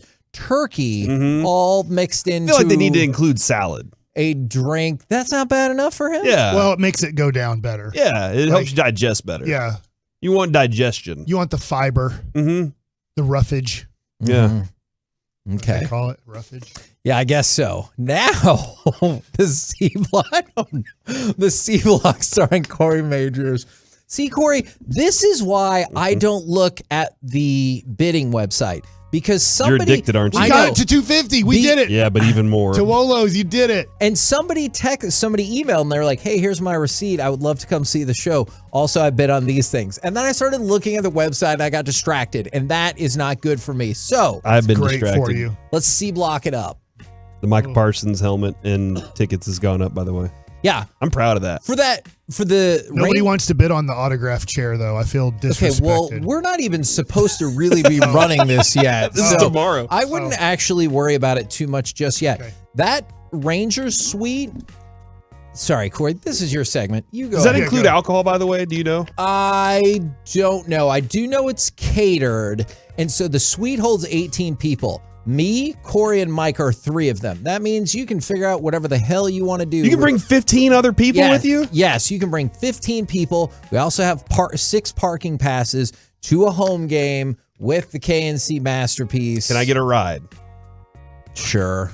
If it goes for a certain amount, I'll pick you up and take you to the game. I didn't want to ride from you. Oh, well, that's hurtful. I have great parking. See, that's why I want to go with Mike. Mike has great parking. I think parks under the stadium, dude. I don't know. That's David Murphy. They don't trust me to do that. All right. But I get to park about, I would say, 30 yards to 40 yards away from the building. We all need to ride with Mike. I also want to ride with you now, Mike. It's team thing. All right, guys. Jerry Jones hopped on with Sean and RJ and Bobby this morning. I don't know why you keep doing it like that. Special guest. Jerry was Bobby's the special guest, Bobby Belt. Special guest starting Sean at and 6 RJ a.m. with special guest Bobby Belt. He has the beltway. I like that. Oh my God. And this was, for me, cut 3. This is the Jerry cuts. The most significant thing of the day. And I don't know if everybody heard it the same way Kevin and I did. Yep. Mike, I want you to see if you hear the same thing I hear. Does it feel like Kellen Moore has finally figured out how to use Tony Pollard? Well, I think Mike McCarthy, candidly, has seen how to not only maximize Kellen and maximize what we can do offensively, but match that up with what Dan's doing. And that was for a coach that has coached a lot of ball games. I see if we can win this game out here Thursday that he'll win 150 ball games in the NFL. But he's matching it up, boy, and he's coordinating. And you talk about complimentary football, you hear that from him all the time. He did a heck of a job. Did a heck of a job of coming off of obvious disappointment. No one was any more wounded than he was coming out of Green Bay. And then to turn that around and work with the team and put that together was a thing of beauty. Well done, Coach. So that was a question about Kellen Moore. And it went from Mike McCarthy and what he's done with Dan has worked in great cooperation. Ouch. That was, for me, that was the most significant thing. I mean, there were some other things, too, that I think are really important. But he wanted to give, and I can't decide here, he wanted to give Mike McCarthy credit for what has overall been happening. And I do give Mike McCarthy because Mike, I think we really dove in on this earlier in the season when McCarthy was like, Kellen can't do that anymore. And when it comes to the complementary style of football, Kellen has to be smarter than that, is kind of what we got from one of the things that he said. And that was kind of what Jerry said, like Kellen's out here calling plays and trying to get his offense rolling and doing things. And he's like, hey, when it comes to overall, I got to make sure that we're balancing ourselves here very well so that we can make sure our defense doesn't get gassed by these things. Let's make sure we don't have 3 and outs. Let's try and work on those things that continue drives and scoring. Hey, if you're going to put 40 on the board, we'll make sure we're pass rushing. I think this is all good. I think that if Mike McCarthy's helping out Kellen Moore, that's good. He has so much experience in calling games. Yep. And that if they're sounding more and more like a team rather than I took this job and your boy Wonder gets to do all this, if McCarthy's going, hey, I need Tony Pollard to be this in this, and I need this to happen here. I think that's all good. Because I do like Kellen Moore. I don't think he's bad at this, but he is a little bit inexperienced. Agreed. And so to have guys like, hey, I need it to be controlled a little bit more like this. You get pass happy, and him and Dak are good friends. Remember, they're friends first. Yep. I think, Mike, you're onto something really good there, because McCarthy, Kevin, is like his patience with this job with Jerry and understanding all the different avenues he has to deal with and saying, you know what, that's a really good point. I'm not going to just, kick out your boy Wonder. Yeah. I'm going to embrace it and see how he does and lend my approach to it, and we'll see how things. I think that might be a good way that he's going about it. I like it. Now, he's doing better than France is right now in the World Cup, but also 8 minutes in. Oh no, and a guy died. They're going to have to amputate his leg. Hurt. He's definitely hurt.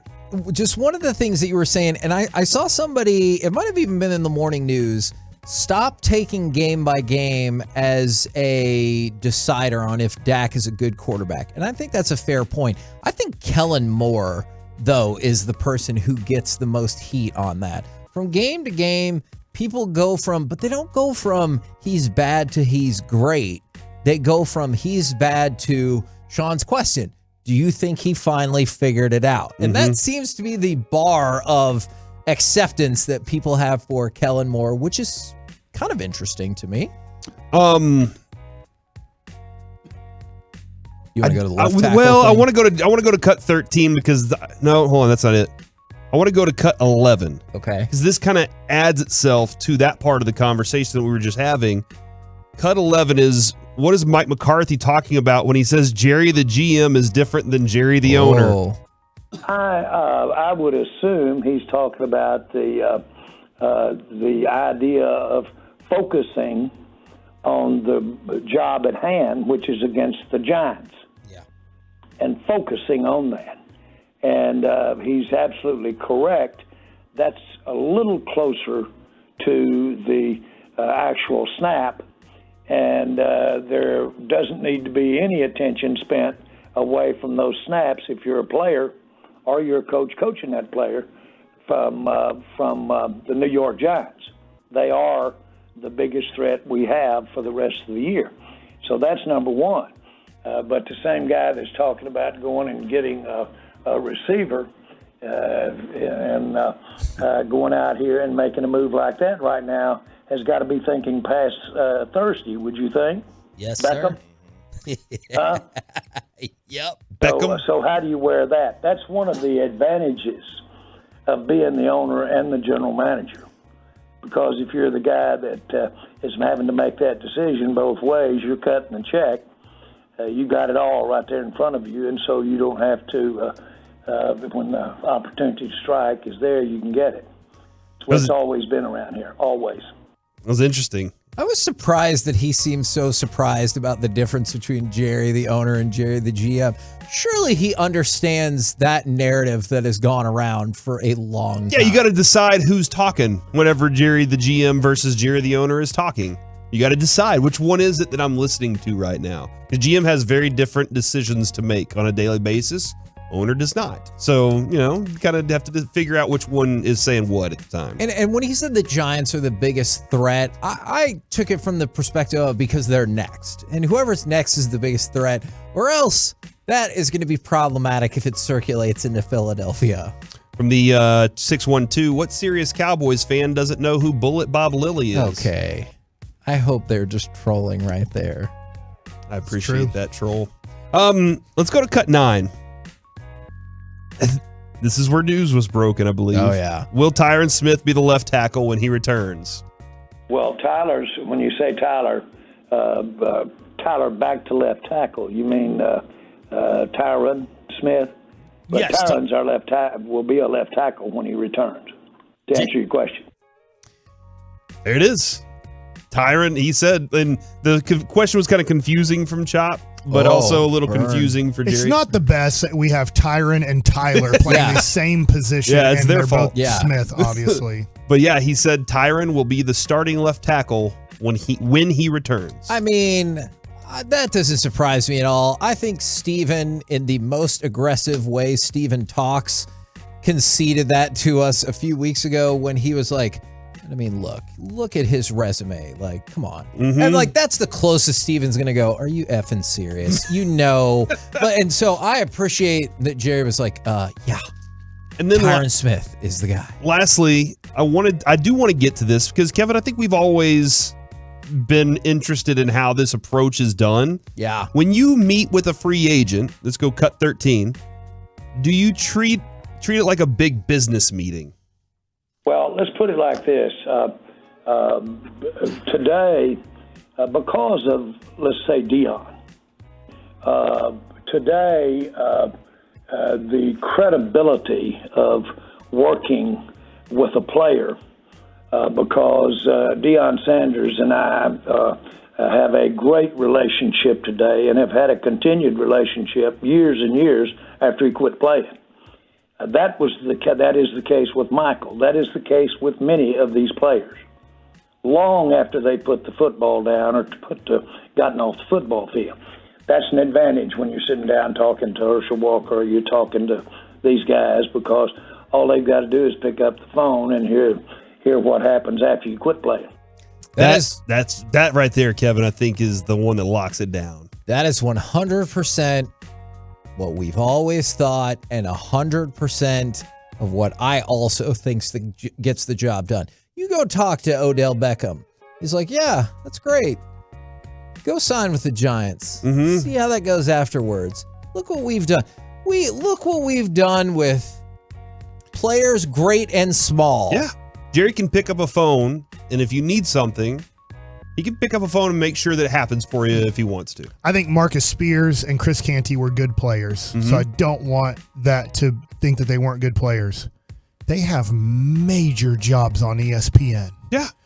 If Marcus Spears is drafted by the Kansas City Chiefs or Miami Dolphins or the New Orleans Saints, who cares? And he deserves that job. Do not get me wrong. He is very good. And Marcus Spears deserves the probably 7 figures that he's making at ESPN. Yeah, he does good work. But does he get that opportunity if he's a former Arizona Cardinal? Probably not. Yeah, and not only that, locally, there are lots of things around here. Hey, $5,000 here, $500. Those things that build up your personality. That's just local. That doesn't include the fact that Jerry loves LA and Odell Beckham Jr. loves to be in LA. Yeah. So that is something that Jerry just made open to you, Kevin, is that I have the ability, the Cowboys' credibility allows them to call him to pick up a phone and say, Michael, what's going to happen when my career is done? Is this really going to work out for me? And Michael would say, absolutely it will. Yes. Or even too tall to say absolutely. I mean, and I agree with that 1,000,000%. And that's why I think, look,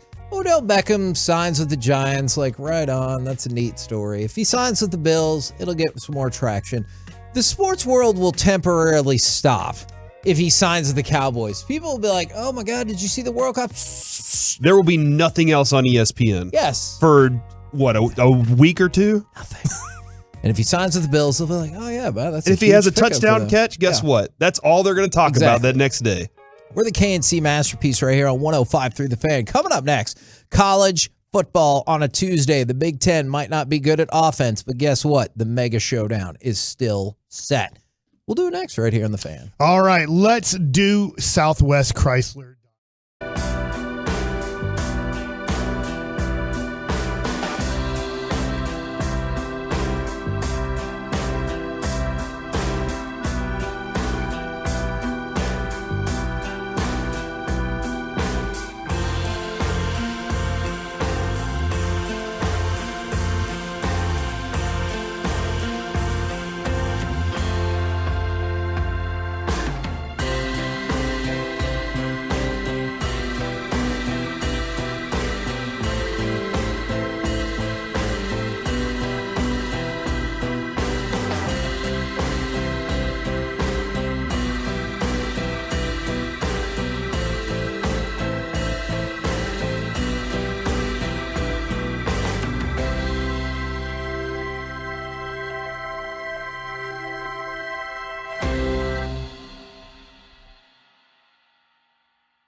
To be held accountable for what happens when one hurts you. Frankly, you need Frankel & Frankel. The consultation is always free. Visit truckwreck.com.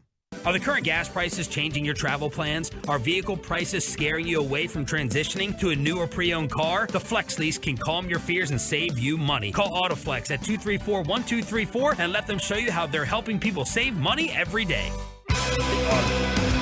KNC Masterpiece back here on 105.3 The Fan, and it's time for college football on a Tuesday. Tuesday? For a second, I thought it was Wednesday, and I was like, I literally didn't do the power rankings. We will get to power ranking. The power rankings tomorrow as part of our 9th annual Peace-a-thon. We will start at 5:30 a.m. and go all the way to 7 p.m. The guest list includes Derek Holland, he's not a guest. He will be part of the show all day long. Plus, we'll have Micah Parsons, Michael Irvin, Zach Lowe, Bianca Belair, Flula, Marty Turco, Charlotte Jones. They will all be on the show tomorrow. And I'm not meaning like, hey, we found a clip of them talking. No, like they will be on the show with us tomorrow, including the cavalcade of autographed and memorabilia items that we have up for auction. I got you guys Christmas presents. Already? Yeah. Okay.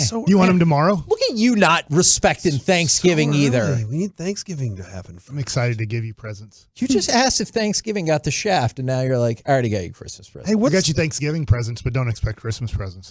Okay. How about that? What's this FC Dallas club seat ticket package, Kevin? What does that mean? So we have 4 separate ones of that we got, and they're going to be treating you like the VIP that night. So we got a 4-pack of tickets plus premium parking, which means like really close, right outside the stadium, and a parking pass. So if you're a fan of FC Dallas, we have got that going, and we have several of them. Plus, we have a year's worth of Blaze Pizza. If you want to buy that, that is now expanded to 5 different locations. Last year it was only Rowlett. Now we're opening it up to Rowlett, Frisco, the Colony, Arlington, Fort Worth, and we're going to have Blaze Pizza in studio tomorrow as well.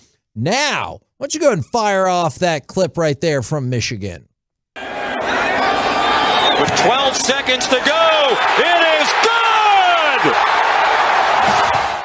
Michigan hits the game-winning field goal to keep the dream alive. Undefeated Michigan, undefeated Ohio State. By the way, it will be Saturday right here on 105.3 The Fan, the biggest game of the year thus far. 10:30 a.m. pregame, kick at 11. I am very excited about that game. I'm also excited that both of those teams are still undefeated. Corey, can you believe that we are here in Dallas-Fort Worth, the Metroplex, and he decided to go with a game-winning field goal to start off his college football on a Tuesday and totally disrespected the TCU Horny Frogs. Let's go to cut number 3, just in case that came up. Hustle here, a run, and now it's a total scramble. Emergency mode for the unbeaten Horned Frogs. Hypno-Toad in a hurry. Griffin Kell for the win. TCU is undefeated still. Wow! Unreal! Okay, so I thought that one was over, man. I was watching that live, and I wish I didn't cuss. But when they ran the ball with under 20 seconds... Did you say, what the F are you doing? That play said, ended with 16 seconds left. I couldn't believe it. And then the interview afterwards, I always want to say Spike Dykes. I know it's his son. But yes, Sonny. Sonny Dykes said, no, we do this in practice every Thursday. We knew he had enough time, and I'll be damned if he didn't have enough time, trusted his field goal kicker from that distance and said, we're not passing it anymore. We're going to just run it to the position he wants it. We're going to sprint onto the field. We're going to snap it with 3 seconds to go, and we're going to make this thing, and we're going to stay undefeated. It was a spectacularly crazy moment watching that game. Rooting for TCU, not against Baylor. I just root for a Texas team to make the Final Four. And the only reason I didn't come back with that is because we'd come back with a whole bunch of TCU highlights in the past. But you're right. The coolest thing about that clip, though, might be all the people on the hill. Yeah. It looks like everybody, literally everybody in between the uprights on the hill is a TCU fan. Mm-hmm. So they can see the ball is going straight through the uprights. It's good. We win the game. And they're all going berserk while the Baylor fans are like, son of a gun. So freaking awesome. It was like I was like, man, I thought it was done. I thought it was that TCU had, was falling off here. They're going to be done, and then that happened. It was awesome. Now, it was a great feeling for the Big 12 title game. Obviously, TCU, they're fine. They're all set. Kansas State gets into the Big 12 title game with a win over Kansas or a Texas loss to Baylor. And on the flip side, Texas needs to beat Baylor and have Kansas State lose to get their rematch with TCU. Texas kept their hopes alive thanks once again, as usual, to Bijan Robinson, who ran for 243 yards and had 4 touchdowns in their annihilation of Kansas. And now they need to hype Kansas up and be like, hey, this is a tough break, buddy. Get it going, beat Kansas State so we can get into the Big 12 championship game. But it's possible. Can I ask you a question based off of Bijan Robinson having a great finish to his season here? Is that the person you hope is at the Cowboys picket somewhere between, let's say, 25 and 32? Yeah, assuming that's the guy you want. Assuming all other things are equal, because I'm going off the assumption that it makes fiscal sense to move on from Ezekiel Elliott, and it's not going to make fiscal sense to go ahead and sign Tony Pollard. Enter Bijan Robinson, who I think has got what it takes to be a big back at the next level. Okay. I mean, I know that more Texas fans want to know about Texas and their chances of playing in the Cotton Bowl, let's say, or something like that. But, seeing that kid run in highlights, I don't know. Is it a mistake to take him in the first round? I don't think so. I'm with you. It's just a mistake. Think so either. That, hey, you can franchise tag him for freaking forever, pretty much. So, I mean, you For can keep Pollard. him for 7 years if you want. But you keep him for 5 years after franchise tagging him a year or picking up the 5th-year option, then franchise tagging him. You have him for 6 years, and you say good luck the rest of the way. Yeah, absolutely. Now, let's talk about the service academies. This is going to be the most amazing college football thing you hear all day. Do you want to go to the Army-Navy game at some point? Yes, desperately. Just tell Spittle we can go. Not this year, obviously. Yeah. I think that would be amazing. I think they want us to be there. I would love to do that. Okay. Love to do that. Navy beat Central Florida 21-17. Army beat UConn 34-17. Air Force beat Colorado State 24-12. Why does that matter? Those 3 teams who all won combined for 0 completions and 0 yards passing. Those 3 teams total threw the ball 4 times and completed none of them. And they all won. That's crazy to me. So, and I know I'm more used to it with Navy, but yeah, Navy 0 for 1, ran for 248 yards though. Army 0 for 1 passing, ran for 320 yards. Air Force 0 for 2, ran for 359 yards rushing. Those teams went 0 for 4 passing, but had 927 yards rushing. Absolutely incredible fact right there. How much college football do you get to watch on a Saturday? A pretty decent amount, because especially because the kiddo's been, a little sick here and there, is we don't go out just at this stage as much as we might otherwise. And so, man, France came roaring back. They fell behind 1-0 in the first 8 minutes. They have now put 2 on the board to take the lead over Australia. So we get the opportunity to stay at home and take care of the baby, and my wife is super cool about it, and she doesn't mind if college football is on the TV at all. And there's a lot of 6 kids right now. I think my wife saw over, not her herself, but over 100 kids yesterday. That doesn't surprise me. That doesn't surprise me at all. Now, I am very excited for Michigan and Ohio State. I think that game's going to be awesome. The rest of the Big Ten is awful at offense. Here are the scores from the weekend. Purdue, 17-9 over Northwestern. Michigan, we played that clip, 19-17 over Illinois. Wisconsin, 15-14 over Nebraska. Iowa, 13-10 over Minnesota. We'll get back to that in just 1 second. This is the first time since 1963 the Big Ten had 4 conference games where none of the teams got to 20 points. And just to hammer home how sad that was, the lowest recorded over-under betting total in history was the Iowa-Minnesota game. The over-under for that game, 31.5. See, that's not good. They hit the under. Here's what is really good and how smart coaches are. Is 3 years ago and before, for about 10 years ago to up to 3 years ago, offense had been dominating a lot of college football. It's like, I don't know how to look this kind of Mike Leach. Let's just give him a lot of credit for what happened in college football. It's like nobody could figure out how to stop this thing. Even schools like Alabama was like, we have to do this. We have to go to They have to adjust to this type of system that is happening because it seems unstoppable. And now you're just seeing team after team after team put together defensive players and defensive schemes, and really scheme first, player second. You have to have the talent to execute it, but it's really slowing down scoring. We're seeing it a little bit in the NFL too. It's just taken time for these defensive coordinators to go, give me time. I need hours upon hours upon hours to study these systems, and I promise I will be able to slow them down and make them take the least favorable option out of what they're putting on the field. You just have to give me time. No, I think that is a very savvy observation right there. Now, I already told y'all that we've got Michigan and Ohio State coming up Saturday right here on The Fan. Michigan Heisman hopeful Blake Corum used his NIL money to buy and donate Thanksgiving turkeys. That's awesome. This is the second straight year that he's done that.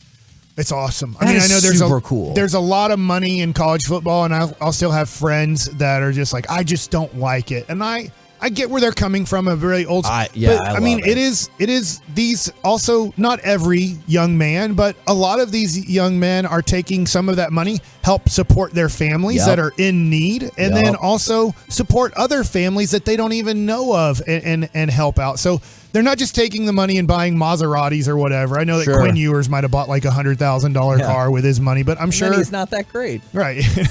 and obviously, probably everybody who's giving him money is regretting giving him money, honestly. Should have given it to Bijan. Now, let's talk about the hilariously sad state that is Texas A&M football. Texas A&M broke the longest losing streak they've had in 30, 50 years, a really long time. But they played UMass, and nobody cared to begin with. And then the game was super boring. At the half, there is a video circulating, and it is the saddest thing I have ever seen. I can't believe. I really thought it was fake. Oh, yeah, absolutely. It looked like there was about maybe 1,000 people in the entire stadium. There were shirtless people running around, handing their shirts to other people in part of the game. And here's the saddest part. The attendance was announced in the press box at 90,177.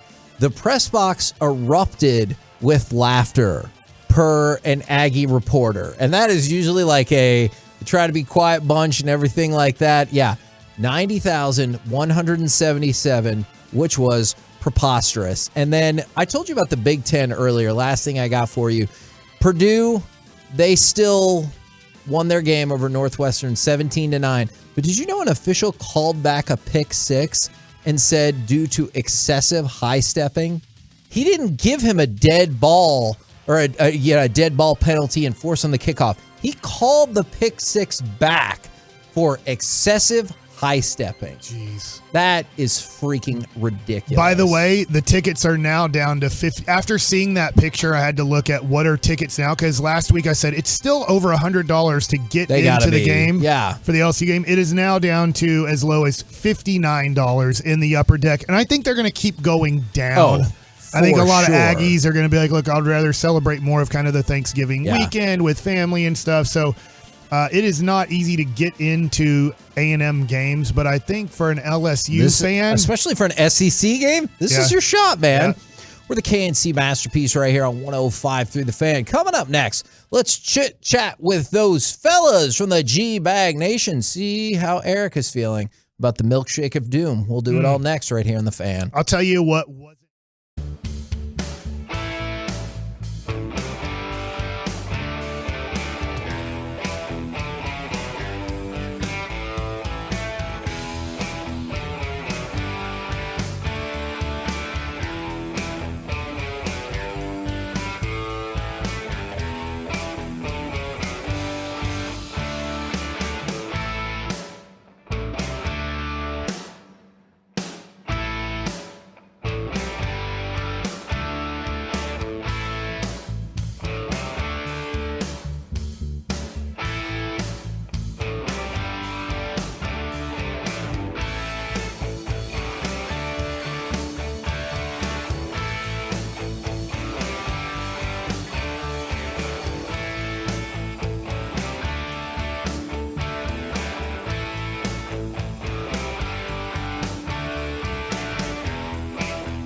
Masterpiece back here on 105.3 The Fan right now. Well, don't forget, I want to talk about Classic Chevrolet for just 1 second. When the time comes to sell your vehicle, Classic Chevrolet will buy it for full market value, not a penny less. That's pricing true to their Texas values. It's the right way to do things. Find new roads. Visit Classic Chevrolet. Relax and enjoy the difference. Now, thank you very much for that. And thank you to D&M Leasing for always rocking our crosstalk. Gentlemen, how is you today? Awesome. How are you? I'm doing very well. I'm excited for tomorrow and the 9th annual Peace-a-thon, so I'm stoked. Yeah, I'm stoked too, man. I can't wait to take it all in. And you'll be in studio with us at some Yes, point. I'll be in at 2. All right. I'll be smoking meats. I'll be taking home some Simpsons autographed Cheech and Chong art. Oh, yeah. It's going to be a big day for me. Absolutely. Yeah. We have so much cool stuff. It is up if you just go to 1053thefan.com/peaceathon. There are links directly to the My Possibility site if you want to donate, bid, etc., whatever. And from the 817, when is Flula? I'll be listening all day at work, but I want to make sure I catch that. Flula will be on at 9 a.m.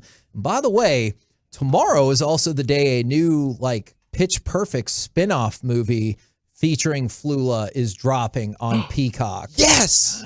So I Is that freaking still love it. really little girl in it?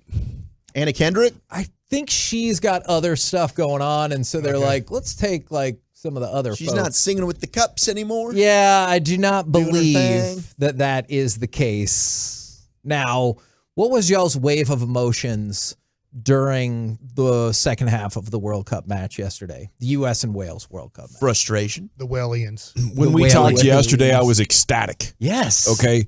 Since that penalty kick, I went from a 9.5 out of 10.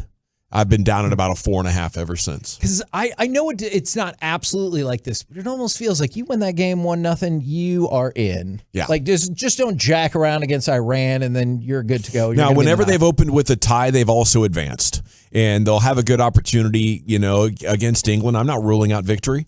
And then a great opportunity against Iran. Okay. I mean, England's better than last time we faced them, but Sure, they beat them in sure. 2010. Hell, Saudi Arabia beat Argentina this morning. Things happen all the time. Yeah, I'm kind of grateful I don't have to do the post-game show for the Argentine match there against Saudi Arabia. I think we'd have a lot of callers that would call in and be really mean about it. Well, Argentina, as they rolled into the World Cup with a 38-match unbeaten streak, which is the second longest in national team history, that was my selection to win the World Cup. And so I know. What are you doing, Hagee? Bracket busted. I know it's still feasible, but my God, does that feel like a bracket busted? I right took there. Saudi Arabia, so bleep you, baby. Jerk. Yeah, I tell you what's interesting. I think the last time, though, that Argentina lost a match like this, they lost to Cameroon. And they won the World Cup. And they won the World Cup. Yeah, so that's your Classic saving wake-up grace. call. There you So go. this is the analytics would tell me this was the path to victory. Yes, you needed to lose Yeah. to a team you should have. I tell you what though, the Saudis, they've done a nice job of getting into the tournament and playing there in the Middle East the way they have. It's a really kind of a gritty squad. Just because my visit over there, I've learned a little bit about it and stuff. They're very passionate soccer fans over there, and great victory for them, great victory for the country as well. I don't know. If y'all don't want to get into this, we can definitely move on to something else. But since we were talking about Saudi Arabia, since the World Cup is in Qatar, how do you feel about the concept of sports washing? I can talk about something lighter if you guys would prefer. Washing or watching? Washing. Sports washing out the sins of a country by just putting exactly. Man, I think there's a lot of different ways you can take in sports. For some people, like the kind of stuff that you would sports wash away from is a very important topic in their lives. For others, like sports is an escape. So any of that stuff. Yeah, it is. So, I think it's kind of a choose your own adventure. I don't think you should be shamed if you watch it for an escape. And I wish it wasn't so awkward when you brought up the reasons that might be getting washed. Yeah. Because they're both a real legit part. And when it comes down to humanity, this is horrible. The atrocities that occurred in Qatar and will occur elsewhere. In order to put this on, modern day slave labor happened here. Oh, yeah, absolutely. People were kidnapped for like a year and a half to build these things in deplorable conditions. And put in systems that they could not escape monetarily. You're 100% right about that. I think that if you look at it, though, on the flip side of it for the folks of Qatar, they're like, why are we hosting this thing now? Because now there's all these questions about the country. You know, they spent billions and billions of dollars on this. Hundreds of billions, if you believe some estimate. And they're probably looking at it like, okay, we have our beliefs, we have our ideas, this is the way our country is, and now we're getting scrutinized by the world. Everybody, we want this to be a celebration of sport.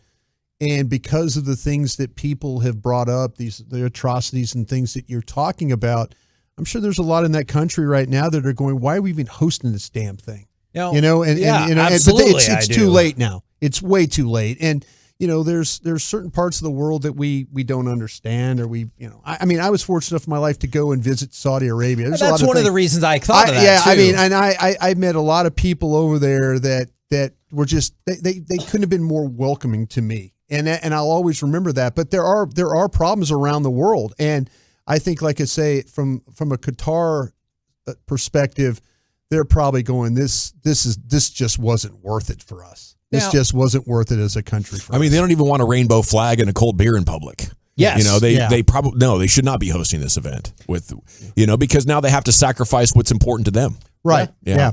I know this is a weird and very dramatic pivot. They're not. Yeah.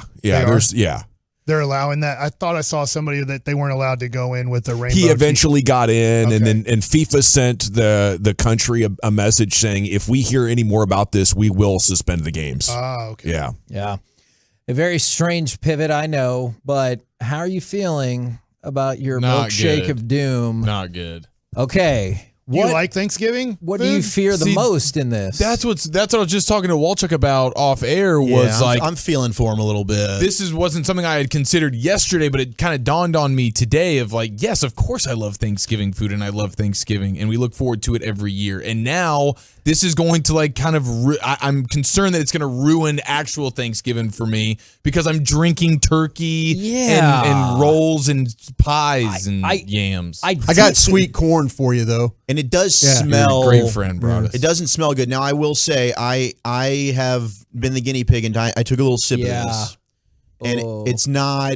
It's very sweet. It's not good. I think that this entire thing, if Eric's able to consume it, it's not going to sit well. I do like getting a little mashed potato, gravy, turkey, cranberry sauce. Right. I do like getting all that on one piece of one bite. So does Jay one Gruden. bite. Yeah, you're going to love the audio we play at 5 o'clock, Mike. You're going to need to be locked into that segment. When we drew last night the 5 items that it was going to be, he literally drew the 5 that you would pick. Yeah. Like there was green bean casserole and a bunch of junk in there that didn't get picked. Turkey neck bag. And I heard that. I thought it was going to be a breeze for him, but the closer we get in the reports of what it smelled like, I think we're going to have a sick Chiafalo coming up at 2:20, and it'll be like a bad tequila experience for him. I don't know if he's going to be able to eat Thanksgiving after I was irate. I was furious. I was like, our guy just got off the hook. This is a bet payoff. You're eating all the delicious items. But now when you get them all blended together, and I'm still my back is broken out after waxing. I look like I've got a bunch of little mosquito bites back there. I'm still dealing with after effects.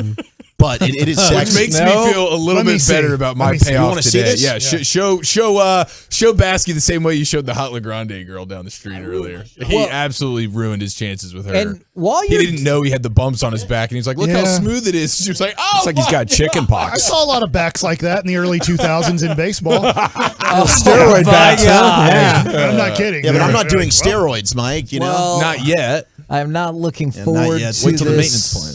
for you, Eric. I'm very sorry. I did like listening to y'all logistically on the fly figure out, oh, crap, we probably need to do this drawing today if we're going to do it tomorrow. Like, I really enjoyed that. You're like, oh, yeah, we'll do the payoff. Well, hold on. Peace-a-thon's going on, and you're like, we got to draw this today and figure it all out. I appreciate y'all putting that together. 2:20, going to get started. What else do you guys got coming up on the program today? Pure gold as always. Thanks for asking. We'll have everything that's been developing here in the next 5 minutes in our opening segment. Christy Scales joins us at 4 with a conversation with the sideline reporter. Looking forward to that roll home with the G-Bag Nation. Don't forget tomorrow, 9th annual Peace-a-thon. We kick off at 5:30 a.m. Go all the way to 7 p.m. for My Possibilities. 1053thefan.com/ Peace-a-thon if you want to check everything out. We'll catch you guys tomorrow right here on 105.3 The Fan. Coming up on The Fan.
Let's do this. You're rolling with the G-Bag Nation on 105.3 The Fan.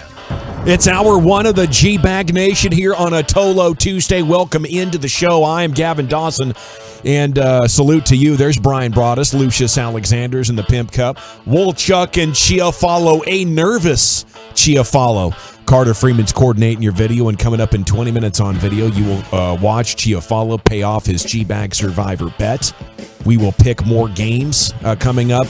But, yeah, Chiafalo's got a Thanksgiving edition of the Mystery Mix. How you feeling over there, champ? Less than ideal, boys. Less than ideal. I'll be honest with you. It's supposed to be a happy week, a week of, Thanksgiving. And I'm not feeling overly thankful. I've been a little bit sick to my stomach all day. Wifey was like, hey, you want a little breakfast? You want to eat? And I'm like, honestly, I can't bring myself to want to eat anything right now. It's just been a dark cloud over me since really we left the studio last night.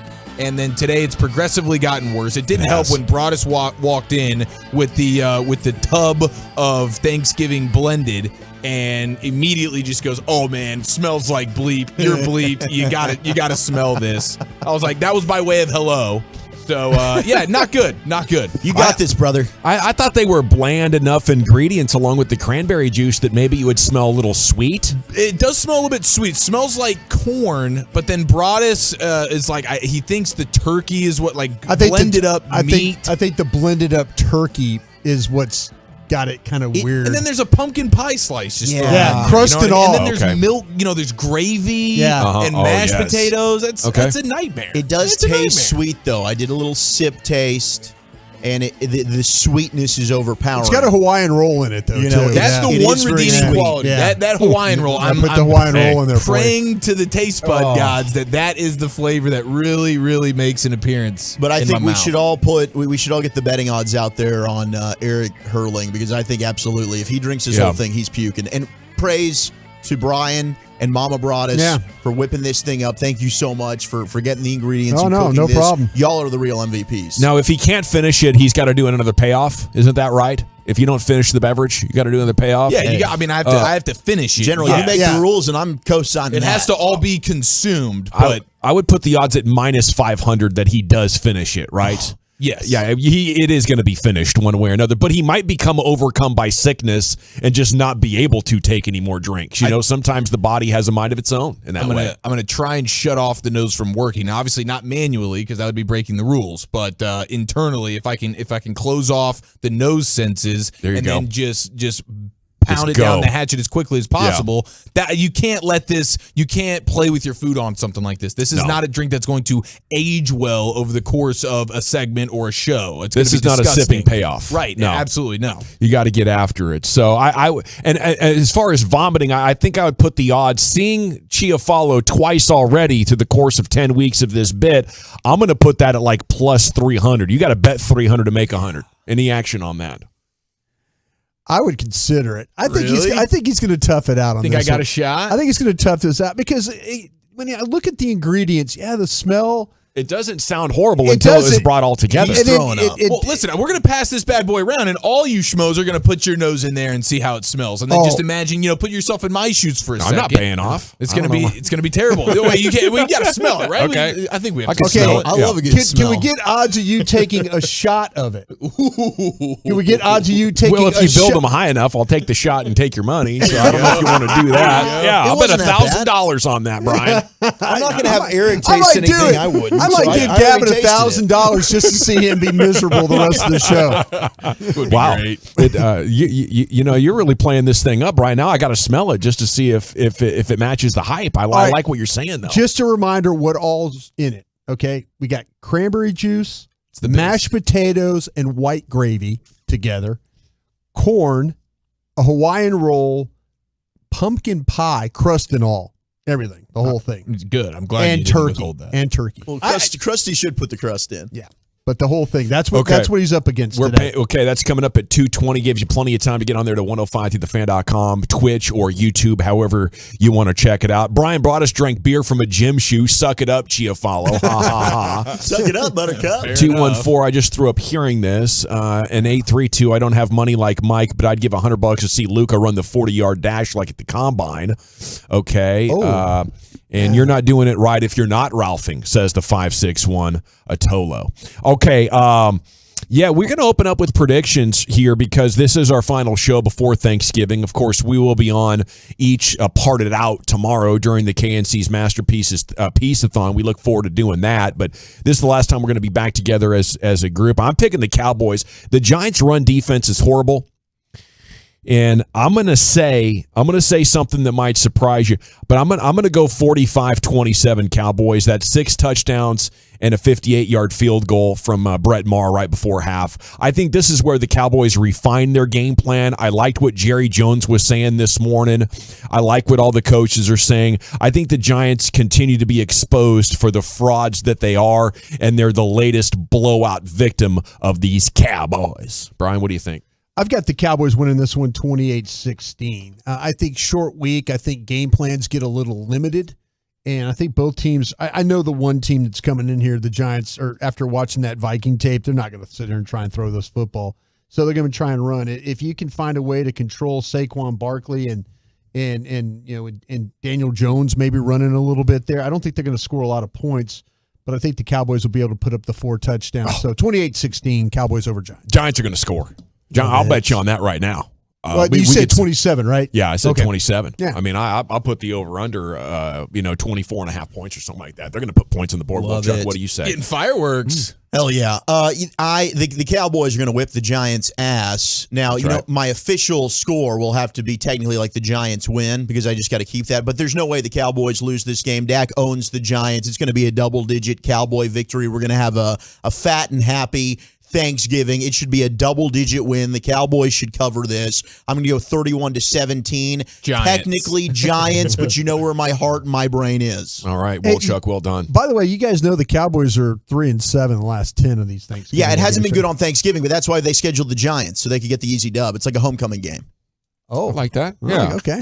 3-7. They're 3-7 in the last 10 of these Thanksgiving Day games. No, I think the Giants, outside of just the other day when they turn the ball over a million times, they play a ton of close games, and they're going to run the ball a lot, and Brian Daboll is a good enough coach where he can find little wins within the margins to keep this thing close. They will cover. They will not win the Giants in that realm, and it's 27-20. I got the Cowboys winning that way. And they have been really, really good. I just think, like, when they're down, they rise to the occasion. Minnesota. Do they hate prosperity? Brian brought us They on absolutely Thanksgiving. do, yeah. They just might. So I don't know that they just blow the doors wide open again. It's hard to, in 4 days, just blow the doors off of 2 respectable teams. Even though the Giants, I mean, you can say the Giants aren't going anywhere, but respectable in terms of winning games. Very fair. I think it's tough to blow the doors off of 2 teams in 4 straight. Hey, but they in 4 know days. they need to get some style points because the recruitment of Odell Beckham Jr. is on. And I just saw this courtesy of Patrick Walker of DallasCowboys.com. And Dak Prescott has been reaching out to Odell Beckham Jr. He There said, you go.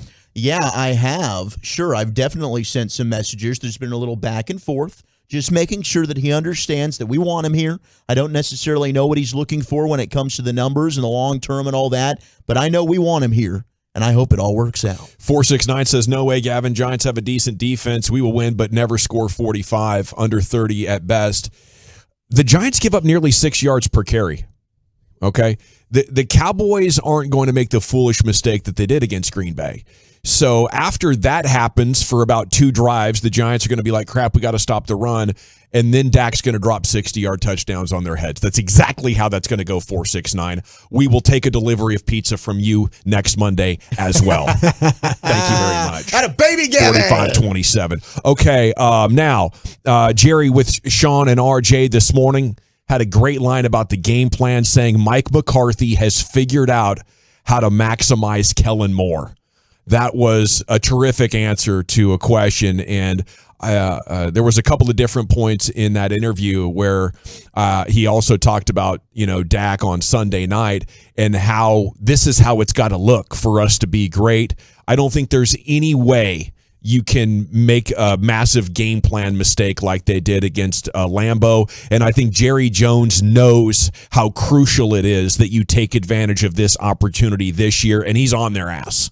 about this. He said Tyron Smith's going to be their left tackle when he's healthy. He just came out with that. I wonder if Mike McCarthy's a little bit annoyed. I don't know. And Tyler Smith is going to go to left guard. He says he feel like Tyler will make the move easily because of how much they've worked on it. It was a good interview. No, they've worked on it all through training camp, much to like is there a competition at left guard right now? And the minute that Jason Peters moved back to left tackle exclusively, I said, okay, they're going to move. Here we go. Here's the move. So yeah, it's and talking to people in the organization, keep an eye on after Indianapolis. Okay, you got the Cowboy game this week against the Giants.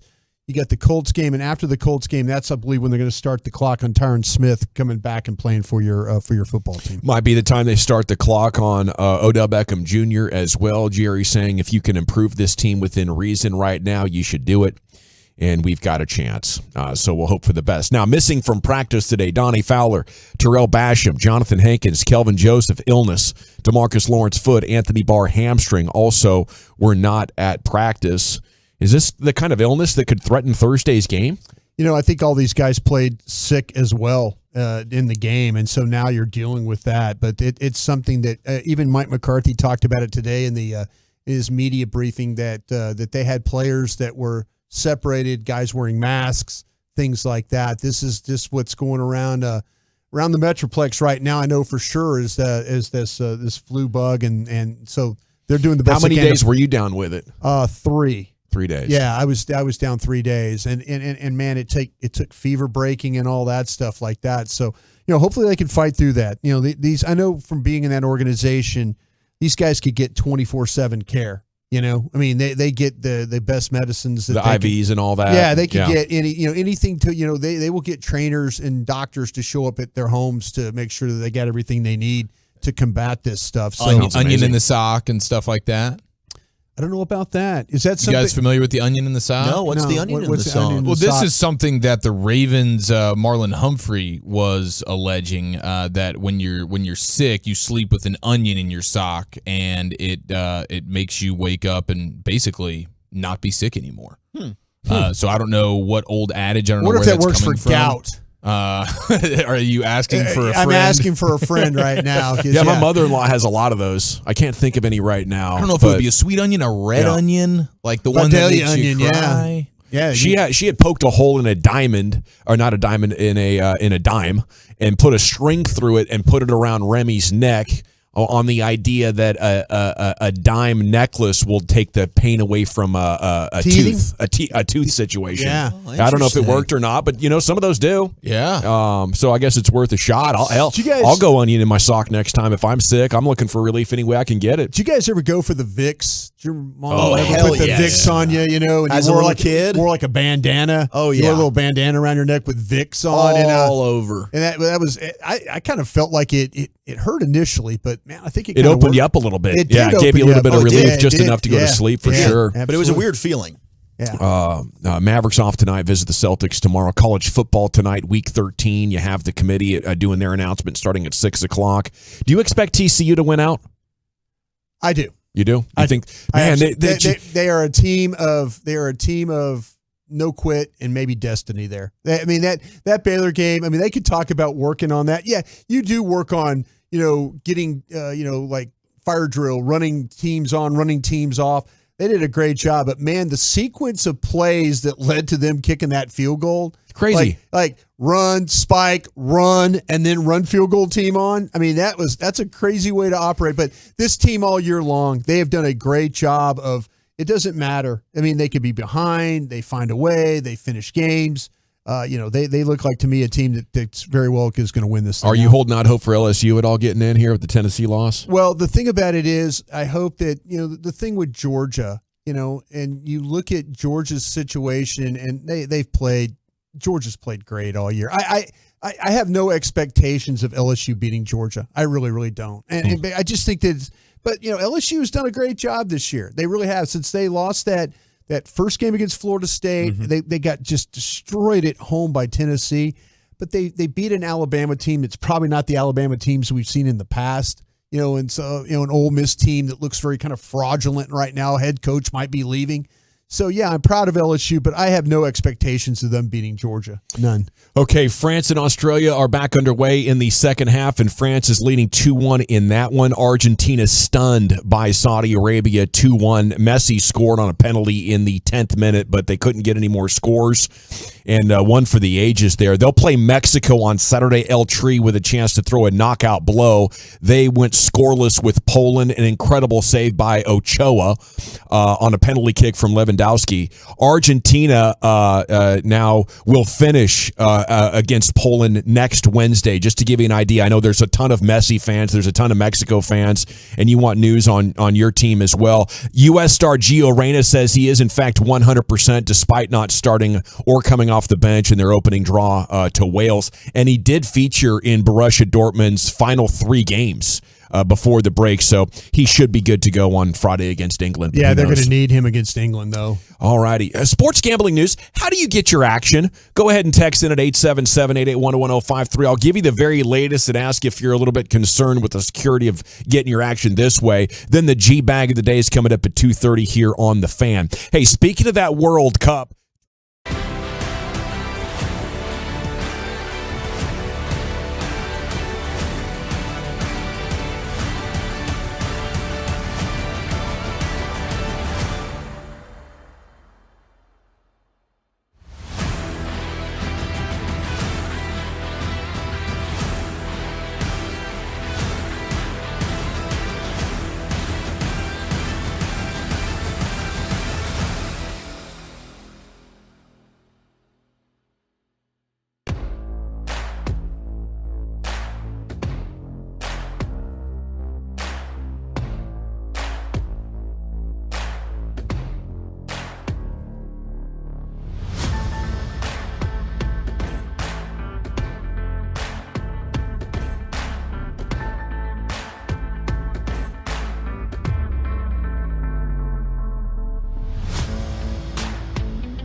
Welcome back. It is a Bet Payoff Tuesday. We'll be off the next 3 days. Chiafalo has a bet payoff to do. He's got a Thanksgiving mystery mix that sits in front of him. Would you like to lift that for the webcam? It looks oozy. It's very thick. Now that is a mystery mix that includes cranberry juice, mashed potatoes and gravy, corn, turkey, a Hawaiian roll, yes, and what else? Pumpkin pie. And pumpkin pie. Crust and all. And I took a whiff of that, and I don't know how it is that horrendous. Those ingredients all sound either sweet or bland, but, you know, I worked at KFC, and every now and then I'd get tasked with cleaning the grease trap, which I think was an OSHA violation. Yeah. That is an OSHA violation. And so is this, by the way. And did it look like this? Because this looks like like bacon grease after the fact, after it's been sitting and hardening for a while. Does it look worse than it smells in your mind? Because I'm going back and forth. I'm like, does this look worse or does it smell worse? It smells worse to me. Dear God, it looks bad too. Yeah. I think the thing that you really, I can't believe I drew all those for you. I can't believe there is a part of me that feels that turkey neck bag. That thing could have been great. It could have been a lot worse. Like the green bean casserole. Green bean casserole. That would have been an insta hurl. It would have made it look worse. Bag. That's what I'm saying. Would have sent this over the top. My buddy just texted me, who is an amazing dude, Anthony McCann, who runs youth and all sorts of things at my church, and he had to drink a blended up thing that included anchovies and a litany of other disgusting things. Anthony, and he claims your heart. to have not puked. Yeah. But we know your stomach superhuman. isn't good. You're 0 for 2 so far when it comes to these things. Certain Now, people are built different. Like Broadus, this guy McCann, they get out of bed in the morning with just a different type of innards, I guess, and I wasn't blessed with that. You one meatball, a shot of tequila, and a Miller Lite, and you started gagging. PTSD, brother. PTSD. I just did the straw dog like a month prior where it's lips and holes right there biddled up Candies into and the... nuts. It's weird because typically Warm you loved beer. lips and holes. You used to be a lips and holes guy. Yes, off the field. Man, you've really fallen off since you became a Family Guy Chiafalo. I don't know what to think of you anymore. So when Broadus does an eating or drinking bet payoff, we can pretty much just continue with the show and he's going to enjoy his beverage. With Chiafalo, I think we really need to hone in here for at least these first couple of sips. Well, bless his You heart. take your glasses off? He brought the trash can in here. Okay, the trash can is positioned. And then we're going to get our picks. I think there's 4 games for this coming up week that at least, straight up are locks. I think we might have a clean sweep. These this are mega week, boys. I'm locks. Did feeling you just good. break your glasses? I did. My daughter broke them, and now they continue to break on themselves. That's I can fix it, but okay. I didn't want to if you vomit. I don't want my glasses falling in the trash can. With the vomit, That's that would be a better that'd be move. tough. Sounds like that's happened before. And we're almost a year to the date where I was so hammered at Sandler's charity event at the Topgolf thing where they flew off and broke because they landed at the bottom of the Topgolf. So that was it. That was almost a year. Is that what we have to look forward to? Sandlot charity coming up very, very soon. Yeah, Can't Eric believe I missed that. broke his glasses. I crashed my car that same day. It was amazing. But believe it or not, Shout he out was to sober. Mad. Yeah, it was not good. Is that right? Was it an open bar? No. Sounds like an open bar No, situation, Sandler doesn't right? have an open I crashed my car, lost my glasses. I can't find my phone. Spent too much money. It was an open bar. I had a great time. We did have a great time. It was an amazing time. Yeah. It was. But I needed a full 365 days to recover. I will say that. Okay, I'm going to take the Niners -9 against the Saints. San Francisco, that was terrifying last night. We'll talk more about that later. Dear God. Yeah, not cool. I'm going to go with the Dolphins versus the Texans. Dolphins off a bye. It seems like Broadus has capitalized for the last 3 or 4 weeks on just picking whoever the Texans are playing. That's true. I'm taking that method. Feeling good. That's a 13-point spread. Wolchuk. I'm going to go with the Buffalo Bills. Nobody circles the wagons like the Buffalo Bills. The Buffalo Bills. I feel a little bit nervous because I am taking them over the Lions, and the Lions burned me 2 weeks ago, but I don't see them winning 4 games in a row. Buffalo just won in Detroit. They're staying there. So I'm going to take the Bills to get a Thanksgiving Day victory over the Lions. I think Gavin's on to something with these 49ers. The Saints, even though they wore those 1967 suits the other day and looked really good doing it, I don't think they're any match for the 49ers. Give me the 49ers over the Saints this week. Now, Chiafalo, as you begin to consume this mystery mix, if you do have time, feel free to pick up that garbage can and run out of the room with it so it doesn't smell like vomit in here. Okay, so okay. But if not, I I will try and be as selfless as possible. Appreciate in you. this moment. It's the courtesy flush of the mystery mix. Yeah. All right, I'm going to try not to puke for real. Yeah, don't and be the a plan sissy. is just to pound it quickly. Oh, you're going to go straight? This is not a sipper. You know what I'm saying? This is not a appreciate the taste kind of drink. Odds he stops halfway. I don't think he'll make it through. My heart is like really beating. Minus 200. Yeah, minus 200. Okay, like you. Bet 20 to win 10. Here he goes. Gianfalo's first.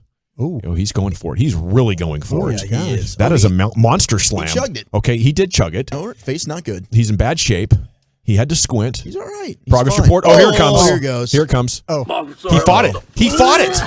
Was that a dry heave? That was. It was kind of a dry heave. Oh, he is really trying to fight this. Oh, it's in his mustache too, and he can continue to taste it. Oh, no. His throat and his mouth said throw up. I think he's okay. His stomach said get back here. We survived. Let's go, Chief! Oh, man. His eyes were watering. He did. It was like he hit the defibrillator there real quick. What'd you say? No, that was a wah, that was a wah, not a. Yes. Okay. That was Nice job. disappointing. That was very disappointing. Oh, description of taste? The consistency, like halfway down, the consistency almost got me. And I said, no, I can't, because you guys were like, hey, he's getting it down pretty good. I was like, okay, this is moving. Let's just move through this thing. And then as soon as I swallowed it and then the taste started to set in, that's when I almost let it out. Yeah. And then refrained, and now I feel pretty good. It's just very pumpkin-y. Very pumpkin-y. Okay. That was strong, Gianfalo. Congratulations. The luck of the draw right He's now there. 1 for 3. Can we close the book on that? You're not going to throw it? Close the book. It is done. It is time now for the G-Bag of the day. Curated by Lucius. Yeah, somebody get Mark Cuban on the phone. Book us for Shark Tank. Let's go. We got a new product right here. A Thanksgiving smoothie for those on the go. Hey, you were the Smoothie King guy. Yeah, let's go. Thanksgiving smoothie. Yeah. You guys get ready for Thanksgiving? Yes. Brian and the turkey. Yeah, turkey's in the fridge right now. Yeah. A lot of products all over the shelves. A lot of shopping going on. Yeah. A lot of baby, what you need to the list type of thing. I'm like, hey, it's only just 3 of us. What are we doing? Yeah. Man, fiance wife asked me to make some chicken for her office party today, and I did, and I nailed it. So I'm doing good. I'm doing good. Oh, in the she's cooking showing department. off? That was like a warm up. Yeah, I think she showed off. Yeah, everybody licking their fingers and everything. Yeah. Yeah. Oh, your husband's so It's good. every Sunday around our house, you know. Exactly. That's Dawson's version of sending flowers to the office. Yeah. There you go. Send Yeah. y'all some roasted chickens over there. Yeah. Okay, our winner and champ, Buffalo News 1. That's Spectrum News right there. They're covering the snowstorm. The guy had a go of it. All cleared up? Pretty good, but I'm running out of beer, which is a problem. And weed. Yeah, buddy. You get a lot of drinking. But that's my own fault. I should have stocked up ahead of time, honestly. That is a fact. You should have known. Slow down when you start getting a little crazy. Slow down, bro. Man, I can't tell if that's the weed or just like his northeastern pessimism in his voice. He's like, Yeah, I don't know. You know, it's my own fault. Backup quarterback for the 49ers. What's his name, fellas? Mullins? No. Is it Nick Mullins? No. Trey Lance? Brock Purdy? What's his nickname? Go ahead. Are you talking about Big Nick Mullins? No. Nick Mullins plays in Minnesota. Right, that's right. I don't know. I Brock guess I don't Purdy. know. I don't know his name. Brock Purdy. Yeah. Brock Purdy. Brock Purdy. It's all right. Troy Aikman didn't know either, and he took shots at him, too. Apparently, Brock Purdy did the handoff opposite direction. Oh. Yeah, you know what I'm saying? Supposed to go right, went left. It just got a little crazy. Oops.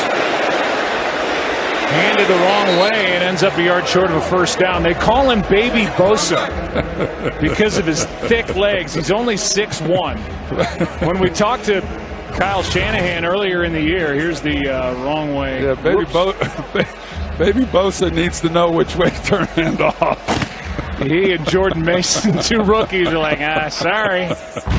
That's embarrassing. Troy Aikman loved that one, bro. He was loving it. He loves to see quarterbacks make mistakes. I'm better than that. Let's see. How about play-by-play announcer Eric Collins? He's out there in Charlotte Hornetsville. You know, hawking the mic for Bally Sports. Okay. Southeast. All right. 10% of the market is watching. Southeast. Yeah. Kai Jones had a dunk. My man Eric Collins goes crazy. Look at Kai Jones. What's this going to be? Oh! Are you kidding me? Yes. Yes. Diddly guy. Yes. Boom, shiggity, boom, shiggity, boom, boom. Great call. Need a little bit more of We that. got for you boys. Looking for that tomorrow, Chuck. Yeah, I hear it one more time for the hypeness. Look at Kai Jones. What's this going to be? Oh! Are you kidding me? Hum diddly did. Sound like a cartoon falling off a hill. Man, when Josh Green hits about the 3-point line with the ball and he's looking at the rim, I get that feeling sometimes, dude. That guy could put on a show. Coming off a 23-point game, by the way. That might have been a breakout the other night.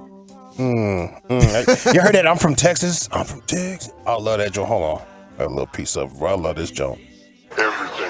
I'm a big smoking gun toting country boy from Texas. Ain't too many around this bitch that wanna take. Boy, I'm gonna just leave it. At that. Okay. Monday Night Football was in Mexico City. Mexico City. That's right. Here's the intro. Buenas noches, México. John Sockley, de reportero de cancha.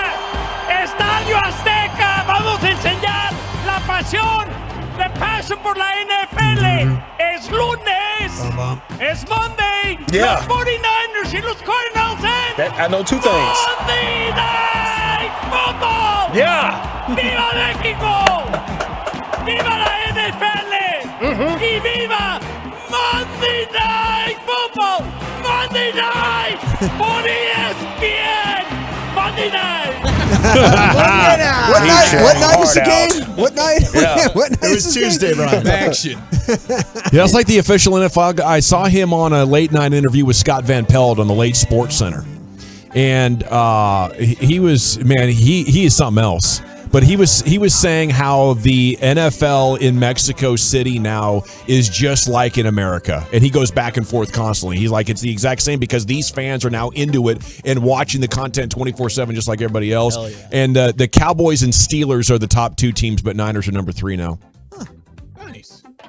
Is that better than all my rowdy friends right there? Mexico! He's bringing some of that soccer announcer energy there to the telecast. I enjoyed it. Let's see what else we got for you boys. What's going on in the house of the Lord? Should I play that? No, we're up against it. Let me do this one right here. Oh, what's going on in the house of the Lord is wild. I don't know if that's a funeral or a talent show at a church. Whatever it is, it's the house of the Lord. And old boy has a rap song. He's totally like... I don't know. I'll play it for LA Live later or something. You know. How about this vet? He's right here. A veteran. I mean, he's at Walmart. There's a man on the street situation, and my man is as smooth as eggs with it. Okay, me or Black History Month? Repeat that question again. You or Black History Month? Mm-hmm. Which one will you choose? Right now, probably be you. Go ahead. Why me? You're a nice, attractive-looking young lady. Go ahead. Go ahead. And So you love your history?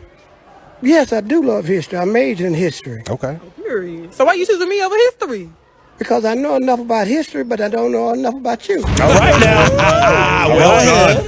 All Yes. right. He's got it figured out. Yeah. Salute that veteran. Keep that dude away from your girl, I'm telling you. Yeah. You might be old and you're unassuming. Nah, she just talked to Mr. James for 2 hours after work. I'm just with Mr. James. We got some food and everything. Yeah. You gotta watch Mr. James. Is it the Buffalo guy? Is it Troy Aikman shots fired at Brock Purdy? Play-by-play announcer Eric Collins with the Hornets got excited. Monday Night Football intro. Or Mr. James, the veteran at Walmart. Yeah, that was awful smooth. I'm a big smoking gun toting country boy from Texas. Hey!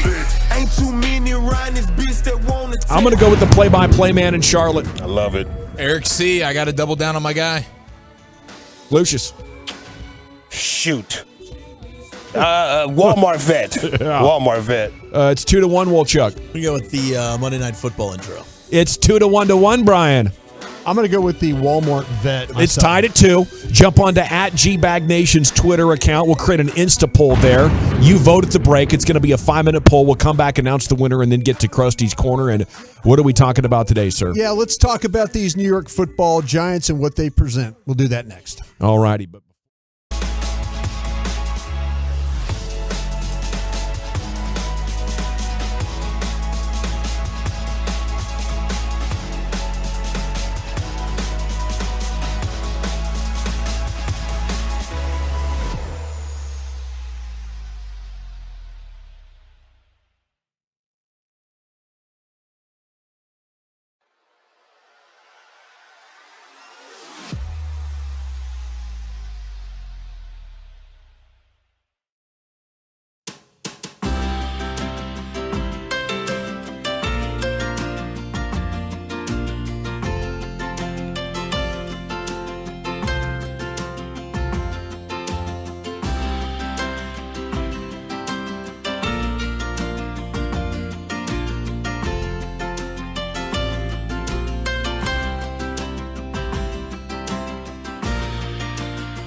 Texas, classic Chevrolet will never charge over MSRP. Not now, not ever.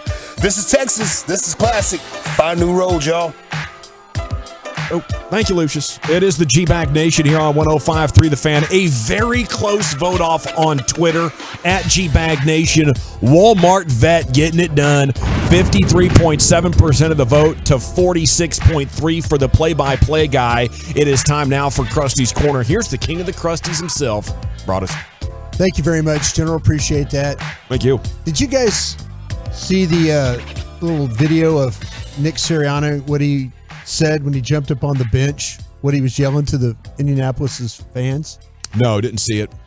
Did you see it there, Wolchek? You got that look. You just have a bunch of Frank Reich.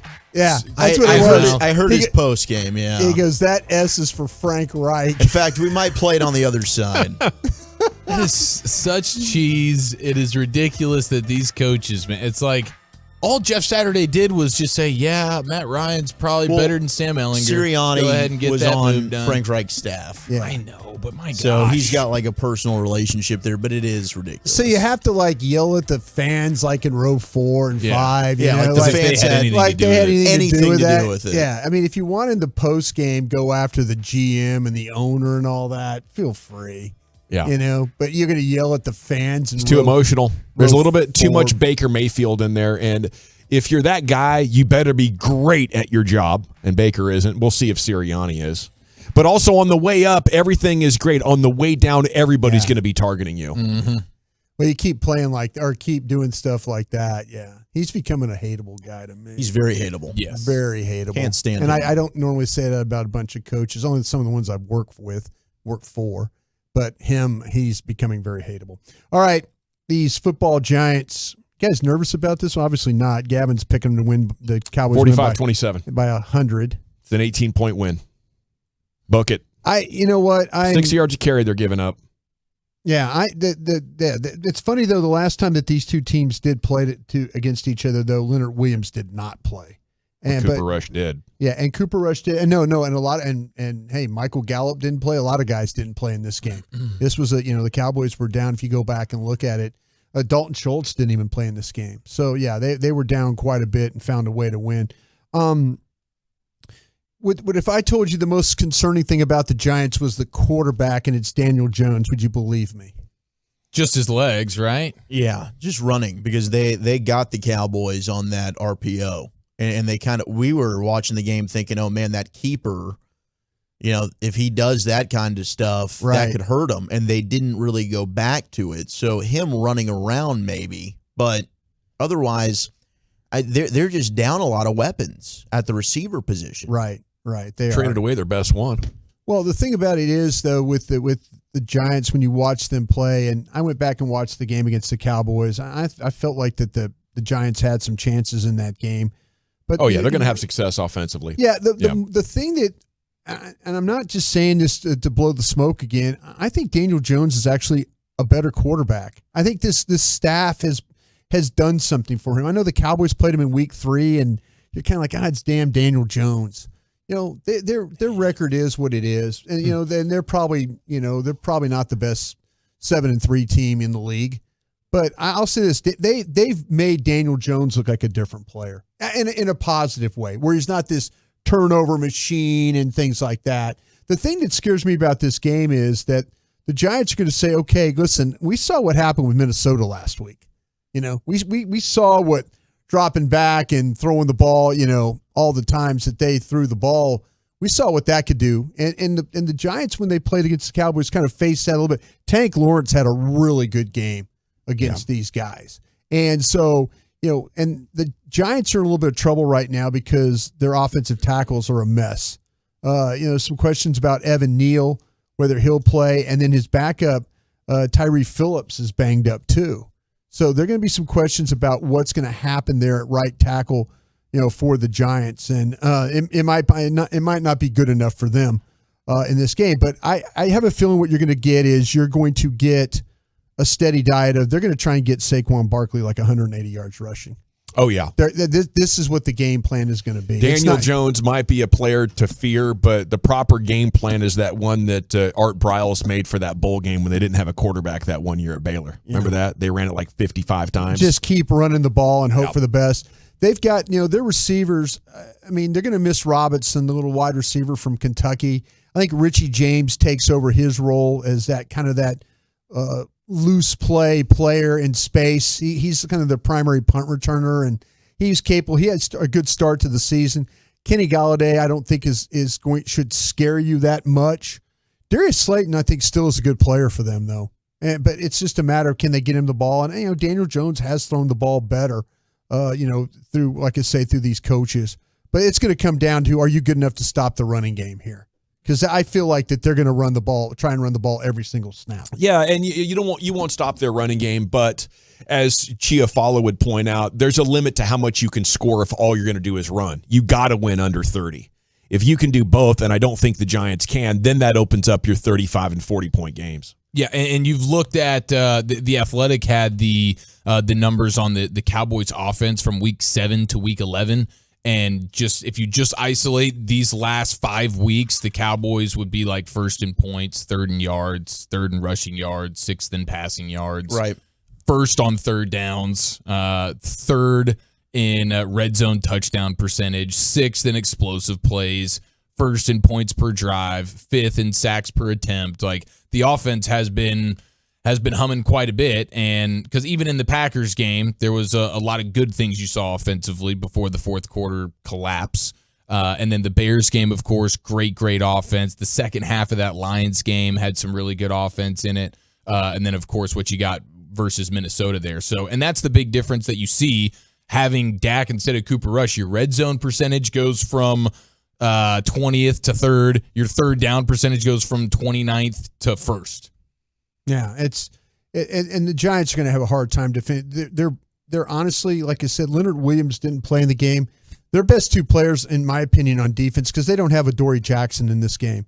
And if you watch the game in week 3 with the Cowboys, Adoree Jackson did a good job of covering. In that football game, and him not being in there, I think that's a big problem. Fabian Moreau is a guy that played pretty well in that game too. He's questionable for this one. So they're going to have to go with a lot of young guys, probably a couple of rookie starters that are going to be involved in this one in the secondary. Dak seems to feast on those types of players. I'll say this about Kayvon Thibodeau. He only has 1 sack, and he's a guy that when you watch him play, well, he hasn't figured it out yet. He hasn't figured out how to rush the passer yet. And there's a lot of trying to win. He doesn't win with his first move, which he did all the time in the Pac-12. When you watch him, of course, you're playing Oregon State and UCLA and Utah and those people. But he has not been the pass rusher that they probably thought he was going to be in this. They're their 2 inside players. Dexter Lawrence at tackle, he's got 5 sacks. So, now, okay, what's going to happen inside? With Zach Martin and stuff like that, he'll probably hold up. And you've seen Biotish and McGovern have played a lot better. But just keep an eye on what's going on in the middle of this Cowboys, in the middle of the Cowboys offense, because Dexter Lawrence and then Leonard Williams both are kind of big load guys inside. And if you hold the ball, they'll push. They'll push the pocket and they'll play off you and then get into the quarterback's lap. But I'd have to say, just again, watch him. Kayvon Thibodeau has been a little bit of a disappointment. Well, that's awesome. I love that. Yeah, that was a guy who was projected to possibly be like a number 1 overall pick. The talent, the traits, it's all there. Well, number 1 player on the Cowboys board. Maybe defensive rookie of the year kind of a guy. Yeah. And he's not playing like that right now, but here, that's huge. I might have put the curse on him right there that all of a sudden he starts playing well. But they're really banged up in the offensive line. They're really banged up in the secondary. And just what I could say, get ready for just full on. I think it's going to be all about Saquon Barkley. It's going to be about Daniel Jones and Matt Breida and those guys running the football. I think that's what the game plan is going to be on a short week. All right, get ready for hour number 2 of the G-Bag Nation here on a Toe Low Tuesday. If you missed it, Chiafalo paid off with his Thanksgiving mystery mix. He took it down like a champ, nearly hurled but it was just a pump fake, and he told that hurl to get back where it came from. I'm sorry, I'm gonna stop. And he is back in the G-Bag Survivor. Okay, speaking of NFL, we have NFL news with Wolchuk coming up. Sir, where are we headed with it? Mina Kimes on the command that Dak Prescott is showing pre-snap, and Odell Beckham Jr., or excuse me, Antonio Brown keeps taking shots. You got to hear about this one next on The Fan.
Live from the Classic Chevrolet Studios. You're rolling with the G-Bag Nation on 105.3 The Fan. Welcome to the nation. Okay, here we go. Hour 2 of the G-Bag Nation. It's time for some NFL news with Zach Wolchuk. Here he is, the Woolly Bully. Thank you. This just in, Sam Darnold is going to get the start for the Carolina Panthers against the Broncos. They're going back to the Darnold man. Now, Mina Kimes, who is a friend of the station, we had her on the night show back when we were the nosebleed seats. Yesterday, she was on NFL Live, and she was spitting hot fire about our boy Dak Prescott and the command that he showed pre-snap against the Vikings, a conversation we've had quite a bit. How do we know about Dak maybe checking out of runs, checking out of passes? Mina Kimes, she did a deep dive, and this is what she had to say on NFL Live. Dak is an incredibly cerebral quarterback. Pre-snap, he's one of the best in the game. And now that they have, as you alluded to with Kellen Moore's play calling, so many answers for him out of so many different looks, he is able to find mismatches and make decisions at the line of scrimmage based on what he's seeing. You talked about the two tight ends on the field. I believe the second Tony Pollard wheel route, they had the two tight ends on his side. I thought they were going to run it because they've been so good running out of those looks. But they don't have to, because Pollard, as great as he is as a running back, and I've been feeding that drum all season, he's one of the probably 3 best receiving running backs in the NFL. And if anything, Dan, I think that's something they could tap into even more, because if defenses are truly not sure if he's going to run or be a pass catcher on any play, that makes things all the more easier for Dak Prescott. Boom. Mina Kimes about the command that Dak has pre-snap. I think he did a fantastic job. You could see him against Minnesota. He was locked in. But I also love what she's saying about Tony Pollard in the passing game.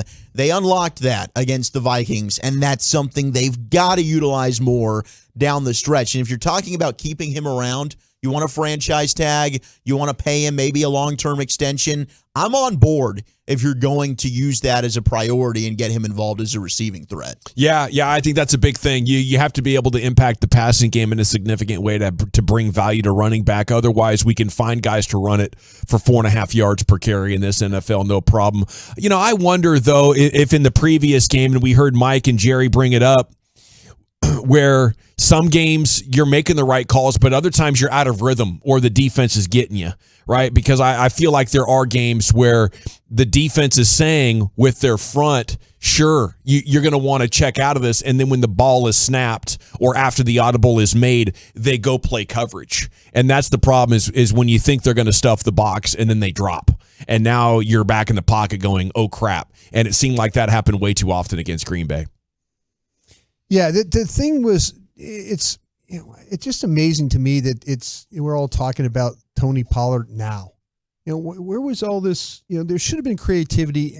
I'm sorry, I'm looking back on this. I just feel like I hear you. I just feel frustrating. It just feel like there's times where you could have helped Dak even more. There's a love affair with Zeke. Yeah, everybody loves Zeke over there. I totally agree with that. I totally agree. And I can't rule out that they bring him back next year. With Zeke? Full deal, just because of the leadership. It feels so much like Witten, where the guy's not good on the field, but there's this idea that he brings something that the team relies on. It's mind-numbing to me that you see all these things that you could do, and hey, good for him. Tony Pollard's always been a guy like, listen, just give me a chance, hand it to me. Yeah, hand it to me 15 times, hand it to me 20 times. We'll see what happens. And there was always this belief, but I think that you're absolutely right. I think the Ezekiel Elliott player was blinded them about the player that they had in Tony Pollard. There's no question about that. It's like when I used to work over there, and we could never draft a safety or find a safety because it was always like, well, this guy's not like Darren Woodson, right? He's not like Woody. I'm like, guys, that's a Hall of Fame safety we're talking about. There are not a lot of guys that are going to be like that. And it's amazing to me that they let all these years go, and now you're really, really, really seeing how the type of player this guy really is. Now you can't let him go somewhere else. He should already be well into full-blown superstardom. That's how good of a runner he is with the ball, and a pretty dang good receiver too. Speaking of Darren Woodson, the NFL released their finalists their semifinalists for the Pro Football Hall of Fame. Darren Woodson is one of the 28. semifinalists, along with Hines Ward, who we talked about yesterday. The other Cowboy connections, we have Zach Thomas, who played with the Cowboys in 2008, also Texas Tech Red Raider, but longtime Miami Dolphin is on this list, as is DeMarcus Ware. And Eric and I had the honor of getting to interview DeMarcus Ware early in the season during the Miller Lite Fantasy Draft Party. Ware was not happy about not being a first ballot Hall of Famer. And basically the justification they gave him from what he told us was, well, we got to get these other guys in. It's like a log jam. You'll get in next year. Doesn't matter. No. I don't know why that makes any sense. It's like there's an anti-Cowboy bias. Where was better, you put him in. But I'd be shocked if DeMarcus Ware is not a member of this upcoming class. But Darren Woodson is long overdue as well. I think that there's a lot of people out there that resent the fact that it's America's team and they get the most attention and they take it out on the Cowboys in some ways, and this is one of them. Writers. There's a lot of bias towards the Cowboys, and it used to be even worse, though. You had a lot of a really big group that was from Pittsburgh, and they were people that actually writers from the city of Pittsburgh, and had a vote and all of a sudden there was we got to get all our Steeler guys in, and then I'll say it's one thing, you got guys like with Rick Goslin. Rick Goslin's from Detroit, Michigan. I mean, his whole mission has been trying to right the wrongs of what's happened in the Hall of Fame. Plus, there's no Hall of Fame bias to worry about with Detroit people. No. Two people for the last 40 years. Two people the last 40 years. But not enough Lions. But we're all our Lions. Honestly, come on. I'll tell you, we're in an era though right now where the Hall of Fame is being voted on. We've actually seen these players play. Yeah. Remember there was a time when and I've seen just because I'm older with guys from the 70s. I've seen those guys play, so I kind of understand how they are. But now we're getting into the era where we've seen these guys all play, and we're like, yeah, that guy was pretty damn good. He should be in the Hall of Fame. Why is he in the Hall of Fame? Kind of a thing. So. Well, we've expanded the league, and we need to expand how many people are getting in. I think you need to increase that a little bit so you don't have these mistakes like D. Ware not being a first ballot. Should have been. Joe Thomas, Devin Hester, some of the other members, Darrelle Revis, some of the other guys that were mentioned, Patrick Willis and Steve Smith as well. Some of the other semifinalists in the Pro Football Hall of Fame. Patrick Willis, not a very long career, if I'm correct. Not a long career. I think only 8 years. But, might have been the best linebacker in football for all of those 8 years. When you're splitting hairs in the Hall of Fame, maybe that is something that you have to do as a longevity for sure. Terrell Davis got in, and I think he only played 6 years. Fair. Yeah, and not to say that Patrick back-to-back Willis Super Bowls and a Super Bowl MVP. Yeah.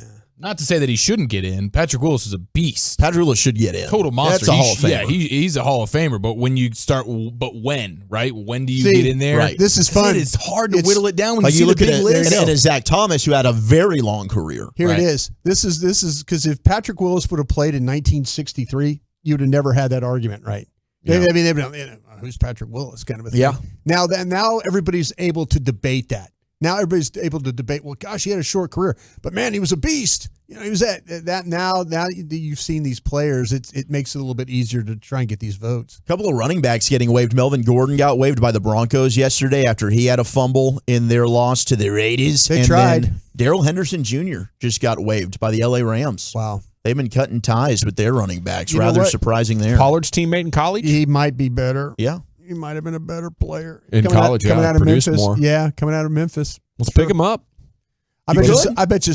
I would like to know. I mean, I saw them week 2 or 3, right? Week 3, 4. When they played the Rams? Like we week played 4. them week 4. It was after week the 4 sounds like right. It was after the Giants game. Yeah. So it'd be interesting to go back and see the Giants. I mean, the Rams have been just god awful on offense. They haven't run the ball. I think they're last in the league in running or rushing attempts, things like that. But coming out of college, that guy was a good player. Yeah. I know that for sure. A couple other quick hits for you. You have Justin Fields, who is uncertain to play against the Jets with a shoulder injury, and the Falcons placed Kyle Pitts on IR with an MCL injury. What a disappointing year for the rookie Kyle Pitts. Also, Jamison Williams, the outstanding receiver from Alabama, the rookie who's yet to play for the Lions.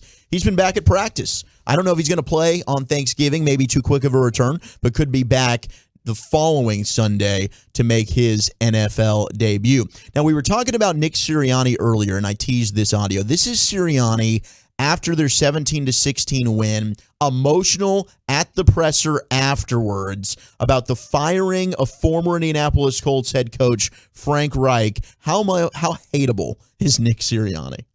I'm emotional because I love Frank Reich. I really do, and he's he's one of the best damn football coaches I've ever been around. So, I was hoping that him and I would be able to coach against each other in this game. But he's one of my biggest mentors. I got my dad, I got Larry Karras, and I got Frank Reich. And Frank's such a good football coach. And you don't want to know what I think of if he should be here or not, but because you guys can probably imagine what I really think. And I love him, and so I got a little bit emotional about that, and it was good to see the guys that I really cared about and some of the things that, Quentin Nelson and Ryan Kelly and Paris Campbell, I got to talk to them after the game, and Kenny Moore.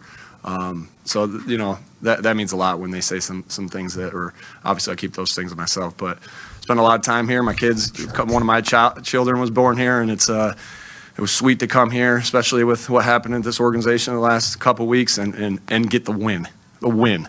We live in Indianapolis with a win. Man, he just kind of suggested that a bunch of players on the Colts agree with him for their anger of letting Frank Reich go. Yeah. That's just a super tool move, man. Yeah. I'd go punch that guy in the face if I was Quentin Nelson right now. Like, dude, you're causing problems? What is this? Shut your mouth, bro. That's a guy that thinks he's a little bit more important than he really is. He needs to sit down and get humbled, man. Yeah. Oh, it'll happen. I cannot wait for their season to end. It is going to be wonderful. Yeah. It's going to be marvelous. I mean, they just barely won that football game. Oh, it's going to be so fun to watch their season go right down. Matt Ryan didn't play like he's 1,000 years old. They would have won the game. No. Jeez, Pete. Man, a little bit irritating there. 49ers, by the way, this was crazy. They stomped the Cardinals. Now, Budda Baker yesterday was questioning the Cardinals' effort in their blowout loss. They were saying, he said the film never lies. I think you're going to see Cliff Kingsbury to get fired before the season ends there, personally. I don't think he's making it through. But Nick Sirianni's going to lose his mind when Cliff Kingsbury gets fired. Yeah, he is. He's going to be pissed. I'm so happy we came into Arizona, got the win, because you know how I feel about Cliff. That's my bro. I wonder That's my coach, bro. Going to yell at the fans over it. Gosh. I wonder how Nick Still make out. How did Nick Sirianni feel when Super Bowl champion Doug Peterson got fired from the Eagles? Do you think he just felt terrible about that? Well, probably not, because he got the job. Obviously. Right? Yeah. Didn't feel bad about that one. But Jimmy Garoppolo, who is brilliant yesterday, went 20 for 29 with 4 touchdowns in their 38-10 rout. He is now 14-0 in games for the 49ers where they don't throw an interception. He does not throw an interception. That's the secret sauce, man. Don't throw a touchdown. Don't throw an interception. We win the game. That team is scary. I think, we had an opportunity early when the injuries started piling up, but now they're healthy. They had no injuries last night. They had no injuries 2 weeks ago.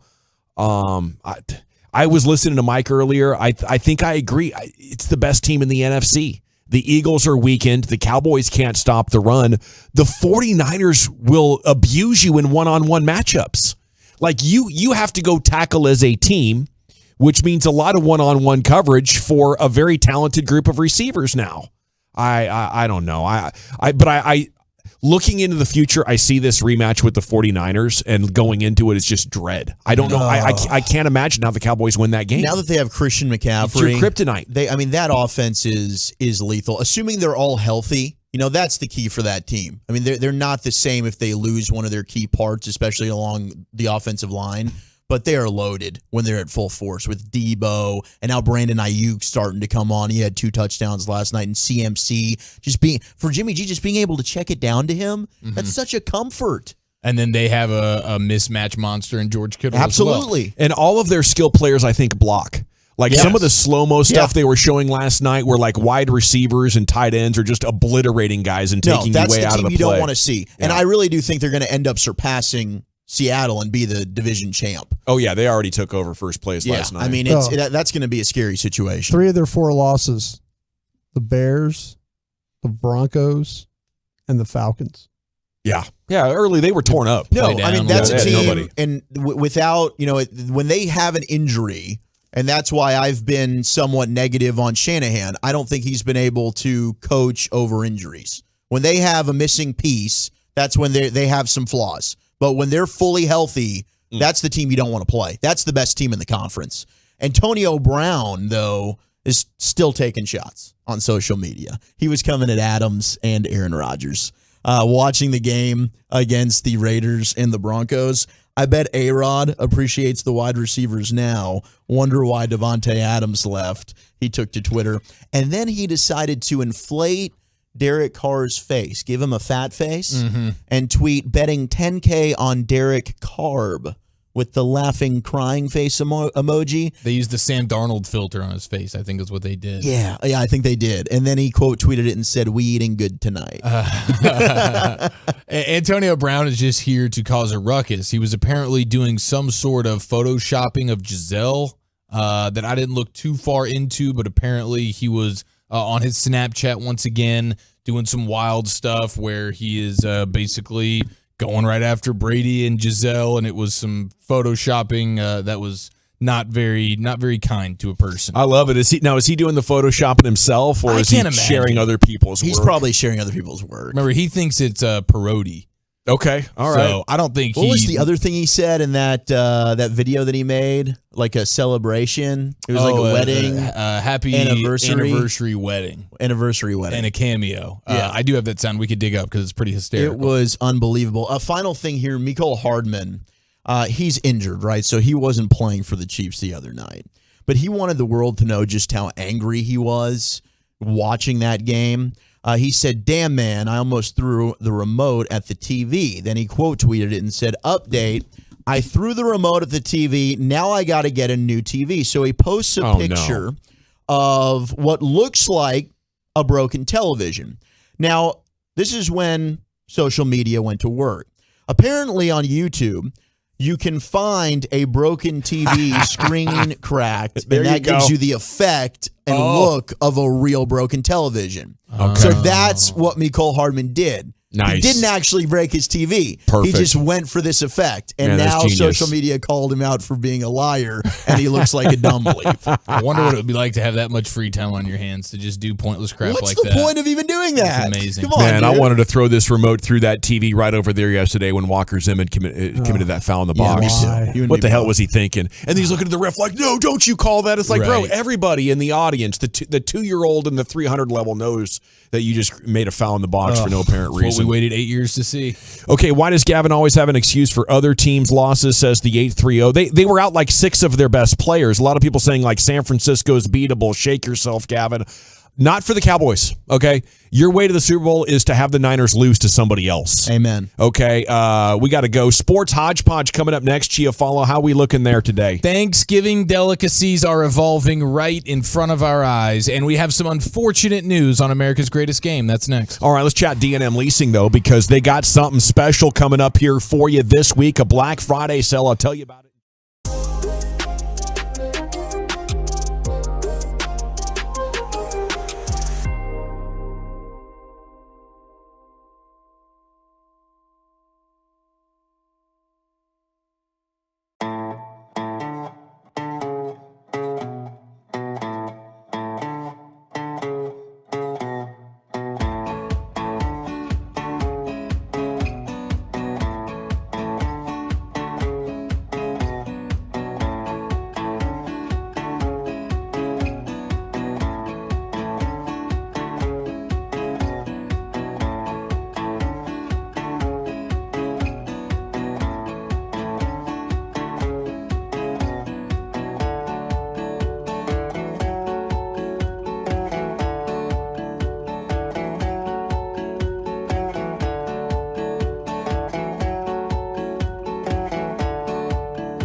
To a new or pre-owned car, the Flex Lease can calm your fears and save you money. Call Autoflex at 234-1234 and let them show you how they're helping people save money every day.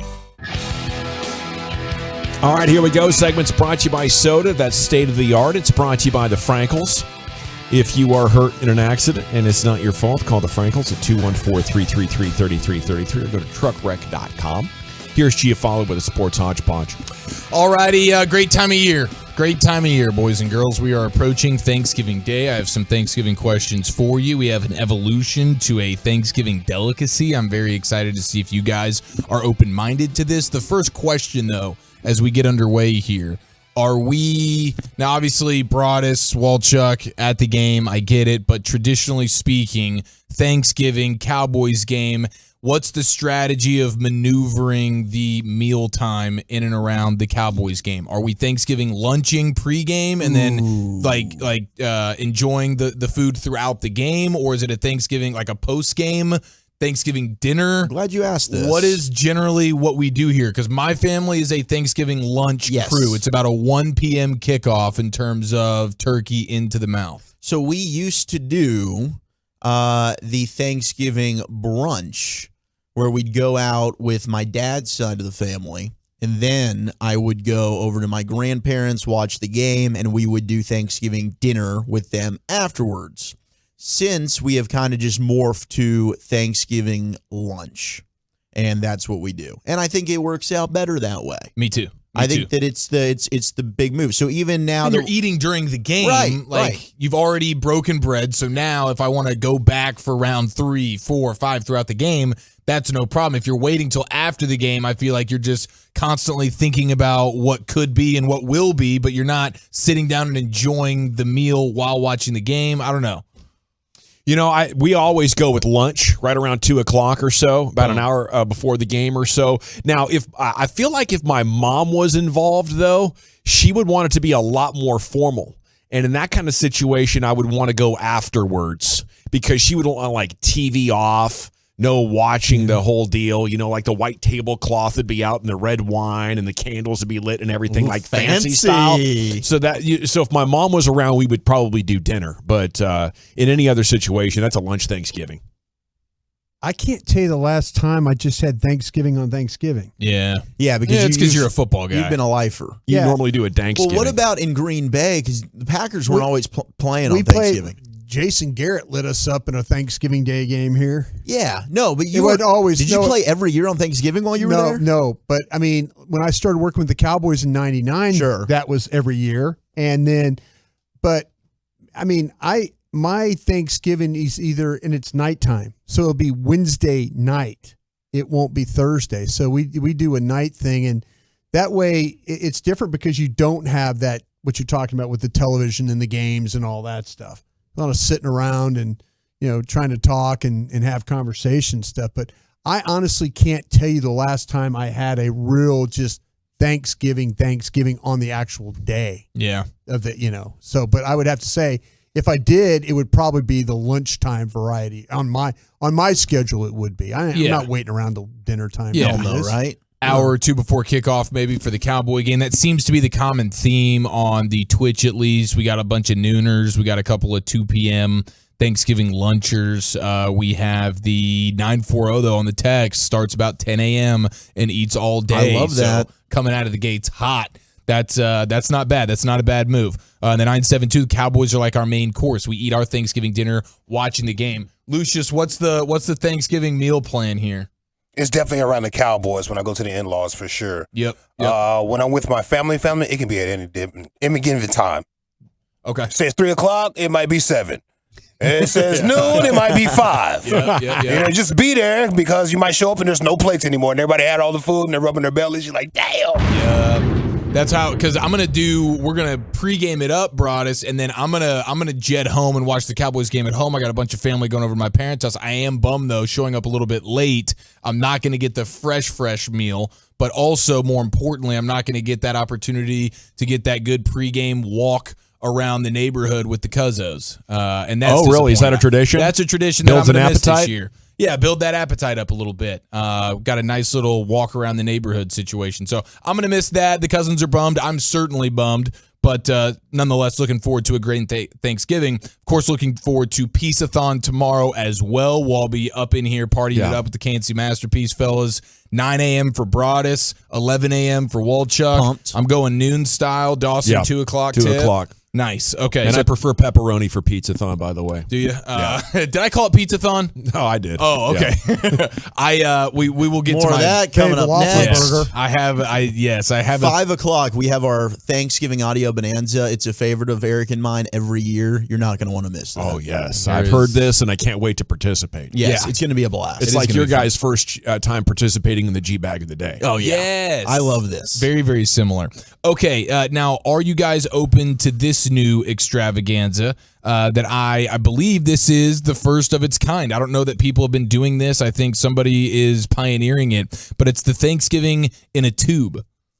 A Thanksgiving turkey dinner sausage. In a Subway? It's like a Go-Gurt situation? It's a sausage. It's a turkey sausage. Oh, okay. And what they've done is dark meat turkey seasoned perfectly to tantalize your taste buds for an additional flavor. Tantalize? Tantalize, I guess I should have said. Yeah, we don't want to be tantalizing anything. That might work.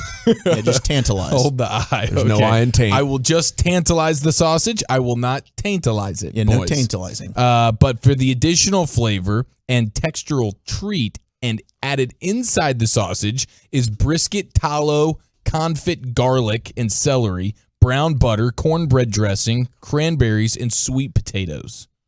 Wow, you shoved a lot of stuff in that link. There's a lot of stuff in that link. I think I'm interested. So here's kind of a photo for you boys. Okay. On seeing. I mean, it actually doesn't look. That's kind of like the sausage version of what you drank in the tube. Yeah, brisket tallow. It's a Thanksgiving sausage. All going as one right there. I'd be in on that. It's a very efficient way to make it happen. Yeah, I'm up did for you it. say confit? What did you say? I don't know what I said. I said tantalize. I lost a lot of what you said in there too, and this is why pastry chef Eric makes fun of us when we try to pronounce please. Okay, so inside the sausage, you're going to get a brisket tallow confit. CONFIT. That's confit. Confit. Yeah. Okay. Okay. Thank you. Apologies. Yeah. Garlic and celery, brown butter, cornbread there we dressing, go. cranberries, All right. sweet potatoes.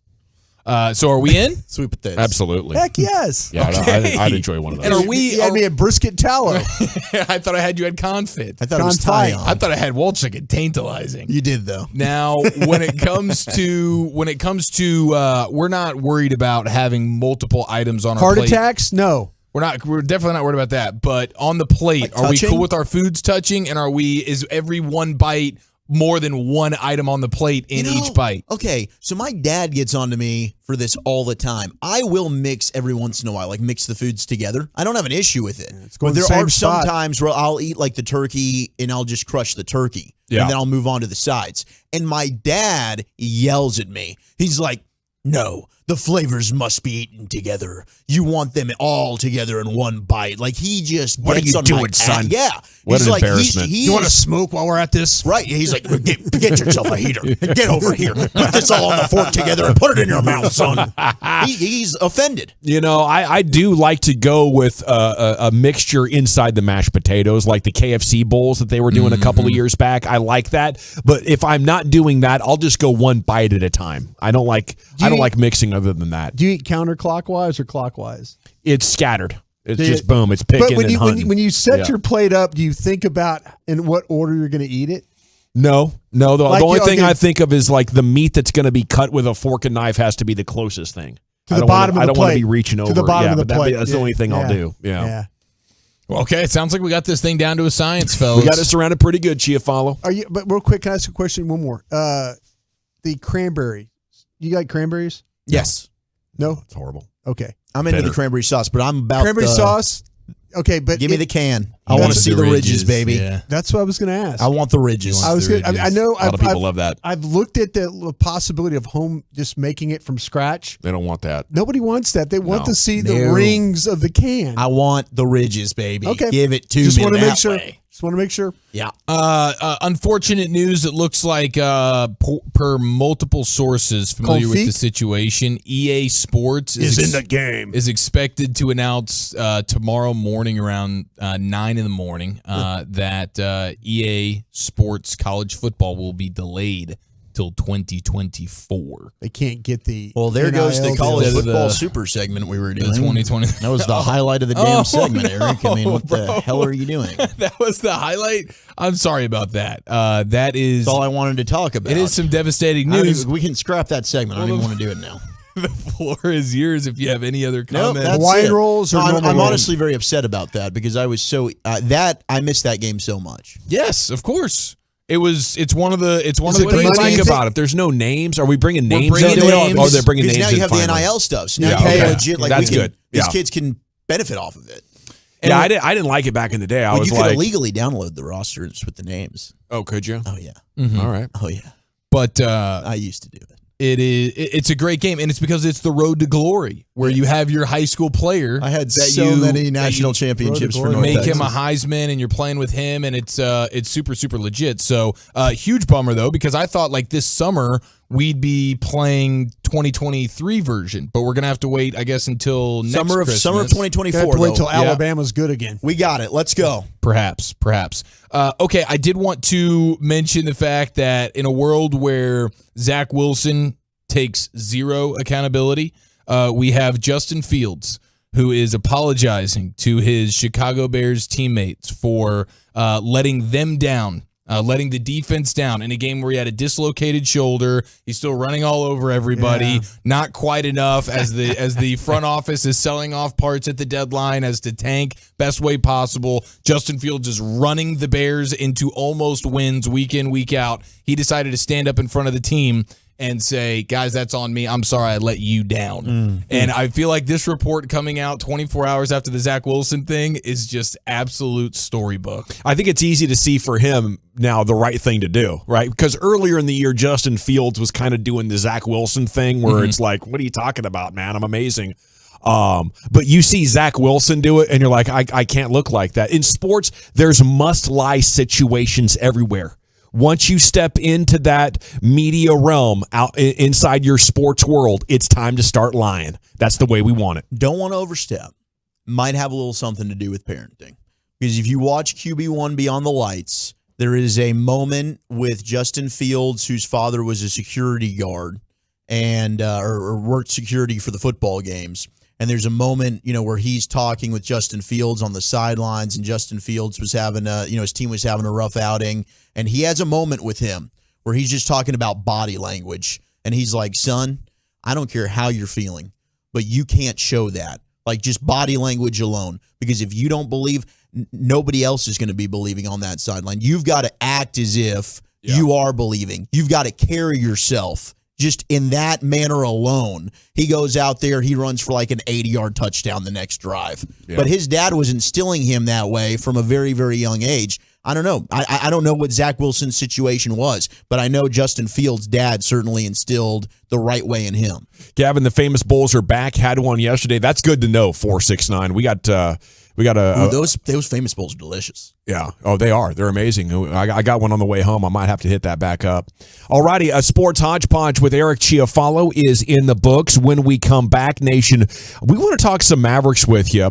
We'll go around the Mavs, and a big storyline's brewing. Jason Kidd audio of him explaining their approach on Christian Wood moving forward as they get set to take on the Celtics tomorrow. Christy Scales is coming up at 4 o'clock right here. It's the G-Bag Nation. I hope you have a great holiday, but if you have extra fat on your body, go to Absolute Beauty Solutions. You know, maybe you do have a little bit too much to eat here.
At 12:30 with the Specs kickoff at 3:30 on your home of the Cowboys, 105.3 The Fan. What's up, everybody? It's the 9th annual Peace-a-thon benefiting My Possibilities. Join us from 5:30 a.m. to 7 p.m. tomorrow for a full day of football, fun, and chaos. Plus, our buddy Derek Holland joins us for the entire show. You're listening to 105.3 The Fan.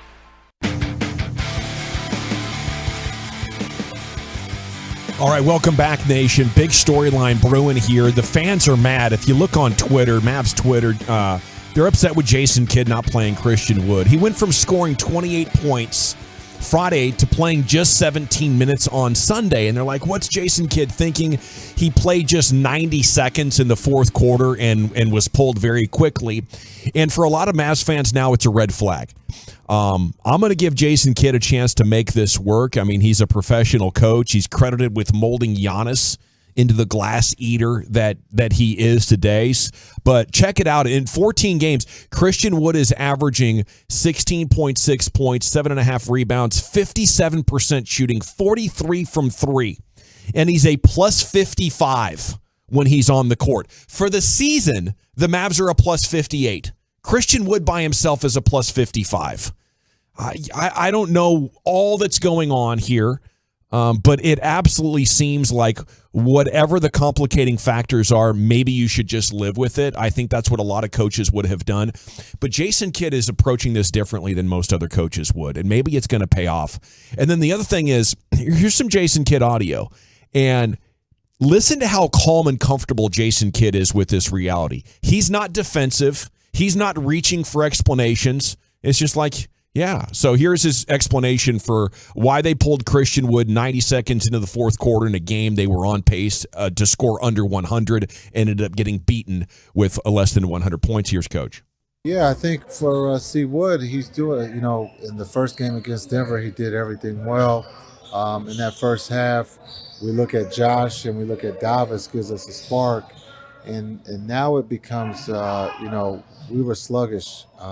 We held, Luka out for a minute there in the fourth to let that group run. So it's a matter of who's going well. There's no guarantee, you earn your minutes. And so every game is different. This isn't CYO where you're allowed to play because of whatever reason. This is a team, and Davis and JaVale and Greeny did a great job for their teammates to give them a chance to win. And so Minute-wise, also, you look at the roster. The roster's heavy. We got a lot of bigs. And, the beauty of this, too, is Maxi's out. So when Maxi comes back, someone has to be unselfish. And that's what, good teams can do. They can be unselfish. It's not about minutes or scoring. It's about winning. And so for C. Wood, his minutes will go up. This is just the start of the journey. We're 16 games into this. And so I see his minutes going up. But we do have a roster of bigs.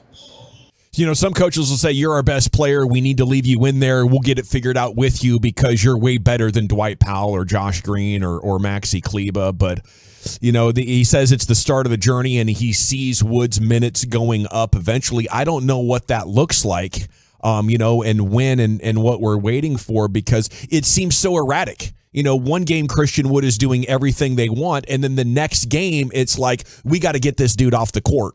In a game where nothing's working right, the other guys aren't blowing up. You're not dominating the game with the other guys. Christian Wood statistically is your second best player. You have this green light for Tim Hardaway Jr. that he just gets to stay in. He's not coming off despite rarely passing it and not playing any defense. I don't know. This is very interesting. Like the 903 is a perfect example of how Mavs fans feel. A lot of Mavs fans. Jason Kidd is a bleeping moron for what he's doing with Christian Wood. How's this make sense? What's your guys' take on it? Are we watching Jason Kidd show the signs that got him relieved in Milwaukee? He last year appeared to have shown a tremendous evolution as a head coach, and now I'm sitting here wondering. Like, is this pride and ego? Is this my way or the highway? Because, shoot, you only have Christian Wood for this one season. Do you think that you're going to turn him into a player that you want to give a max contract to? I say just use him for what he does best and try to live with the bad things. But taking him off the court's pretty tough in games that you lose. It's really tough right now. It's really tough right now. And I'm starting to be on your side of this, Dawson, where I'm like, hey, if this is just probably going to be a season-long thing, it doesn't feel like this is a relationship that's maturing into long-term commitment here. So why wouldn't you? Especially when you struggle offensively to where Luka has to be Superman offensively every night, and the nights that he's not, you lose. Sure. It's just that simple. If he's not going to get you 30-plus points, you're going to lose the game. So who else can help you score? Well, we've seen Christian Wood can help you score. He was Superman opening night. Oh, my gosh. Opening night it feels like a lifetime ago. Yeah. And even then it was frustrating because he still was not playing all that many minutes, but in his minutes he was just completely dominant. And I want to give Kidd and these guys the benefit of the doubt because they know all the things going, they have all the context. And I don't want to just jump to Jason Kidd is shooting himself in the foot, I guess the same way maybe he did in Milwaukee. I guess it's fair to ask that as well. But since he's been here, he's made the right decisions at almost every turn. And so I still understand big picture wise, we're still very early into this season, but the clock is ticking on, okay, it's not the early season thing anymore. Now it's as you get into December and you get close to Christmas, let's try and be the team that we're looking at being at by the time we get to the playoffs. And Christian Wood is going to have to be a part of that. Yeah, right. Yeah. That a lot of things have gone wrong since the end of last year. And one of them is Jalen Brunson going off in New York. And a guy that you anticipated could replace some of his production is just, I don't know, is this at odds with the coach? How do you explain this? It seems like that's got to be the case. There's a bunch of stuff that they're not explaining. Well, yeah, because it just doesn't make sense because it's not necessarily the same for the rest of the team. Yeah. Like the defensive side is the only thing that you're really holding Christian Wood accountable for, but it's like, does offense not matter? Because you're seeing Reggie Bullock and Dorian Finney-Smith sometimes, they each scored 3 points apiece in your loss the other night to the Nuggets.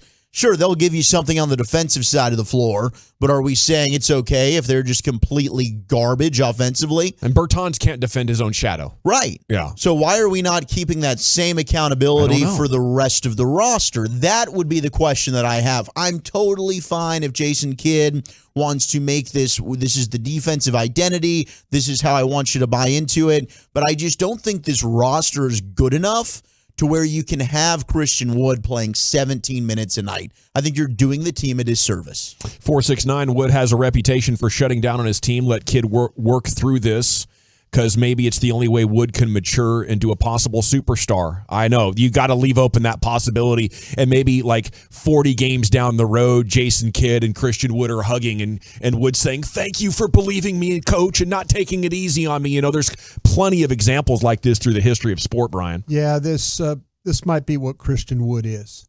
This might be, and the more you talk to people, there's just touch and go. Yeah, there's hot and cold. Yeah, there's the way it was kind of put to me is there's not many guys with top end talent that are journeymen, and that's what he's kind of become. His career winning percentage. You could talk about that. They have to keep working with the guy. I believe they really do, and they know that. But they'll tell you he's been good at times with the flow of the game. And then there's other times when it comes down to execution and other details with toughness and things like that, he's not been very good. And I think that's the problem that he has with Jason Kidd. So do you know when he is not aggressive, Yeah. is that him having a bad night where he doesn't want to engage, or is the team not giving him shots because he's not playing defense? What's the root cause of that? Yeah, I think that the thing when you, again, talking to folks over there about it, though, that you mentioned the aggressiveness, and there's times when he's really good at it and he's going to go get his, and then other times he's not. But I think the defensive lapses that he has during games, I think that's the biggest problem, because it's not physical, it's mental. No, it's and it's almost like they're sitting there and they're saying, okay, there's coverages that we need here. We need you to play pick and roll defense. You got to do that, and you can't get that done. You could tell he's frustrated, with his teammates at times on things, and then he comes out of the game and he's like, at the end, he's like, hey, I'm just doing what they tell me to do. But you're at a point where they're telling you, yeah, you have to play this way, and he's not playing that way. He's a super talented guy, but maybe this is what he is. Like I said, he's still creating wins for you. Yeah. I think that's he's a winning player. You don't have many of them. You don't have many talented guys. If you didn't want to figure out a way to make it work, why'd you bring him in? I think there's things that they're going to try and do in the future to help the situation. Just because I keep asking. I'm the guy in basketball. I'm asking a million questions. I'm like, well, why would you do this, or why would this guy do that? And it's like, well, hey, with talented guys like this, you got to find ways to adapt to them. You got to find ways, and hopefully we'll see that here soon enough. Okay, I think we need to give Kidd a chance. As the 817, he sees stuff that we don't, and I think he knows what he is doing. Wood can score sometimes, but he's also a turnover machine.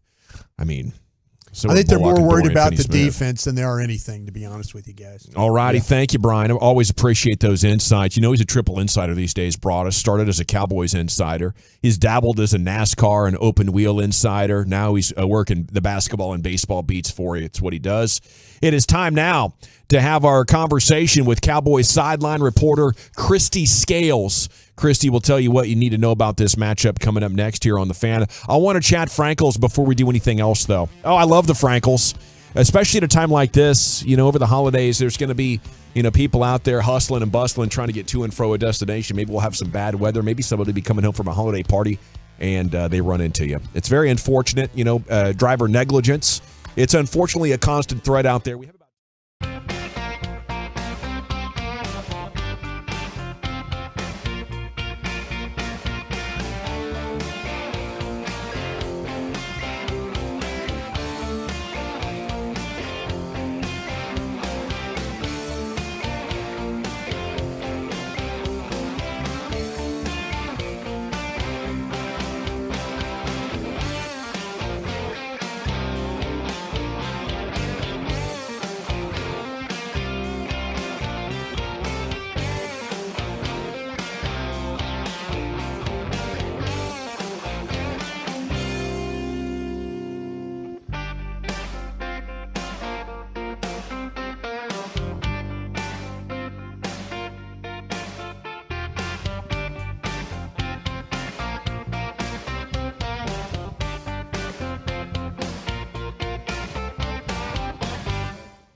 from the Classic Chevrolet Studios. You're rolling with the G-Bag Nation on 105.3 The Fan. It's hour 3 of the G-Bag Nation here on 105.3 The Fan, and we are joined now by Cowboys sideline reporter Christy Scales as we sit 48 hours from kickoff. And a good afternoon, Christy. Thanks for joining us once again. Hey, General. Happy Thanksgiving. Thanks for having me on this week. I know it's a busy one, so thanks for squeezing me in. Oh, it's always good to have you, Christy, and we appreciate your time. Now, let's look back here on what the Cowboys just did. What was that like to be down there on the sidelines for that second half as the most impressive beatdown in Cowboys history was happening on the road? Oh, man, it was like Shark Week, and Kirk Cousins was the chum in the water. It was great. But what was really remarkable about it, from the perspective of being on the sideline, was how quiet it was. Because the Vikings, I mean, that is such a loud place, but the way that the Cowboys were able to jump out to the early lead and keep that crowd out of the game, and then late in the fourth quarter, the only sounds you heard from the crowd were the Cowboys fans chanting, "Let's go Cowboys." So that's what really stands out to me, because normally it's just the opposite. That's such a great crowd. I would say it's definitely one of the top 5 loudest places in the NFL, and to be able to take the crowd out of the game, it just being so quiet, you're just not used to that on road trips to Minnesota. Yeah, that's quite an accomplishment and a cool observation by you. When you first said how quiet it was, though, Christy, I wondered your thoughts on this, because while I was watching the game and the sacks were piling up, it seems like Micah and most of the other guys are pretty matter-of-fact, almost like Barry Sanders celebrating a touchdown when they have these big moments. Is that by design, or are they just getting so many sacks that it doesn't feel like, the moment to celebrate like they just won the championship? Oh, yeah, nonchalant, like it's no big deal. Yeah. Like what Daryl Johnston would always say about celebrating a touchdown, just hand the football to the referee, act like you've been there before. Yeah, they've been there 42 times already. I mean, towards the end, at the very end, like I say, the Cowboys fans who were there, you could really hear them. But, no, like DeMarcus Lawrence, when he does his celebration, he basically just spreads his arms out. He's not like yelling and stomping around and stuff like that. So I think it's just how they choose to individually celebrate the sacks. Scoop, is there any truth that you're now responsible for grabbing Micah's helmet in blowout games so he doesn't get back into the game? I was shocked that he went back in, really. Now, Osa Odigizua, the defensive tackle, he didn't go back in. He ended up having some ice on his knee that final defensive series. He went out in the fourth quarter and didn't return to the game. But if I'd have known that they were going to let Micah back in, I might have tried to grab the helmet. But Micah did speak to the media today after practice and says, he'll be good to go for this Thursday. But what happened was when Micah came over to the sideline, he went in the blue medical tent with the athletic trainers and with Dr. Dan Cooper, and we obviously knew it was his knee because he was grabbing that left knee when he went down and needed to be helped off. But once he came out of the blue medical tent, he went and sat in his regular spot there along with the other defensive players on the bench. He had his helmet with him, and I thought, I'm surprised they haven't taken it away yet. And then when he went out there, I was getting ready to do the injury report coming out of the commercial break of, okay, we've probably seen the last of Micah, and then I look out and he's out there. So, yes, I was surprised as anyone else. And Scoop, I really want to thank you for being great at your job in that pregame show, letting us know about Diggs traveling with Jefferson in this game. When you got that information, did you kind of give it a little bit of a double look, or were you like, are you sure that we're about to do this, or was it something? No, I expected it because he did it with Lazard in Green Bay. But what was interesting about the what happened Sunday in Minnesota, the plan was with Anthony Brown coming back after suffering a concussion the week before and missing a lot of practice going into the game at Minnesota, Kelvin Joseph was going to come in and substitute a lot. He was going to rotate with Anthony Brown. But late in the second quarter and then the entire second half, Kelvin Joseph wasn't out there because of illness.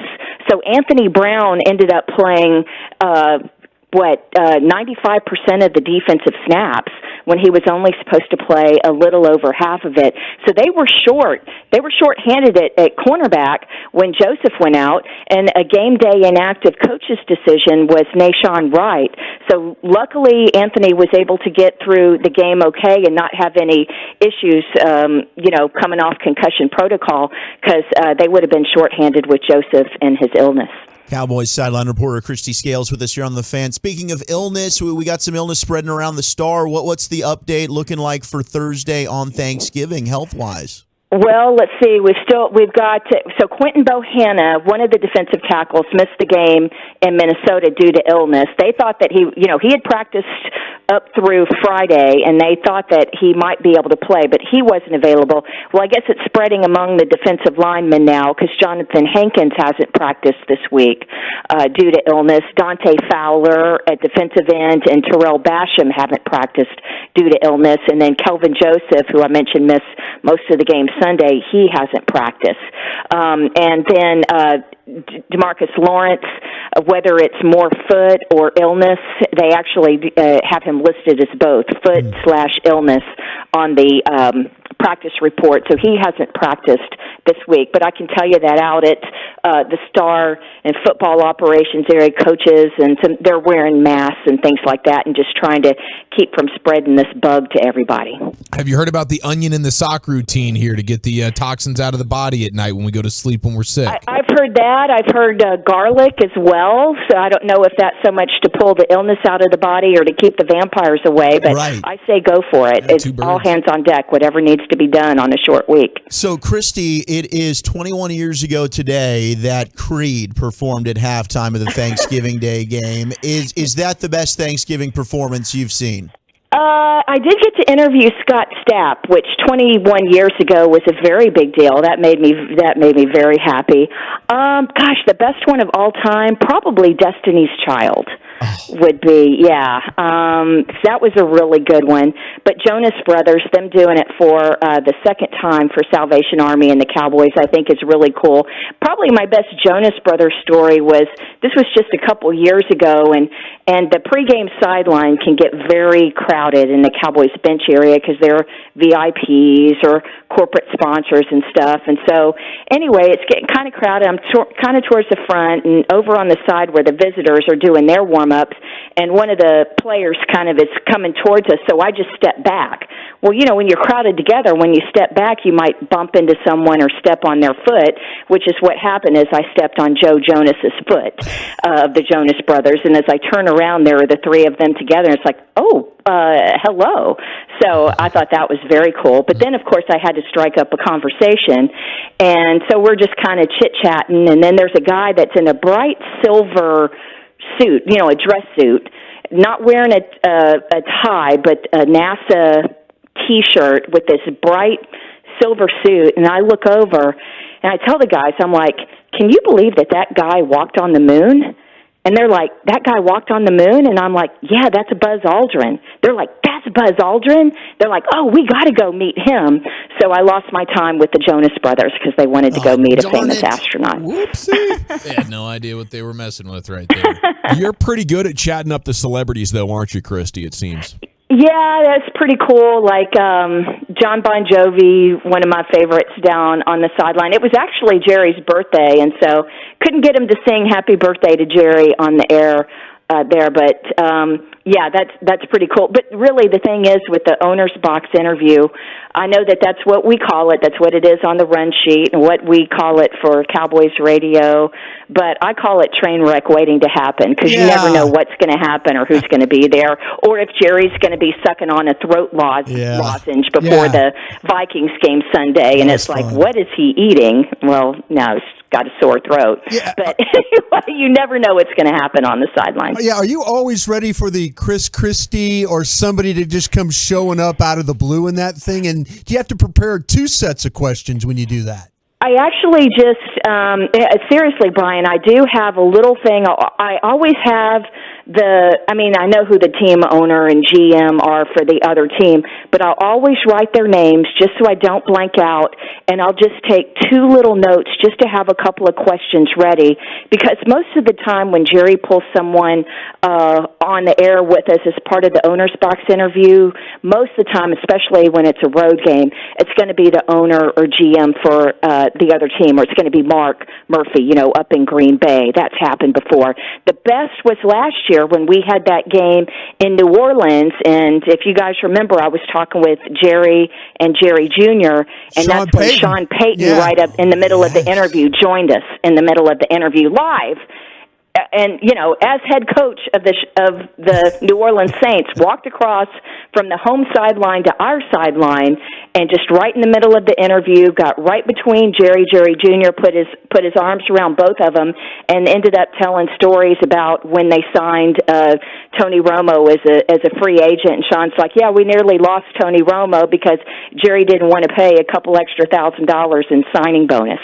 So anyway, that's probably one of the all-time best ones we've done. Well, hopefully Jerry's willing to throw around a couple more $1,000 on a signing bonus for maybe OBJ.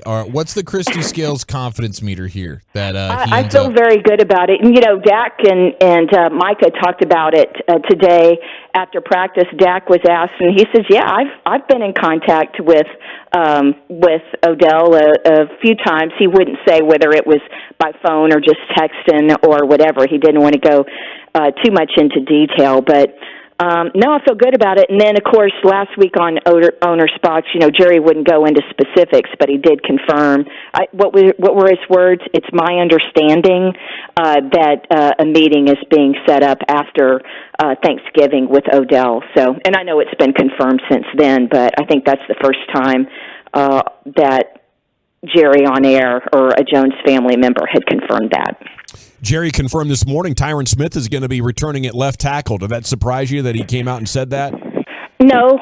And what's funny is Mike McCarthy's like GM Jerry and owner Jerry, right? It depends which hat he has on that he's speaking. But the fact that Jason Peters got 20 snaps at left tackle Monday with Minnesota, and Tyler Smith moved in to play left guard, so that.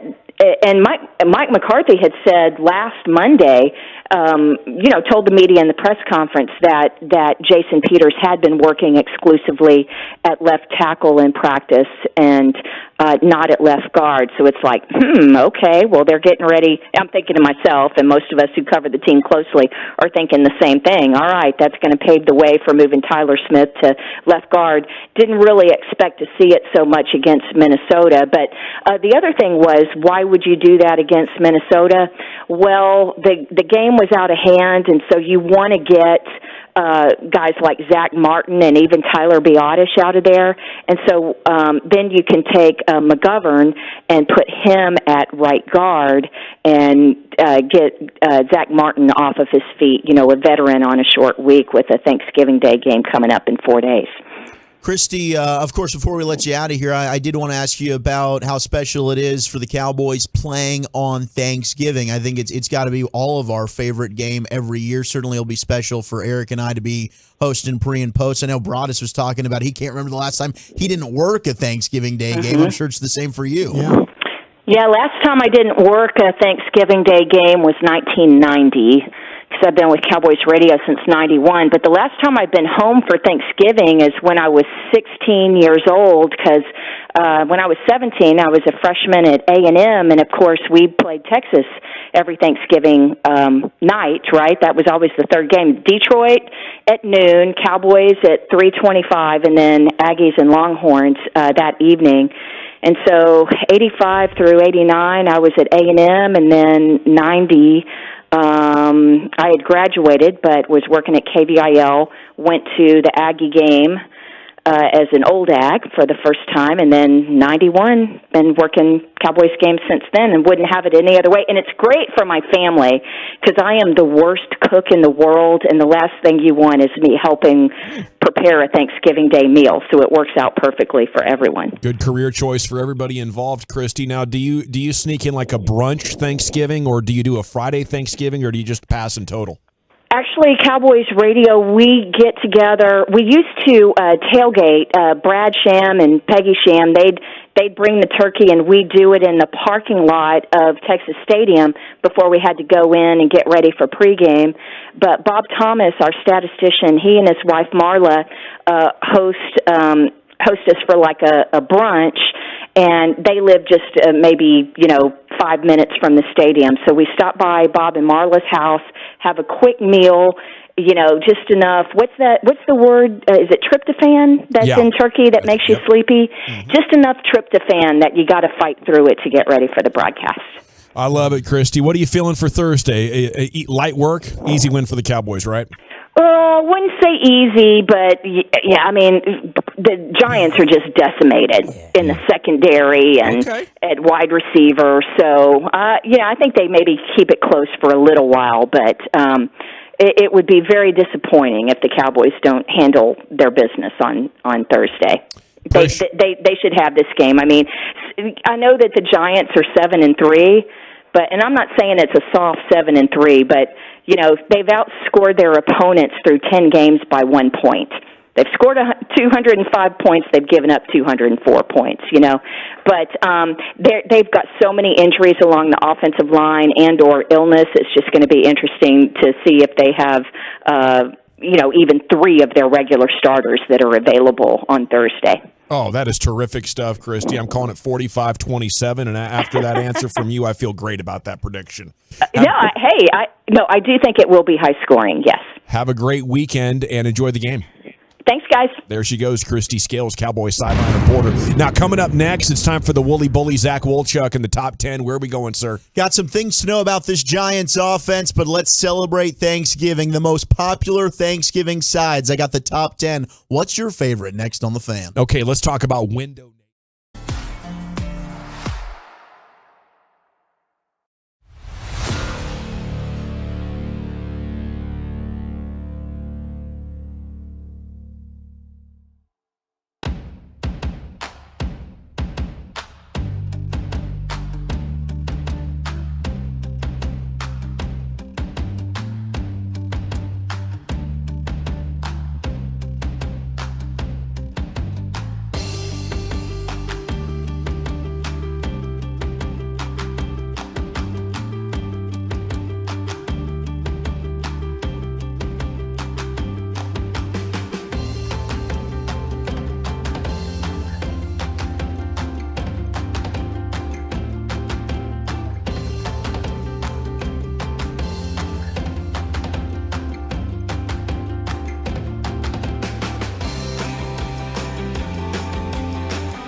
Time now for Wolchuk's Top 10 at 420. Here he is, the Woolly Bully himself, Zach.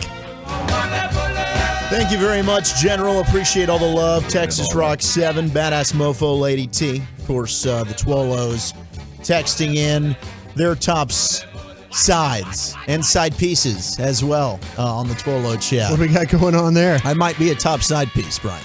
Oh. Yeah, I might be up on the list. Have they seen your back lately? They don't want to see the back, and I couldn't see my back, and then personal regret right now. It's lingering, man. Yeah, it definitely was one of the worst bet payoffs, probably the worst one I've done. But the job professionally done. Oh, Melissa was fantastic. Your skin's just. I think I just have like a sensitive skin. Bad skin. That's all it is. Happened to me too, bro. Got bad skin. Yeah, Eric warned me. And it was good. I mean, all the advice she gave me immediately afterwards, it took a couple days. Yeah, you didn't follow any of it. What did your mom say when she saw you shirtless? She was like, it looks like you've got about 100 little mosquito bites on your back. Yeah. So it's all good. It'll go away. I'm starting to put some ointment on there, and it'll be fine. Did you not listen initially? Let's be honest. No, I did. I took the Benadryl the first night, but that's all that Melissa told me to do. And I haven't followed up with her. In fact, I should text Melissa and see what she says to do. But it'll be fine. All right, 877-881-1053. Sure, will be. Not the first skin rash Wolchuk has had to deal exactly, with. Okay? Yeah. He's known to have some ointment lying around that he's needed in the past. And Shut your damn mouth. All right, that was a confession. I hate you. I hate you. I hate him. I hate him. I hate him. What is your favorite Thanksgiving side? We'll get to that. Blogging the Boys put together a list of things you need to know about the Giants. First and foremost, Cowboys get an interception on Daniel Jones. They're winning this football game. Giants are 5-17 in games where Daniel Jones throws an interception. This year, they're 6-1 in games where he does not throw a pick. There you go. Well, bad news. He's not even going to throw a pass this game, Wolchuk. You think that they're just going to run? It's going to be like Army 1944 football. Yeah. Run the ball. Blanchard and Davis. Well, they just might, because the other thing to know, Barkley has turned back the clock. It's the Saquon-assance, if you will. He is the rushing yards leader in the NFL. He's got the most runs of 15 or more yards. He's got the third most yards after contact, fourth most missed tackles per attempt. And, he's also got 37% of the Giants' total yards this year. So you're right, Gavin. Cowboys, public enemy number one, it's going to be stop Mr. Barkley. Yeah, and Jones. I wouldn't be surprised if they run for 300 yards between the two of them. Jeez.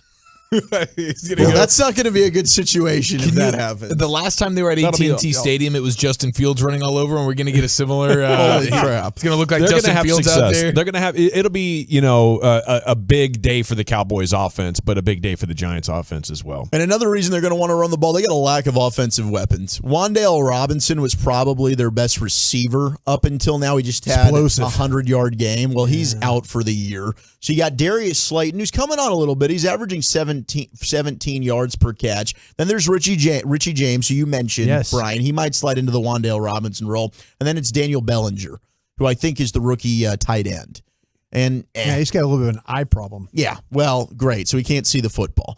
So I don't know what the hell they're going to do at receiver, but you just shut down Justin Jefferson. So are any of those guys scaring you? No, not really. Not at all. Not one bit. Sounds very Packer-like to us right now. It does. Oh, yeah. Actually, I take that back. All these guys scare me. We're shaking on our boots right now. If Christian Watson can do what he did, anybody can. Cowboys are going to mother bleep the Giants. Well, I know Dawson's predicting an over, pounding the over, because both teams are going to score almost 30 points, and the Cowboys are almost going to score 50 burger. Yeah, 45-27 is my pick. Giants cannot stop the Cowboys. No. This is it might be 8 drives in a row with points this weekend. We saw what CeeDee Lamb did in that fourth quarter.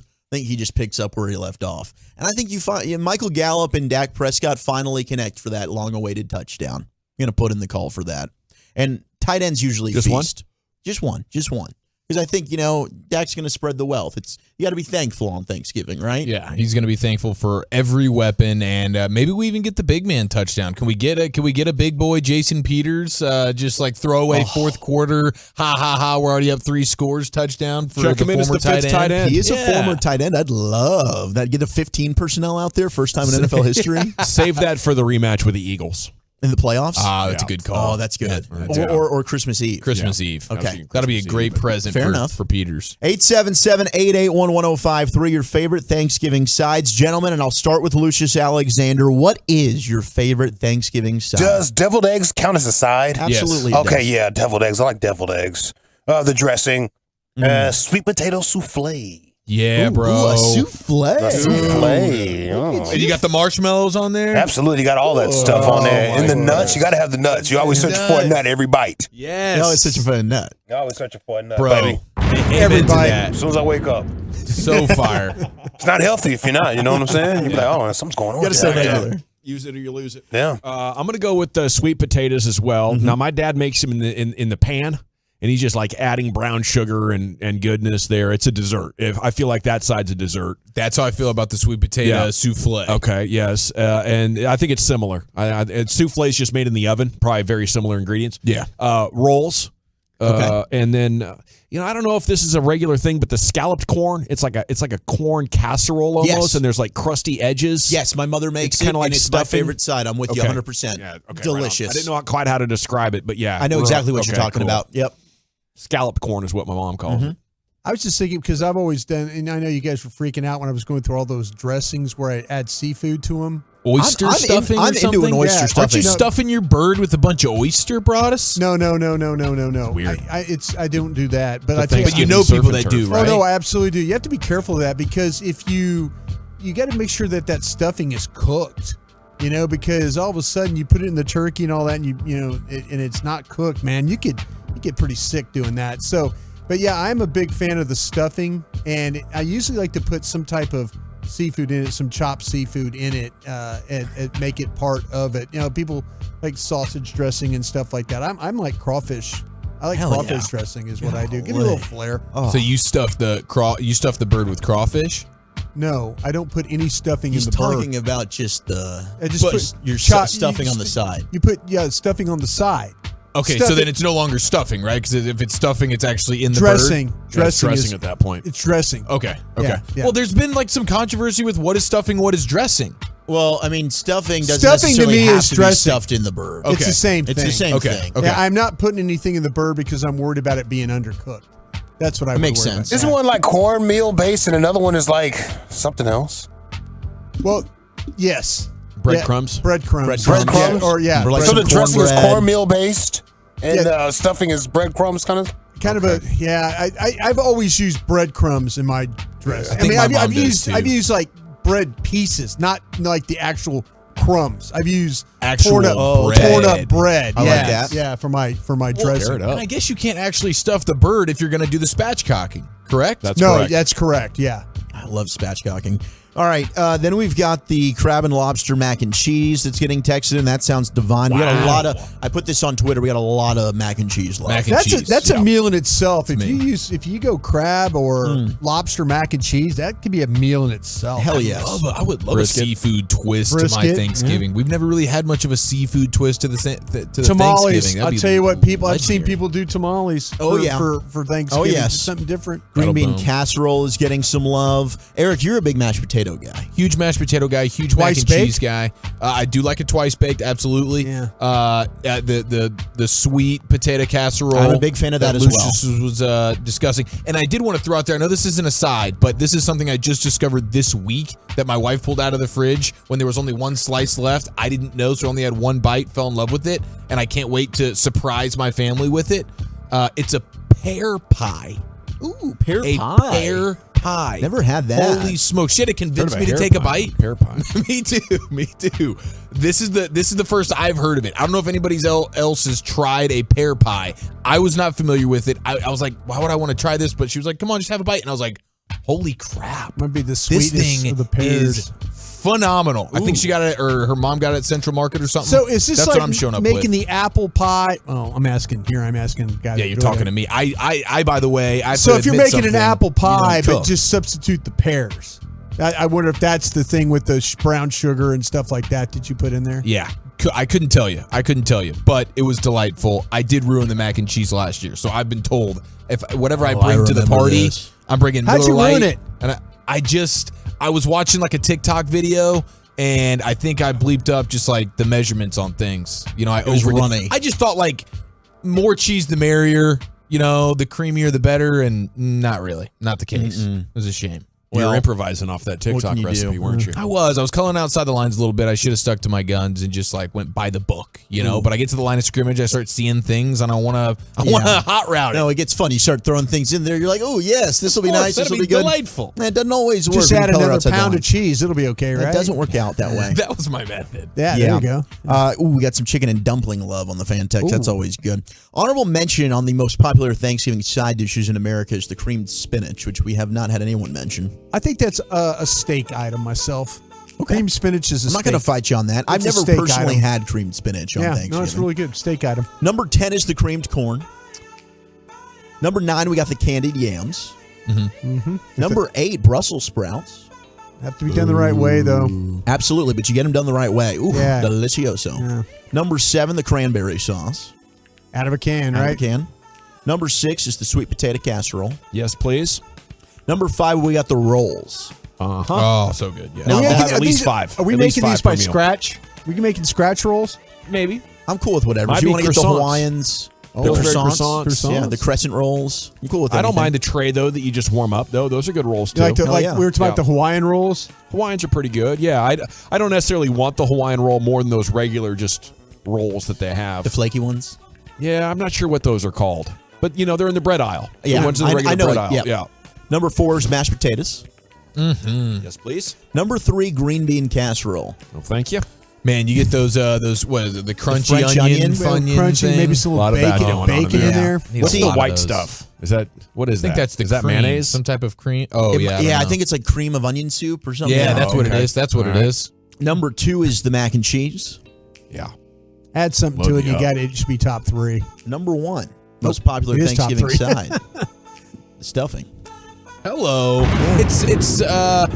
It's once a year, right? I mean, It's only for Thanksgiving. Yeah, and it's so good. It is Delightful. so good, but it only makes an appearance once a year. It is weird. Love it. So there it is, the top 10 Thanksgiving sides. I will be on Thank at you, 11. Wolchuk. I'll do a top 11 at 11, by the way, with KMC. Okay. And we'll do another Thanksgiving-inspired list. Cannot wait to hear that tomorrow. It is the Masterpiece and the Piece-a-thon, and I'll be on it too. Sounds like Wolchuk's going to be on at 11. We'll all be making appearances, but you got to tune in, bid on some items, raise money for a good cause there during the Piece-a-thon. College football super segment. What kind of surprises did last night have in store? And what might we get at 6 o'clock? That's coming up next here. It's the G-Bag Nation on 105.3 The Fan. I wanted to chat about the Frankels before we do anything else, though, because if you get hurt in an accident,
Welcome back, Nation. Segments brought to you by Metter Dodge Chrysler Jeep Ram.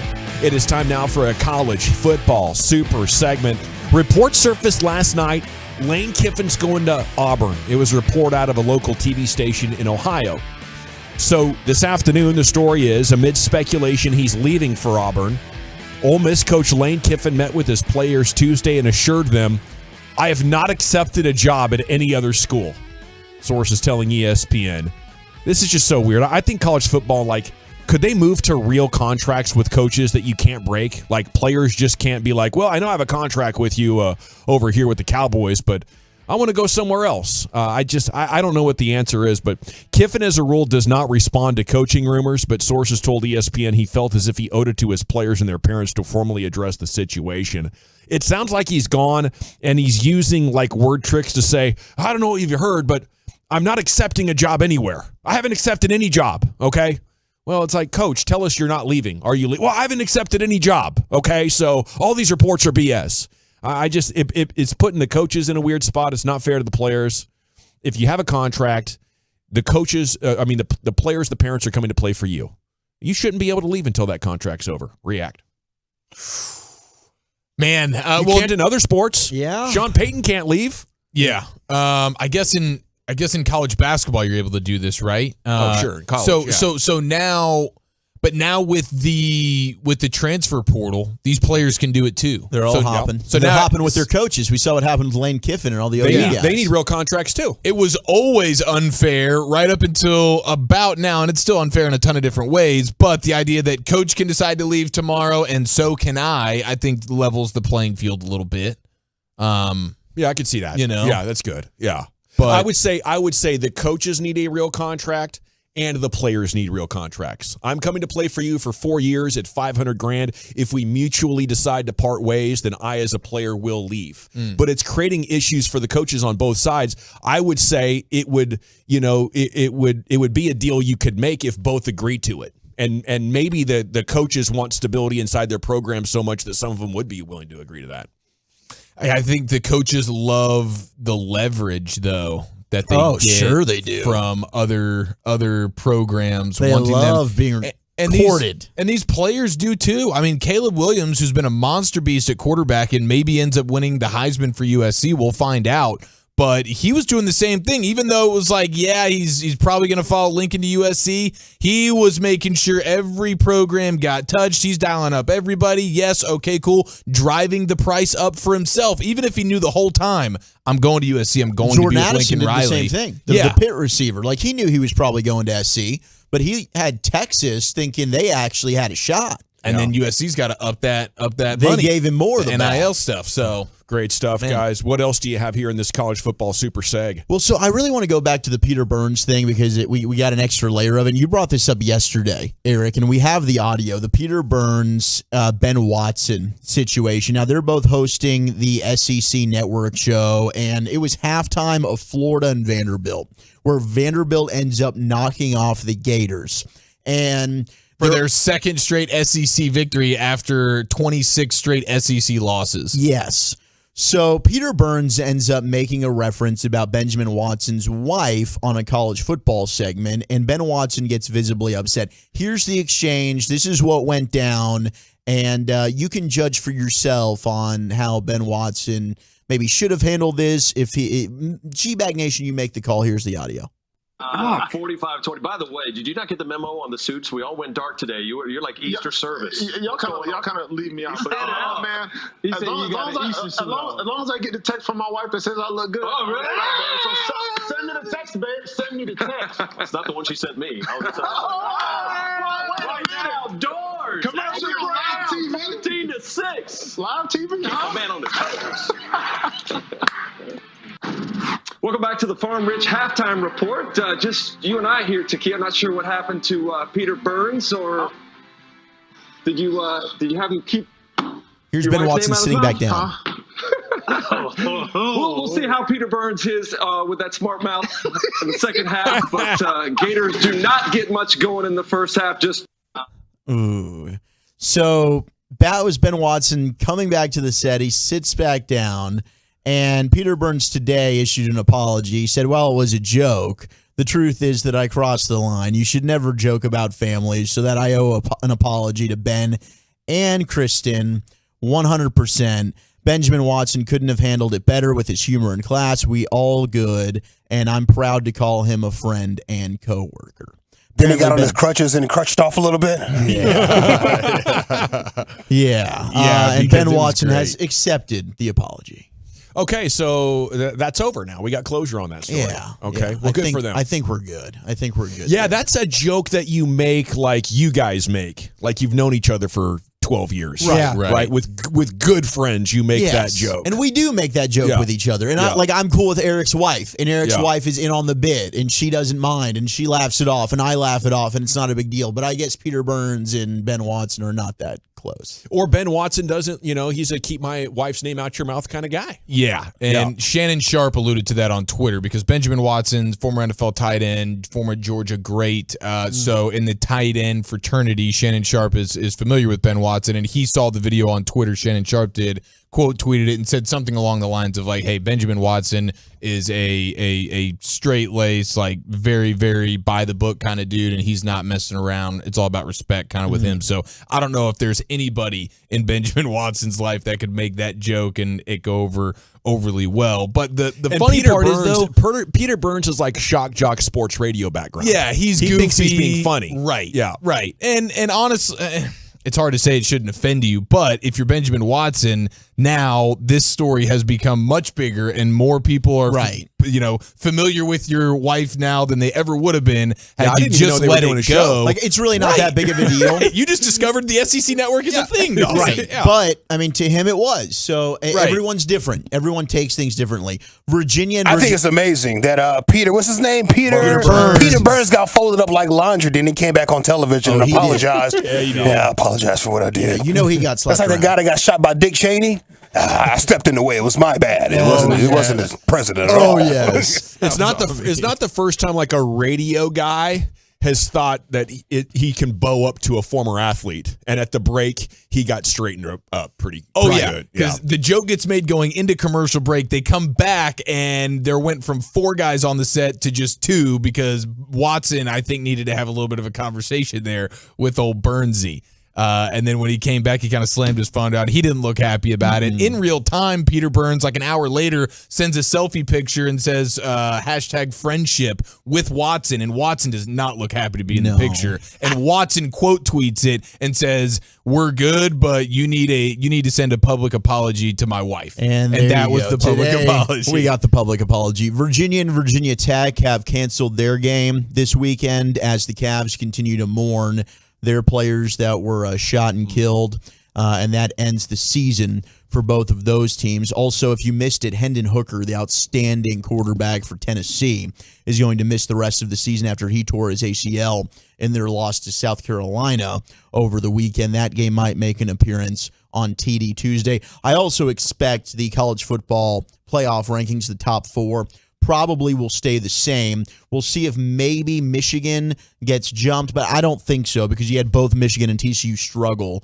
So it should probably stay Georgia, Ohio State, Michigan, TCU, and we'll get Ohio State and Michigan playing this weekend. And what a game. That TCU-Baylor game came down to that final kick. Unbelievable. That was crazy the way that went, where they're having to run guys off the field because they have no timeouts. They're handing the ball off, and they have to sprint the field goal team on, and with 4 seconds, kick that bad boy. That was legendary. All righty, thank you guys at College Football Super Segment. Now, when we return, it's a Thanksgiving nosebleed staple.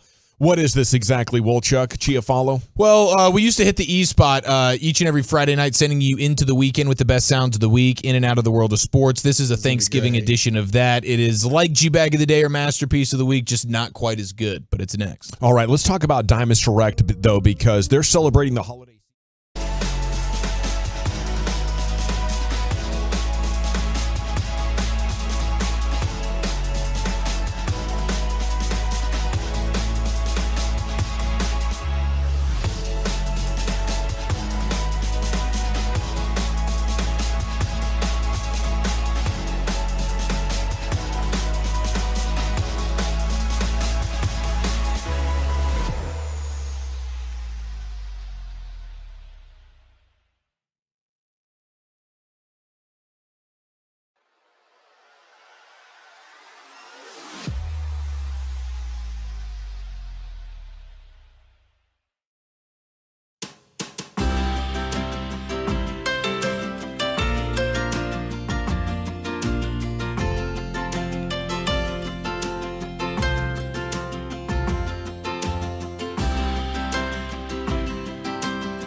Live from the Classic Chevrolet Studios. Let's do this. You're rolling with the G-Bag Nation on 105.3 The Fan. It's hour 4 of the G-Bag Nation here on 105.3 The Fan. Hope you're having a great day. Expressway's coming up in 20 minutes. The best thing Jerry Jones said this morning with Sean and RJ should give you confidence. Kellen will not be screwing things up anymore. That's coming up at 5:20. It is time now, though, for a nosebleed staple, a Thanksgiving audio feast for your ears. Here they are, Woolchuck and Chiafalo. Yeah, what an honor. What an honor it Happy is. Thanksgiving. Happy Thanksgiving. Happy Peace-a-thoning. It is Peace-a-thon Eve right now. Peace-a-thon. We'll get to the blunder, the Peace-a-thon blunder. At Were the you end of this guys segment. were you guys a work on Thanksgiving Day radio team? Yes. We would do the morning. Did you like 12 hours of radio that day, one of those things? Like we do at the Peace-a-thon stuff, I know. But we didn't do the Peace-a-thon set, but we did. We would come in and host after Peace-a-thon. Last year we did that. You do the Fridays? We would do the Fridays. In fact, actually last year, the Friday after Thanksgiving was when we had the 66-second long, or however long it was, Stephen Jones question. That's right. How about that? This Friday's the 1-year anniversary. We're going to play that. It's going to take up all of Peace-a-thon. Yeah. If you need a breather during Peace-a-thon, just fire off that question that I had to Steven there. Yes, this is a fun tradition in the nosebleed seats. Now, we used to always do on Fridays, we would send you into the weekend with the best sounds of the week. We would do it by hitting the E spot. But this is a Thanksgiving version of that. So this is mostly sports sounds that are fun from Thanksgiving's past. There's a lot of Gruden up in here. So much Gruden love for Thanksgiving. I don't know if this is something you were familiar with in your time working with John Gruden Broadus, but him and Jay have a very special way of celebrating the great Thanksgiving. And with that, we start with a brand new sound in this year's Thanksgiving E-Spot edition. Here is John Gruden, who no longer has a job because he's a bleep hole, doing a bit of a hand turkey for no apparent reason. It's very important that I start at the rear first. This tail feather gives me speed and precision. And it's these mid feathers you got to be careful with as you go around your Super Bowl ring, you know. But these middle feathers are the brain of the outfit. And this front feather, that points the direction that this hand turkey goes. And here's the head, the most important part of this hand turkey. Look at that Super Bowl ring right there. I'd make him number 37 every year because that was Super Bowl 37. And this turkey gets a smile and a bit of a Chucky brow right there. Give him a little wing here in case anybody wants to take a bite out of that. Some legs, little claws that dig into the turf. Is that sweet or what? I mean, I can't make a better hand turkey than that. Happy Thanksgiving. Damn. Happy Thanksgiving, John. There was a TV production studio that decided to make that a whole thing where it's just John Gruden. Why There's the hell multiple wouldn't you? cameras. We all and need to know. He's tracing his own hand and making it a turkey. I have no idea. Look at that hand turkey. I'm glad brow. Oh, baby. I guess that's what he's doing in his off time because I just saw this video for the first time. I think it's relatively new. I don't know, but the Grudens will be making a lot of appearances here. We needed to have a discussion. Should we ban John from this? But for being a racist homophobe? Yeah, he slipped through the cracks. He's still in. Well, the turkey hole. We all remember the Monday Night Football turkey hole. Here he is, John Gruden, with part one. They're going to bring edge pressure from both sides, and the corner is going to roll up. And watch Stafford fit the ball in the hole between the corner and the safety. I don't advise this at home. What a throw by Matt Stafford. I call that the turkey hole. Don't ask me why, but Brad Johnson taught me that a long time ago when I was coaching Tampa. He says, hey, Coach, I think I can fit it between a corner and a safety. Look at that, the turkey.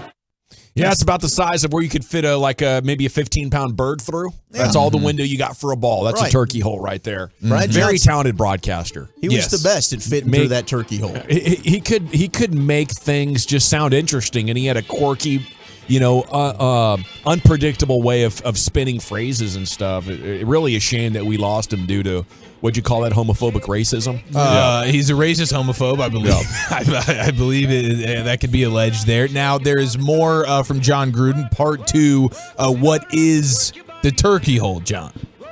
It's the turkey hole. It's the area when the corner rolls up, there's a hole between the safety and the corner. It's not an easy throw. You got to be able to rifle it in there, Sean. And I had a quarterback here in Green Bay who was able to do that at a high level.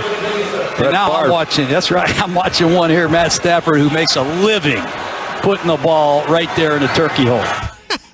He sure did. Rules are rules there, old Chuck. Oh, the turkey hole. Mama gave me 8 of them flapjacks, and Mama take away 5 of them flapjacks. I want to stay hungry for the Crimson Tide and the turkey hole. And this one is right here, near and dear to all of our hearts. It is the Bounty Bowl. It is Jimmy Johnson. It is Thanksgiving. Yes, this is my favorite. Take it away, Jim.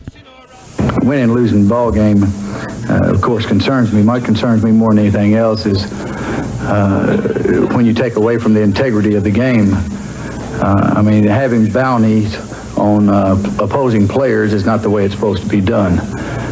We were told last night by a coach, and it was confirmed by 2 different players. There's a $200 bounty on Luis Zendejas, a $500 bounty on Troy Aikman. That takes away from the integrity of the game. And I would have said something to Buddy, but he wouldn't stand on the field long enough. He put his big fat rear end into the dressing room. I bet Jimmy would have kicked his rear end. That's a fat shaming Wolchuk can get behind right Absolutely. There. Buddy Ryan was a fat piece of bleep. I will absolutely fat shame that man. You might have liked him, Ryan, and I apologize. I did not know Buddy. Even if you liked him, though, you'd have to acknowledge. No, I like Jimmy Johnson far more. Yeah, Jimmy, love you, Buddy. Go bleep your damn self. Amen. Well said. Happy Thanksgiving. That's the second best piece of Buddy audio went after Kevin Gilbride on the sidelines in an Oilers game one time. Well, he also looks like a bit of a bleep. Kevin Gilbride? Yeah. Yeah, that was two bleeps. Two bleeps going at it. Wow. Yeah, two bleeps, one sideline. 2 bleeps, 1 sideline. That's a good segment idea. All right, here is a very Bill Belichick Thanksgiving. What are you thankful for as you hit Thanksgiving tomorrow? The opportunity to coach the team and the players and the staff that we have here. Players work hard. We have a good group. Coaching staff is good. They make my job a lot easier. It's the opportunity to be a coach in the National Football League for the New England Patriots. Oh, yeah, Bill. Yeah. That's Bill answer ever. That'll get the people going there, Bill. A Belichick Christmas sounds like. Oh, man. Very festive, I'm sure. Oh, gosh. Yeah. No days off. Day by day. Yeah. We do know he's into Halloween a little bit. Randy Moss got him to dress up at their Halloween he's a pirate, right? years and years ago. Yeah, of the butt variety, from what I heard. What? Single source. This is the longest bit in sports history, what he's doing with the media. Because you see Bill in all these other settings. He's like the nicest guy. He's got a sense of humor. Fair, yeah. He's just doing this to control everybody. It's so great. And it's a hell of a bit. Okay, here's a personal favorite, and Walchuk, I think you would co-sign this. This is a very Jay Gruden Thanksgiving, brother of John, Jay. Washington R-Words head coach at one point. He made an appearance, Washington versus Dallas Thanksgiving. You know how they'll come in from commercial break with a player or a coach or something sitting down with their family, saying what they're thankful for. Here is a very Jay Gruden Thanksgiving. Like, my favorite thing is getting a fork, getting a piece of bread, getting a piece of turkey, some gravy, some mashed potatoes, some corn, some sweet potatoes, some green beans, putting them all on the same fork and taking a bite, mixing them all up together. That's the best. That is the best. I could listen to that all day on a loop. You're going to want to substitute put in corn for green beans. Now you got a great bite. Yeah, I don't know what it is about that audio. That's a giant fork that Jay Gruden is like eating a off of there. It is a lot. I'm in love with that sound bite. That's the best, man. Oh, That's the best. But It is he really wrong? is. Don't you try and you kind of load up the fork and go for it, right? Or you just stuff it all into a roll. And you just go for it all like together that in a too. roll. Thanksgiving Sando. Do you like? All right, let me ask you guys quickly here: the actual Thanksgiving, or the after, where you're making sandwiches and kind of picking and grazing on things. Okay, so I am that like the Black Friday running back, the leftovers from yesterday. Yes. To me is the favorite. You get a thin layer of the mayo on a Sando. I do like the spicy brown mustard with some turkey. Make sure there's still some crispy skin floating around. Pop it together. Toast the bread, and now you're partying. Lucius, could we hear the Jay Gruden fork Thanksgiving one more time, if you don't mind, please? Like, my favorite thing is getting a fork, getting a piece of bread, getting a piece of turkey, some gravy, some mashed potatoes, some corn, some sweet potatoes, some green beans, putting them all on the same fork and taking a bite, mixing them all up together. That's the best. Yeah, that's a tiny amount of each one of those items. He That'd be a sounds very like meticulous that's preparation. It would be. He sounds like he's eating that bowl from Kentucky Fried Chicken. That thing, whatever. It's a that, famous bowl. That big old bowl with all that stuff mixed Good together. bowl. Yeah. Finger licking good. Yeah. All right, let's get to a throwback sideline mic'd up Marshawn Lynch. Here is a very Marshawn Lynch, a beast mode Thanksgiving. What you doing for Christmas? Christmas. I mean, I got to get to Thanksgiving first. I'm going to give out turkeys back in the hood. I'm with you. You want me to come? You will? I appreciate it, though, big dog. Hang on. But I'm going to be in the hood giving out turkeys, trying to restore my community.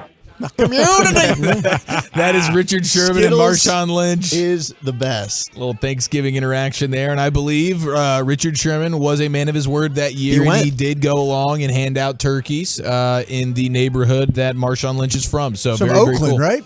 Yes, he is. Yes, Oakland? that's Yeah. right. Yeah. He is from Oakland. It was great to see Micah Parsons picking up that tradition for the Cowboys here. Yes, sir. Boom. Yes, it was. What was it? 1,000 turkeys? Yeah. 1,000 turkeys. A lot of turkeys. A lot of birds. On a neck.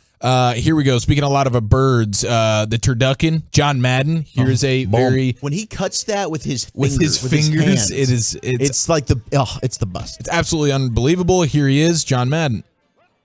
Well, you know, we had one before the game out there. We had one turkey there. We got there's Willie, our driver, Dave, other driver, and there's a turkey. And if you notice, you know, like the girl says, here's a leg here and a leg here and a leg here.